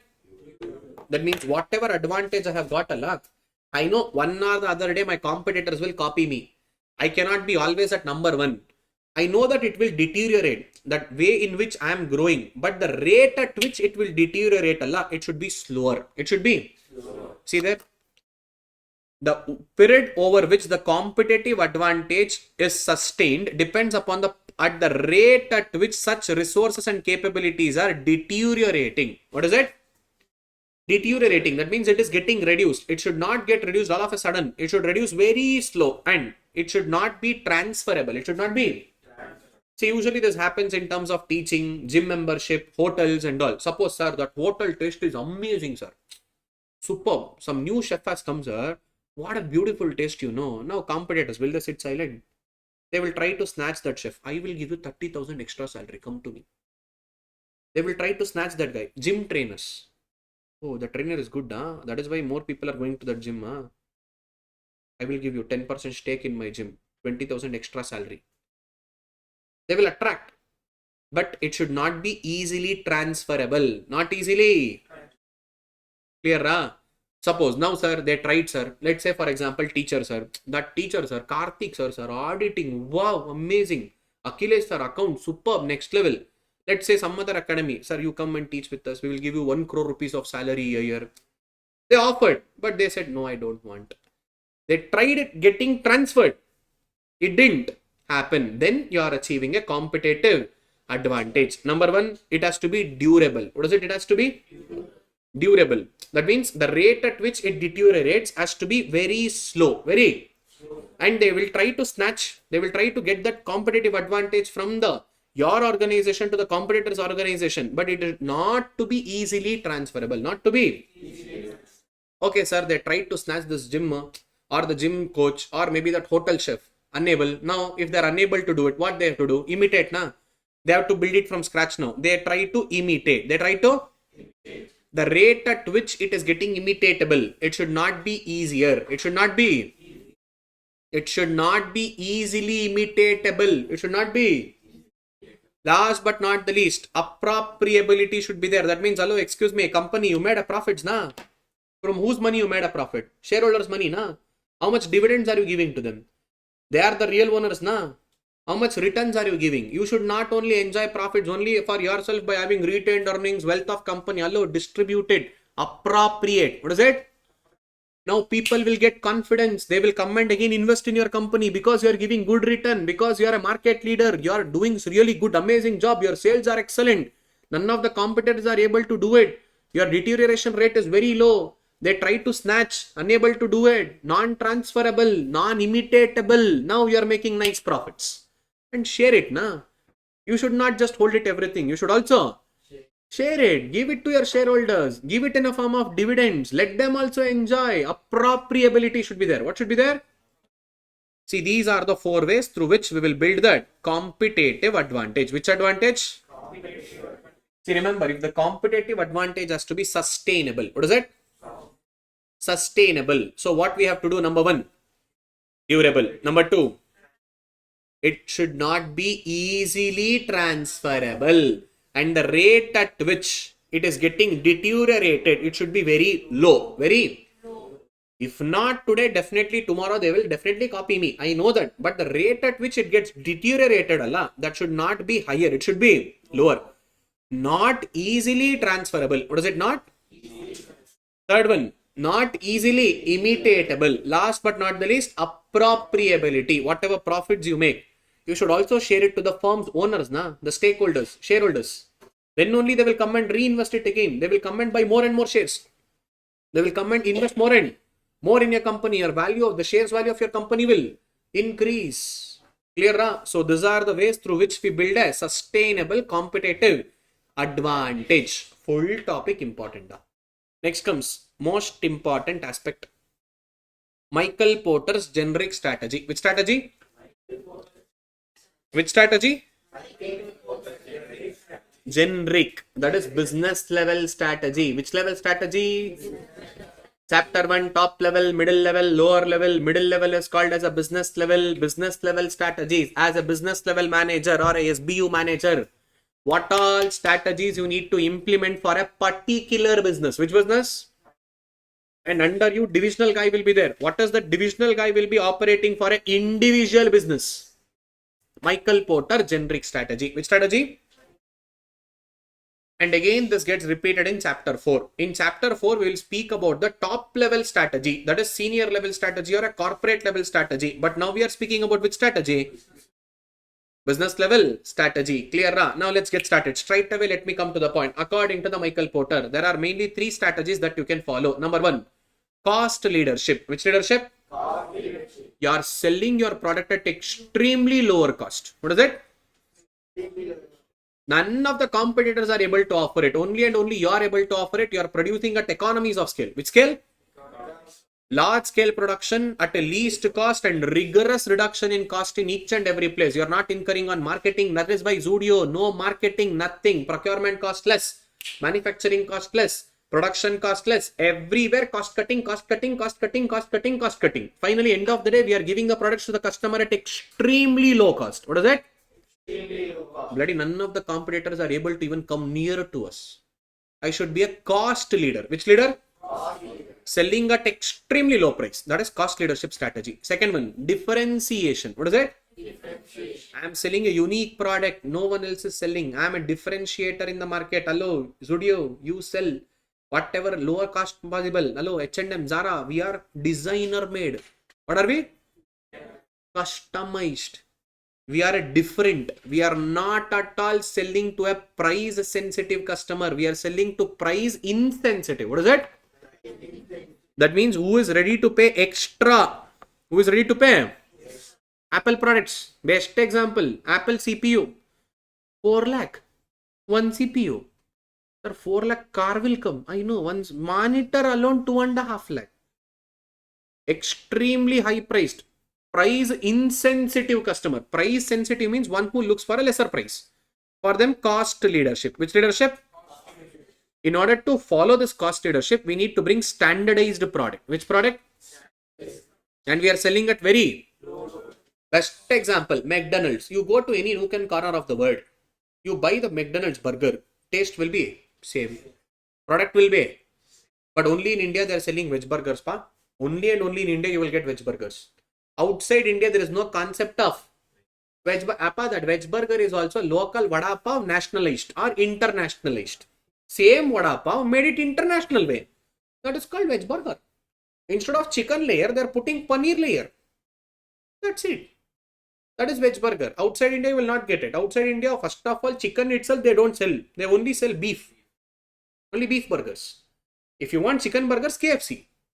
That is why KFC got an advantage. Understand your competitor. Understand your competitor. That is his weakness. That should be your business. KFC.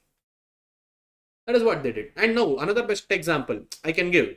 See, wherever McDonald's will go, Burger King will follow them.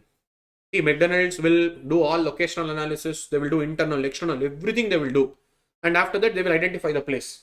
They will go and set up. Burger King nicely next to them within 100 meters, they will also set up. Smartness. Business strategy. Clear? So, according to Michael Porter, there are three strategies. Number one, cost leadership. In order to achieve cost leadership, you need to have a standardized product and you're selling at extremely low cost.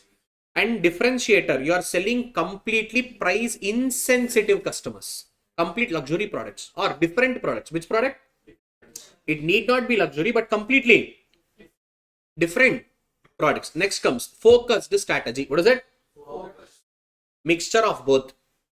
Focused cost leader, focused differentiator. Focused differentiator. Best example, I'm only focusing on niche category. Which category? Niche. Rolls Royce example I gave na. Rolls Royce, I only sell to ultra luxury customers. For whom? Not even luxury, ultra luxury customer. Only for niche category. Only for some focused niche category. Focused cost. Yes. I'm not selling that. I'm selling at a lesser cost comparatively with the competitors. Comparatively, my cost is lesser. My cost is, see, everyone are selling at by average same price only. If other guys are selling at 350 rupees, I will sell at 340. Everyone are selling at 350. I'm selling at focused cost leader. What is it? Focused cost leader.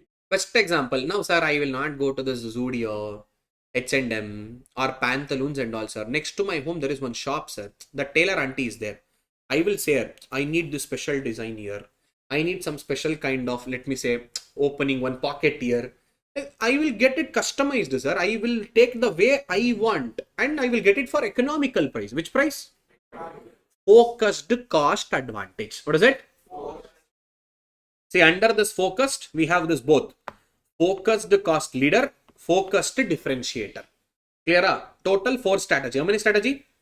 See, by and large 3. In the third one, again bifurcated into 2. Clear? First one, cost leader. Which leader? They will bring which product? And they will sell it at extremely. Next, differentiator. They will sell for which customers?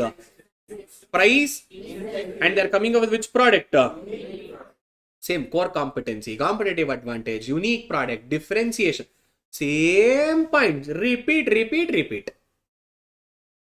See, finally, a large firm. Which firm?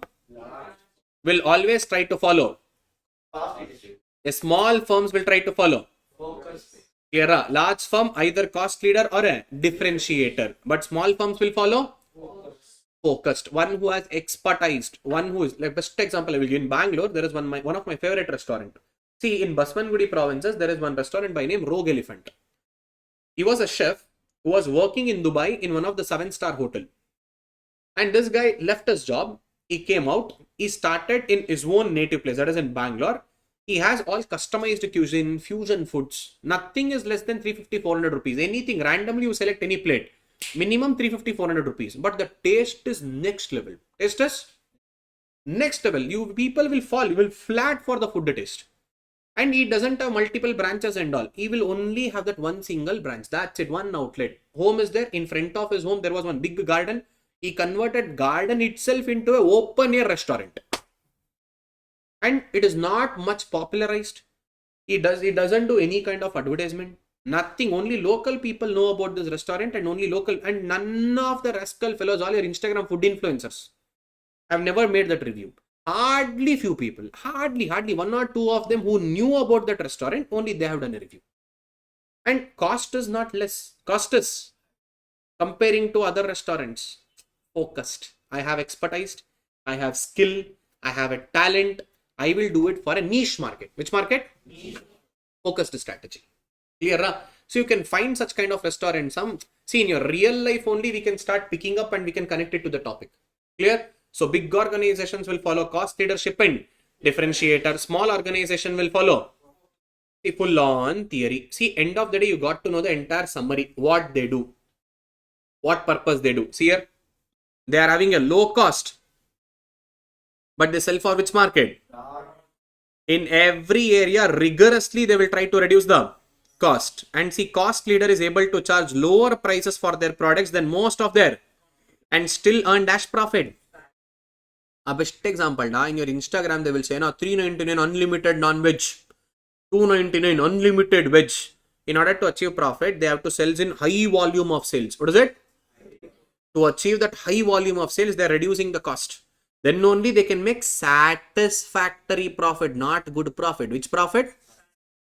See, McDonald's, Decathlon, these are the examples. See, there are large number of buyers and significantly they have a bargaining power. And buyers does not care about any kind of differentiation. Different products and all I want. No, I want same standard product only.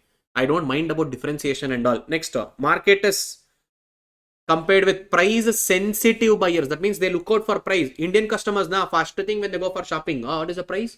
Oh, nice product, $999. 9,999, cheap product. We are price sensitive customer. Which customers? And there are few ways to bring in the differentiation in this industry. In such a case, cost leadership will work. Clear? So under this, there are also some risks. What are the risks associated? See, competitors may imitate the strategy. Like you, competitors will also imitate. They will also try to sell it at a lower cost. Possibilities are there. Or when there is a technology breakthrough, some new technology came in. Sir, AI, sir. Now, sir, I had one, my friend, sir, good artist, sir. He used to do all cartoon-like kind of an art and all. He used to charge 300 rupees for per painting. Now, see, one click of a button, AI. Technological breakthrough. Job went on. Now, who is going to give him 300 rupees for one portrait and get it painted, getting sketching and all? One click of button, upload it in ChatGPT, one clip. Within seconds, converted. Buyer's interest may swing into a differentiation. Now they are looking for some other product, different product. I don't want. Everyone are wearing from Zudio. When I wear this Zudio t-shirt to my college, now 20 of them also wearing same thing, sir. Everyone are buying from same place. Will you wear it once again? I want something different, sir. Something new. I will not go to Zudio from now on. Clear? In economics, we have this concept, snob effect and Veblen effect. where we give this example, bike example for boys. Sir, everyone has Royal Enfield, sir. It has become like auto rickshaw now. Wherever you go, Royal Enfield. Next word, wherever you go, KTM bikes. Auto rickshaw, Pro Max, that is. Next, how do you achieve this cost leadership strategy? Now see, promote, prompt forecast off. You should understand what is the demand, how many people are willing to buy this product, and then only you can achieve. And utilizing the resources in the most possible extent way, economies of scale production, mass production, and bring the standardized product. Which product? Now all your, let me say Starbucks, McDonald's, KFC, that just assembling will happen. Standardized menu will be there. According to that, they will just assemble the product and they will give it to you. That is why fast food chains, within 2 minutes, 3 minutes and all, they will deliver. Na? They will not cook the food there. They will just assemble it. Already it will be ready. Just assemble and just give it to you. Next up, invest in cost saving technology and use the advanced technology and resistance. That means staying away from the differentiation until it is essential. What is it? Until it is. Now, what are all the advantages? Advantages from again Michael Pye 5 Porters. What is that? Rivalry in the same industry, bargaining power of buyer, bargaining power of threat of new entry, substitutes. From advantages, we always derive it from the Porter's 5 forces model. Which model? See, whenever you are a cost advantage guy, whenever you have a superior cost advantage, now it will stop price wars because your price is extremely low.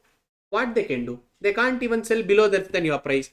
And buyer, already you are getting at lowest cost now. Still, where will I reduce cost? You check with other competitors. Do I have my cost? No. Where can I reduce much? Next, supplier.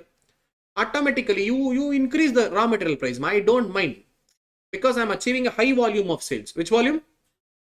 I can make a satisfactory profit. Which profit? Next, end trends of new. They will definitely not sell it at such a lower price because of investing all capital, equipments and all. Can they sell at lower price? No. And substitutes, they are most likely to have a lower cost, but mine is much more lower than them now. If you compare with my substitute also, my cost is much more lower than a substitute players. Then where will you go? You should come with me only. No, not possible. Next comes disadvantage. Now this disadvantage is important. The questions have come from disadvantage. See, whenever you are following a cost leadership strategy, that is low cost strategy, that may not last longer. Why? Some organization will imitate the same technique and they will also start selling at a lower price. And cost leader can succeed only and only if they can able to achieve dash sales. If not, you can't make any kind of that achievement. And in order to reduce that cost, you are not spending money on market research, advertisement, R&D and all. Over a long period, this is not suitable. For a time being, it's good. But they can prove to be expensive in the long run. And suppose if any technology breakthrough happens and entire cost leadership strategy will fall. AI, best example. Now doodle ads and all we are seeing now. One click of a button, automatically ChatGPT is producing. So this is the threat. Clear? That is about cost leadership. Which leadership? Next comes differentiation strategy. Which strategy? Sir, I'm coming up with something new, unique product, sir. Different product. None of them are having it. None of them are. Sir, completely new product. Something unique, sir. Now, whenever there is a mass customer base, what is it?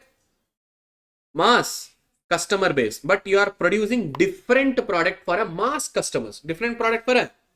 Even I am selling for a high volume, but my product is different. Product is clear. My services are different. Goods are totally different. Such uniqueness can be either in your product design or maybe building a brand image or product feature or any kind of technology, your dealer network. I said na distribution channel, Maggie. Even in the nookest corner of the village, I can sell the goods. Can you able to sell the goods competitors? No. Next, customer service, after sale services. Which services? In any of these aspects, you can bring differentiation, and such differentiator can always and always charge higher prices. Which prices? And gain more and more dash loyalty. Customer. Clear? Best example, Domino's, 30 minutes delivery. If not, pizza free. If not, others try to imitate it. They are unable to do it. But they make sure that within 30 minutes, pizza gets. Unique, na? None of them are doing, na? At least to try that, you guys will order some pizzas, na? Sales is also improving.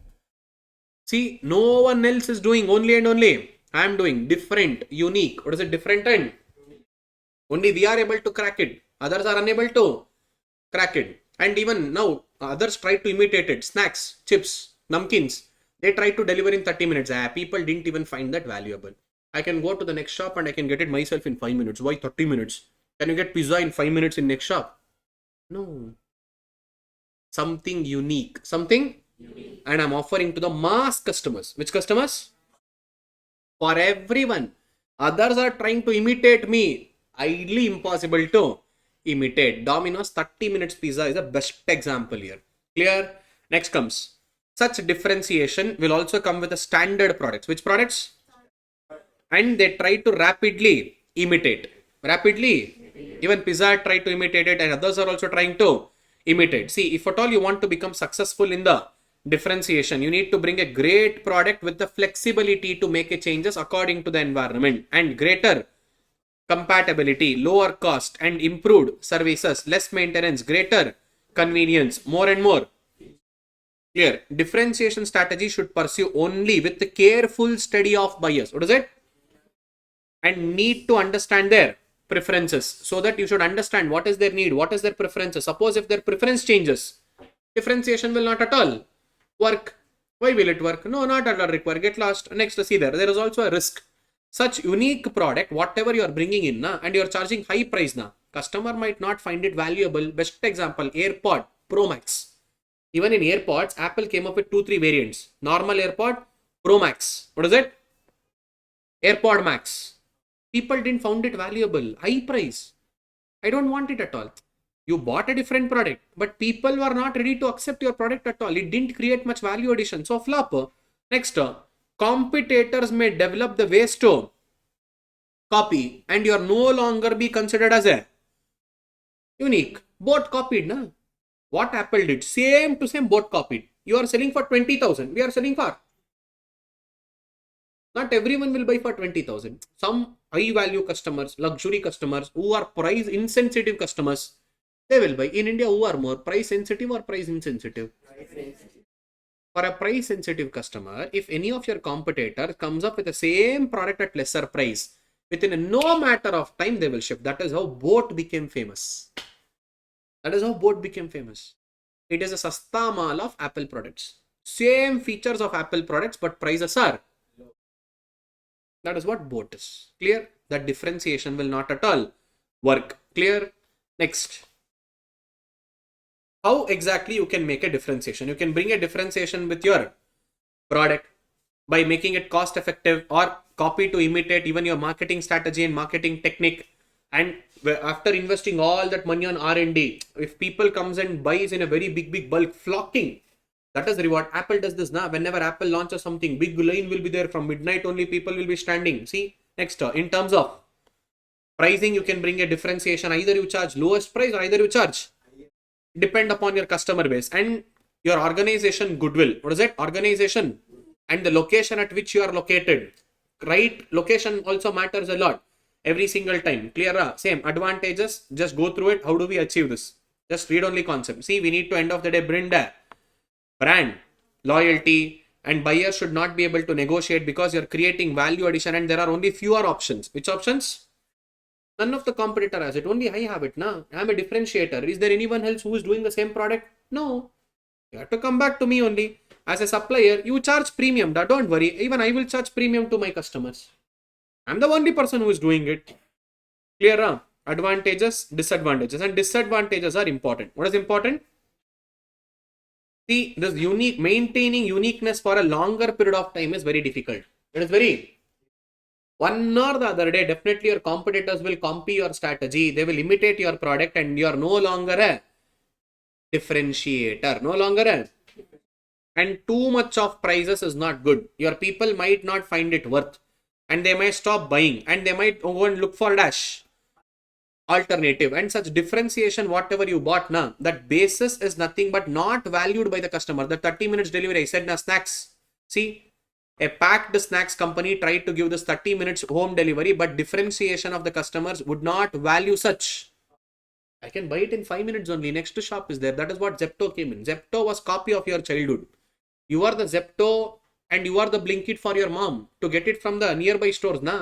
She will say it to you. You will go run and you will get it in 5 minutes with additional that alcova, one chips, one chekuli and all. That was your remuneration, delivery charges. Same thing they copied now. Next, focused strategy. Which strategy? Now under focused strategy, man, I have an experience, I have an expertise, I have a skill, but either I'm focusing on only niche market and I'm not going to a broad market where all these big companies are feeling it is not worth entering. It is not. And no one knows that importance. No one knows that. Only slowly you are building it. Only slowly you are building that importance. Here, whenever you want to follow this focused strategy, number one, most important, essential, the industry size has to be sufficient.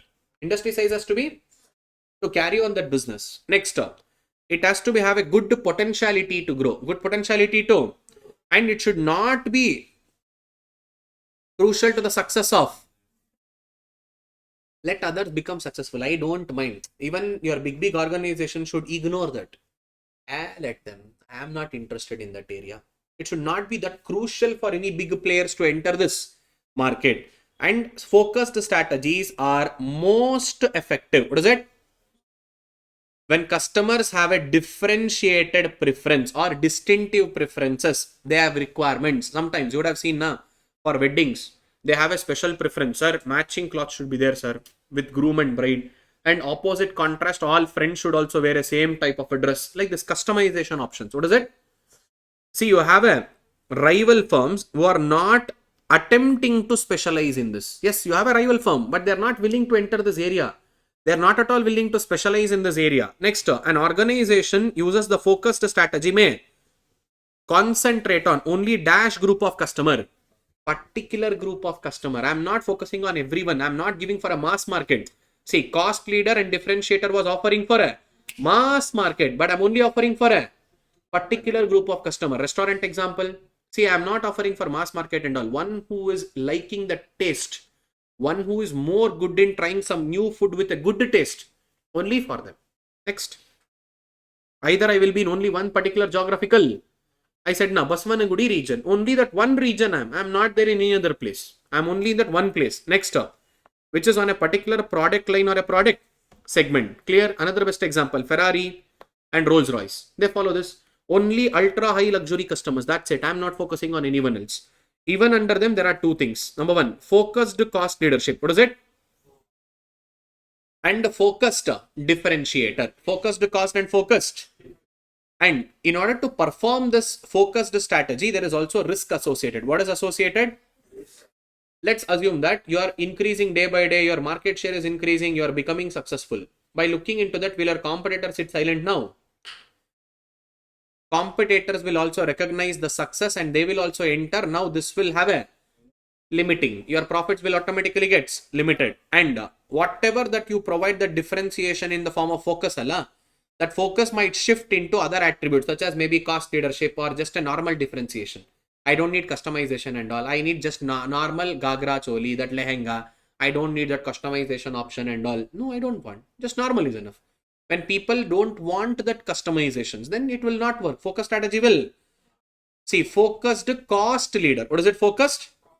Is only giving services to which market?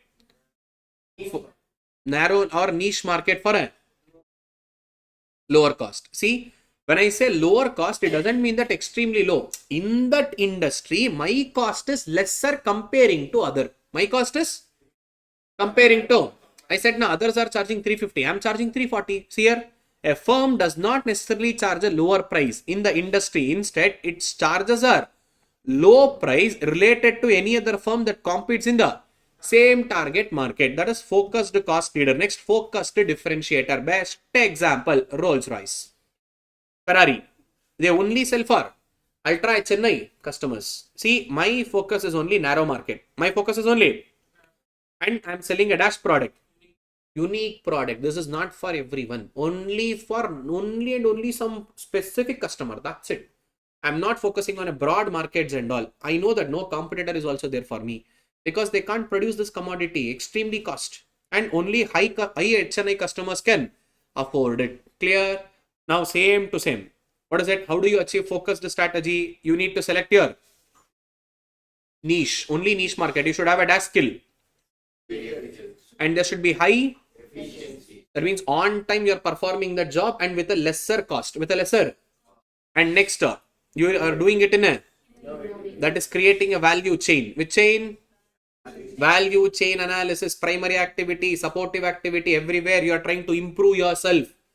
Next, advantages and disadvantages. What is the disadvantages? Now, whenever you are differentiating something niche, such differentiation is not valued by the customers, and there is only some limited demand, industry size is not good, and over a period of time, this niche could disappear or it can be taken over by some large. That is disadvantages of focused strategy. Which strategy? A question can come from anywhere, but definitely in these areas, question will come either on cost leader or either on differentiator or either on focused. And there is a cocktail of all. What is it? Cocktail of all the four. That is best cost provider strategy. India is famous for this. What is it? India is. Only 2 points are there. But keep this in your mind. Example is MI and Samsung. Example is what? See, whatever Samsung offers a product, MI also offers the same features, but MI charges lesser price. MI charges? Sir, both MI is also charging 20,000. Samsung is also charging 20,000. But MI features are greater than Samsung features. That means two options. I will provide same product. I will provide for lesser cost. Or I will charge same cost. I will give higher features. I will give than my competitor. MI does this. MI is a direct competitor to Samsung. If Samsung comes up with specific features, specific all features, and they will launch a product for 20,000, this guy will also launch a same feature for 18,000. Now, where the customer will go and buy? Next. Sir, I am charging same 20,000 only, but he has 4,000 mAh battery, I have 5,000 mAh. He has 12 megapixel, I have 14 megapixel. He has that Y3 core processor, I have i5 core processor. Same cost, additional feature. What is it? Same cost? Whom they will buy now? That is called best cost provider strategy. What is it? See this word or. There are two options now. How do you provide this best cost provider? Boss, I am offering lesser prices than my competitor for a same features. I am offering lesser prices than my competitor for same quality and same features, or else I am charging similar price. I am charging a, that means same price, but I am providing better feature. That is called best cost provider strategy. See, when the customer wants more value for money, what is it? That means even cost should be low, quality should be better. Low cost, high quality. What is it? Low cost. See, this keeps the cost and the prices low than any other seller of the comparative. This is called best cost provider. Which cost provider? Clear? Understood? By this entire chapter 3 comes to an end. Katam. It is a full of cocktail. Okay. So chapter 4 that speaks about strategic choice. So in chapter 1 we understood about vision, mission, goals and objectives. Chapter 2 external environment. Chapter 3 internal environment. Now after analyzing external and internal, now we should choose a strategy. What we should do? So strategic choice. What is it? Strategic. Who will choose the strategy? Top level management. Which management?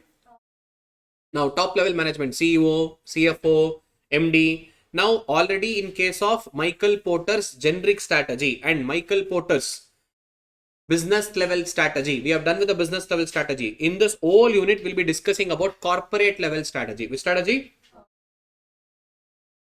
So even before understanding this corporate level strategy, we should also understand which strategy we will implement according to a product life cycle. According to what? So they have given one particular table here. According to product life cycle, what strategy will implement?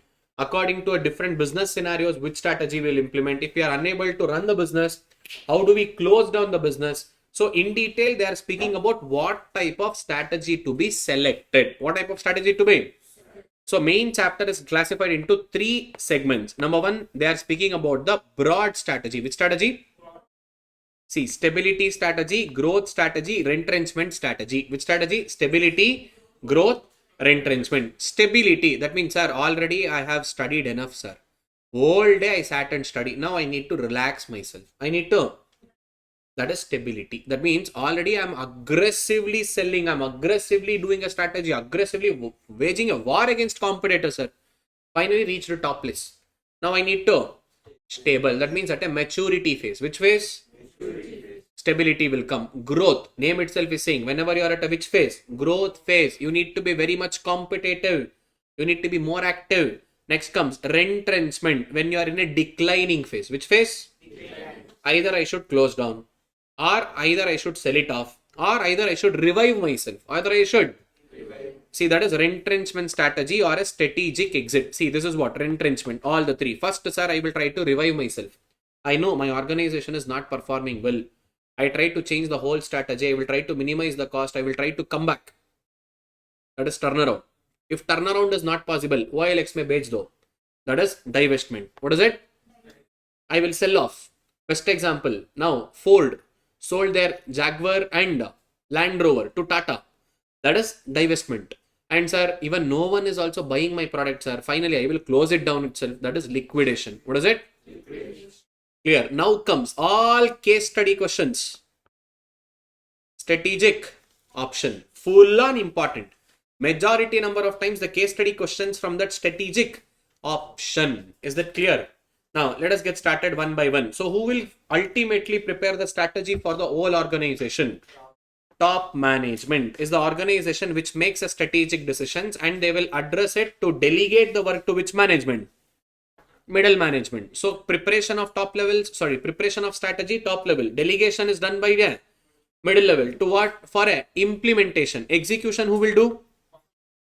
Functional level. Now, strategic choice. Whenever we are entering a market, or whenever I want to stay in that market, or whenever I want to grow in that market. See, entering the market, staying in the market, and growing in the market, I need to have a strategy. When do you need to have a strategy? Entering the market, staying in that market, growing in that market. With that respect, see, we are discussing about corporate level strategy. Which strategy?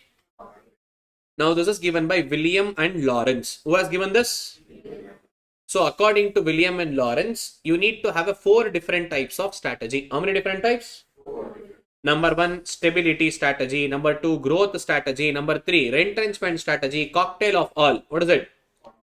Combination strategy. Sir, I might be a big multinational corporation like Unilever, HUL. My different products will be in a different stages. For a different product, I will be implementing different strategy. Combination. What is it? Once they have asked a question from combination strategy. Clear? And according to Michael Porter, business level strategy, just now we studied now. Which is that? Cost leadership, differentiation, and focused leadership and focused differentiator. They are business level strategy. Which level strategy?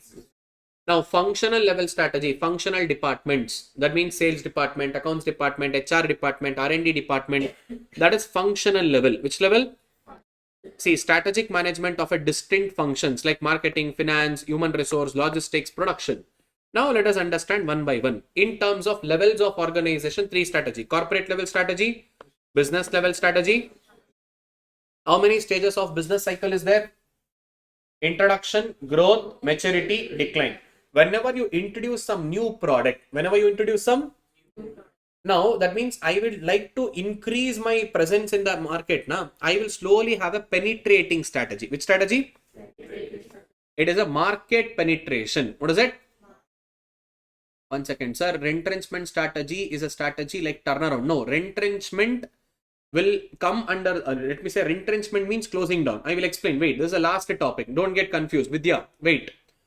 So, whenever you enter into the market, now, slowly I need to popularize myself. Slowly my brand should get recognized. My product should be recognized. Now, slowly things will happen. So, penetrating. What is it called as?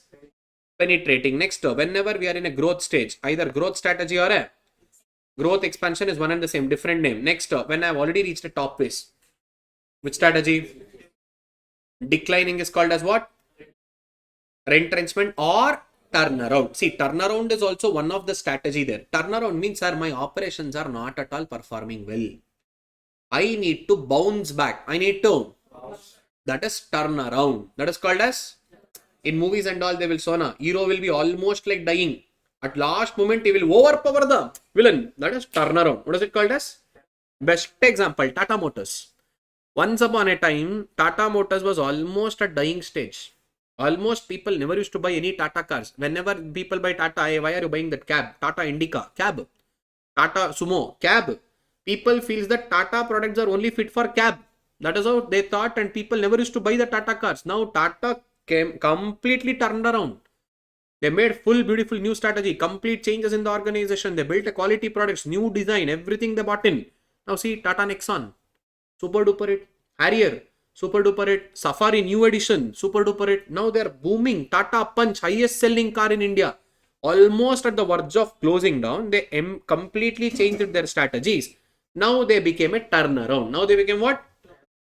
That means I will try to come back to the normal position. That is called as turnaround. See, turnaround is a part of retrenchment. What is it? Turnaround is a. So Vidya, I will explain this. For a time being, I will not touch that point more. Is that clear? Okay. Next. Competition oriented strategy. What is it? Definitely in the market, there will be competition now. Without competition, is there any market? No. So when there is a competition oriented, competitive strategies are followed by a cost leader, differentiator and focus. Next comes collaborative strategy. Two organizations coming together and then performing either merger, Vodafone Idea, merger, acquisition. One company acquired another company. Now NDTV was acquired by Adani Groups. Tesla acquired Twitter. Acquiring. Next, strategic alliance. Which alliance? I give example now. GoPro and Red Bull, strategic alliance. Haldiram's and Raman, Nissan, Indonesian, strategic alliance. Walmart and Haldiram's, strategic alliance. Clear, huh? So like this, we will sell your product in my country, you sell my product in.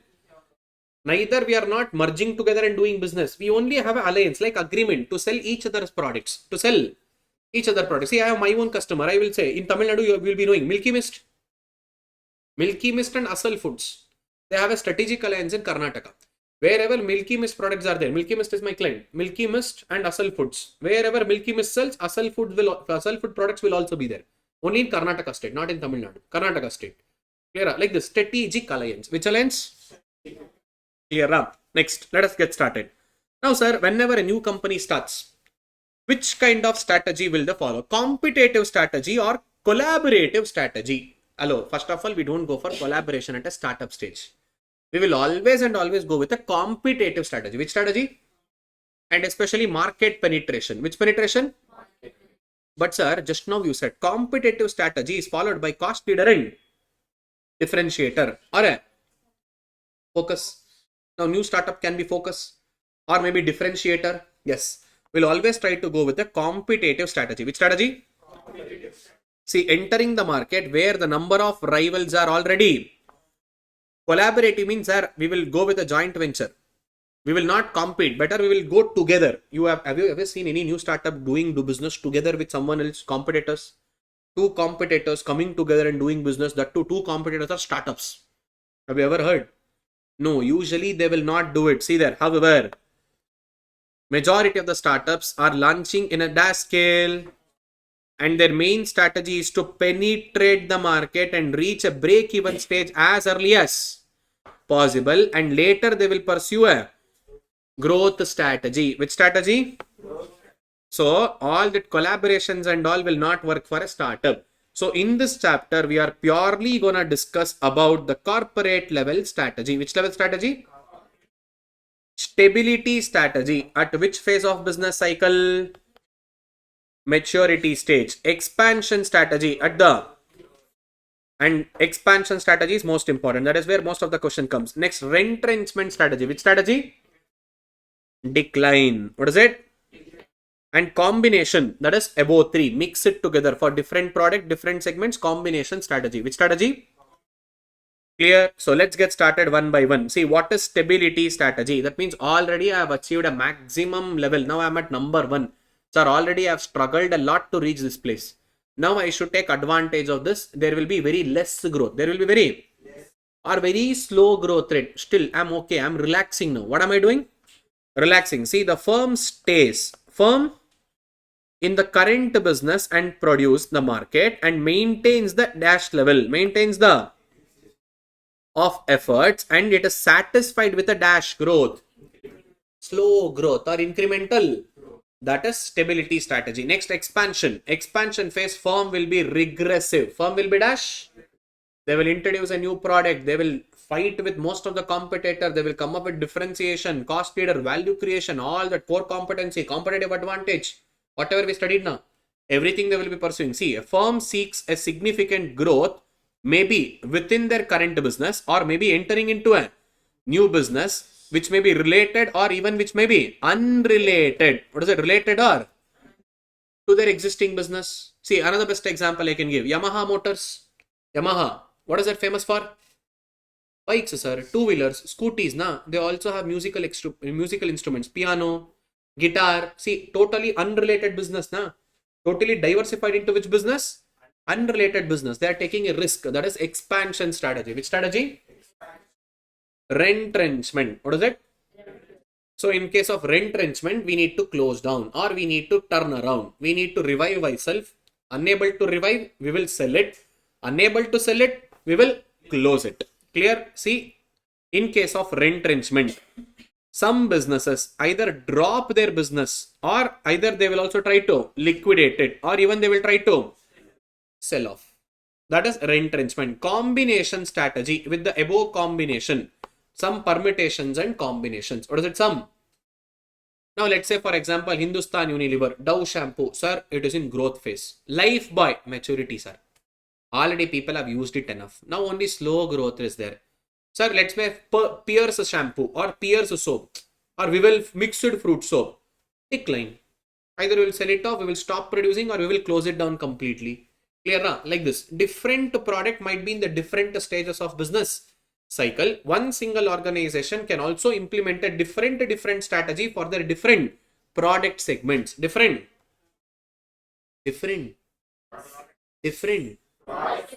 Hello? Still alive? Still alive? I just finished with the break. So you have to be active. Next comes stability strategy. Which strategy? Stability strategy. Sir, already we have reached top place. Incremental growth is enough. I don't want to introduce some new products and all. Whatever products already we have increased. We have got a good market share. We are taking advantage of the good market share. We are trying to make nice amount of money out of that. No more new product introduction. No more expansion. Nothing. So don't get confused. Sir, that means firm will not do anything. They will do. They will adapt to changes. They will adapt. Whatever environment changes are happening, they will adapt to the changes. They will make some small kuti changes and all. But big changes, new inventions, new product, nothing. So don't confuse stability strategy with not to do anything strategy. They will do. They will adapt to the market changes. What is it? And maintain the same level. There will be slow incremental growth. What is it? Slow. That's it. See, it is an important goals for a business enterprises as a stability strategy. The current business and product market will be there and they maintain a dash level. They're satisfied with the... So who will opt a stability strategy? One who wants to safeguard their existing interest and existing. One who wants to pursue well established and tested. What is it? Well, so already proven strategy. I don't want to take risk and all. Already things are proven. I know our students will not study all year. Only when exams are there, 1 month before they will become active. At that point of time, they want to attend crash course. They want to come to marathon class. Yes, okay, we will conduct. Not to worry. Next. What is it? To continue. What is it? Chosen business path. Already whatever we have chosen, it is a proven. This business is working. We will continue in the chosen business path. And to maintain. What is it? Maintain, retain. These words will play around with you. Next in BCG Matrix I will come. Same words. Maintain, retain. This will play around. See, maintain operational efficiency and attain sustained basis. Whatever we have achieved already, we will continue with the same phase. We neither want to increase the sales or decrease the sales. Whatever we are doing, we'll continue with the same. Just maintaining things. What are we doing? Maintaining. And next, to consolidate. What is it?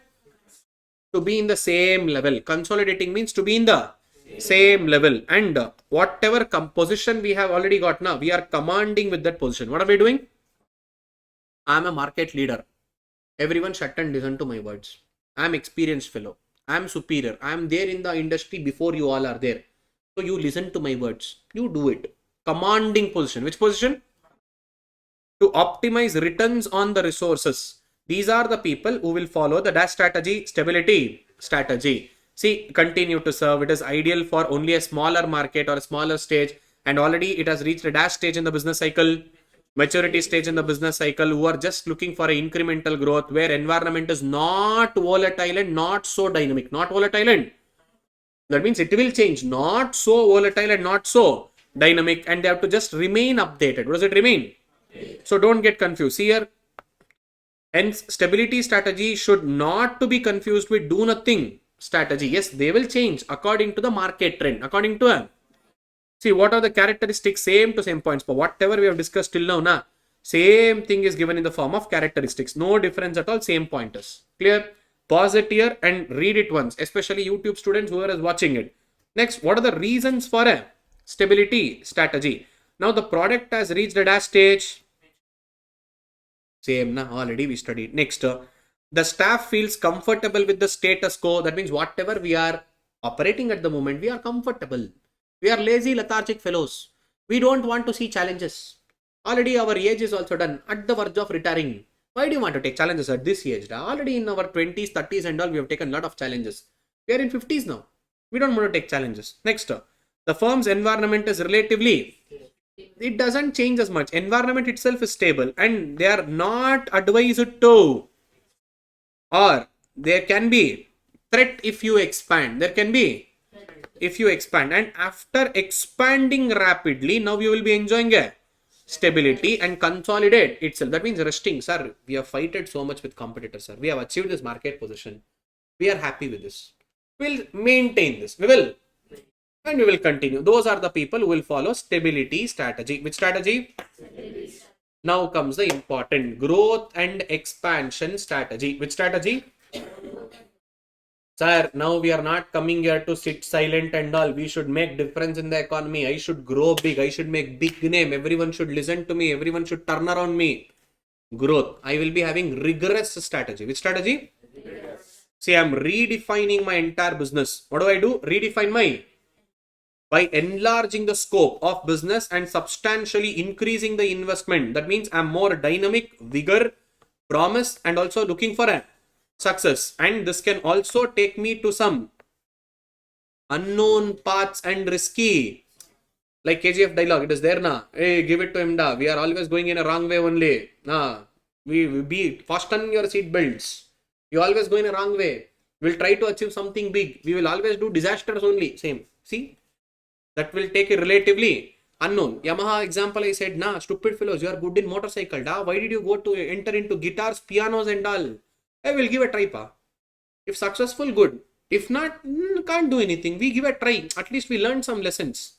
Another best example, Nokia. Do you know what is the initial business of Nokia? Toilet paper sales. They became famous after diversifying themselves into a cell phone. Same story with Samsung. They were grocery selling. Which selling? Samsung used to sell groceries. Later they came into all this kind of electronic gadgets and they became successful. Godrej. What is Godrej famous for?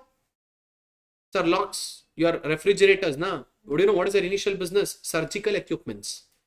While to conduct an operation, surgical equipments needed. They were a manufacturer of a surgical equipment. See, now organization will expand. Organization will diversify. Maybe in related area, or they will get the success in the unrelated area sometimes, or they might end up into a disaster in the unrelated areas. Clear, na? Next, let's get started. I said Coca-Cola, vanilla flavor, Cheetos, lip balm, Cadbury, mint flavor, all this. Risk is there. Next, see there. It is often characterized by, what is it?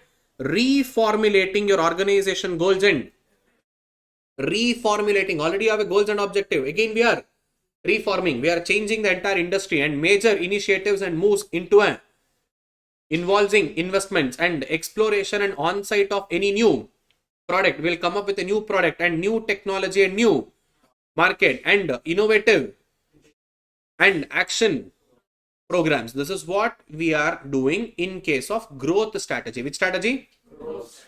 We are completely redefining our business. We are going completely opposite of stability strategy. In stability, we are not expanding much. We are just, let me say, changing according to trend. But now we are going rigorous. What are we going? We are coming up with a new strategy. We are going into a new pitfalls, new area. There is going to be either a biggest growth that we are looking out for. What is it? Very big growth ambition. What is it? Very? And we are trying to bring dash investment.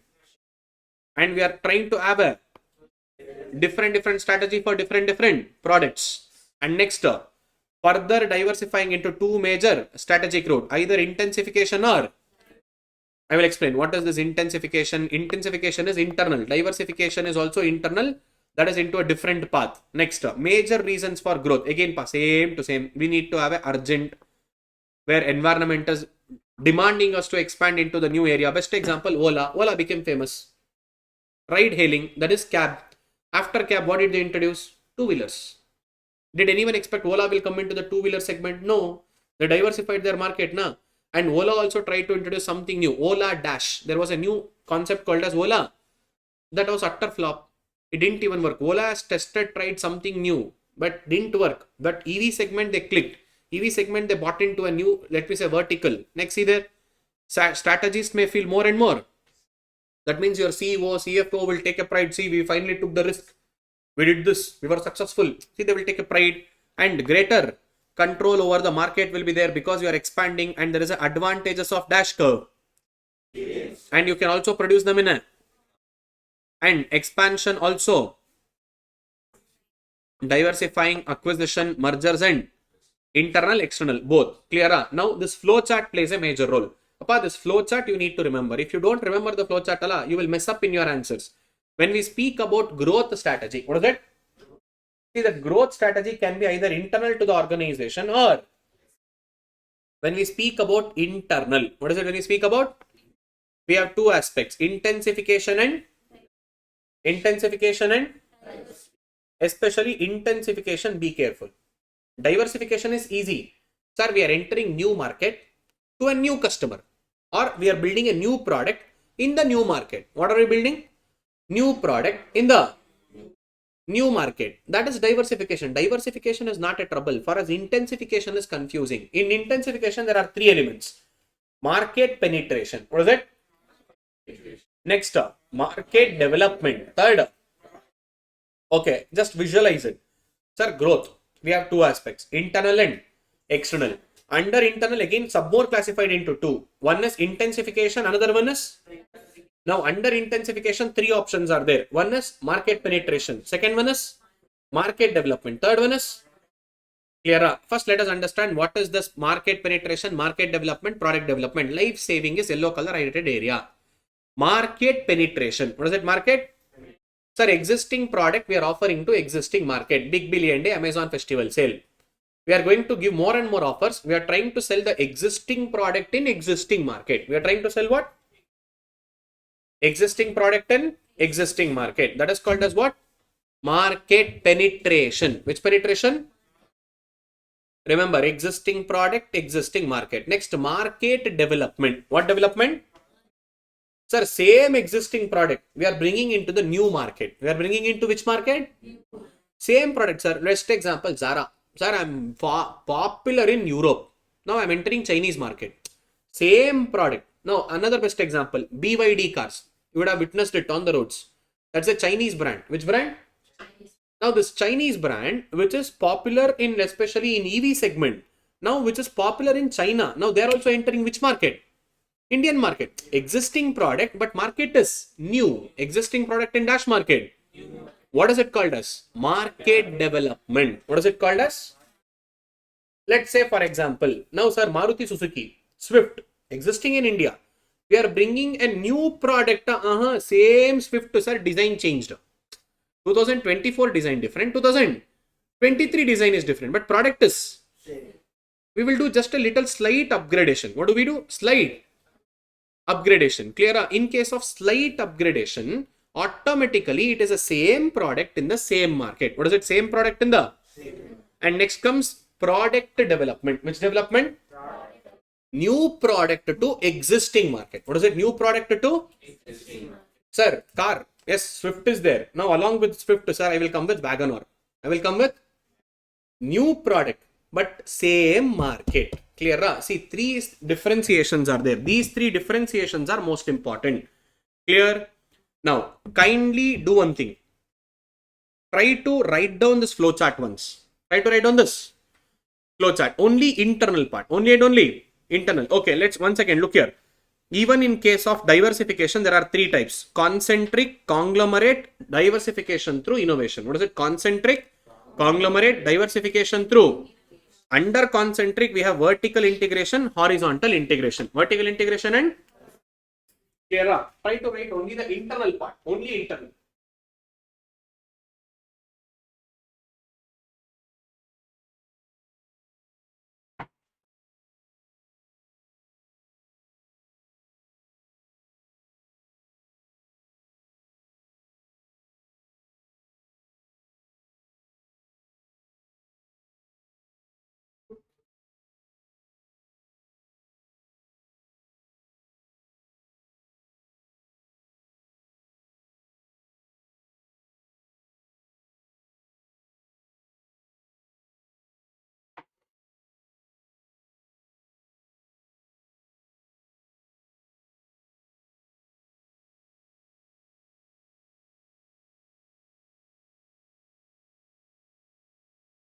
Under internal, we have two aspects: intensification and under intensification, three: market penetration, market development, product development. And next to that, you also write on this. In case of market penetration, what is it? Existing product, existing market. Market development is existing product, but next product development is new product.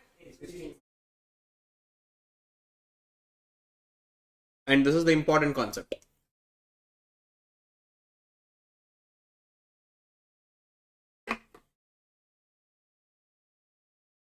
The external will be easy. Internal is little tricky.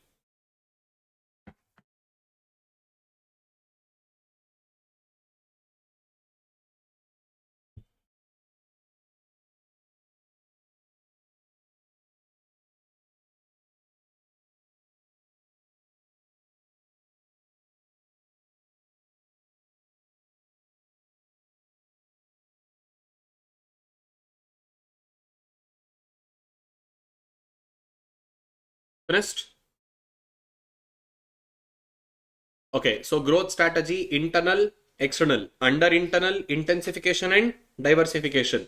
Under intensification, three options: market penetration, market development, product development. In market penetration, existing product, existing market. In market development, new product, existing market. In case of product development, new product, existing market. What is it? New product? Now, sir, what if both are new? New product, new market, diversification. What is it called as? Clear? That is what I said. Diversification is easy.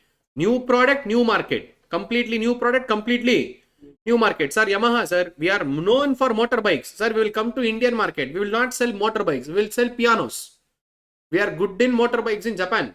But I'm not selling motorbike. I will come to India. I will try to sell the laptops. I will try to sell pianos. I will try to sell guitars. That is diversification. What is it? Clear? Even under diversification, three types: concentric, conglomerate, and diversification through innovation. Diversification through? Clear? See, only this internal is little confusing. External is most easy. See, under external, only two aspects: merger and acquisition. If not, strategic alliance. What is it? Merger and acquisition. If not, strategic alliance. Already I gave an example for you. Red Bull and GoPro. So two different organizations. They are working together to achieve a common objective. Working together to achieve a that is strategic alliance. Sir, what is merger? Two company marrying together. Two company marrying together. Company A, company B mixed and became company C. Company. That is merger. Acquisition. One company taking over the another company. In accountancy, already you have done this.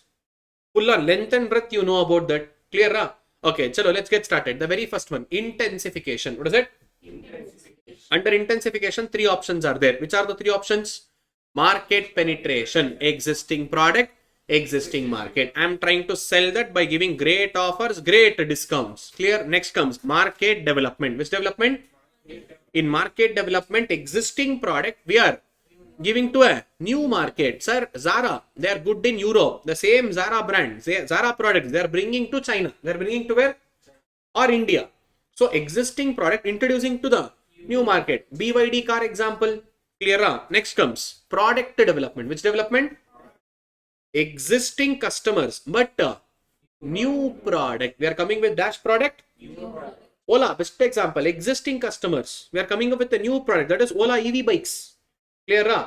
Next comes already. This I will not take much time here. Straight away it is easy. Clear? What all will happen because of penetration? Market share will increase. Product usages, frequent users, quantity increase. Just go through it like a newspaper. Next comes. What is it? Diversification. What is it? New product into a new market. Why, sir? Why are you diversifying? To create opportunity. To create what? Now, some of them will be like scolding. Why is it required to diversify and all? New market, new product. Are you mad, fellow? They will say, yes, I'm a mad fellow. I have more resources with me. Simply, I should keep it idle. So, better I will try entering into the new market. I will try to explore it. Or suppose, what if my existing product becomes obsolete? Let me say I'm a manufacturer of a tape recorder. Now, who is using tape recorder? No one. I will come up with OTT platform. Let's assume that 20 years ago, if Shashi Kiran has thought, let me also come up with OTT platforms, this tape recorders and all, physical cassettes, let me record it online and let me post it in music in the YouTube. Now YouTube is booming business, da. 20 years ago, did anyone thought YouTube is going to be so much big? WhatsApp will be so much big. No one thought. See, like this, we will try to enter something new. We'll try to enter. Because of that, I will get new customers. Totally different from my existing customer. New database. Now I can also do cross-selling. Na? Advantage. For my new customers, in the new market, I can also sell my old product. Yamaha did the same. Yamaha entered with, let me say, musical instruments. And they also entered with later with bike. Cross-selling happens, na? See, I will enter into new area. I have a more resources. I will try to explore something. I will try to build my business in some other new vertical, some other. See, in short, firm tries to grow and expand by diversifying into a various products or various fields. And they are also an internal growth strategy. Why? Because there is an opportunity and challenges to grow and they are entering into a new area and they are making a breakthrough into a new frontier. Breakthrough into a... And see, they have that zeal of entrepreneurship by doing all this with the internal resources. Which resources? They have more resources rather than keeping it idle. I will come up with a new product. Now the question comes, sir, why do firms diversify? What is the ultimate purpose? See, utilize their existing facility and existing capability. Sir, I have a facility. I have a capability. I have that advantage. And sir, synergy advantage. Cross-selling. I became famous in the second product also. I can also cross-sell my old product. Na? See, improves the sales and profit of existing product by adding a suitable related new product. Now, types of diversification. 3 types are there. Concentric, conglomerate, expansion through. Now, here students will go mad sometimes. Sir, concentric has 2 things, sir. One is vertical, another one is... See, in vertical, simple. Either I will go 1 step ahead or either I will come 1 step back. I will give my real life example for my own client. See, I have a client by name 1952 Coffee. They are India's largest exporter of coffee. Now, they are into coffee beans, coffee seeds. Now, they also have their own farmland. They also have their own. Backward, na? From their own farmland only, coffee beans are extracted. That will get roasted, blended, everything. They made it as a coffee powder. What is their business? Coffee powder sales. How do they sell it? Sir, we opened our own cafe. 1952 Cafe. Jayanti Coffee is a parent name. Now the Jayanti Coffee came out with a 1952 Coffee Cafe. See, we are getting a raw material from our own farmland. Backward. After producing that entire coffee powders, I am selling through my own shops across state, across Karnataka. I have my own outlets, my own shops. Forward. Either I will go 1 step backward or either I will go 1 step forward. That is vertical integration. Which integration? First example, Flipkart has something called as e-cart. What is e-cart? Distributing. Whenever someone orders some products through Flipkart, they have their own distribution. They have gone 1 step forward. 1 step. You guys order from Flipkart. We will only come and distribute it. We are forward integrated. Which integrated? Clear? Now, sir, backward integrated. Best example, your own state, TVS. TVS motorbikes have started their own tire manufacturing called as Euro Grip. What is it? Backward. We need tires for my bike, na? Rather than buying from outside market, I will only produce it. That is backward integration. Which integration? Clear, huh? Either you are going little forward or either you are going little backward. That is in vertical integration. Which integration? Now, that happens in the same business. That happens in a same. Clear, huh? Now, horizontal integration. Which integration? They all are in a same level. They all are in a same. This will little confuse you. Be careful. Horizontal integration. It is for a same business. It is for a same. We are all in the same level of operation. We are all in a same level. Clear, huh? Now, for example, now wait. Let me come to the topic and let me explain it to you. That will be better there.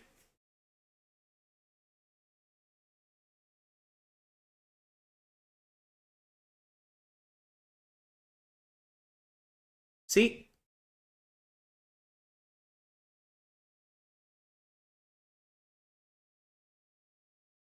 now, have you heard about this Airtel Dish TV? Airtel internet connection? Earlier, was Airtel into all this? Airtel was only telecommunication company. Now Airtel has a set-top box. Airtel will only relay. Clear, huh? And let's take an example. Z networks. Which networks? Television channel, na? Leave about them. Your own state, Sun Networks. Udayanidhi Stalin. He is the one who is the owner of that Sun Networks, na? Now the Sun Networks has their own OTT platform. What is it? Whatever they produce, serials and all, where will they telecast it? That is also one vertical of business. Now that means it is a feeder model. What is it? Feeder model for them. See, similar business. Which business?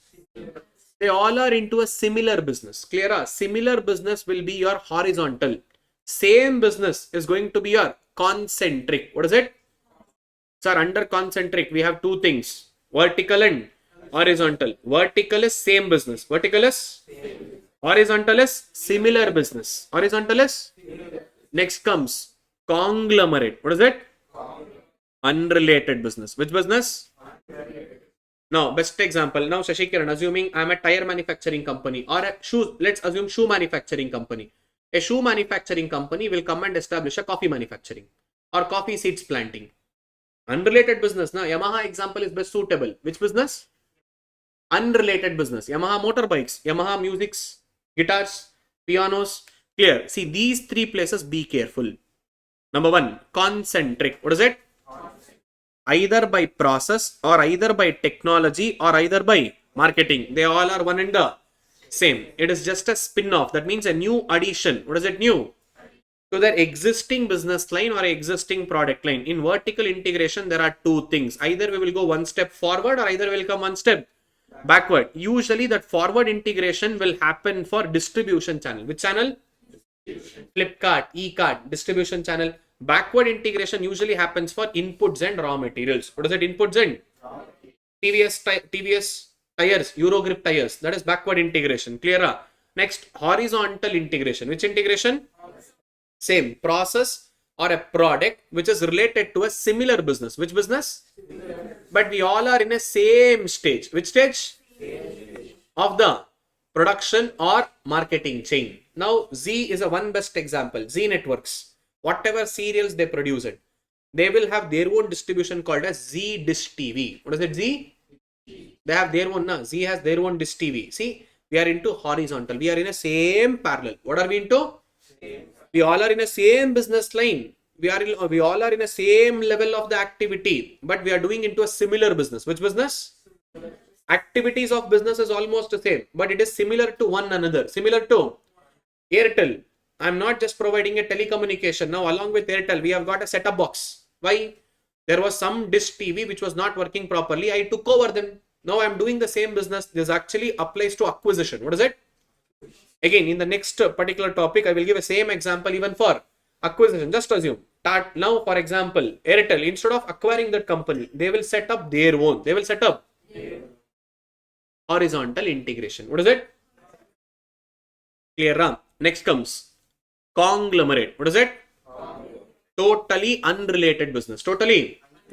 See Adani, best example, cement manufacturing. They also entered into steel. They also entered into rubber. Completely new product. Completely nowhere related to my existing business. That is called as conglomerate diversification. Which diversification? Appa, this can be an exam question. See here. Is it really worth expanding so much into diversify, especially into unrelated business? Especially into which business? Yes, financially it will make a lot of sense because I will have a completely new customer base other than my existing customer. See, it creates an access to the new pool of customer. What is it? Existing customer base can also get expanded. Next, it allows access to the markets and also cross-selling of new product. What is it? I said no. Already my existing product is there. Along with that, I will also do a cross-selling of this, and it is leading to an increase in our revenue. Sir, if one business is making profit, another business is making a losses, that losses can be set off by the profit business, na? So this makes a lot of sense, especially in unrelated business diversification. What is it? Especially this difference between related diversification and unrelated. See, related diversification, we are going to exchange or have access to the same shared assets. Which assets? But here completely new product portfolio. Here this diversification works based on brand value, but here this diversification works based on new technology. Here sales and distribution as the main capacity. Here focusing on multiple, building different products. Here manufacturing skill is important in related business, but here reducing the risk. If one business is profit, another business is loss, still set off is possible. Next to R&D for a new product, but here defense against a takeover. Some other company comes and takes over us, they will become super big, so still I can sustain. Nah, I have a different venture, different business altogether. Next year we try to focus on trying in bulk volume at a lesser cost. Here interest in pride, that means CEO will take a pride. See, we entered into new segment, new area, we became successful, we became, that pride will be there, especially in unrelated diversification. Which diversification? Clear. Next comes last but not the least, expansion through innovation. What is it? Or diversification through innovation. Simple. Rolls-Royce is the best example. If you see the history of Rolls-Royce, how they came up with this concept of car, that is actually innovation. Now this Rolls-Royce, Rolls is a person, they were into all this defense equipment manufacturing. What is it? Even today, if you observe, Rolls-Royce cars will never make advertisement in any car exhibitions or car forums or car startup kind of innovative things. No, they don't do it. They always exhibit their Rolls-Royce cars along with this all fighter jet exhibition. With jet exhibition, Rolls-Royce is known for a engine manufacturing of a fighter jets, especially in Italy. I think Italy or France. In France maybe. And accidentally they came up with the invention of a Rolls-Royce car. And they diversified into Rolls-Royce car, only focused differentiation strategy. What strategy? Clear? They became famous even for Rolls-Royce car, luxury. See, they only sell it to a ultra HNI. They are the one who can afford private jets. Na? The guy who is affording private jet definitely can also buy this Rolls-Royce car. See, expansion or diversification through innovation. We invented something new and then we are diversifying. Then we are getting a new customers. That is expansion through innovation. Clear? Upgradation of existing product line and product process. Why am I doing it? For a greater market share, greater revenue, greater profitability, most importantly customer. For a business to grow in the long term, innovation offers them the following advantage. Now, it helps the complex problem. It helps the whatever the people are facing a biggest complex problem. That is where we should identify. Best example, UPI payments. Now, Paytm. Sir, UPI was boomed only after demonetization. Before that, no one used to use Paytm. After that, when demonetization happened in India, everyone converted themselves into online transaction rather than cash transaction. But Paytm found an opportunity there. What is it? Now, the biggest concern is when you receive a payment, you should always cross-check, open your cell phone, did the payment has been received or not. Now, they came up with a speaker. Whenever you immediately receive a payment, the speaker will announce ₹50 received into your Canara Bank account. Innovation. There was a problem. Every single time the customer used to open that, well, let me say your shopkeeper used to open it, he has to, hey, 1 second, wait. Money has come. You go. This problem is solved. See, there was a complex problem. Now they innovated. Now they have diversified. That is also a new business vertical now. New business. Next, that increases the productivity. Now automatically your work will be simplified. Best example, ChatGPT. Now earlier, sir, to make some reports and all Excel sheets, it should take hours together of time. Now with the integration of AI, we can just do it in click of a button like this. Increases the productivity, and it gives a dash advantage.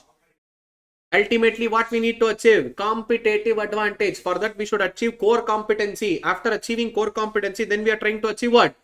Competitive advantage. Ultimately, see, because of this innovation, the organization will grow faster. They will innovate faster, and they will also go further, very far from their competitors' reach. You can't even touch the organization. To that extent it will grow. Clear? That are the advantages of innovating. What is it? Advantages of clear. So another best example, to give an example of like Filmland, KGF. Yash was not even known to the entire world. Who is this guy? After that one single movie, the level what he went is next. He represented the Indian cinema not to just to the Indian level, to the global level. Now, if any person is like waiting, okay, when is the next Yash movie? What is he doing about? The curiosity starts building. See, because of innovating things. KGF thought completely a new, different way of filmmaking. Completely different way of showing a portraying. And Kantara was another best example. It went innovative way. No one tried. Yes, we tried something. We are becoming successful. Even in Malayalam, there are many movies like this. Brahma Yugam, one best movie. There are many multiple movies like this. They have literally killed the entire bars. They have tried something new, experimented. They were totally successful. Clear? Now that creates much more curiosity, much more innovative way. Much more bars have been set.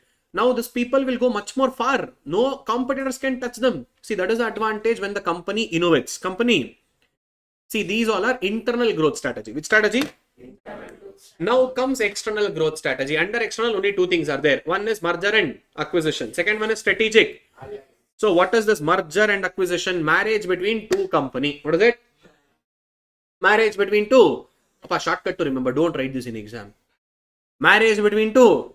Company A, company B coming together, merging and becoming a company C. Now, sir, what is the advantage? Now, whatever these guys built, company A, whatever these guys built, company B. Now, automatically resource will get combined.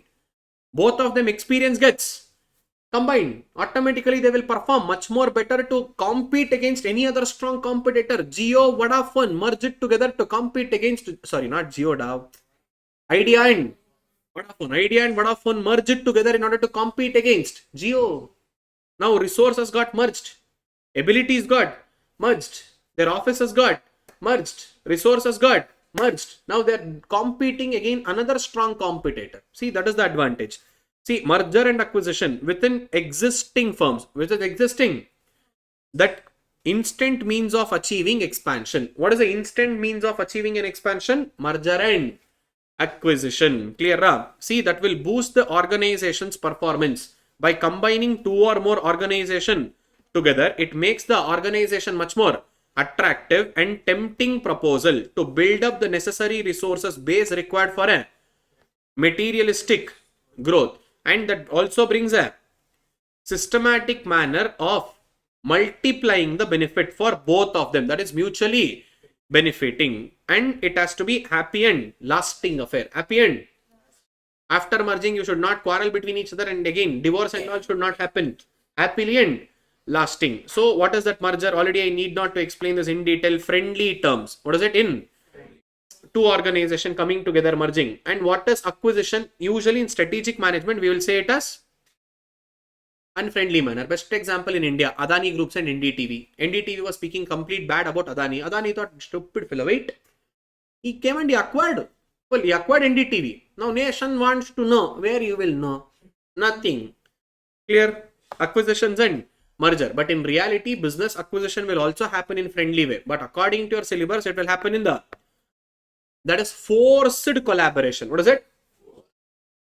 That is acquisition. Clear? Stop this video here, especially for recorded students or maybe YouTube students. Read these ones. Clear? Next, types of merger. Again, horizontal merger, vertical merger. Under vertical, forward and backward mergers. All this will happen. See, same to same logic. Now merging with the direct competitor. What is it? Merging with the, that is horizontal merger. Straight away come to example. Brooke Bond and Limpton. These two are tea manufacturers. They both merged. They are direct competitors in the market. Vodafone and Idea. Now recently Jio Cinemas and, this is called horizontal merger. Which merger? Their primary objective is to achieve economies of scale. What is it? Next comes vertical merger. They are in a same industry. Which industry? But they are at a different stages. They are at which stages? Clear, Ram? Or they have a different in distribution system. One either little further or one is little backward. Straight away, let's come to the example. See, Z Networks, I said na, they took away the Dish TV. They acquired Dish TV, which was running under the losses. Clear? And co-generic merger. Which merger, pa? Now this is superb. Now we are linking, or we are in a similar manner of business, but both has a common operation. Both has a, see, two or more merging of organization which are associated or linked in one or the other similar way. Best example, Zomato and Blinkit. Zomato delivers a cooked food. Blinkit delivers the groceries. But both the business operations are one and the, that is called co-generic merger. Which merger? eBay and PayPal. Now this PayPal was introduced by Elon Musk. eBay took over that. Then they integrated them into a same payment gateway. What is it? Payment gateway. That was created by Elon Musk. First or second business of Elon Musk. This PayPal and eBay, especially this eBay. Clear, huh? Now, such merger indicates extension of the product line and requires in daily operation. Mark this as important. Whenever we have a co-generic merger, that will be extension of your existing product line or requirement for in your daily operation. Another best example, earlier all this ticket bookings and all was with Paytm. Now Paytm sold that business to Zomato. Now Zomato came up with a separate application called as District. Dining, ticket bookings, movie tickets, all comedy show tickets, now everything. Like even Book My Show is also offering the same thing. For direct competition to Book My Show, now the Zomato came up with a District. See, we need it in a same to same daily operation. One delivers a cooked food, another delivers the grocery. Both are having similar operation. Both are having what? And that will enhance our product line and our requirement in the day-to-day operation. What it will happen? It will offer a greater opportunity to a business in order to diversify for a common set of resources and a strategic requirements. Common set of resources and a clear. Now best example I can give you. This is actually unfair trade activity, but actually your Zomato Swiggy did this. See, all these hotels got listed in Zomato and Swiggy, na? And they had an let me say oral agreement stating that we will not use this data against you people. Now they got to know, Zomato and Swiggy, in which area biryani is ordered more, in which area sweets are ordered more, in which particular location in Coimbatore ice cream is ordered more. Now they opened up their cloud kitchen and they're offering 10 minutes delivery. Which delivery? Against, na? From where did they get this data? From past 5-10 years, whatever people are ordering, they understood the customer behavior. What is it? Customer behavior. By understanding a customer behavior, they have set up their stores, cloud kitchens in the nearby area. I know that. Let's say Ramnagar. Ramnagar has a highest delivery for biryanis. Why, sir? SS biryani is there. Sharif Bhai biryani is there. Nearby. More and more orders are coming in this locality. So they got to know. They will prepare similar biryani shop and they said we will deliver within 10 minutes. Sharif Bhai biryani or SS biryani will take half an hour. We will deliver in. How did they get this data, by the way? Yours only, now hotel peoples. We got to know which customer, in which locality, who is ordering which food, where demand is more for which particular item. They created one competition for them. See, this is what in India everything will happen. On oral we will say, hey, no, we are very much legal. We don't do that and all. Now all these big hotels will get a nice hit because of Zomato and Swiggy. Last but not the least, what is it? Conglomerate merger. Which merger? Totally unrelated business. Which business? Best example, Tata and Air India. Earlier, Air India was a part of Tata only. 1950, when government nationalized aviation sector, they give it to a government. Now again, government sold it back to Tata Groups. That is totally unrelated business. Which business? There is no link or any common kind of a customer group with its existing customer base or existing business. Totally merging up with unrelated. Adani and NDTV, Tesla and Twitter. These all are totally unrelated mergers. Which mergers? Clear. Last but not the least, strategic alliance. Which alliance? So what do we do with the strategic alliance? Simple, sir, we are not merging, or neither we are not operating. Let me say, for example, acquiring each other. We are working together. We are working to achieve a common objective. To achieve a dash objective. See, only the highlighted areas you need to read it here. Simple. Now see that these are a relationship between two or more business. What is the relationship between? Which is enabled to achieve a certain strategic objective. That means common objective. Neither of them can able to achieve it on their own. If at all I try to do it on my own, I am unable to achieve it. So better we will do it together. We will do it. See, strategic partner maintains. I said word retained. Maintain. That will kill your life sometimes in the concept. They will maintain their status. Maintain their as their independent and separate entity. That means they are not merging. They are not becoming A, B put together company C. A only, this is B only, but they are working together. And in order to share all the benefits and control over the partnership and continues to make a contribution in their alliance until it is terminated. It is based on agreement. Yes, agreement terminates. Strategic alliance also terminates. And see, it is often formed at a global marketplace. Which marketplace? I said, Haldiram's is trying to Indonesian. Now, Indonesian is entering through Unilever in India. Now, same Haldiram's is selling in Western countries through Walmart. Like this, there is a strategic alliance. Which alliance? Clear. Now, what are all the advantages? Organizational advantages. Because now these two organizations are working together, they got a necessary skill. What is it? And capabilities. Now, two of the partners have got certain capabilities. One might be good in marketing. One might be good in economies of scale production. Yes, I know how to produce it lesser cost. You are good in marketing. Let me produce. You market. Now, we both are working together. Next, a strategic partner may also help to enhance the production capacity, provide a distribution system. Which system? Which system? The Unilever has built that distribution system. Any nook and corner you go, 5 rupee Parle-G biscuit you will get. Same way Unilever product, shampoos, soaps, everything you will get. See, now Indonesian entered. Top ramen noodles along with Maggi, they started competing directly because of distribution and expanding the dash chain, supply chain. These are the advantages. If I need to come to your country, if I need to build it on my own in your country, it takes another 10 years. Another? Better, you are already there. I will work along with you. We'll do a strategic alliance. You sell your product in my country. I am good in my country. In India, I will help for you. In your country, you help for me. Strategic alliance. Next comes economic advantage. What is it? Simple. Whether it is profit, whether it is loss, we are going to share it together. We are going to. That is economic way. And next comes strategic. What is it? You are specialized in few things. I am specialized in few things. You are good in certain element. I am good in. Let's do business together. Now, C8 tires. They have a strategic alliance with Maruti Suzuki. Maruti Suzuki cars, every cars will get a C8 tires only. After supplying it to me, you sell it in your market, open market. That's not a matter. But first you should supply it to whom? Maruti cars. See, C8 tires and Maruti cars. Suzuki cars. One best example. There, see, rivals can join together. What is it? Rivals can?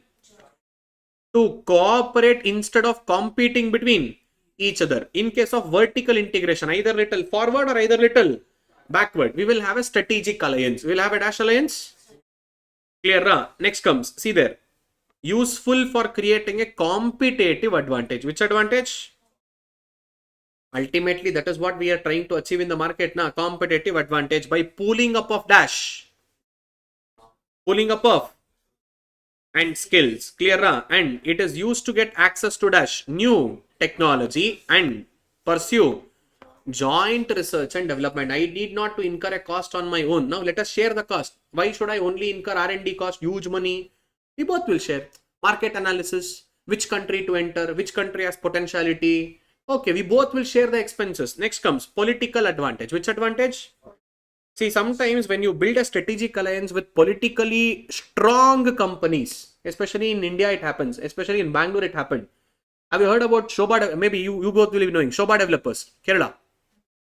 Okay, Lulu Market, Lulu Hypermarket. How did they enter Bangalore? Shobha Developers. How did Shobha Developers enter Bangalore? Well, Deputy CM of Karnataka State, Mr. D.K. Shivkumar. See, they made a nice friendship with him. They did a business along with him in strategic alliance. Now this brand called us Global. Brand called us Global Mall, Global Business Schools, Global Public Schools entered. When Global entered, along with Global, Shobha Developers entered to construct a building, construct apartments, construct malls for global groups. They had strategic alliance. Global groups will get a construction from Shobha Developers. Now, the Shobha Developers had a strategic alliance with Lulu Hypermarket. In whichever mall globals are going to set up, Lulu Hypermarket will come there. How did they enter Karnataka? D.K. Shivkumar, Deputy Chief Minister. Simple. See, you know which local foreign business gets entry into the foreign market, enters into the. When you have a local prejudice or the legal barriers to enter. Now, earlier, straight away, if you go, government will allow you with red carpet. Hey, you should not come. You should not do that. You should not do this. Okay, chalo, fine. I know how to come. Wait. I know who is your friend. I will do business with him. Next, he will only welcome me with the red carpet. Na? Political advantage. Which advantage?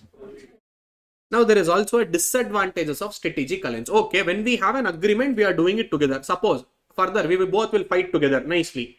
We don't want to continue this agreement. We will separate. What is that guarantee that you will not start my business only because you know all my trade secrets now? You got to know everything. You have learnt everything from me now. Problem. There is a disadvantages for sharing. Which alliance? Strategic alliance. Why? Because sharing of resources and sharing of. You should also share your knowledge and skills. Later, the same fellow, after learning all your trade secrets, after agreement gets terminated, he will become your potential threat. After knowing all the trade secrets, he will become a potential competitor on their own. Sir, legal agreement was there, no? You should not. Yes, in India, everything works on paper. Until and unless if it is not implemented properly through the court of law. What is it? Court of? See, that will be only up to the parties who are involved in the transaction. See, either you can become a competitor or either you can become a ally. So, especially in the court, if it is getting implemented, then if the strong actions are taken, then we will consider it. That will take one big long time in my country. For small cases only, it will go 15 years, 20 years. And you believe this, these cases will get resolved immediately? Minimum, your third generation should come. If it has to get resolved. Even 3 generations of judges will also change. Court case will not get resolved. We know this. See, these are the disadvantages. What is it?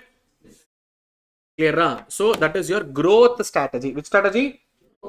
Ultimately, this growth strategy is the biggest one. So, growth strategy is of 2 kinds. Internal and. So, under internal, intensification and diversification. Under intensification, 3 elements. What is it? Market penetration, market development, product development. Now, under diversification, also 3 verticals. Concentric, conglomerate, diversification through innovation. Under concentric, either vertical or horizontal. In vertical, forward or backward. See, this conceptual clarity should be there.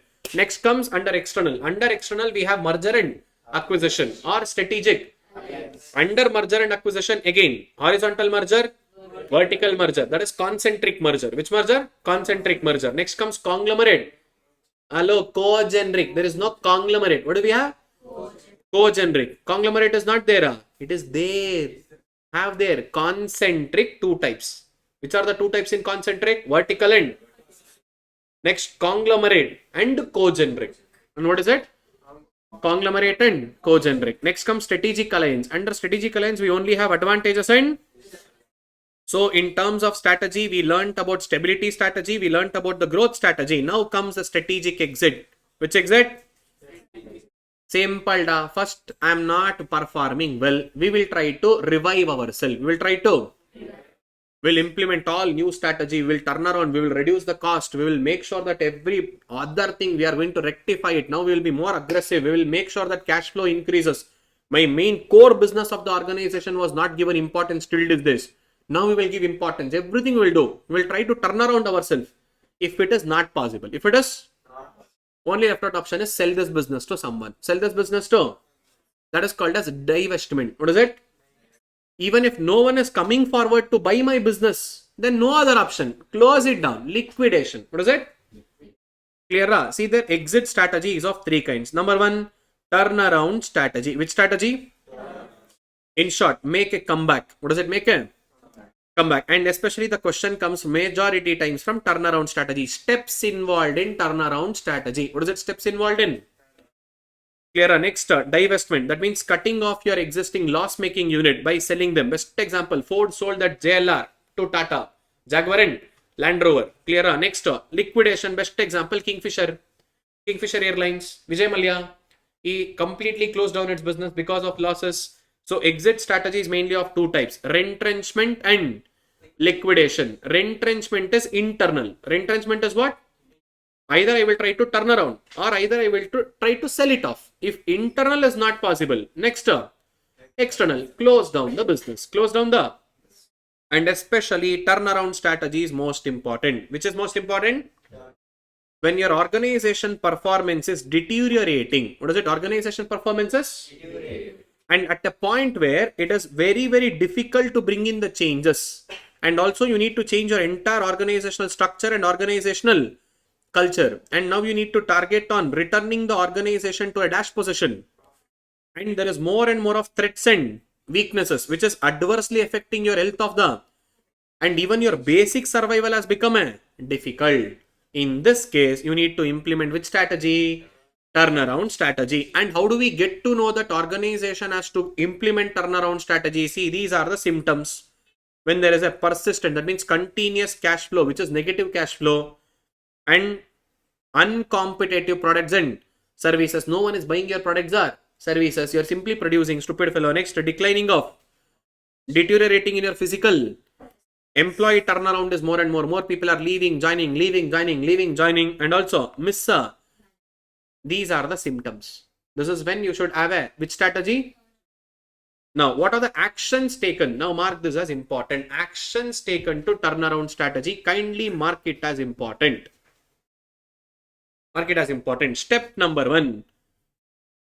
Understand what is your current problem. Where exactly is the root cause of your problem? Is it internal to the organization or external to the organization? Where exactly the damage is happening? Where exactly you are bleeding? Where exactly you are bleeding from the losses? After identifying them, you should also analyze the present situation and develop the strategic plan. Now, first understand, okay, man, I'm doing all this. Is there a chance for survival?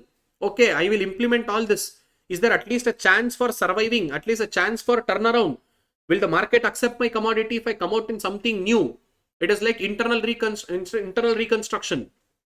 You have studied in accounts, na? Like that, I will change my organization name. I will come up with something new. I will scrap my existing products. I will try to do something, everything new. Is there a chance? Can I survive?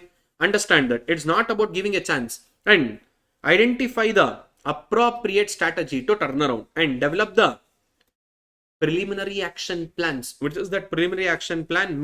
Was more important, your core business. You are neglecting your core business. That you have to take it as important, which was making you more profitable once upon a time. That give a focus. Your cash flow is negative. Cut down all unnecessary expenses. Full cost cutting. Make sure that this plan going to work. Make a rigorous action. Which action? That means implementing an emergency action plan. This is also called as crisis stage. Which stage?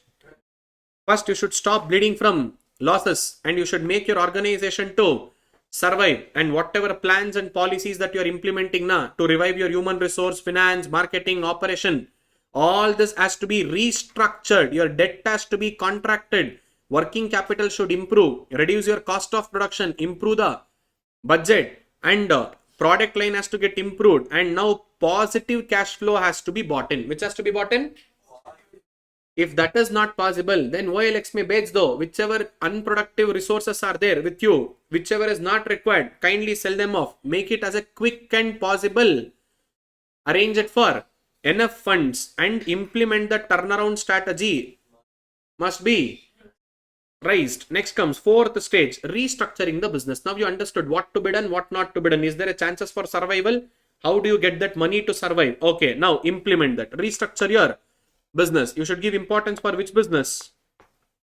core business. If it is irreparably damaged, if it is, no use. What is it? No use. If it is bleeding, if it cannot be repaired, now you can't do anything. Turnaround strategy will not at all work. See, you need to make a forecast. What is that forecast? Cash forecasting. How much we can receive and what are our assets and debts. Review my profit position. Analyze the key financial function. Which financial function? And what is it? Organization for rapid improvement. Which improvement?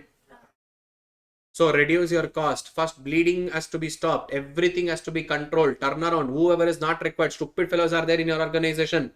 Remove them. Throw them off. Whatever is most essential at the moment in order to survive, in order to implement that first. Like, that means you are in a ICU stage now. You are in a hospital deathbed. You are on a ventilator now. When you are there on a ventilator, will you ask for chicken biryani? No. You will be given only with glucose. Only that glucose is going now.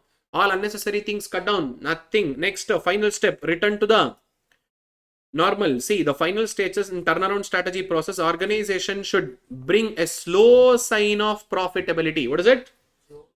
It will take, we know that it will take some time. Slowly it has to come to the profit zone and we should get back our returns on and enhancing on economic. Now create value add to the customer. Whenever the value addition happens, Allah, my people are ready to pay high prices for you. So these are the steps in creating a turnaround. Creating what? Action plans for turnaround. This is the repeated question, pa. So be careful. Action plans for turnaround strategy. Clear, ra? See, characteristic element. Who should make these changes? Top level management has to implement the turnaround and they have to build a credibility or building the action, and we need to be neutralizing the external pressure. Which pressure? From external. Some people will be coming and asking, any of your organization is not going well. Sell it off to us. Why do you want to continue? I will give you good money. I know your organization was once upon a time 1,000 crore worth. I know today it is not even 100 crore. I will give you 300 crore. Give it to me. I get lost, stupid fellow. I know how to revive it back. I know how to bring it back to the 1,000 crores level. Next, immediately quick payoff. Actions, whatever we need to give a concentration on. And quick cost reduction, revenue generation, asset liquidation. I said not to generate what? To generate whichever asset you are not using, simply lying idle there. Sell them off, convert it into cash, use it into your building. Next, better internal. So these all are the essential elements for turnaround strategy. Which elements? Now again, major reasons for turnaround. It is same for divestment. Whatever we will discuss now, it will be same to same, control C, control V, even for divestment. What are the major reasons? Number one, there is a continuous losses and liquidation. We are almost at the verge of liquidation because of unprofitable actions or whatever the, let me say, acquisition merger we made that turns out to be mismatched. That turns out to be, now let's say Elon Musk, he bought Twitter and later realizes why I bought it. Simply it was not required at all, not even related to any of my business. I don't know what to do with that also. If that is the case, he can think about the turnaround, or he can wind up, even he can sell it to someone else, or he can even completely close it down. And when there is a negative cash flow and when there is a severe competition in the market and we are unable to survive, and also technological upgradation, and it is a better to alter the existing firm. If not, we will not survive in the future. We have to close down. These are the reasons. These are the for turnaround strategy. Symptoms is different, reasons are different. So don't get confused. See, these are the symptoms. Danger signals. What is this? These are the signals which is giving, yes man, yes, your organization is bleeding from losses, not doing good. These are the signals which is giving, and these are the reasons. So kindly be careful while writing answers in exam. What are they asking? Are they asking reasons or are they asking signals? Be careful. Clear? Now, sir, okay, sir, only when organization is bleeding from losses, only when organization has got that reasons, only when they have to implement a turnaround, nothing like that. Anyone can implement turnaround. Suppose you had a target of achieving 20% profit. Which percent profit? But you got only 10%. You got only? Still, when your plans are not achieved, you can implement turnaround. See here, is turnaround strategy is only applicable for a loss-making organization? No. Turnaround strategy can be also applied when the management is poorly performing. What is it? Poorly Not always means when it is under. You are in a profit, but you didn't expect that poor performance. You expected 20-30% profit. It hardly made 2% profit. But still under profit only, na? Still you can implement turnaround strategy. Clear, ra? There is no rule that only loss-making organization has to implement a turnaround strategy. Clear? Suppose, sir, I tried turnaround, sir. Even after trying, things didn't work, sir. I rigorously tried everything, sir. Things are not happening. So only left out option. You have to sell it off. That entire wing or SBU or the division, whichever is not properly performing, kindly sell them off to someone. See, sometimes we can get a buyer or sometimes we don't get a buyer for this. See, this is a part of rehabilitation or restructuring. What is a rehabilitation or? Of your plan. Especially this was unsuccessful. And it was. See, you have tried turnaround. Such turnaround to be unsuccessful. That is when you will come to a divestment strategy. Which strategy? Appa, same to same reasons. Just now we decided, na, see, it is also same for divestment. Same to same reasons for divestment. Next up, characteristics of divestment strategy. Divestment of some of the activity. What is it? Only and only some of the activity. We are not divesting everything. Whichever is not performing well, whichever is making losses, whichever I feel which is no more suitable to my business, only that I will divest. And it is an integral part of dash strategy. Who has to decide whether to sell it or not? Top level, clear. And see, what is combination strategy? They have asked in May 18 exam. Either stability, either growth or retrenchment.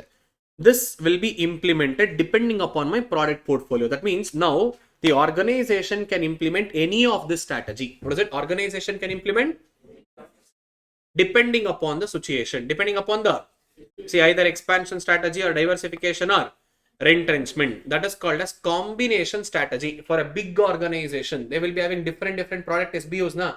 SBU1, automobile. Under automobiles, sir, Tata Motors is not performing well. Sir, let's say under the lifestyle, Voltas AC is not performing well. Others might be performing well now. For one who is not performing well, retrenchment or maybe turnaround or maybe, for example, stability strategy when you are already achieved at a peak phase, Lifebuoy soaps, like this.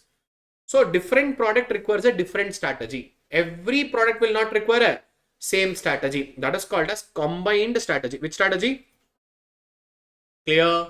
Understood? This brings to the last topic of this chapter, that is strategic options. Which options? Most important point. Now, this is where all your case study based questions is going to come. So, when an organization has got a multi-product or multi-business, what is it? Multi-product or? They need to set a specific model to, let me say, follow the business actions. So, either they will be following a hands-off matrix. Which matrix? Hands-off matrix. Already we spoke about this. Market penetration, market development, product development. Already we spoke. Next comes ADL matrix. Which matrix? And BCG matrix. This is what the favorite question for your ICAI, BCG. And last but not the least, General Electric matrix. Which electrics? Popularly known as G matrix or traffic signal matrix. G matrix or traffic signal matrix. Let's understand one by one. See, already we have done about this. Oh, sorry. This was hands-off matrix now. That is business level matrix. Market penetration, product development, market development, and just now we did na. Where did we study this? Growth strategy. Which strategy? So I will not touch this once again. Already we have done this, so I'm not touching this part once again. Now, straight away, let's go to what? ADL. ADL full form stands for Arthur D. Little. What is it? Arthur D. And this whole strategy is mainly based on product life cycle. Which life cycle?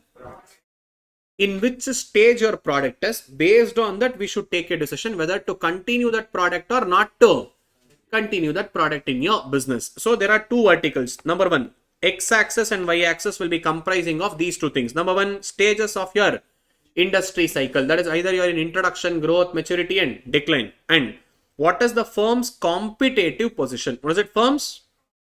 Either you are dominant, that means you are like a monopoly. Dominant means what?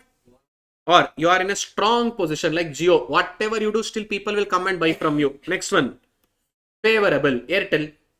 Yes, little favorable. He's like an old lion. He's like a old lion, but still somewhat he's managing to survive because of Geo and all. Some damages have happened. Next, what is it? Tenable, like Vodafone and Idea. Simply for namesake, they're somehow managing. Last but not the least, totally worst fellow, BSNL. Who is it? Neither I will improve, nor I'm going to close down, nor I'm going to improve my any of the performance. I'm like this only. Weak.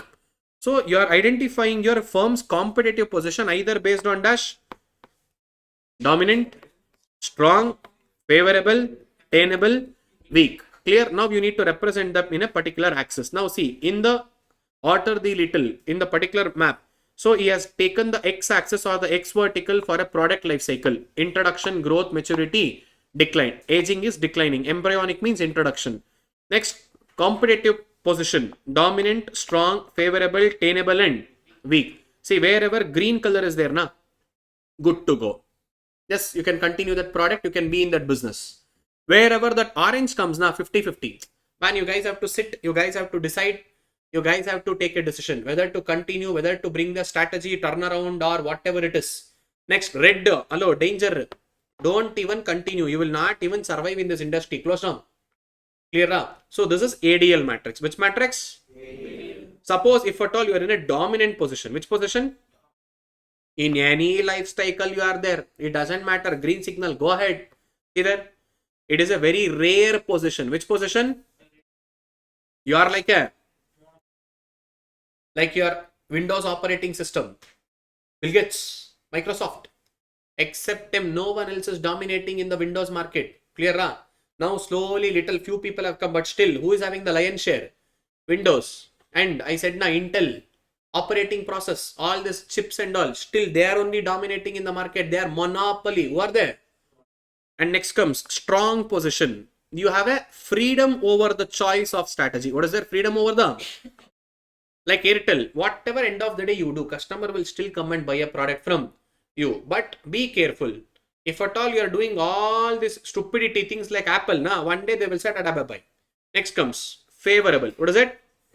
See, industry is fragmented. There is a problem, but no one competitor is standing out clearly. That means no one is dominating in the market. No one is. Everyone are fighting. Everyone are. But no one is dominating in the market. Next comes tenable. What is it? Satisfactory. What is it? Somewhat satisfactory, but not good. Only and only satisfactory, like just pass. What is it? Just pass category. That means your Vodafone and Idea, they are in that category. Next, weak, worst fellow, unsatisfactory. Like a last bench student, outstanding student, always disturbing teacher.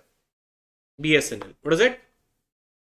Clear? So this explanation they will expect in the exam. You need not to write this part, not required. If at all the question comes from what are the little, usually case study based questions will come. Which question will come? Usually case study based will come. Suppose if they're asking in a descriptive way, then don't write this table and all. You need to give an intro about this. What is it all about? Who introduced it? On what basis we will measure it? And finally this part. Clear? Now comes your favorite and the most important repeated question. BCG matrix. Which matrix? BCG. Also called as cow and dog metaphor. What is it? Cow and dog metaphor. Now listen to this very carefully.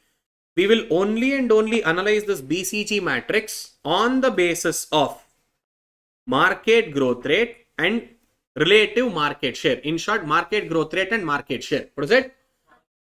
Except these two parameters, we will not even consider any parameters like profitability, industry attractiveness, nothing we are considering. We are only considering two parameters. Which are the two parameters?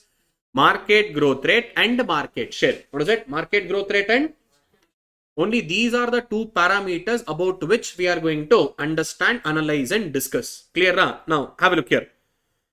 Whenever your market growth rate is high, market growth rate is clear, and market share is also high. Good na, sir, market is also growing. Market share is also high. That means you are in a star category. Which category?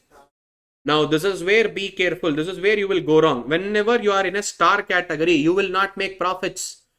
You will not make more profits. You will invest more and more money. What you will do? You will invest more and more money. See, there will be a rapid growth. You are going to have a heavy investment and you will maintain or In short, you are building much more opportunities. You are building, sir, are they stupid fellows, sir? Already market share is more. And even your growth rate is also high. Don't you think they should make profits here? Don't you think they should earn profits here? Why are they going regressive? Again, investing more. Again, they are getting more and more opportunity. Appa, that is what BCG Matrix says. Which matrix? Boston Consulting Group. BCG stands for what? Sir, then when will we make profit, sir? When you come to cash cow. When you come to, you have high market share, but market growth starts declining. Market growth starts. You are in maturity. Now slowly it declines. What is it? Now you should make a cash. That is what we'll say now. Cash the cow. That means get milk out of the cow. Whatever benefits the cow will give, Allah, take the benefits out of it. That is when you will harvest. What you will do? Harvest. When you are in a cash cow. When there is a lower growth but high market share. Now this will generate more cash. When which stage? Organization generates a cash according to BCG Matrix. Cash cow. When they will generate a cash? When they will generate a cash? They will make profits. They will earn income when they come to which stage? Cash cow. What is cash cow? High market share, but the growth rate of that particular industry starts getting low. Clear? That means ultimately my intention is to make a profit when I become a cash cow. Until I become a cash cow, my intention is to come to which position? Star. Now, first initially I will be in a question mark. I will be in what? Market is superb. Market has a high growth potential, but stupid fellow, you don't have a market share. Your market share is very low. Your organization is not performing well, but industry is superb. Industry is invest your money, do regressive, do your business. Now make sure that you are converting this question mark into dash. Question mark into. Once automatically industry attractiveness decreases, you need not to do anything. Automatically the star will become. That is when you will make a cash. So in two places you need more investment. Which are the two places you need more investment? In star as well as in. See, even in question mark. This is also called as a problem child or a wild cat. What is it? Problem child or a? Without observing, if you leave it, whatever money that you have spent on this, it goes for 2 white, 1 red, Mr. Venki. So be careful. You have to always be attentive. You should always look into this. And you also need a heavy investment. What do you need? You need a heavy investment, but there is a low potential to generate, but you are giving your try. It may generate a cash or it may not generate. My intention is converting the star into what? Converting the star into the question mark into star. See the concentration level. We are trying to convert question mark into dash. We are trying to convert a question mark into. Once we convert that into star, when the market attractiveness becomes low, automatically the star will become. So I will not make any effort after reaching star. My effort is only to reach the. So from where I will start? From the question mark I should reach where? After market attractiveness decreases, what I will become? I will take advantage of my position and I will nicely make profit when I become a cash cow. Clear, sir? Then last but not the least, sir, that means when there is a question mark, you need to hold. What you should do? Next, last but not the least, sir, dog, useless fellow. Neither market is good. Neither you have a share. Even in the market, you don't have a good market share. Neither this market is also attractive. That means liquidate. What you should do?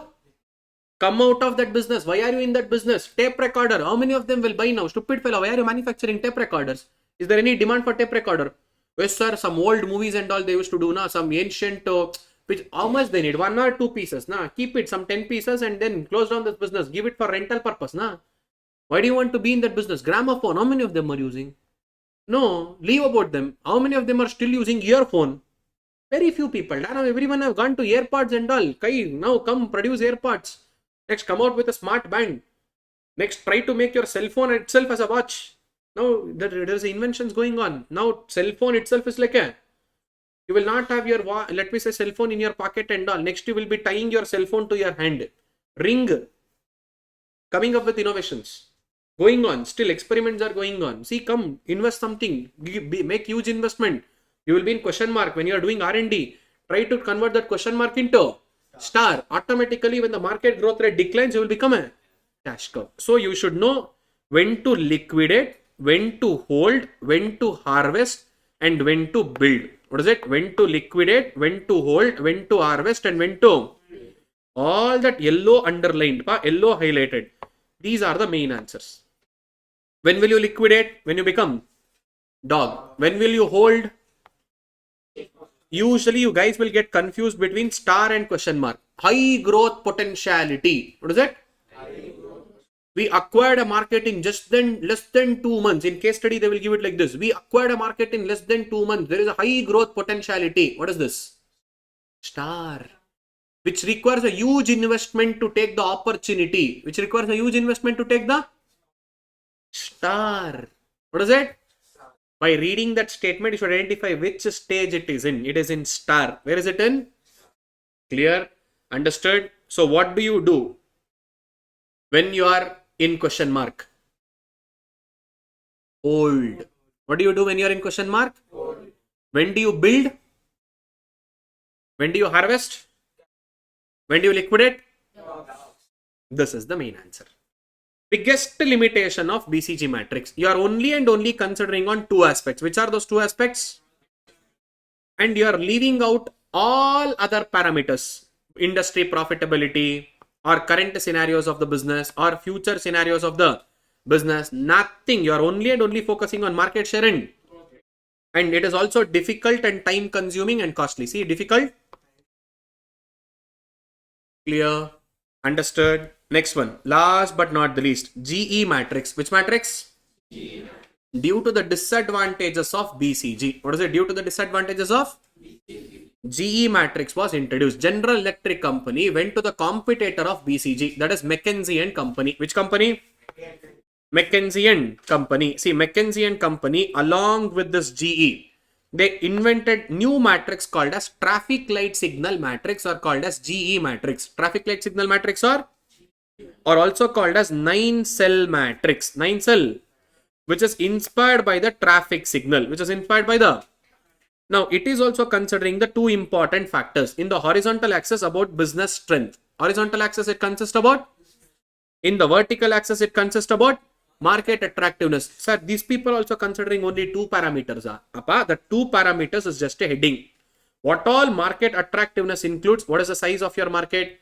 Growth rate, profitability, intensity of your market, technological upgradation, pricing, risk associated, how much differentiation is there, demand, segmentation and distribution structure. These all comes under market attractiveness. Then what will come under business strength? What is your market share? What is the growth rate? What is the profit margin, distribution, brand image, that is goodwill, competitive and price and quantity, loyalty of customers, capability to produce some new product, technological capabilities, and cost position and caliber of your organization. Sir, should we need to list down all these things in exam? Not required. Clear? That means for your better understanding, I have said. That means they are not just focusing like BCG on 2 parameters. Whatever parameters they said, that is only main heading. Under them, they have list of elements. Clear? Now, according to this GE matrix, they have got a 9 cells. What is your business? Is it strong? Is it average? Or is it weak? We have business strength. And market attractiveness. Is it low? Is it medium? Or is it? Based on that, you identify where exactly your product. Let's say, for example, Unilever, Dove shampoo. Where exactly it is? Sir, let's say my market attractiveness is medium, sir. And let's say, for example, business strength is also average. We are in yellow. Sir, what is this yellow? Kindly call all your top level management, middle level management, conduct meeting. You decide whether you want to continue or you want to wind up. Suppose if it is green, sir, good to go. Invest money, expand it. If it is in yellow, wait, hold back, take decisions, conduct meeting. You guys have to take a decision. You guys have to take a call. Are you ready to take a risk? Going further, by mistake, if it goes to the divest category, automatically you need to close down this business. When you are doing all that so much of effort that goes for a vain. So take your decisions, take your meeting. Then as per the planning, you will decide whether to continue or not. Already if you are in the red, then don't at all. Kindly say tata bye-bye, harvest it. What you should do?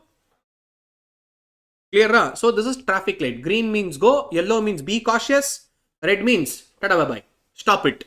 Clear? That is what is given by a GE matrix. Then you need to explain what is green, what is yellow or amber, or what is red. Green means there is an advantage position. Which position?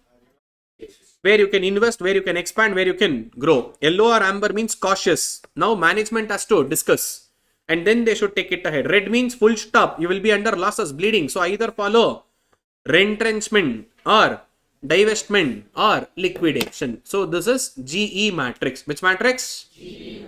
By this entire chapter 4 comes to an. This is what is the most important chapter from case study point of view. Whole chapter is important. You observe the past exam papers, you observe the MTP. Majority of the case study based questions have come from this last 4 strategies and models what we discussed now.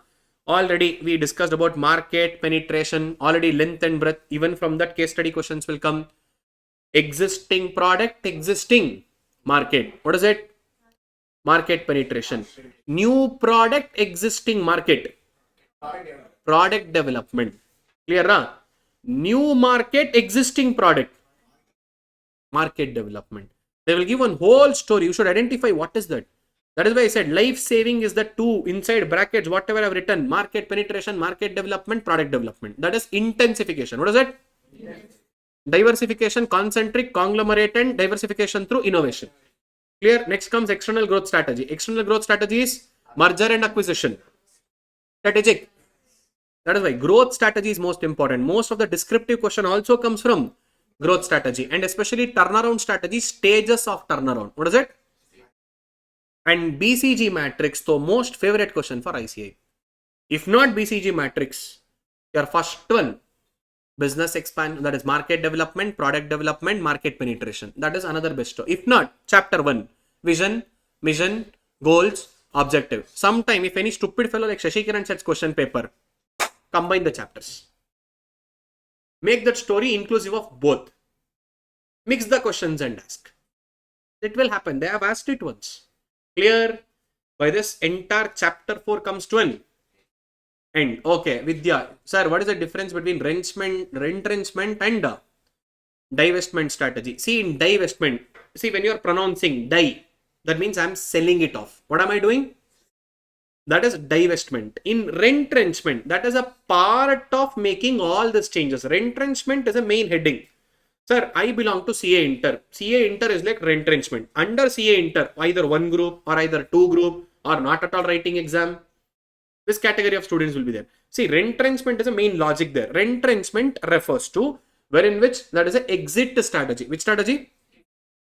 Or that retrenchment is also considered as a turnaround. That means first I will try to revive myself. First I will try to bounce back myself. That is a heading. Under that, turnaround is a concept also called as a heading. So don't get confused. It is a heading only. Clear? Turnaround, I will try to bounce back myself. Not possible. I will sell. That is divestment. That is what? Divestment. If both are not possible, sir, internally I tried. First I tried to revive myself. Not possible. I tried to sell it off. No one is coming forward to buy me. Only left out option, liquidate. What is it? Internal, turnaround, divestment. External, liquidate. Clear, Vidya? Any other person, anyone having any other doubt in chapter 4? Chalo, 5 o'clock. Take a break, 15 minutes till 6:30. Minimum 6:30, 6:45 can go. Last chapter where almost few things we have done. Now I have to interconnect because implementation is a challenging task. In implementation, there are few topics. I will go like a story itself. Is it comfortable what I'm doing now? Conceptual knowledge, main important. Presentation wise, already I said which all to concentrate. You need to write and practice key terms. That is important. Clear? Take a break. Come back. 15 minutes break. I know by this time entire crash course should have been got over. Since I'm little more expanding in detail, we are expanding little 1.5 hour. So last and the final chapter. Strategic implementation and. So in the chapter 1, we discussed about the strategic management process. So what all that process includes? Number 1, defining vision, mission, goals, objectives. Clear? See already stage 1. Stage 2, we need to do internal and external environment. After doing internal and external environment, we need to formulate. After formulating strategy, what we should do? After implementing, we need to do the So only this point, stage 4 and stage 5. That is what we'll be discussing in this whole chapter 5. So the first 3 stages, I will not touch that because it becomes a repetition. Whatever we have done in the chapter 1 to chapter 4. Clear? Now, in this particular chapter, again, the same to same format, the particular table which I explained you in the initial phase. Now, the implementation is the crucial phase of any strategic manager. We will formulate a strategy, but implementation is where the smartness lies. See here, putting your plans into an actions or into any initiatives, that is called as implementation. Evaluation means whether checking whether the implemented strategy is giving me a proper desired results or not. Whatever I intended, is it working according to that or not? Clear? So the same strategic management, the process of us creating vision, everything, those particular purpose remains the same. Clear? And we know that our environment is highly dynamic. What is it? Highly? And the strategic management process is not a one-time activity. It is a continuous activity. Which activity? Continuous activity of dash. Strategy formulation, strategy implementation, and strategy. So it has to be performed on a continuous basis. Suppose if the environment scenarios change, automatically I need to come up with a new strategy. I need to again implement a new strategy, and I need to check whether it is implemented strategy is working or not. Clear? So this strategic management process, whatever is given by Frederick R. David, this is widely accepted. What is it? Widely. And as I said, whenever you come up with a strategy or because of strategic management, it will not guarantee you a sure shot success, or it is not about giving you a let me say proper clarity of doing a business in a particular approach. It will only say you, boss, if at all you are analyzing all these things, it will act as a corporate defense mechanism. What is it? Suppose if anything goes wrong, I know that you will be incurring a problem, but the amount of problem what you will incur will be limited, or maybe it can be concise. So the strategic management process is mainly divided into 3 things. Number 1, formulation. Number 2, implementation. Number 3. So straight away, let us go to the step number 4. What is step number 4? Implementation. So who will implement the strategy? Operational oriented activities done by the middle level and lower level. Done by whom? Only formulation is done by whom? Top level management. Implementation has to be done by whom? Middle level. Execution has to be done by whom? Functional level. Clear? And it aims in shaping the performance of your dash business. What is your main business and how the demand will be generated over a period of time? We need to understand, analyze, and moreover, this implementation and execution is also a time consuming process. What is it? It is most demanded as well as most time consuming process. So converting your actions or into a planning in a proper way and getting your proper desired result, you have to manage various elements. See what all we need to manage. Number 1, direct organizational change. Why changes are required? And next one, motivating our people, because our people are not always with the open arm enough. Whenever we make a changes, top level management, lower and middle level management will create one big mess. Oh, why required and all, we're going operational. We are speaking about present. I'm thinking about the future. In future, if I don't include AI, then it becomes the biggest trouble.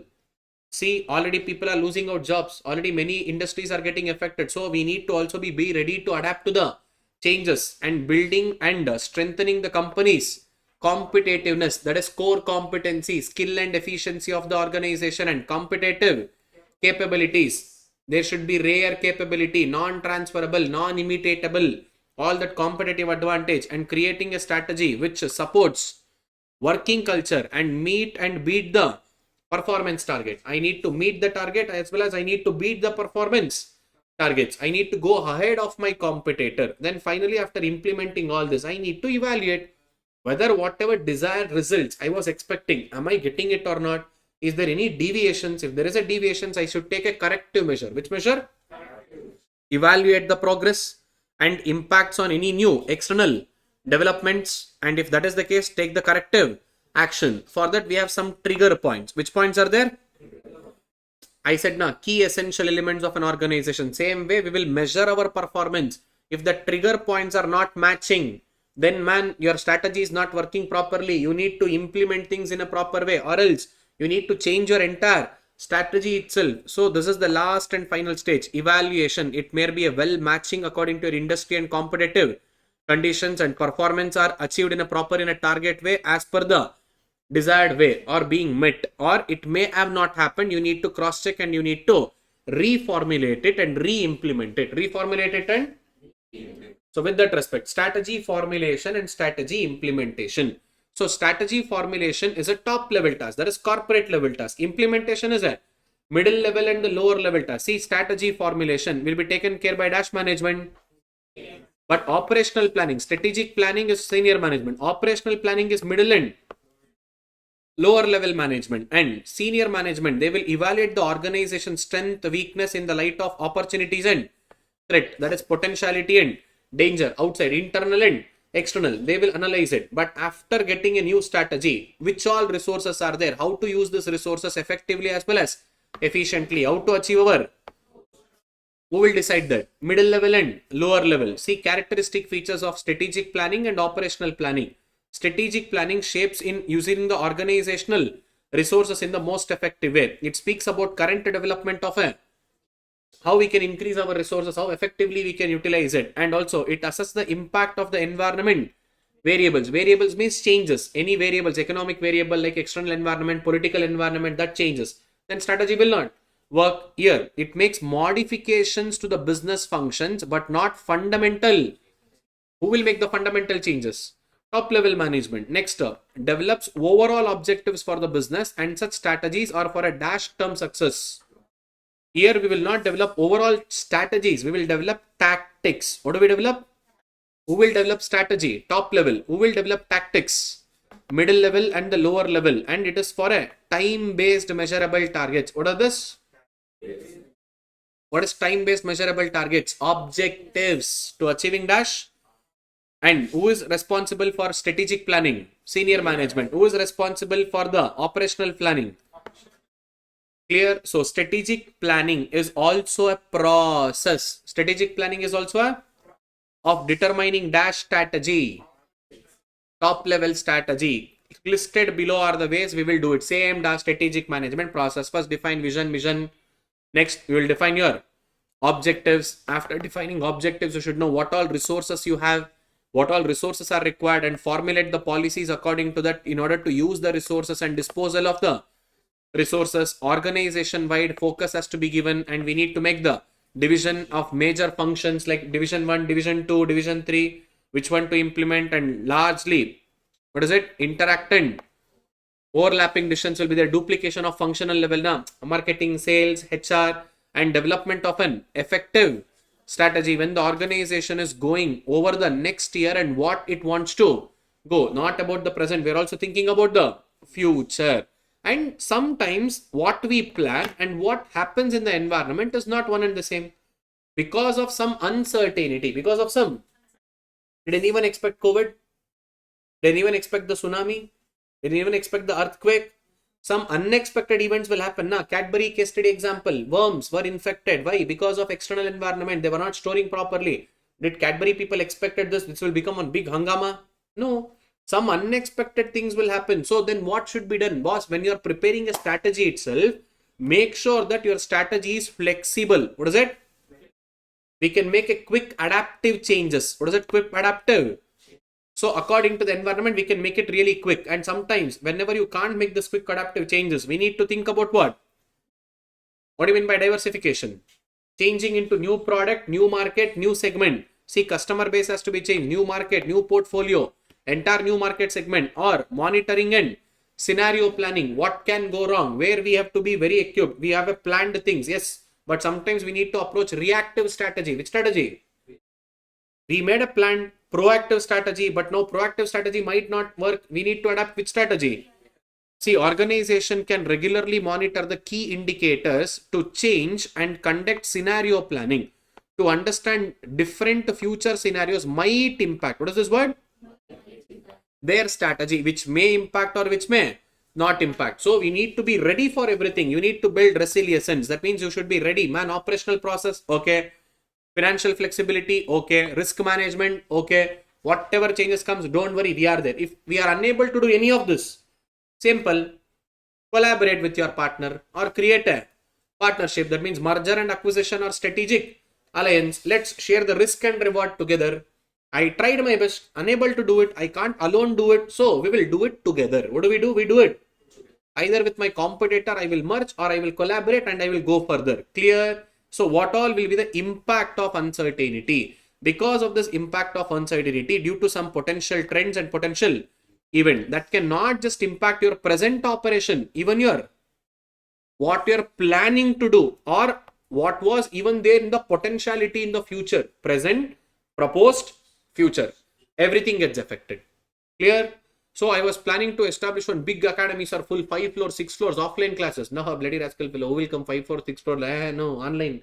Concentrate on online, concentrate on recording. Now, CA finals and all, more and more students wants to sit at their hometown and they have to prepare. So recordings will only work. Offline classes may work or. So uncertainty, see present, what we are doing, proposed, what we are planning to do, and even future, that is potential. Even that gets affected because of uncertainty. Clear? So the major disturbance occurs when you are implementing. We planned, but biggest challenging task is what? Implementation. So what is that implementation? Whatever your freshly chosen strategy, you need to put them into dash. You need to put them into, not just putting them into action. You need to supervise them and you should make them work, improve, and competencies has to be improved. You need to make sure that there is a measurable targets are there. We need to achieve that measurable targets. Now, sometimes, sir, top level management is superb. They are bringing superb strategy, but my middle level and lower level is not working properly. Or other way around, sir, my middle and lower level is excellent, sir. Top level stupid fellow, sir. He don't know how to take good decisions. Like this in movies and all, you would have seen a dad, very big businessman. Son enjoyed nicely in his college life. He don't know head and tail about business. They will make this son as CEO. Now the stupid fellow don't know what decisions to take, when to take. Problem. Or sometimes organization middle and lower level also problem. Top level also. You guys are worst fellows. You will not even survive. See, many permutations and combinations are there. See, relationship between what? Strategy, formulation. See, there should be a sound formulation and excellent implementation. What should be there in general? Sound formulation and see, there is nothing called as successful strategic design. All that matters is on implementation. Often people are unable to implement it properly, but the blame goes to formulation. Strategy was not good. Hey, strategy was good. Stupid fellow, you don't know to implement. Implement is a charge. See, there often people blame the strategic model for the failure of the company, but the main flaw might be on the lies on implementation failures. So a good strategy with the proper implementation, what is it? Good and is required for any business organization. So with that respect, see, this can be a question about strategic implementation and strategic formulation. About strategic implementations and see, x-axis is speaking about implementation, y-axis is speaking about formulation. See, strategic implementation can be weak or it can be excellent. Strategy formulation can be sound or it can be. We want to achieve this B. This B category is important. Sir, formulation is excellent. What is it? Formulation is? Implementation is also superb, sir. Sir, we have an excellent implementation. My middle level and lower level people, they are having a good experience. They're implementing excellent way. Even formulation is very sound. This is what everyone tries to achieve. Everyone tries to. But it may happen or may not happen. See, sometimes category A. What is it? Category? Sir, implementation is a problem, sir. I don't know. Middle level people are not trained properly. Or maybe you are still a startup. You don't have enough resources. You don't have enough. So unable to implement it properly. But your senior management people are really good. They have a sound formulation, but excellent implementation is not there. Weak implementation. Which implementation? Or else, one more place. Formulation is also not good. Implementation is also.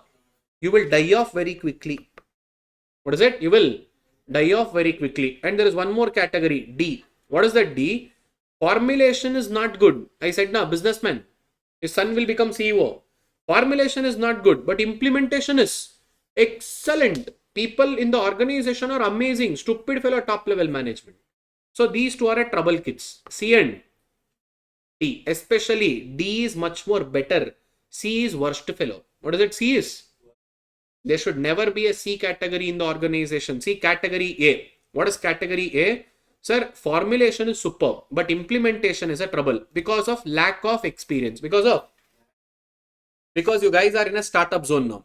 You don't have a proper resources. Leadership is not good. That is why now we need to prepare a good strategy formulation. Yes, it is good. Implementation is not good. Train them, na. Make them work effectively. See, it is a situation where a company, what is it? Apparently has a very good formulation, but competitive strategy, but showing a difficulty in their implementation to become successful. But category B, excellent, sir. Formulation is also superb. Implementation is also excellent. This is the ideal place. What is it? Every organization wants to be. Next comes category C, worst fellow. Implementation is also not good. Formulation is also not good. They will die off. See, business model has to be redesigned. Implementation has to be readjusted. Category D. What is category D? Implementation excellent, sir. Implementation skills are excellent, but formulation is stupidity, sir. Top level management is not proper. Now the senior management is ineffective. Now this senior management has to redesign their strategy. What they should do? Now in terms of effectiveness and efficiency. What is it in terms of? Clear, operational management that speaks about efficiency. That means implementation speaks about efficiency. Strategy formulation that speaks about effectiveness. That speaks about what? Same concept is now explained in the form of effectiveness and efficiency. Who should be effective? Top management. Who should be effective? Who should be efficient? Lower end, middle level management. Now see there, category A. Formulation is effective. What is it? Formulation is? And implementation is also superb. Implementation is efficient. Formulation is effective. This is what we need to try. This is what we have to become. That is what we have to. Clear? Next, sir. Formulation is ineffective, sir. Stupid fellow. You said, nah, business manager, sir. His dad was a very good businessman. Son will come and become a CEO. Son doesn't even have a knowledge at all. Stupid fellow. But implementations are superb. Workers are amazing, sir. Workers are efficient. Formulation is inefficient. Formulation is or ineffective. Formulation is ineffective, but implementation is efficient. They will die slowly. This is the worst place to be. Because people are wasting their talent here. Top level management is not at all good. This is the worst place to be. Next comes category 3. You will barely survive. You will barely. So top management is superb. But middle and lower management is not working properly. Startups, because of lack of experience, are unable to do it. You need to train them. Next comes die quickly. What is it? No waste. Even formulation is not good. Implementation is also not good. Now the danger zones are these two. Die slowly is much more danger than being in survival. Die slowly is much more danger than being in survival. See here, cell 2 is worst place to be than a cell 3 because you don't have a proper direction now. Your top level management is not showing you a proper direction to grow in the business. That is your worst place to be.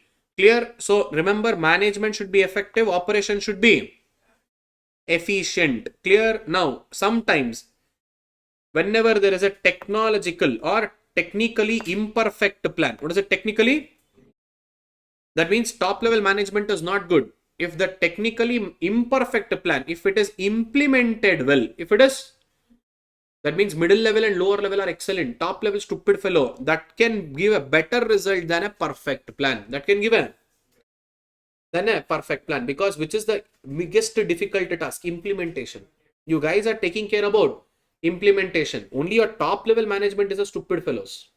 Sometimes a perfect plan will not be implemented properly. Sometimes which is not a perfect plan that can be implemented properly and get a better results, and they can get a scenarios might be possible. See, any successful strategy formulation does not guarantee the strategic implementation. So always and always challenges comes where? Implementation. No difference between formulation and implementation. This can be a question. So mark it as important. Differentiate between strategic formulation and strategic implementation. Who has to formulate the strategy? Top level management. Who has to implement the strategy? Middle level and lower level. See, their formulation includes planning and decision making. Implementation involves, that is, execution of strategic plan. Now, strategic formulation place the forces before the action. That means even before we putting into the action, what are we doing? Now, this is forces during the action. This is entrepreneurial activity. That is top level activity. This is administrative activity. This gives more emphasis on effectiveness. Implementation gives more effectiveness on efficiency. Next, primarily this is intellectual process. That means thinking, creative way, what to do, what not to do, and rational process of rational judgment. But here it is only a dash process. Only few individuals from the top level will be involved in the coordination. But here, almost middle level and the lower level will be involved in the implementation. Next, this requires a logical skill, conceptual, intuition, analytical skills, all your psychological way. Here you need a motivation, leadership has to be there to make the work done. And formulation is prior, implementation comes later. But here for implementation starts only after the. This is the difference between strategic formulation and strategic. Clear. Next comes linkages and issues in strategic implementation. Sir, sometimes, sir, we did a beautiful formulation, but while implementing, we got to know some issues, sir. Last time, when we were doing business, let's say Shashi Kiran has a shoe manufacturing business. I made a mistake by first selling in Tamil Nadu. I should have not done it.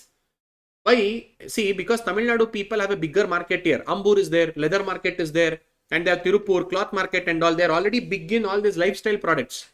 I should have not introduced my product first in Tamil Nadu. I made a mistake. Next time, whenever I'm launching any new product, sports shoes, anything if I'm launching, first I will implement it in Karnataka. And after it becomes successful, next I will come to Kerala. When Kerala and Karnataka market is saying good about my product, automatically Tamil Nadu people will believe me and they will buy from me. See, while formulating, while I'm thinking about implementation, what am I thinking about? That is called as forward linkage. What is it called as? What all resources I have, what all I can use. Now, what all I can do it. Now, Apple is a best example here. That is called as reformulation of existing strategy. What is it? Reformulation of?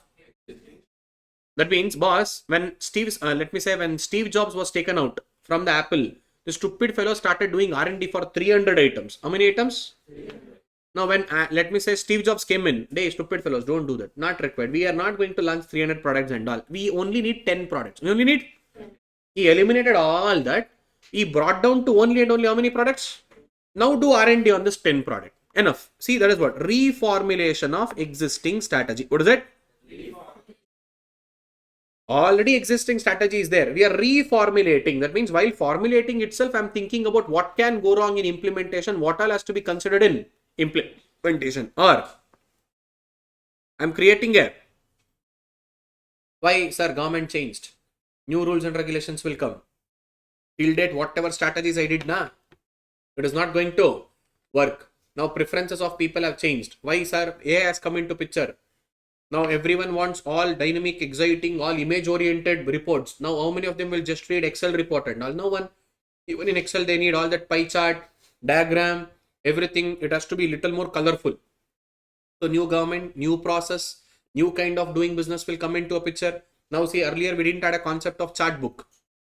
Now chart book is trending, but that is one bullshit concept, to be frank.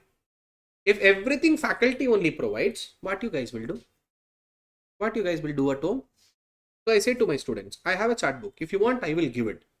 But first I will make them to do it in class. Why? If everything I am only helping you. Teaching also okay. Shortcut also okay. How to present also okay. Which word is more important? Which word is less important?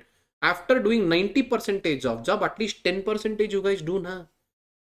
First you do it and come. Show it to me. I will evaluate that. After evaluating the entire class, finally on the last day of a class, I will send the chat book. Until then, I will not send. This is what usually we do. Why? If I make everything easier for them, they will not do it. See, new implementation of new strategy. I know that none of that faculty will follow this. That is called stupidity. You should have given first only, sir. Our life will become simple. I know that your life will become simple with Shashi Kiran, not with ICAI. ICAI always wants your life to become complicated. So first use your brain little. See, that is what. Whenever I'm taking up the classes, when I'm preparing a material itself, I'm thinking about the implementation of this material, how students will react to this material, how students will be thinking about this. While formulating itself, I'm coming up with a new strategy and I'm thinking about the implementation. Clear? That is called as forward linkage. What is it? See, impact of strategy formulation on the strategic implementation. Now, complete opposite, backward linkage. That means while implementing, okay, Shashi Kiran, you should have not done this. Next batch, do one thing. Next batch, don't give a material at all. Do it from ICAI material. They will find it difficult. Then at last day, send your material. While implementing, what is it while? I'm thinking about formulation. I'm thinking about what? One more best example. My own client. I said, nah, born babies. Now I've changed the example here. First cry. They are competitors.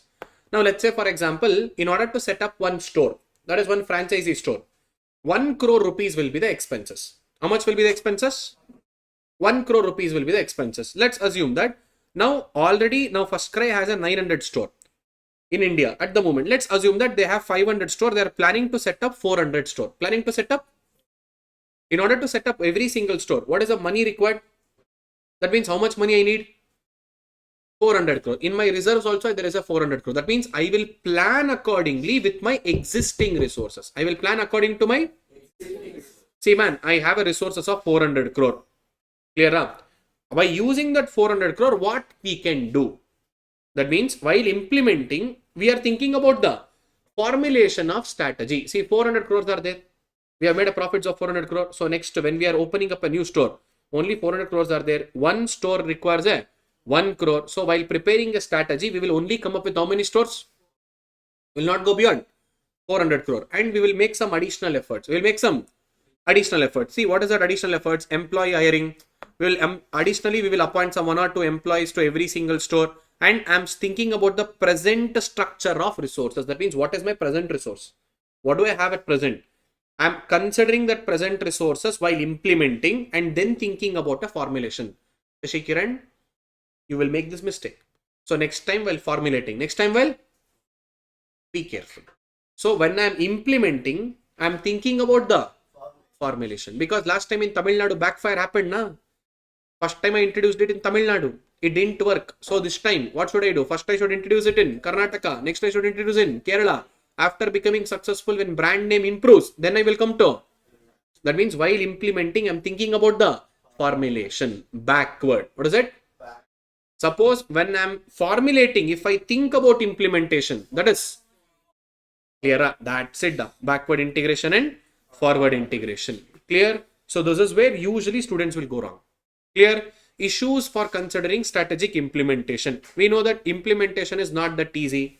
Whatever the top management does, middle management might not understand, lower management might not understand. See, their strategy by themselves does not lead into an action. The statement of, that is only an intention of a top level management. So what has to be done? Strategies has to be put into an action through implementation. Strategy should lead to a formulation of different kinds of programs. Programs are bigger. Under programs, we have a project.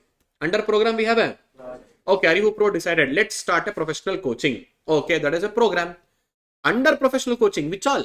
CA, CS, ACCA, CMA, that is projects. What is it? See, implementation can happen either on the project wise or either on the program wise, based on the funds what we have, allocation of funds, and what is the budget we have, and what is the objective we need to achieve. What is that specific allocation of funds for a particular department? How much of time is required? All this will come under the project. Where it will come under? Above project what we have? Program. Above program what we have? Strategy formulation and implementation. So these are the issues. It is like one big process. It will not just happen 1 day, 2 days like this. First you should understand internal, external, everything. Then put all the informations together. Next you should come with strategy. It is not forming strategy. Implementation is the biggest task. While implementing, we have to divide this into programs, and that programs have again into a projects. Now project is a short term. Program is a long term. Sir, okay, May exam. Okay, this is one batch. June exam. This is one batch. Batch wise, we will run the project. Batch wise, we will run the program is course wise. Program is clear. Next comes strategic changes through digital transformation. What is it? Strategic changes through?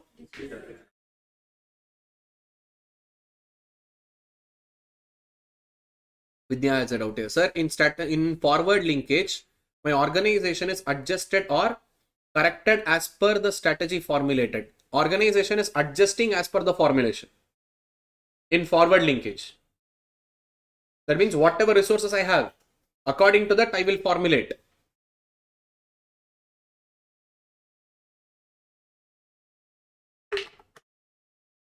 Next, strategic changes through dash digital. Best example AI for this. See, there is a changes which is bringing in digital transformation. Now I need to adapt to the changes. Now first I should inform to my people, why am I changing? What is the purpose of changing? What is the? And after informing you people, what is the purpose of changing? See, if at all we don't implement it today, next 2 years down the line, we should say tata bye bye to the organization. Everyone would have implemented AI, but still we will be in the offline classes. We need to integrate AI into the teaching part, into animations, everything, smart way of learning and all we should bring in. If at all still we are doing in a traditional way. Which way? Traditional way. That becomes difficult. Vindhya, I will explain. Just give me some minute. After this, I will explain it back. Again, forward and backward linkage. Okay. Now, I need to first recognize the need for a change. What should I do? Recognize it. Why should we change? Because I am doing environment scanning now, whichever is applicable to my organization. Whichever is, I need to understand that internal, external, I need to conduct that SWOT analysis. What is the scope? What determines the lacuna? That means the missing part, where we are lacking behind, where we are. There I need to identify and there I need to improve myself. Okay, I understood, man. If I need to survive in teaching, I need to implement AI. If I don't implement AI now, going further, it is going to be very difficult. So I will call up all my team members. I will inform them, see, from next month down the line, we are implementing all technology. If any student is buying from online, you will be having a recorded access for so and so date, so and so time, only 1 viewing, 2 viewing. Like this, we are implementing everything in the form of technology. I know it will be little disturbing for you people. You have to get trained. You have to be, let me say, everyone has to practice little. You will make some mistakes. I'm okay with it. But going further, we have to adapt to the complete new way of doing business. What is it? New way of doing business. We cannot be still in the old way. First, we will identify, recognize the need for change. And next, we will create a vision according to that changes. Vision according to that. And after creating vision according to the changes, I will make all my individuals and the entire organization to achieve that objective. Again, vision, goals and objective. Now, everyone has to follow to achieve dash objectives of the organization. There should be no conflict between them. There should be no. Every member in the organization knows why we are making the changes. What is the objective behind this changes? And see, senior manager. Which manager? Senior. Needs to constantly and continuously communicate the hello, change, attendance, no manual punching in, QR code scanner, no manual register attendance and all. You have to do that. Next time if you forget to do an online attendance and all, salary cut. My employees, for you also it applies.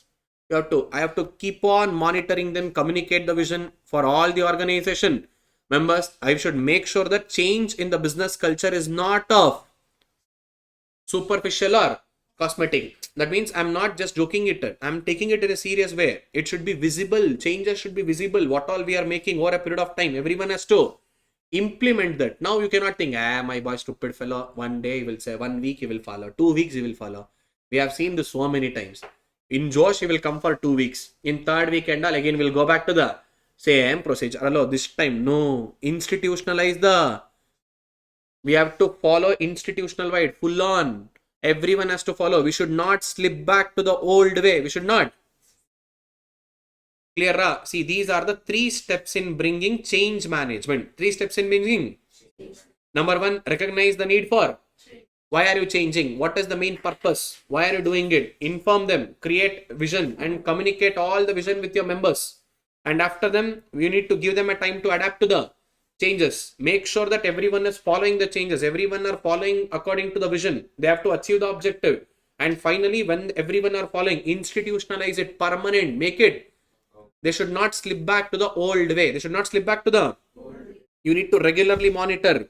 You need to review. What are they doing? Are they doing properly or not? I know that it is a time consuming in order to make this change as a cultural, in order to prevail in the organization. But we are not slipping back to the old way. We are not slipping back to the clear. Now, okay, sir, that is in terms of generic way you said. First, you need to identify why changes are needed, communicate it. Next, bring the changes. Next, institutionalize the changes. Suppose if change has to be lasting, what is it? Change has to be. Now, Kurt Lewin's model of change has to be followed. Kurt Lewin's model of has to be followed. Mark it as important. This can be a question. Kurt Lewin's model of change. What is it? Kurt Lewin's model of 3 steps are there. Appa, this is the repeated question in your ICAI. Unfreeze the situation, change to a new situation, refreeze the situation. Best example, ice cream. Okay, I thought, Shashikiran, let me surprise my wife. Let me prepare a new ice cream. After going back to Bangalore. Okay. Now I prepared the ice cream, everything, but I forgot to mix dry fruits. All that badam, whatever special ingredients are there now. Ayyo, I forgot. But I've kept in refrigerator. Now already it got freezed. Now I need to make changes now. What I should do? First I should take out from the refrigerator. First I should unfreeze. What is step number 1? Whatever you are doing, nullify, unfreeze. Clear? Communicate them. Next, what you should do? What is that your targets are? What all changes you are bringing in? Communicate your vision. They need to achieve that objective. Next, bring the changes. What does it bring the? Now put all that badam, pista, kesar, blueberry, whatever you want into the ice cream. After mixing that, what you should do? Keep it inside the fridge. For what purpose? Freezing. So refreeze it. What is it? First unfreeze it, bring the changes, and then Papa, this is most repeated question. What is it most? Clear? So Kurt Lewin's model of change. That means if the change has to be lasting, what does it change has to be? Then they need to follow 3 simple steps. Number 1, unfreeze the situation. What is it? Individual should be aware of necessary for the change. The change should not come as a surprise to the members. All of a sudden tomorrow I will come and say from tomorrow we are following this. Hello. We are informing them from past 1 month only. Na. See, next month we are updating everything. We are bringing digital way. We are upgrading to tab. We are bringing online attendance. Everything is completely centralized from the Bangalore branch. Like this, already we are communicating. It should not be like a surprise. Already informed. Next, see there, it should not be sudden and unannounced changes that could bring a socially destructive. Now people will not accept. All of a sudden tomorrow you will come and say everything changed from today. No more attendance in manual and all. Students, even for you, no more attendance manual. I can't do it. I need to introduce it. I need to inform them. I should make them mentally prepared. I should make them. See, manager must pave the way for the changes. They should give some time for the changes, and they break down that old attitudes and old behaviors, and also start with a clean slate. What does it start with them? And kindly make announcements. How do you make announcement? Conduct meeting, conduct some promotion, bring some new ideas throughout the organization. Make them prepared, mentally prepared. They will be knowing why are we doing, when are you doing it, everything they know it. So it is not all of a sudden. Next, bring the changes. So in order to bring the changes, now HC Kalaman, what is it? Has proposed 3 more methods to reassign the new patterns of behavior. Now this can be a separate question. What is it? This can be a, from HC Kalaman point of view, how do you bring changes? Explain the change management from HC Kalaman's point of view. Explain the change management from HC Kalaman point of view. Okay, there are 3 steps according to HC Kalaman. How do you bring changes? Number 1, what is it? Compliance. Now I will put one notice board. Performer of the month. What is it? Whoever performs well, whoever, I will give them 3,000 rupees bonus. I will give them bonus. I will announce a reward. Whoever performs well, I will reward them. Whoever don't perform, I will punish them. From their salary, 3,000 cut. Whoever performed well, for him, that 3,000 goes there. Worst performer, 3,000 cut. Best performer, that cut 3,000 goes there.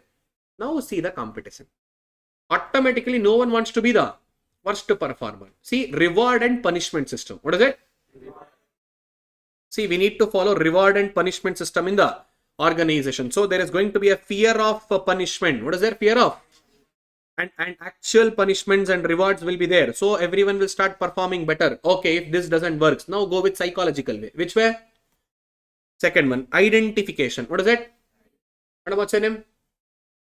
Now, I will start praising Akshata. See, Akshata, what a beautiful employee of mine. Last month, not even a single day she took holiday. She came on time. She went on time. She performed all her work, executed. Superb, amazing task she had done. She is the performer of the month. She is the, in front of everyone, I will praise her nicely. Next month, everyone sees her. Next month, I will be in her position.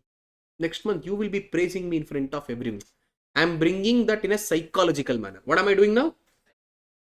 See, psychological impressed. Psychologically, now people will, yes, motivate them. Psychological way you tackle. Now reward system might not work sometime. You need to tackle them which way? Psychological way. What excellent, beautiful performer. This time, pakka salary hike 10% end of the year. Like this, I will motivate everyone. Next month, see. My in Domino's and all, KFC and all, you would have seen the leaderboard. Performer of the month. They will put that board. Who was the best performer, best delivery, best employee of the organization. See, that is what? Psychological way. What is it? Identification. You identify some good workers. You motivate them. Automatically, others will also become motivated. You can bring changes. Last but not the least, what is it? Internalization. That means give some time. People, old age people are also there. They need some time to learn. So kindly give some time. Let them learn. Give them. See, next 1 year is your time. Or maybe next 3 months is your time. Within 3 months, you need to learn. Within 3 months, you need to. Within 3 months, if you don't learn, you're automatically fired from the job. Automatically. I'm giving a time. See, I'm giving a freedom to learn. Adapt to the new changes and new circumstances. So these are the 3 methods through which you can bring the changes according to H.C. Kalaman. According to. Next, see, we are speaking about from the point of view of Kurt Lewin's. What is Kurt Lewin said? 3 steps are there. First, unfreeze. Next, make the. And next, refreeze. That means now this refreezing should become a new behavior and new normal way of conducting your business. Whatever changes already you guys have bought in, that should become a normal way of conducting business. And this new behavior must replace the dash behavior completely for the success and the permanent changes. Clear? There should be continuous reinforcement. You need to cross check whether they're following it or not. This is not just one time application. Environment changes, new strategy comes in, again new changes comes in. So it is a dash process. That means it is dynamic and also ever changing. Sir, that means nothing is permanent in strategic management. Environment changes, strategy changes. Strategy changes, business structure will also change. Following will also change. Implementation will also. So it should not be surprise to everyone. So you should be more dynamic. What you should be? As well as flexible. Flexible enough to adapt the changes. Dynamic enough to adapt the immediate changes also. Clear? That is what strategic management process is. Clear? See, this process of unfreezing, bringing the changes and refreezing is a cyclical one and remains continuously in the. It is not one time procedure. It is a continuous procedure. Clear? Those 2 questions are most repeated questions. Sometimes, if ICAI does not want to ask the question from those 2 areas, he will ask from the change management strategy for digital transformation. That means, hello, Shashi Kiran, you are the boss, na? You should inspire them. How? You should first adapt the changes. Begin from the top. What is it? Begin from the. You should be the leader. You should first change. Next, you should follow that. Automatically, your organization people will also follow. Lead from the example. Lead being an example. What is it? Lead being a. See, top management should follow and set an example for the lower level people to follow the same. And they should ensure that change is both necessary as well as desire. Yes, this is necessary. Today, if I don't implement all these AI systems and all, next 2 years down the line, my business will close down. Next, reduce. I know that some people in my organization will not listen, irrespective of whatever you bring in. They always have some trouble. I know some trouble-making kids are there. For them, don't worry. Tackle them. Change. Make it as a part of your staff. I know there will be some disruption in your employee. Employees will have some concerns. So kindly solve their concerns. Workplace disruptions has to be reduced. Oh, see, kindly inform them very well in advance. Don't make it a surprise and all. Inform them. Some staff members must be having a knowledge as well as some special tools that need to get adjusted to the. Give them appropriate training to get adjusted using the software and all. Encourage transformation or change. You need to bring that motivational culture inside the organization. Change agent to provide context of clarity for changes. Why are we bringing these changes? How it will be personally benefiting to you, not just for me. And next, your IT department. Which department? Your software, technology department. They will be the one who should be informed first, because most of them will get stuck with technology only. They don't know how to use the software. They don't know how to. There are multiple problems. Error is coming. IT department should solve the problems. First you inform your IT department, next to 2-3 months for you band baja Bharat. Or even silly doubt how to shut down system also, some stupid people will come and ask you. You have to smile and you have to explain them. So get ready. There are some dumb people. Don't scream on them. Don't show your frustration on them. They are not as fast as you. You tell them Alt plus F4 shortcut for shutdown. That was Alt F1, right? They will ask. You say no, Alt F4 with smiling face. Be ready. There are some stupid people because already they are creating trouble now. See, these are the trouble creators. One or the other indirect way, they will create a trouble. But we should not be disheartened. We should make them also to change. Reduce that disruption. What does it reduce that?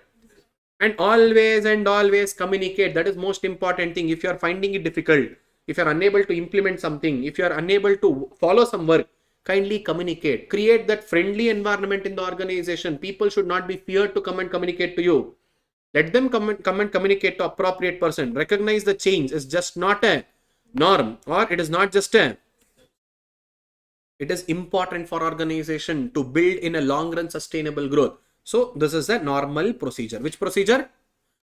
Or we call it as best practice. What is it? To implement it for small and medium size organization. Digital transformation in small and medium size organization. See, same question. Much more simplified way. Why do digital transformation has to work? See, change management in the digital transformation consists of dash essential elements. Number 1, kindly plan your goals and kindly understand what is your current state and where are you missing out. Identify that lacuna, gap. Create your own roadmap and finally implement and same strategic management process. Identify vision, goals and objectives, and then build your current strategy according to that. Understand what you are doing at present, where you need to improve yourself, and then create a roadmap, what should be done, what not to be. Then finally implement that strategy and make the corrective changes. Clear? Now, last but not the least, how change management. See, everywhere, change management, digital transformation, change management. They will irritate you with this word. Sir, why? Same process, sir. Why we need to change? Inform them early. Some people will disturb, but still you need to make them change. We should not slip back to the older way. Psychological way, you need to create impact. Always and always communicate. Same words. See, always and always communicate. Specify that digital management is your aim as well as your, and be ready for. Some people will create a trouble and implement such change. Don't bring everything together. Slowly, step by step, you implement. Next, offer assistance and for the people who are finding it hardship, same steps. Whatever we discussed now, once again repeat it. Clear? That is what I said. End of the day, bone is one, same bone. Muscle and cloth is different. Concept is one and the same. Clear? Understood? This is about change management. Which management? Clear, Ram? Okay, let me go back to Vidya. She had some doubt. Backward integration and forward integration. Vidya, listen. See, whenever I'm formulating the plan, that means formulating the strategy, I will think about implementation. What is it I will think about? Hey, last time I made a mistake. That plan B was not working properly. Let's say, for example, in Tamil Nadu, things were not working properly. I got to know, na. So this time while formulating itself, I will be very careful. I will not implement this first in the Tamil Nadu. So my formulation itself will plan in such a way that first I will implement it in Karnataka, next I will implement it in. Finally, I will come to. When I'm formulating, I'm thinking about implementation. Okay, when I'm preparing a material itself in the, let me say in my home. Okay, this is the shortcut, this is the highlighted word, this word I need to highlight, this word I need to give more time. This words I have to explain everything. While formulating, while creating a material itself, I'm thinking about how to present this in the class. That is forward linkage. What is it? Okay, now I'm explaining in the class. Some other topic. Students were unable to understand multiple. Let's say, for example, now diversification. Sir, conglomerate diversification. What is it? I said which are similar, which is not in the same production line. Let's say, for example, sir, Shashi Kiran. Now, let's say, for example, I'm a shoe manufacturer. Who is Shashi Kiran? Now, along with shoes, now I will also start manufacturing hat, goggles, complementary goods. Which goods? In concentric, we had vertical, or we had horizontal means, it is almost a same business, but which is not exactly the same, which is like kind of a similar, kind of a, now let's say someone comes to buy the shoes in my shop. I have also kept a goggles there. Riding goggles. He will buy riding shoes, riding goggles, riding jacket. That means I am diversifying into a similar business. Which business? Clear. I'm thinking, while, okay, now Shashi Kiran, you are into shoe manufacturing. Next, going further, you should come with goggles. You should come with leather belt. You should come with leather jacket. Like this, while forming a strategy only, I'm thinking about the implementation. Which state, which product I need to first introduce. Should I introduce jacket in Tamil Nadu first or Karnataka first? Forward linkage. Backward. Sir, some problem happened. Last time, jacket when you introduce na in Tamil Nadu, problem created while implementing. Okay, next time when I'm formulating. Next time when I'm never introduce a jacket first in Tamil Nadu. When I'm implementing, I'm thinking next time while formulating. That is backward. What is it? Vidya, clear? See, in the backward, I will think about my resources first. Within my existing resources, I will plan. Within my existing resources, I will. That is backward. Born babies example, which I gave there. Apple example. Forward. Clear, ra? Kindly keep that highlighted words wherever I have done. That is most important. Clear? Let's go ahead. Another 4-5 topics are there. See, this is the last one. After the chota mota topics are there. That will get over another half an hour maximum. After this, only big topic. Clear, ra? Okay. Organization structure already we have finished. So we are not touching the organization structure once again. We understood the whole logic over there. How organization structure work, characteristics, advantages. That be ready. Clear, ra? Main, divisional, multi-divisional. And who is in charge? Profit center. See, in multi-division, individual person is in charge. That divisional fellow is in charge. I said no already. Profit, who is responsible, who is not responsible, in where entire organization flow will happen. Next, organizational framework. What is it? Organizational framework. This is the one which completely focuses on internal environment. Which environment? See, there are 7 internal elements. How many internal elements? Even this is also given by McKinsey and Company. Which company has given? See, it is also called as McKinsey's 7S model. McKinsey's -S model. That means there are 7S. Which are those 7S? Strategy, structure, system, staff, style, skill, and support. Shared vision. What is it? Shared vision. Clear, huh? These 7 elements has to work together. 7 elements has to work. And these 7 elements are bifurcated into hard elements and soft elements. What is it? Hard elements and hard means not strong and all, visible. Hard means easily visible, easily identifiable. See, strategy, structure, system. These are easily identifiable. See, these are like invisible. Shared vision, staff, skill, style. This is not easily recognizable. So all these 7 elements, that means all your 3S and 4 hardest has to perform together. They have to perform. Sir, why should they perform together? In order to bring effectiveness, in order to bring dash, which can be achieved inside the organization. See here, if we want to build change or if we want to bring the changes in the organization, now organization has to focus on 7 internal elements and all 7 internal elements should work as planned together. Then only we can bring changes. Then only we can achieve our goals. See, this model of McKinsey 7S model focuses on soft elements and which are interrelated. Which are, if one element change, automatically all the 7 elements will also.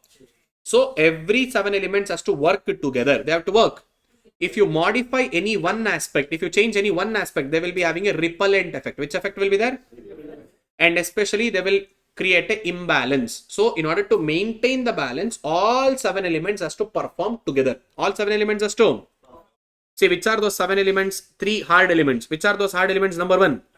We know already strategy. What is strategy? Blueprint of an organization consisting of 3D. Which are the 3D? Desired image, direction, and upgraded version. Blueprint of an organization which consists of 2 elements. Competitive advantage, core competency. Here, core competency and that means after learning unit 1, now we have also learned unit 2, unit 3, unit 4. Now ultimately organization wants to achieve competitive advantage. How they will achieve competitive advantage? Core competency. So it is a long range blueprint. What is it? Long range. In order to achieve dash and dash. Core competency and competitive. How do you achieve core competency? Rare, valuable, all that in multiple areas. We need to achieve that capabilities in 5 to 15 elements, all those things. Next, structure. Already we spoke about this. Whenever environment changes, structure will also. Structure is nothing but line of authority. What is it? Line of? How resources are used in this different lines of authority, and whether we have a centralized decision making or decentralized decision making. Who will decide what? Who will implement what? Who will execute what? Next comes system. What is it? How do we perform our daily task? What is our operation? What is our team? And what are our goals and what are our?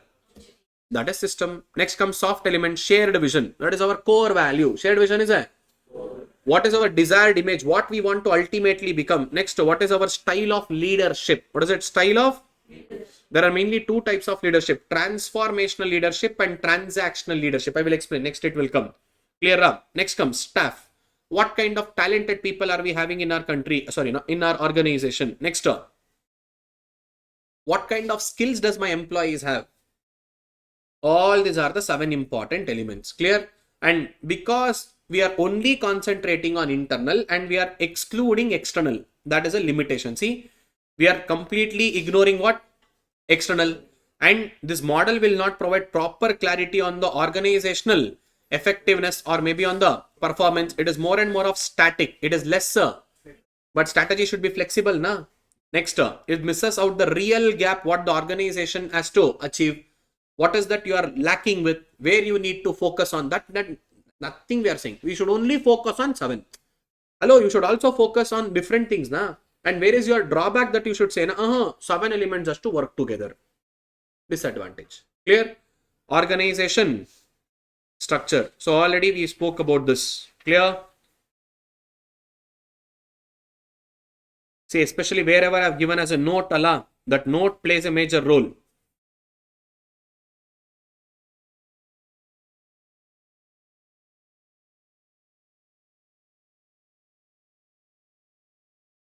Matrix structure, network structure, hourglass structure.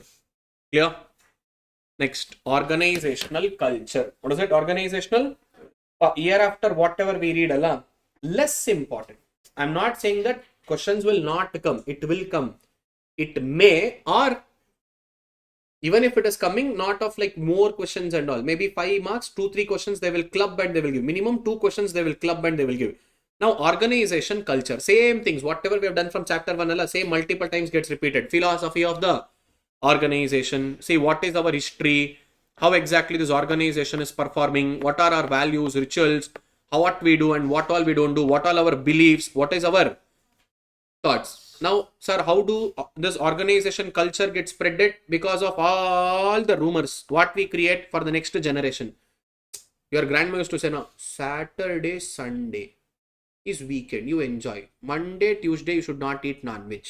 And after 6 o'clock in the evening, you should not cut your nails. Lakshmi will go out of your home.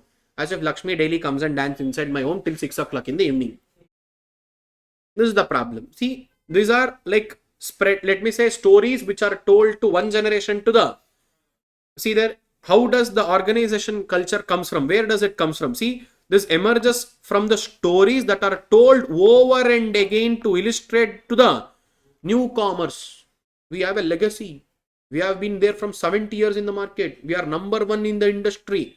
Who said that? For you, your senior. For your senior, their senior. For their senior, their senior. You see, this is the problem. Next, which is manifested. What is it? Which is? Organization culture is a manifest. That means company is what it is manifesting. This is what I want to be. This is what I want to become. I said now your values. What is it? Sometimes values can be either supportive or either it can be obstacle. We gave an example, dream level example I gave in the morning. Same thing. See, if it is becoming obstacle, that means stumbling block. What is it? Sometimes you can't take a decision. We will not enter into this at all. Next comes strategic leadership. Which leadership? Simple. As a leader, your responsibility is to get the work done. You need to motivate people. You need to bring the team spirit. You need to bring what? E-spirit decops. That is nothing but what? Team spirit. And you should be knowing each and everything what is happening in the organization. You should closely monitor the progress. You need to solve out the issues and what all obstacles are lying in the future path. You should be having that future intuitiveness. What should be there? That means what might go wrong. You should be also having a critical thinking analysis. Which thinking analysis? And see, you need to mobilize all the resources, ensure that organization members are execute the strategy in the most appropriate way. Everyone should be in a high level. Next, responsibility to bring change condition. Which condition?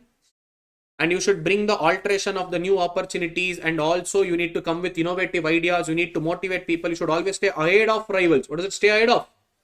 In short, all in one task has to be done. Being a leader, you should be having critical thinking. You should be the one to lead from them from the front by adapting the changes. You should motivate them. You should encourage them. Everyone has to go together. A team spirit has to be involved. See, you should be ethical leadership. You should teach them good things.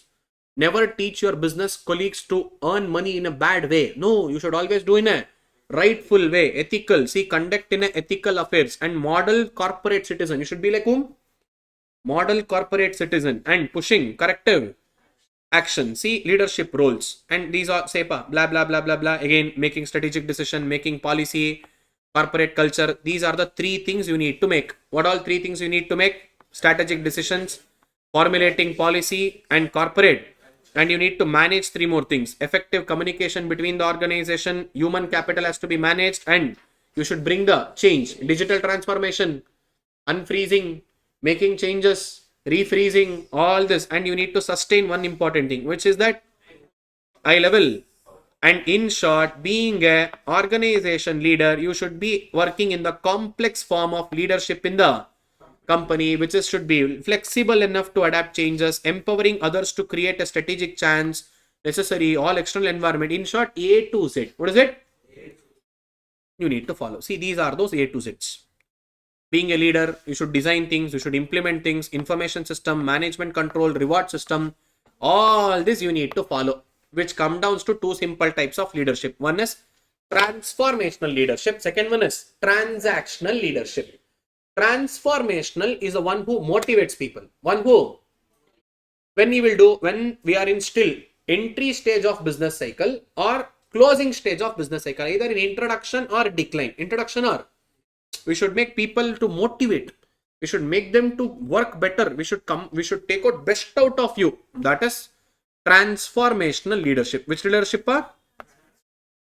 Who will inspire people through his charisma and enthusiasm. Clear. But what is transactional? Hello, seedha baat, no bakwas. Profit you want good salary, you want good reward, kindly shut and perform the task. Target is given, achieve the target, take the reward, get lost.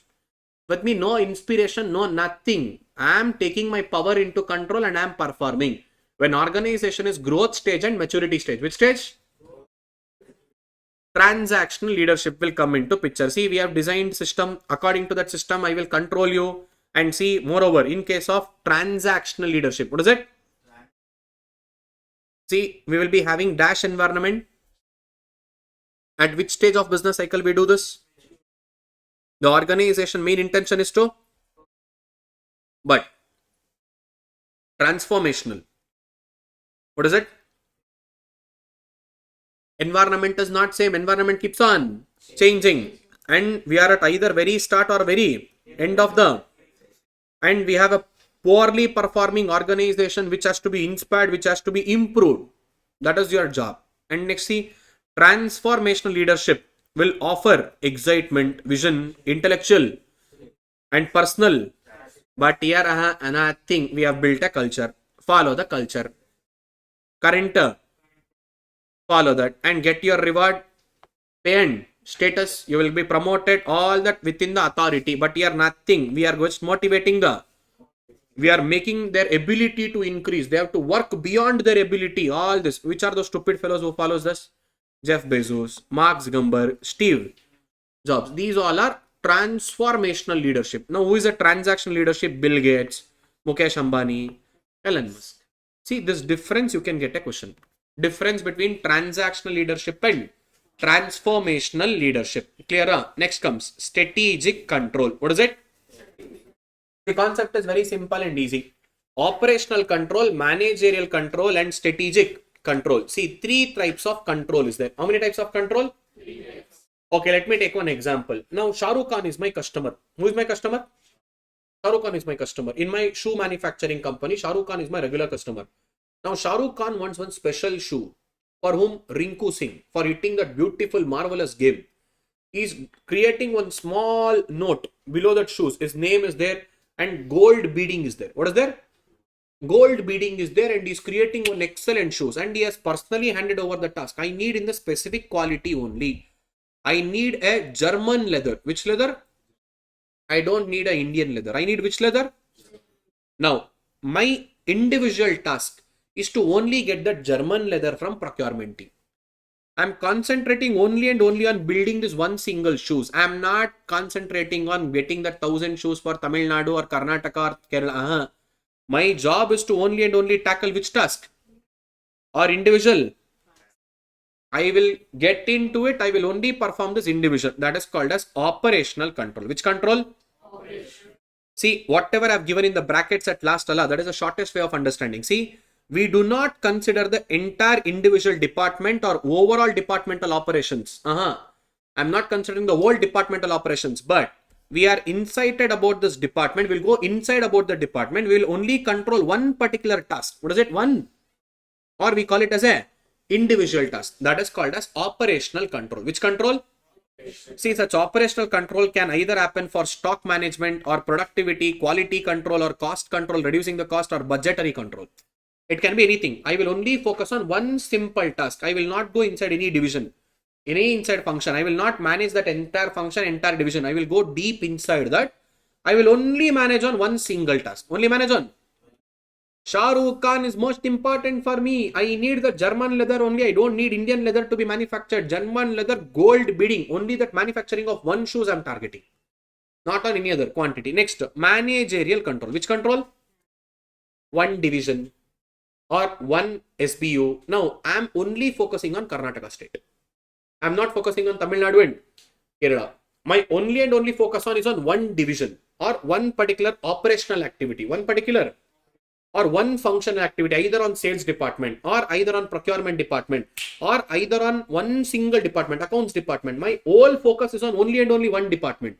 That is called managerial control. See, this managerial control is more and more inclusive and more of aggregative. Clear? Come inside the bracket. See, we consider entire department and we control them in an aggregate way. One whole department I will take and I will control that one whole department in dash way. Hello, Karnataka team. Why is your sales dropping down? Tamil Nadu is doing well. Kerala is doing well. How come you are not unable to do it? We have given Virat Kohli as brand ambassador for you. Stupid people. You know how much he charges? 4 crore rupees for one post. Upon that, you are not performing well. What happened? Wait, let me come. Let me see why things are not happening. Why offers and promotions are not going on well. I will control one whole division or one whole department in a dash way.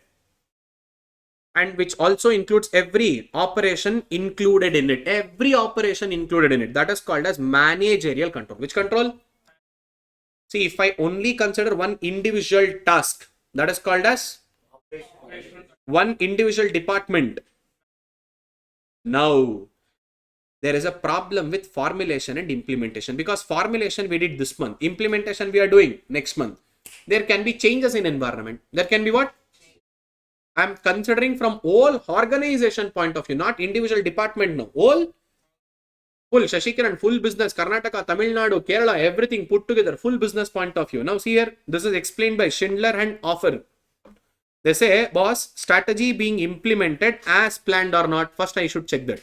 And what is the result produced according to the strategy, whatever that you are intending to implement, or what is that you are expecting out of that strategy, you need to cross check that. See, there is a time gap. What is there?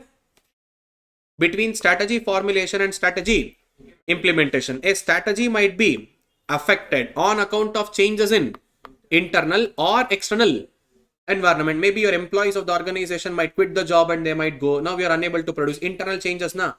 Or external, sir, government is imposing ban on export and import. So that is why we are unable to export more shoes. My revenues have gone down. Anything might have changed. So under the strategic control, there are 4 types. How many types are there? Now my main concentration is on implementation and formulation part. See, premise control, strategic surveillance, special alert control, and implementation control. Clear? So under the see, heading is also strategic control. So don't get confused.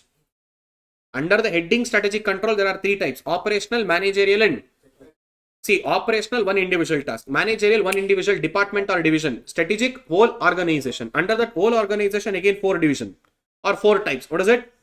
Premise. Second one. Third one. Fourth one. See, first one, premise. Premise means assumptions. See, I assume government policies will not change. And I planned strategy. But stupid fellow, Modi uncle and Nirmala auntie, these two will not be silent. And upon that, we have one more, Jai Shankar uncle. This Jai Shankar uncle will also be not silent. He said national security, external threat. He banned exports completely to Middle East. My major customers are from Middle East. Now I am unable to export or import any goods and services to Middle East. Got affected. See, premise. I took some assumption. Based on assumption, I created strategy. But that assumption is no more remaining same. No more. Entire environment changed. Now automatically strategy should change. See, certain assumptions or certain premises was considered to about that complex and turbulent organizational. Such premises may not remain. Such tools of systematic and continuous monitoring of the environment to verify the validity and the accuracy of that premises on which the strategy has been. On that premise only we built strategy. Now that strategy itself is not same. That means now total formulation is also changed. Implementation should also change. Clear? Now that changes can either happen in micro environment or a clear. Now see there, it is neither feasible nor desirable to control all types of premises and all types of in a same manner. So different premises may require for different amount of. We need to have a different assumptions for different kind of business activity, different kinds of operations in the business. They may remain same or they may. Okay, sir. Now they didn't ban export and import. Stupid fellows. They increased the tax rates. Where? Dubai, sir. In India, they didn't do anything. In Dubai, they've increased the tax rate. Why did they increase? Stupid fellow. Trump, sir. He's there, na. He became now president. He start imposing more taxes on Dubai. So Dubai, to compensate that, they are also levying more taxes on goods coming inside Dubai. Automatically gets affected. Next, surveillance. What is it? Now you would have seen the statement. You are under the CCTV surveillance. That means I'm not focusing on one area. I'm just generally doing a survey like this. I'm just generally looking around somewhere like this. And I got to know some changes. I got to know some. Sir, thief is coming inside. Movement has been captured. Like this, I was not focusing on any particular area, whether environment or legal, employee, competitors, nothing. I was not focusing on anything. But some changes have happened. Some changes have. See, it was unfocused. What is it? That was an unfocused general monitoring of various sources of information to uncover the unanticipated informations having bearing of organizational. See, so randomly I was just reading a newspaper. I was not intentionally reading it. Sumne I was feeling bored. In the reception, I was randomly feeling the newspaper. I got to know, stupid fellow, Trump has increased the tariff. Because of that, Dubai is also increasing. My major export happens to Dubai. Did I focus on this? No. I was just randomly reading the newspaper. I got to know some information. From when is it? From May. Wait, export now only. From May, tariff rates are increasing. Whatever goods are there, produce more. In this month only, we are producing more and we are exporting to Dubai. See, just I was doing a general surveillance. I got to know some changes. Now I need to take a special control. Clear now? Next, specific alert control. What is it? Tsunami, earthquake, COVID-19, which is beyond anyone's control, unanticipated event. What is it? Get ready. You need to form one special team in your organization. All of a sudden, I thought of selling more and more shoes. We have manufactured more shoes, but COVID came down. Malls are getting closed down. No online shopping is happening. Everyone are at home. Now basic food ingredients prices are also increasing, but I can't keep this stock like this. I have to sell because I need to take care of my small wife and kids. Okay, it's not small wife and kids. Tongue twisted. Mistake happens, human error. So we need to do this. My employees, I should pay salary. I have taken more loan from bank. No, man, no, I can't sit silent. We need to have an unanticipated event coming up. COVID-19. How do I tackle Instagram promotion? Bring all your influencers. Give them 10,000. Say them this shoes is amazing. If you put leg inside, it feels like butter. Promote it. Give buy one get one offer. You give it to everyone, full promote it nicely and make it a huge sale in online. In online, because we are giving 20% introduction offer. Next, it is going to increase. Made in India, this is export quality and all. Full build-ups. See, some unanticipated sudden changes. What is it? Unanticipated? Either in government, either in natural calamities or any terror attacks or unexpected mergers and acquisition between competitors. Stupid fellow, two big brands, Bata and other brand got merged. Two big brands, they're creating monopoly. Now my sales will going to decline. Now, hello, crisis management team, please come in. I will create one team. Now our main job is to handle this crisis. That is called as special alert control. Which control? And comes implementation control. What is it? See, the problem is not in formulation. Problem has come in.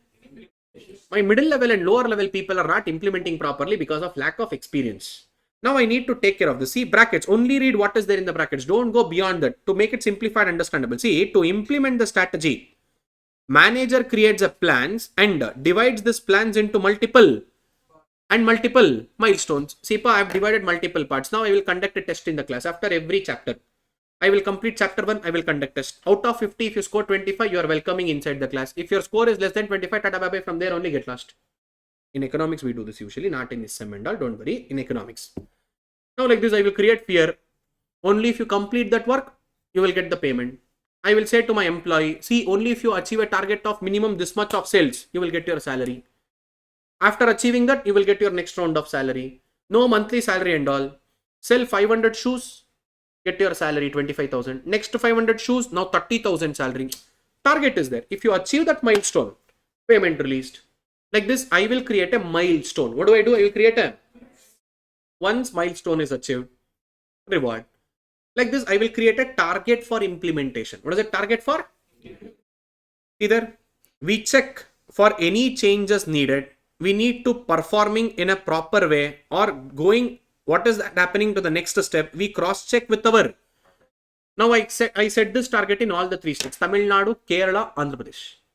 Now all the regional managers, only after achieving target you will get your salary. Until then you will not get your. You go, you speak to your staff, you do whatever hangama you want. I need 500 shoes to be sold in 1 month. That is your target. Now let's say Tamil Nadu did in just 2 days itself. Karnataka took, let me say, 25 days. Kerala is not at all performing. Now I need to recheck. Okay, what is wrong with Kerala? What is happening there? What is going wrong? And next month, none of them sold. Now I need to cross check my milestone. Now that means non-achievable. Okay, 500 is very big. Okay, make it 200. Make it like this. I will make sure that once this milestone is achieved, next I will implement the next one. Like this, I will divide this into different parts. And once that part 1 completes, okay, next part 2. After part 2, next part 3. After part 3, next part 4. Implementation has been split into a multiple stages. Multiple. See there, we convert stages into a, we convert strategy into a, and every plan is converted into dash in order to be achieved. After every milestone, we will check for any kind of changes required. Okay, after achieving first milestone, okay, did you find any difficulty? Did you people got any kind of problem? No problem, right? Any changes required in the strategy? No, right? Now achieve the second stage. After second stage, again we will cross check. Environment, did it change? Anything went wrong? Did we need to implement in a different manner, or should we continue with the same manner? Next, stage 3. After stage 3 milestone check, okay, again review. After every milestone, we'll make a review. And after that, next we will go for the next implementation. That is called as implementation control. Which control? So finally, your strategic control is of 4 types. Premise control. Premise refers to assumption. Second one, strategic surveillance. Just I was randomly reading newspaper. I was watching a news. One of my friend called and said me, hey, Trump, stupid fellow, is doing all this hangama. Send your shoes now only.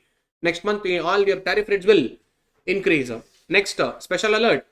Control. Special alert. Some unexpected emergencies happened without anyone having a control, like natural disaster, terrorist attack and all. Who can do what? Now I will create one special team, special operation team. I will try to resolve. Implementation control. We will keep a multiple mile checks. And after every milestone achieved, I will cross check with the strategy, whether it is going properly or not, we need to make any changes or not. Then I will go to the next strategy. Clear? This brings to the last topic of your entire syllabus revision, that is strategic performance measure. Which measure? Simple da. We have created strategy. We are implementing strategy. When we are implementing, we have certain objectives to be achieved, na? Parameters to be achieved, na? Cross check with parameters. Are you able to achieve this or not? That means if you are unable to achieve, that means your implementation is not happening in the proper manner. Redefine the strategy and again re-implement it. So it is like a yardstick. What is it? Strategic performance measure acts as a yardstick. What does it act as a?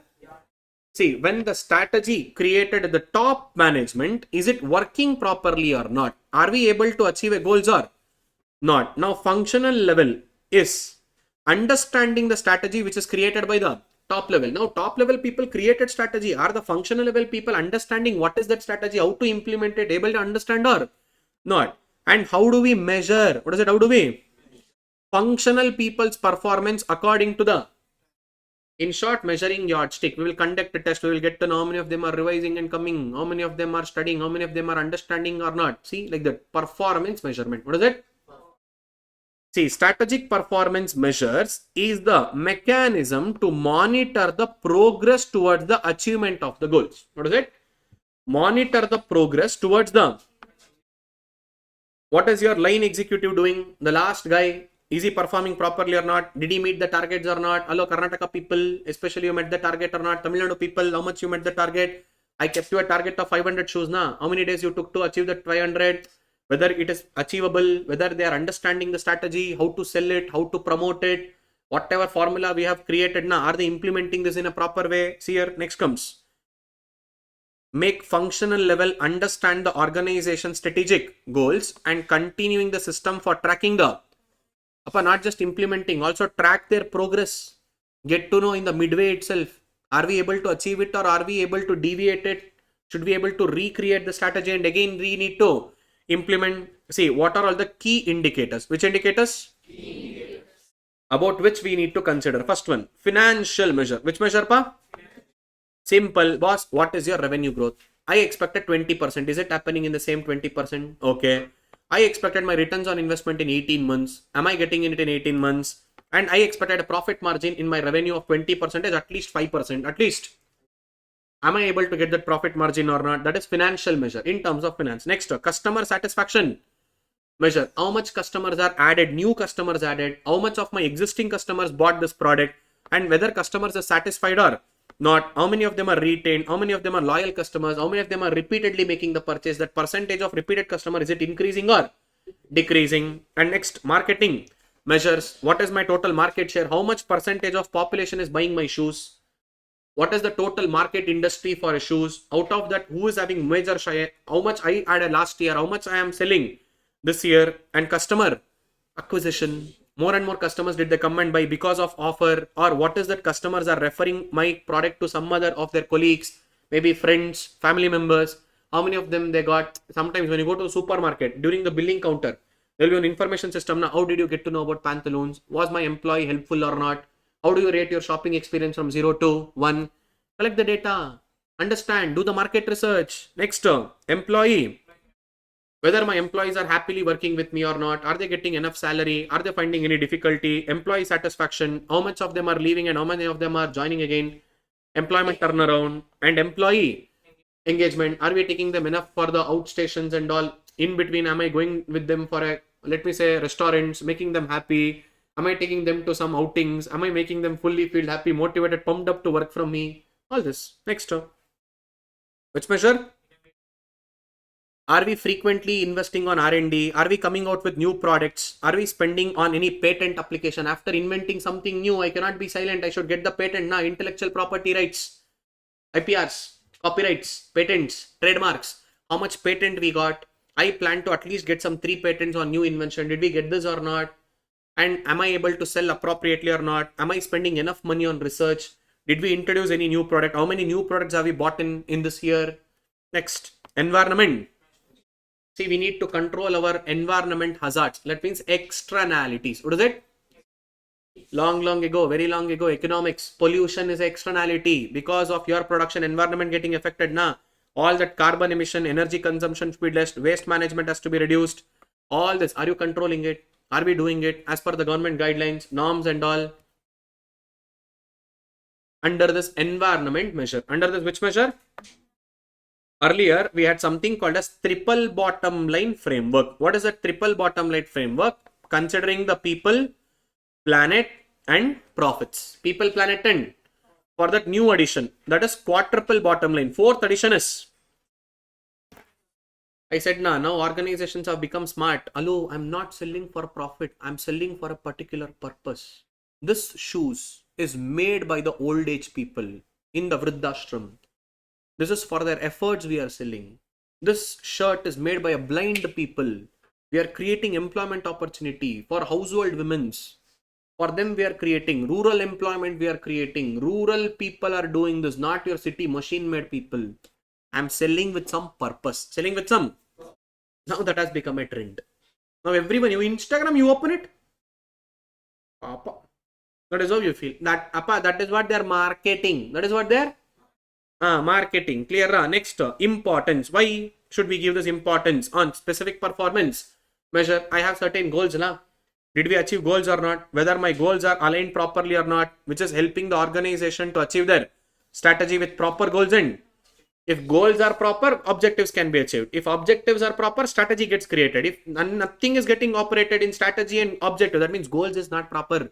Achieve some realistic goals. Stupid fellow, don't make some unrealistic goals. I will reach moon after 1 month. Where you will reach? Do you have satellite to reach? No. Oh, from Dubai, I will next reach to Saudi Arabia. Next, I will impact a big impact of shoes in my organization. I will come up with desert walking shoes. Which walking shoes? Desert walking shoes. Did you do that? I thought of doing. Did you do that? No. See, goals. Next, resource allocation. What is it? See, we don't have unlimited resources. We need to use that limited resources in an appropriate way, optimal way. Which way? Were we able to do it or not? Next, continuous. Track your performance. Last year, how much you did? Last quarter, how much you did? I know, boys, not the quarter what you're thinking. Q1, Q2, Q3, Q4. Every 3 months is called as one single quarter. April, May, June, Q1. July, August, September, Q2. October, November, December, Q3. January, February, March, Q4. What was your performance last quarter, previous quarter? Are you improving or not? See, continuous improvement. Track your progress and make a framework for continuous. Next, external accountability. Which accountability? External, for government, for some local authority, for your shareholders. See, accountable to the stakeholders. Accountable to whom? Because they have invested money, na. With their money only you are doing all this, na. See here, including your shareholders, customers, regulatory body like your RBI, SEBI, all those people, and provide clean and transparent picture of your. Don't do fraud, scams and all. Clear? Next, choosing the right strategic performance measures. Why should I choose? See, first one, it has to be relevant to my organization in order to achieve my dash and dash. And whenever I need to come and have a strategic performing measure, in order to consider my target, in order to achieve my goals, there should be data available to take decisions now. That means I should have a dash data. Readily available and reliable data. Readily available and see there, these measures shows that basis on data that is readily available that can be collected and analyzed on dash manner. Whenever I am analyzing internal environment, external environment, I should be able to collect data and that should be relevant data. Which data? And that should be quality data. Which data? Because based on the data only I will come up with strategy. Na?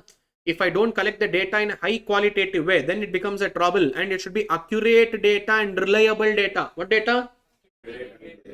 And last but not the least, data should be of a timeliness. Present data I need. I should not want a old year, 10 years ago. What will I do? 5 years ago demand. Hello, present demand, present information I need. That means the data that is of current and updated. Current and these all will make you make informed decision. That means in order to frame this strategic performance measure, this data should be available.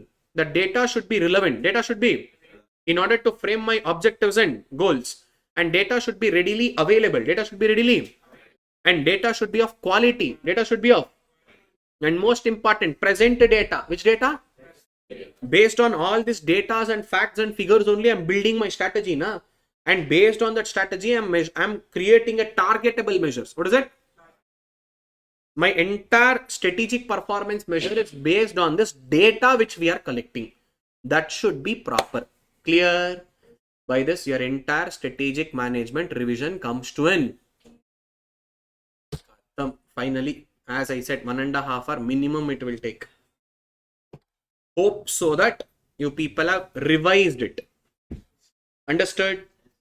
Able to understand something? Now, feeling comfortable at least with the sim? See, since based on your request, we went little in detail, in depth. Clear? So usually I will not do it like that. Since offline students were there, this happened. If it was only online, zik, it used to go. Clear? Hello, any doubts in any specific topic, or you want me to explain anything once again? Building resilience means building your own capabilities, improving your capabilities. That means what I was earlier, what I am now. That means my performance has to improve. That means, boss, last year I made 500 units of sales. This year, 700. Next, 900. My capabilities. What is it? Increasing our capabilities and resilience. Clear? Anyone else? Done? Chalo, all the best for your examinations. Make sure that you are learning well. What is that?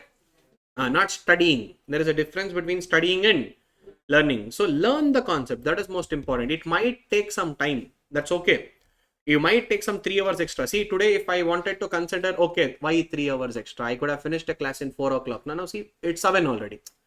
Take out some time. It doesn't matter. Take some time. 2 hours it might get extended, but you will be learning them. It can be any kind of question. You have a conceptual clarity.